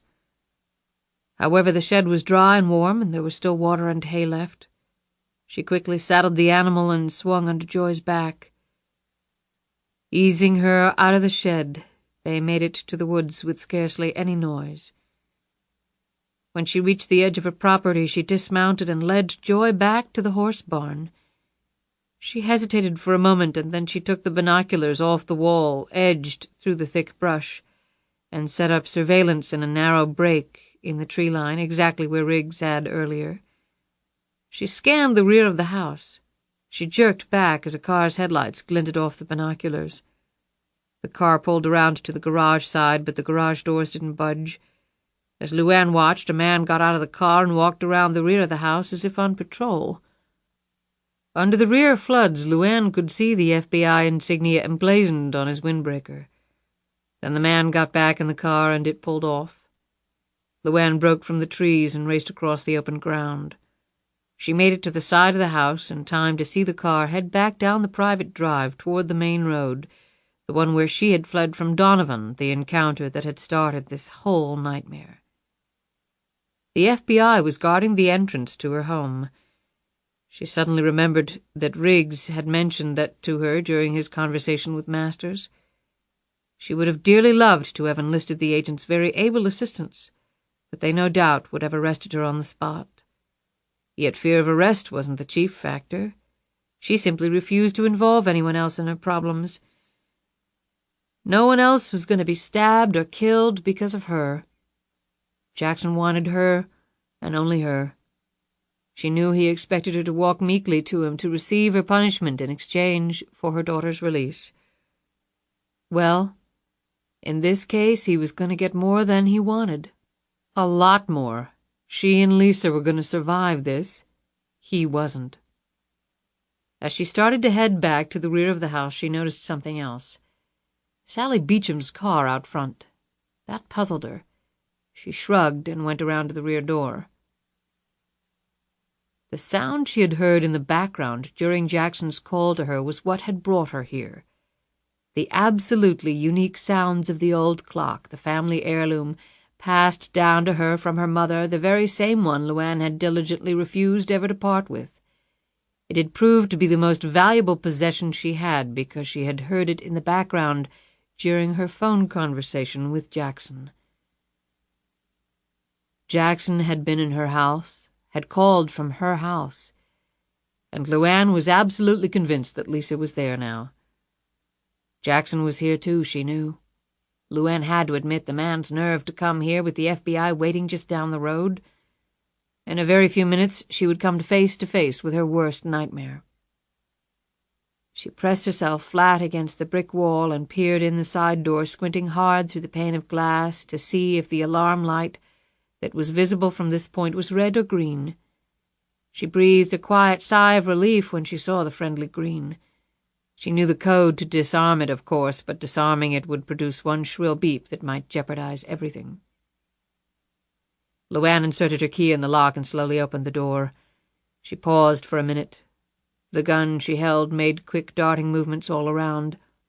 She heard nothing. It was well past midnight now, so that wasn't so surprising. Something was bothering her, however. Being back in her own house should have brought some comfort to her, but it didn't. If anything, it was close to unnerving.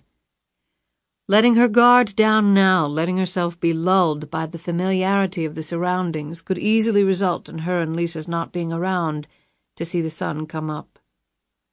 She continued down the hallway and then froze. She heard voices clearly, several people. She recognized one of them.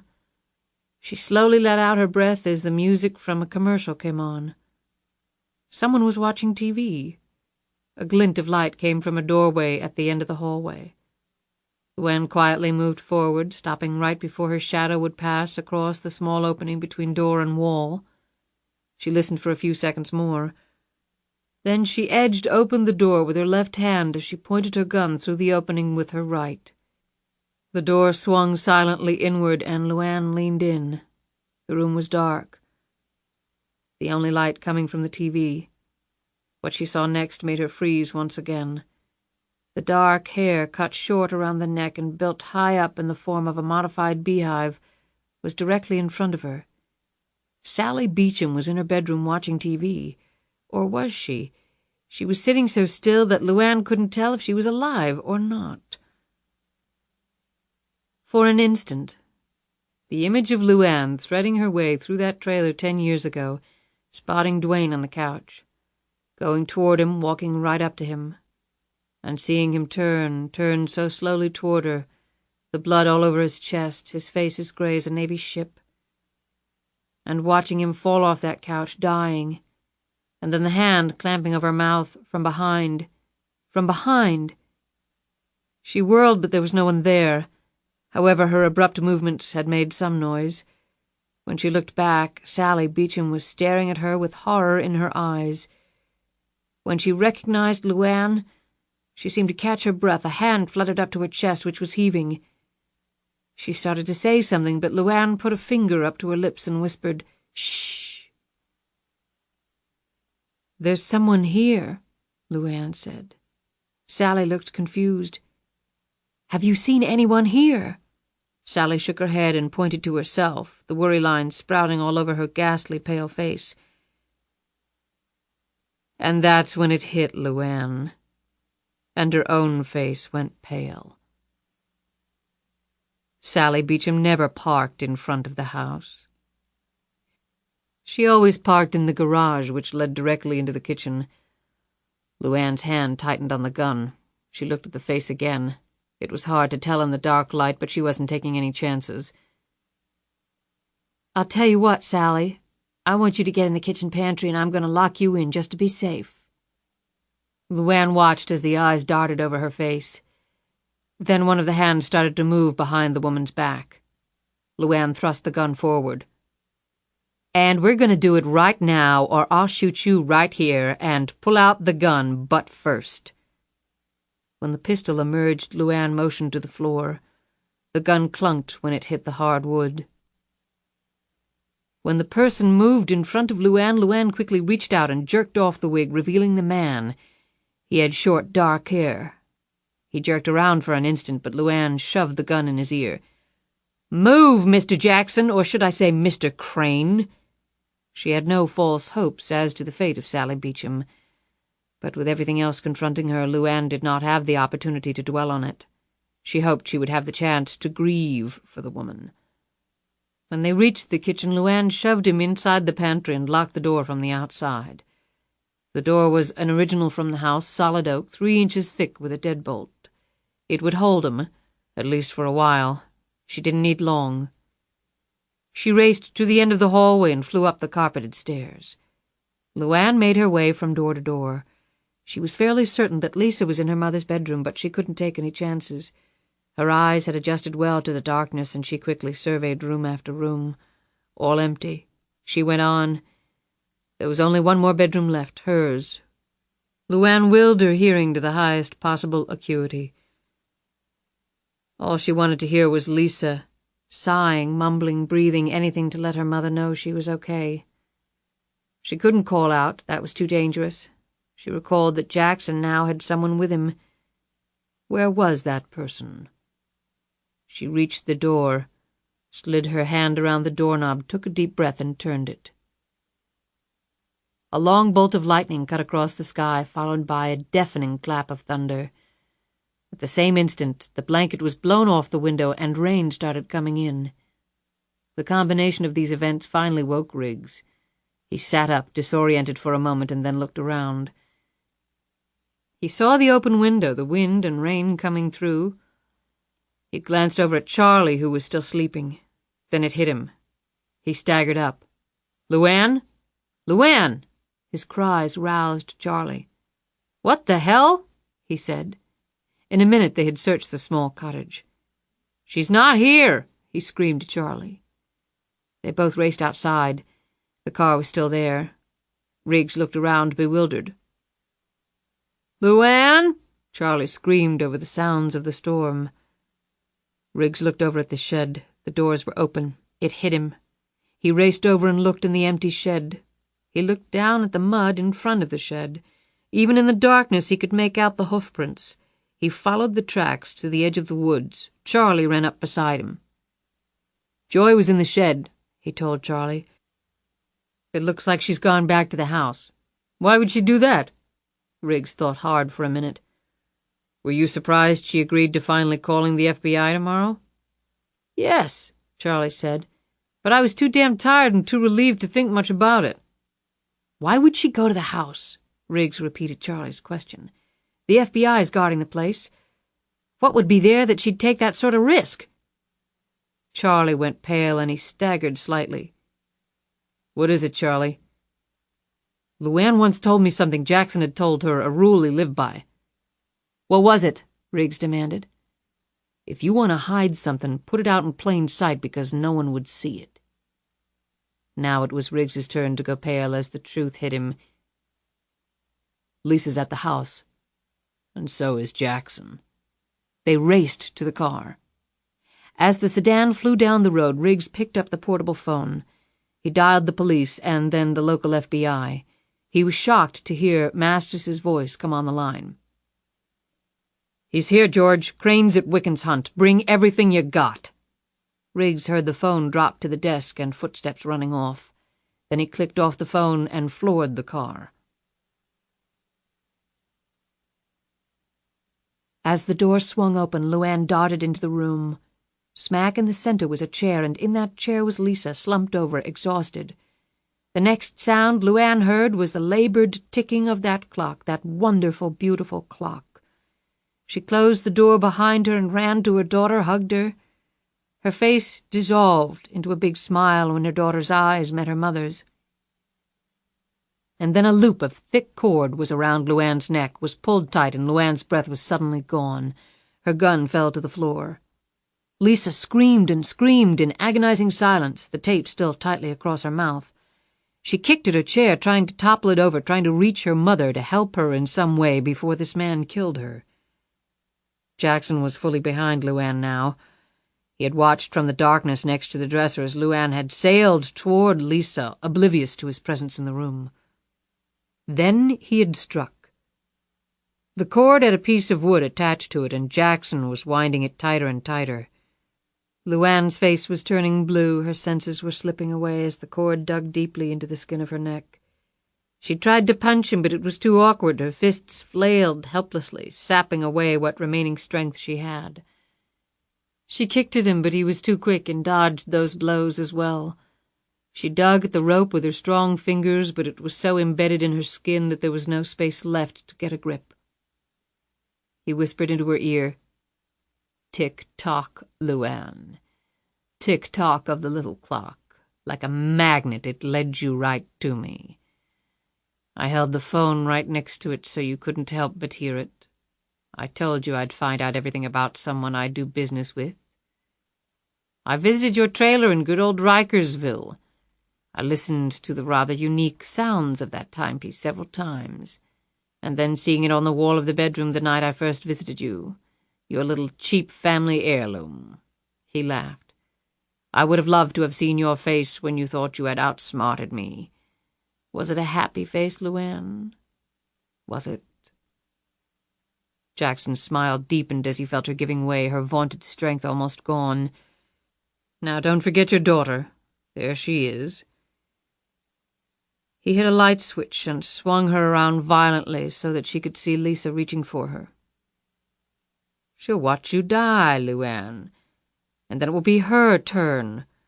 You cost me a family member, somebody I loved. How does it feel to be responsible for her death?" He yanked on the cord harder and harder. "Die, LuAnn, just give into it. Close your eyes and just stop breathing. Just do it. It's so easy. Just do it. Do it for me. You know you want to," he hissed. LuAnn's eyes were close to erupting out of their sockets now, her lungs almost dead. She felt like she was deep underwater. She would give anything to take one breath, just one long drink of air. As LuAnn listened to those taunting words, she was swept back to a graveyard, to a plot of dirt, to a small brass marker in the ground many years ago, exactly where she was heading. "Do it for Big Daddy, LuAnn. It's so easy. Come and see Big Daddy. You know you want to." From the corner of her blood-filled right eye, she could barely see Lisa silently screaming for her mother, reaching for her across a chasm that was barely seconds from becoming eternal. At that very moment, and from a place so deep that LuAnn never even knew she possessed it, there came a rush of strength so unbelievably powerful that it almost knocked her over. With a shriek, LuAnn jerked upright and then bent forward, lifting an astonished Jackson completely off the floor in the process. She clamped her arms around his legs so that she was carrying him piggyback style.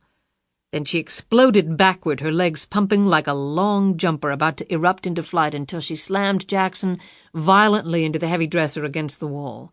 The sharp wooden edge caught him dead on the spine. He screamed in pain but hung on to the cord. LuAnn reached up and dug her fingernails right into the recent wound on his hand, the one from the fight at the cottage, tearing the cut wide open. Jackson screamed again, and this time he let go of the cord. Feeling the rope go lax, LuAnn whipped her torso forward and Jackson went flying over her shoulders and crashing into a mirror hanging on the wall. LuAnn staggered drunkenly around in the middle of the room, sucking in huge amounts of air. She reached up to her throat and pulled off the cord, then her eyes settled dead center on the man. Jackson grabbed at his injured back and struggled to stand up. It was too little too late. As with a guttural scream, LuAnn pounced. She flattened him to the floor and pinned him there. Her legs clamped against his, immobilizing them. Her hands encircled his throat, and now his face started to turn blue. The grip he felt against his throat was 10 times as strong as the one he had battled on the cottage porch. He looked into her blood-filled eyes, red with burst capillaries from her near strangling, and he knew there was no way he could ever break her chokehold. His hands groped the floor as she continued to squeeze the life out of him. A series of visions proceeded across his mind, but there was no rush of strength to accompany it. His body started to go limp. His eyes rolled in their sockets, his neck constricted to the breaking point under the ever-increasing pressure. His fingers finally closed around a bit of glass from the shattered mirror and held. He swung it upward, catching her in the arm and cutting through her clothing and into her skin. She didn't release her grip. He cut her again and then again, but to no avail. She was beyond pain. She would simply not let go. Finally, with the last bit of strength he had left, his fingers felt under her arm and he pressed as hard as he could. Suddenly, LuAnn's arms went dead as Jackson found the pressure point and her grip was abruptly broken. In an instant he had pushed her off and sprinted across the room, gasping for breath. LuAnn watched in horror as he grabbed Lisa's chair and dragged it across the room to the window. She got to her feet, flying toward them. She knew exactly what he was going to do, but damn if she was going to let him do it. He was lifting the chair and Lisa with it, and LuAnn dove for it, her hand closing around her daughter's leg as the chair smashed against the window that overlooked the brick patio almost 30 feet below. LuAnn and Lisa crashed to the floor amid the shattered glass. Jackson tried to snatch up her gun, but LuAnn was one step ahead of him. LuAnn's leg flew up and caught Jackson, who had strayed a little too close, directly in the crotch. He bent down, groaning. She jumped up and landed a powerful right hand squarely against Jackson's chin. He went down to the floor. In the distance they all heard the police sirens coming. Jackson swore under his breath, picked himself up, and clutching his privates, raced through the doorway, and then slammed and locked the door. LuAnn let him go. Screaming and crying in relief, she gently pulled off the tape and undid the ropes holding Lisa. Mother and daughter held each other tightly. LuAnn clutched at Lisa's body. She pushed her face in Lisa's hair. Her nose drank in every wonderful smell of her little girl. Then LuAnn stood and picked up her gun and fired 2 shots out the window. Riggs and Charlie and the FBI agents were engaged in an animated discussion at the entrance to the private road when they heard the shots. Riggs threw the car in gear and roared up the road. The FBI agents ran to their car. Jackson bolted down the hallway, suddenly stopped, and looked in Sally Beecham's bedroom. Empty. He spied the gun on the floor and snatched it up. Then he heard the pounding. He raced to the kitchen and unlocked and threw open the pantry door. Roger Crane, squinting and quivering, stumbled out. "Thank God, Peter. She had a gun. She put me in here. I did exactly as you told me." "Thank you, Roger." He lifted up the pistol. "Tell Alicia I said hello." Then he fired point blank into his brother's face. The next instant he was out the door and racing across the lawn for the woods. As they jumped out of their car, Riggs saw Jackson first and sprinted after him. Charlie, despite his weakened state, was right behind. When the lawman pulled up seconds later, they ran to the house. LuAnn met them on the stairs. "Where are Matthew and Charlie?" The men looked at each other. "I saw somebody running into the woods," one of them answered. They all ran out onto the front lawn. That's when they heard it, the drone of the helicopter as the blades cut through the rain and wind. It landed on the front lawn. They all saw the FBI insignia on the side. The group raced over. LuAnn and Lisa reached it first. Several police cars pulled up next to the fountain, and a small army of officers poured out. George Masters climbed out of the helicopter, followed by a team of FBI agents. He looked at her. "LuAnn Tyler?" She nodded. Masters looked at Lisa. "Your daughter?" "Yes," LuAnn said. "Thank God." He let out a deep sigh of relief and held out his hand. "George Masters, FBI. I came into town to interview Charlie Thomas. When I got to the hospital, he was gone." "We've got to go after Jackson. I mean Peter Crane. He went into the woods," LuAnn said. "Matthew and Charlie went after him, but I want Lisa safe. I can't leave her without knowing she'll be completely safe." Masters looked between mother and daughter, spitting images of each other. Then he looked at the helicopter. "We'll transport her to the FBI office here in Charlottesville in this helicopter. I'll put her smack in the center of a room with half a dozen heavily armed FBI agents. That good enough?" He smiled weakly. A grateful look crossed her face. "Yes, thanks for understanding." "I've got children too, LuAnn." While Masters gave instructions to the pilot, LuAnn gave Lisa one more hug and kiss and then turned and raced for the woods, a swarm of FBI agents and police officers right behind her. As fleet of foot as she was, and knowing the terrain as well as she did, she soon left them far behind. Riggs could hear the feet flying in front of him. Charlie had dropped back a bit, but Riggs could hear his heavy breathing not far behind. The woods were wreathed in almost complete darkness, and the rain continued to pour down. Riggs blinked his eyes rapidly to gain some degree of night vision. He pulled his gun, slipped the safety off with a quick pinch of his finger. Then he halted abruptly as the sounds ahead of him stopped. He crouched and swept the area with his eyes, his gun making wide arcs.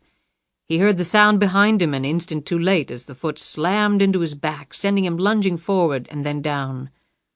He hit the wet ground hard, his face sliding painfully across the grass dirt, and he ended up slamming against a tree, his gun smacking hard against the trunk. The impact caused his wounded arm to start bleeding again. When he flipped over on his back, he saw the man flying at him, the foot poised to deliver another crunching blow. Then Charlie blindsided Jackson, and the two men went sprawling. An incensed Charlie pounded Jackson with his fists and then cocked his arm back to deliver a knockout punch. Quick as an eel, Jackson made a direct hit on Charlie's wound, a blow that made him scream and double over. Then, with the same motion employed in striking a cymbal, Jackson smashed both palms against Charlie's ears, forcing a sudden, painful rush of air into his ear canals and rupturing an eardrum. Nauseated and dizzy from the combined blows, Charlie fell off Jackson and lay on the ground, groaning. "I should have slit your throat at the motel." Jackson spat down at him. Jackson was about to deliver a crushing kick to Charlie's head when he heard Riggs scream at him. "Get the hell away from him before I blow your damn head off!" When Jackson looked over, Riggs's gun was pointed directly at him. Jackson stepped away from Charlie. "Finally, we meet." "Riggs, the criminal. How about discussing a financial arrangement that will make you very rich?" Jackson said. His voice was hoarse and weak from his near strangling by LuAnn. He clutched at his torn hand. His face was bleeding from Charlie's blows. I'm not a criminal, asshole. I was an FBI agent who testified against a cartel. That's why I was in witness protection. Jackson circled closer to Riggs. Ex-FBI? Well, then at least I'm certain you won't shoot me down in cold blood. He pointed a warning finger at Riggs. Understand, though, if I go down, so does LuAnn. I'll tell your former employers that she was in on everything, even helped me plan it. I'll paint a picture so dark that she'll be grateful for a life sentence. My attorneys will see to that, but don't worry, I understand you can have yearly conjugal visits in some prisons now. You're gonna rot in jail. I hardly think that. I can only imagine what sort of deal I can cut with the feds. I would think they'd do anything to avoid public disclosure of all this. When this is all over, I'm sure I'll be seeing you again. In fact, I look forward to it. Jackson's mocking tones burned through every fiber of Riggs's body. What was even more maddening was the fact that everything Jackson had predicted could very well happen. But it wouldn't, Riggs swore to himself. That's where you're wrong, Riggs said. About what? About killing you in cold blood. Riggs pulled the trigger. The sound that didn't occur seemed to drive all the blood from Riggs's body. The gun didn't fire. The impact with the tree had jammed it. He pulled the trigger again, with the same sickening result. Jackson instantly drew his own gun and pointed it at Riggs. Riggs dropped the useless pistol and backed up as Jackson advanced. He finally stopped retreating when his foot felt nothing but air. He looked behind him. A sheer drop. Down below the fast-moving water. He looked back at Jackson, who smiled and then fired. The bullet hit right in front of Riggs's feet, and he stepped back half an inch, teetering on the edge. Let's see how well you swim with no arms.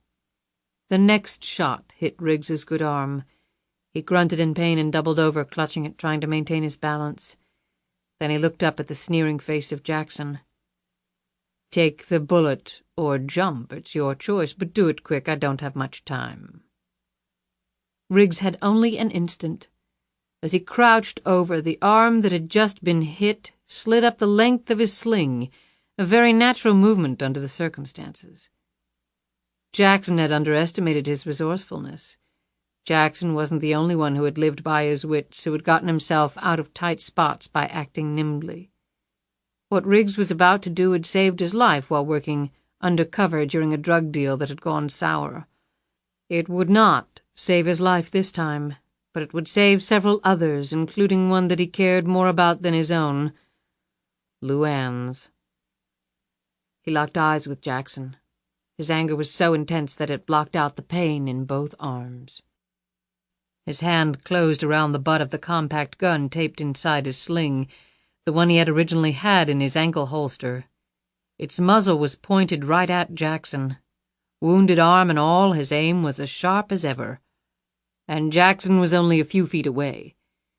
But Riggs had to make the first shot count. "Riggs!" Charlie screamed. Jackson didn't take his eyes off Riggs. "You're next, Uncle Charlie." Matt Riggs would never forget the look on Jackson's face as the first shot Riggs fired erupted through the sling and hit the man flush in the face, tearing first through the powder, putty, and spirit gum, and then slamming a microsecond later into real flesh and bone. The gun fell from an astonished Jackson's hand. Riggs kept pulling the trigger, sending bullet after bullet slamming into Jackson. Head, torso, leg, arm, there wasn't a piece of him Riggs missed until the firing pin banged empty 12 shots later. And all the time Jackson's countenance held a look of supreme disbelief as blood mixed with fake hair and skin.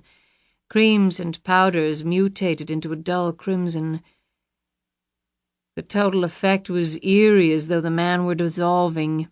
Then Jackson dropped to his knees, blood pouring from a dozen wounds, and then he fell face forward to the ground and did not move again. His last performance. That's when Riggs went fully over the edge. The multiple kicks from the pistol were enough to completely unsettle his balance, and his feet were unable to counter the slippery red clay. But as he went over, a look of grim satisfaction came over his face, even as he stared down at the abyss he was plummeting toward.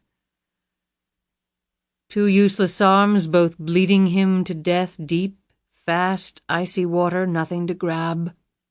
It was over. He heard Charlie scream his name one more time, and then he heard nothing else. He felt no pain now, only peace. He hit the water awkwardly and went under. Charlie scrambled over and was just about to plunge in when a body hurtled by him and went over the edge. LuAnn broke the surface of the water cleanly and almost instantly reappeared. She scanned the surface of the rapidly moving water that was already pulling her downstream. From the bank, Charlie stumbled along through the thick trees and heavy underbrush, trying to keep up.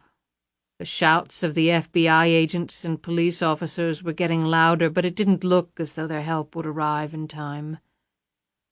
"Matthew!" LuAnn screamed. Nothing. She dove under, methodically pushing off from bank to bank, searching for him. 20 seconds later, she resurfaced, sucking in air. "LuAnn!" Charlie yelled at her. She ignored his cries. As the cold rain pelted her, she sucked in another lungful of air and went under again. Charlie stopped, his eyes darting everywhere, trying to pinpoint where she would come up. He wasn't about to lose both of them. When LuAnn broke the surface again, she wasn't alone. She gripped Riggs tightly around the chest as the current swept them along. He gagged and spit up water as his lungs struggled to function again. She tried to swim cross-current, but was making little progress. She was freezing. In another minute, hypothermia could well incapacitate her. Riggs was sheer dead weight, and she felt her strength fading. She scissored her legs around his upper torso, angling just enough that his face was above the water's surface. She kept putting pressure on his stomach, making his diaphragm kick up and down, helping him to clear his lungs. She looked desperately behind her, searching for some way out. Her eyes fell upon a fallen tree, and more important, the thick branch that was suspended partially out over the water. It would be close. She readied herself, gauging the distance and height. She tensed her legs around Riggs and then made her lunge. Her hands closed around the branch and held. She raised herself up. She and Riggs were now partially out of the water. She tried to pull herself up more, but couldn't. Riggs was too heavy. She looked down and saw him staring at her, his breath coming in short gasps. Then she watched, horrified, as he started to unwrap her legs from around him. "Matthew, don't, please!" Through blue lips that moved in a painfully slow manner, he said, "We're not going to both die, LuAnn." He pushed her legs again, and she was now fighting him and the current and the weary ache in her limbs as the numbing cold settled deeply within her. Her lips were trembling with both rage and helplessness. She looked down at him again as he tried desperately to free himself, to rid her of the burden. She could simply let go, fall with him, but what about Lisa? She had seconds to make a choice, but then she didn't have to. For the first time in her life, her strength failed and her grip was broken. She started to plummet downward. The thick arm that clamped around her body ended her fall, and the next thing she felt was herself and Riggs being lifted completely out of the water. She cocked her head back, and her eyes fell upon his face. Straddling the tree trunk, Charlie, bad arm and all, grunted and grimaced and finally pulled them safely to a narrow dirt bank, where they all three collapsed, the water inches from them. LuAnn's legs were still locked in a death grip around Riggs.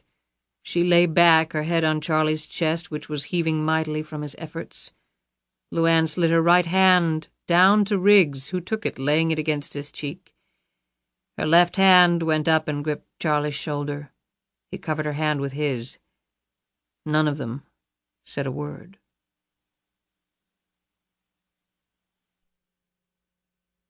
Chapter 59, the last chapter. "Well, it's all done," Riggs said, gingerly hanging up the phone. They were in his home office, LuAnn, Charlie, and Lisa. A gentle snow was falling outside. Christmas was rapidly closing in. "So, what's the bottom line?" LuAnn asked. LuAnn and Charlie were healed. Riggs was out of his sling, and the cast he had to wear to mend the bone Jackson's bullet had broken had recently been removed as well. He still moved slowly, though. "Not great. The IRS finished its calculations of the back taxes you owed, penalties and interest all compounded for the last 8 or so years. And it came to all the cash you had, all the investments you had, and all the property you had, including Wiccan's Hunt." He managed a grin, trying to ease the impact of the depressing news. "You were actually short 65 cents, so I threw it in for you, no charge." Charlie snorted. "What a Christmas present. And the other lottery winners get to keep all their money? That's not fair." "They paid their taxes, Charlie," Riggs replied. "She's paid taxes. Only since coming back to this country, and only under the name Catherine Savage. Well, she couldn't before, not without probably going to prison for a crime she didn't commit." "Well, gee, that's a real winning argument." "Yeah, but they all won by cheating too," Charlie retorted. "Well, the government isn't about to announce that to the world. They make billions off the lottery. Telling the truth might just mess that up, don't you think?" "How about all the millions she gave to charity? Doesn't that count for something?" Charlie said angrily. The IRS applauded LuAnn's generosity, but said they really couldn't help on that because she had never filed the return. "I'm telling you it's not a bad deal. She could have gone to prison for a long time over this. Except for that fact, she probably could have kept some of the money, but that was a very real threat over her head. Sheriff Harvey didn't go away very easily." "I can't believe this crap, after all she's been through. She broke up Crane's worldwide criminal syndicate. The FBI looks like heroes. They confiscated all his property, billions of bucks into the treasury, and she winds up with nothing, not even a pat on the back. It's not fair." LuAnn put a hand on a seething Charlie's shoulder. "It's okay, Charlie. I didn't deserve any of that money. And I wanted to pay what I owed. I just want to be LuAnn Tyler again. I told Matthew that. But I didn't murder anyone. All the charges against me are gone, right?" She looked at Riggs for confirmation. "That's right. Federal, state, everything. Free as a bird." "Yeah, and poor as a church mouse," Charlie added angrily. "Is that it, Matthew? They can't come back on me later, the IRS, I mean, for more money?" "All the papers are signed. They dropped everything. It's over. They confiscated all your accounts. They foreclosed on the house.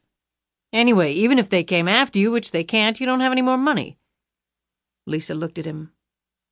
"Maybe we can move in here, Mom," she added quickly. "I mean, for a little while." She looked between LuAnn and Riggs nervously. LuAnn smiled at Lisa. Telling her daughter the entire truth had been the hardest thing she had ever had to do. But the second she had finished, she had never felt greater relief. Lisa had taken the news admirably. Now at least their relationship could take on a semblance of normalcy. Riggs looked at LuAnn, a little nervous himself. "I was thinking along those lines myself." He swallowed hard. "Can you excuse us for a minute?" he asked Charlie and Lisa. He took LuAnn by the arm and they left the room. Charlie and Lisa watched them go and then exchanged smiles. Riggs sat LuAnn down by the fireplace and stood in front of her. "I'd love for all of you to move in here. There's plenty of room, but—" He looked down. "But what?" she asked. "I was thinking about a more permanent arrangement." "I see. I mean, I earn a good living and, well, now that you don't have all that money—" She cocked her head at him as he blew out a deep breath. "I just never wanted you to think that I was after you because of your wealth. It would have driven me crazy. It was like this big roadblock I couldn't get around. I don't want you to think that I'm happy you're not rich anymore. If there had been some way for you to keep the money, that would have been great. But now that you don't have it, I just want you to know—" There he stumbled again, unable to continue, suddenly terrified at the deep waters he had ventured into. "I love you, Matthew," LuAnn said simply. Riggs's features fully relaxed. He didn't look terrified any more. In fact, he couldn't remember ever being this happy before. "I love you too, LuAnn Tyler." "Have you ever been to Switzerland?" she asked. He looked surprised. "No, why?" I always thought about honeymooning there. It's so romantic, so beautiful. Especially at Christmas time. Riggs looked troubled. Well, sweetie, I work hard, but small-town one-man shop general contractors don't make enough money to do those sorts of things. I'm sorry. He licked his lips nervously. I'll understand if you can't accept that after all these years of being so rich. In response, LuAnn opened her purse and took out a slip of paper. On it was an account number at a bank in Switzerland. The account had been opened with $100 million, Jackson's return of her principal. It was all there, just waiting. It cranked out $6 million a year in interest alone. She would retain her lottery prize after all. And she wasn't feeling any guilt about it this time around. Right now, in fact, it seemed like she had earned it. She had spent the last 10 years trying to be someone she wasn't. It had been a life of great wealth and great misery. Now she was going to spend the rest of her life being who she really was and enjoying it. She had a beautiful, healthy daughter and 2 men who loved her. No more running, no more hiding for LuAnn Tyler. She was truly blessed. She smiled at him, stroked his face. "You know what, Matthew?" What? Right before she kissed him, she said, "I think we'll be just fine."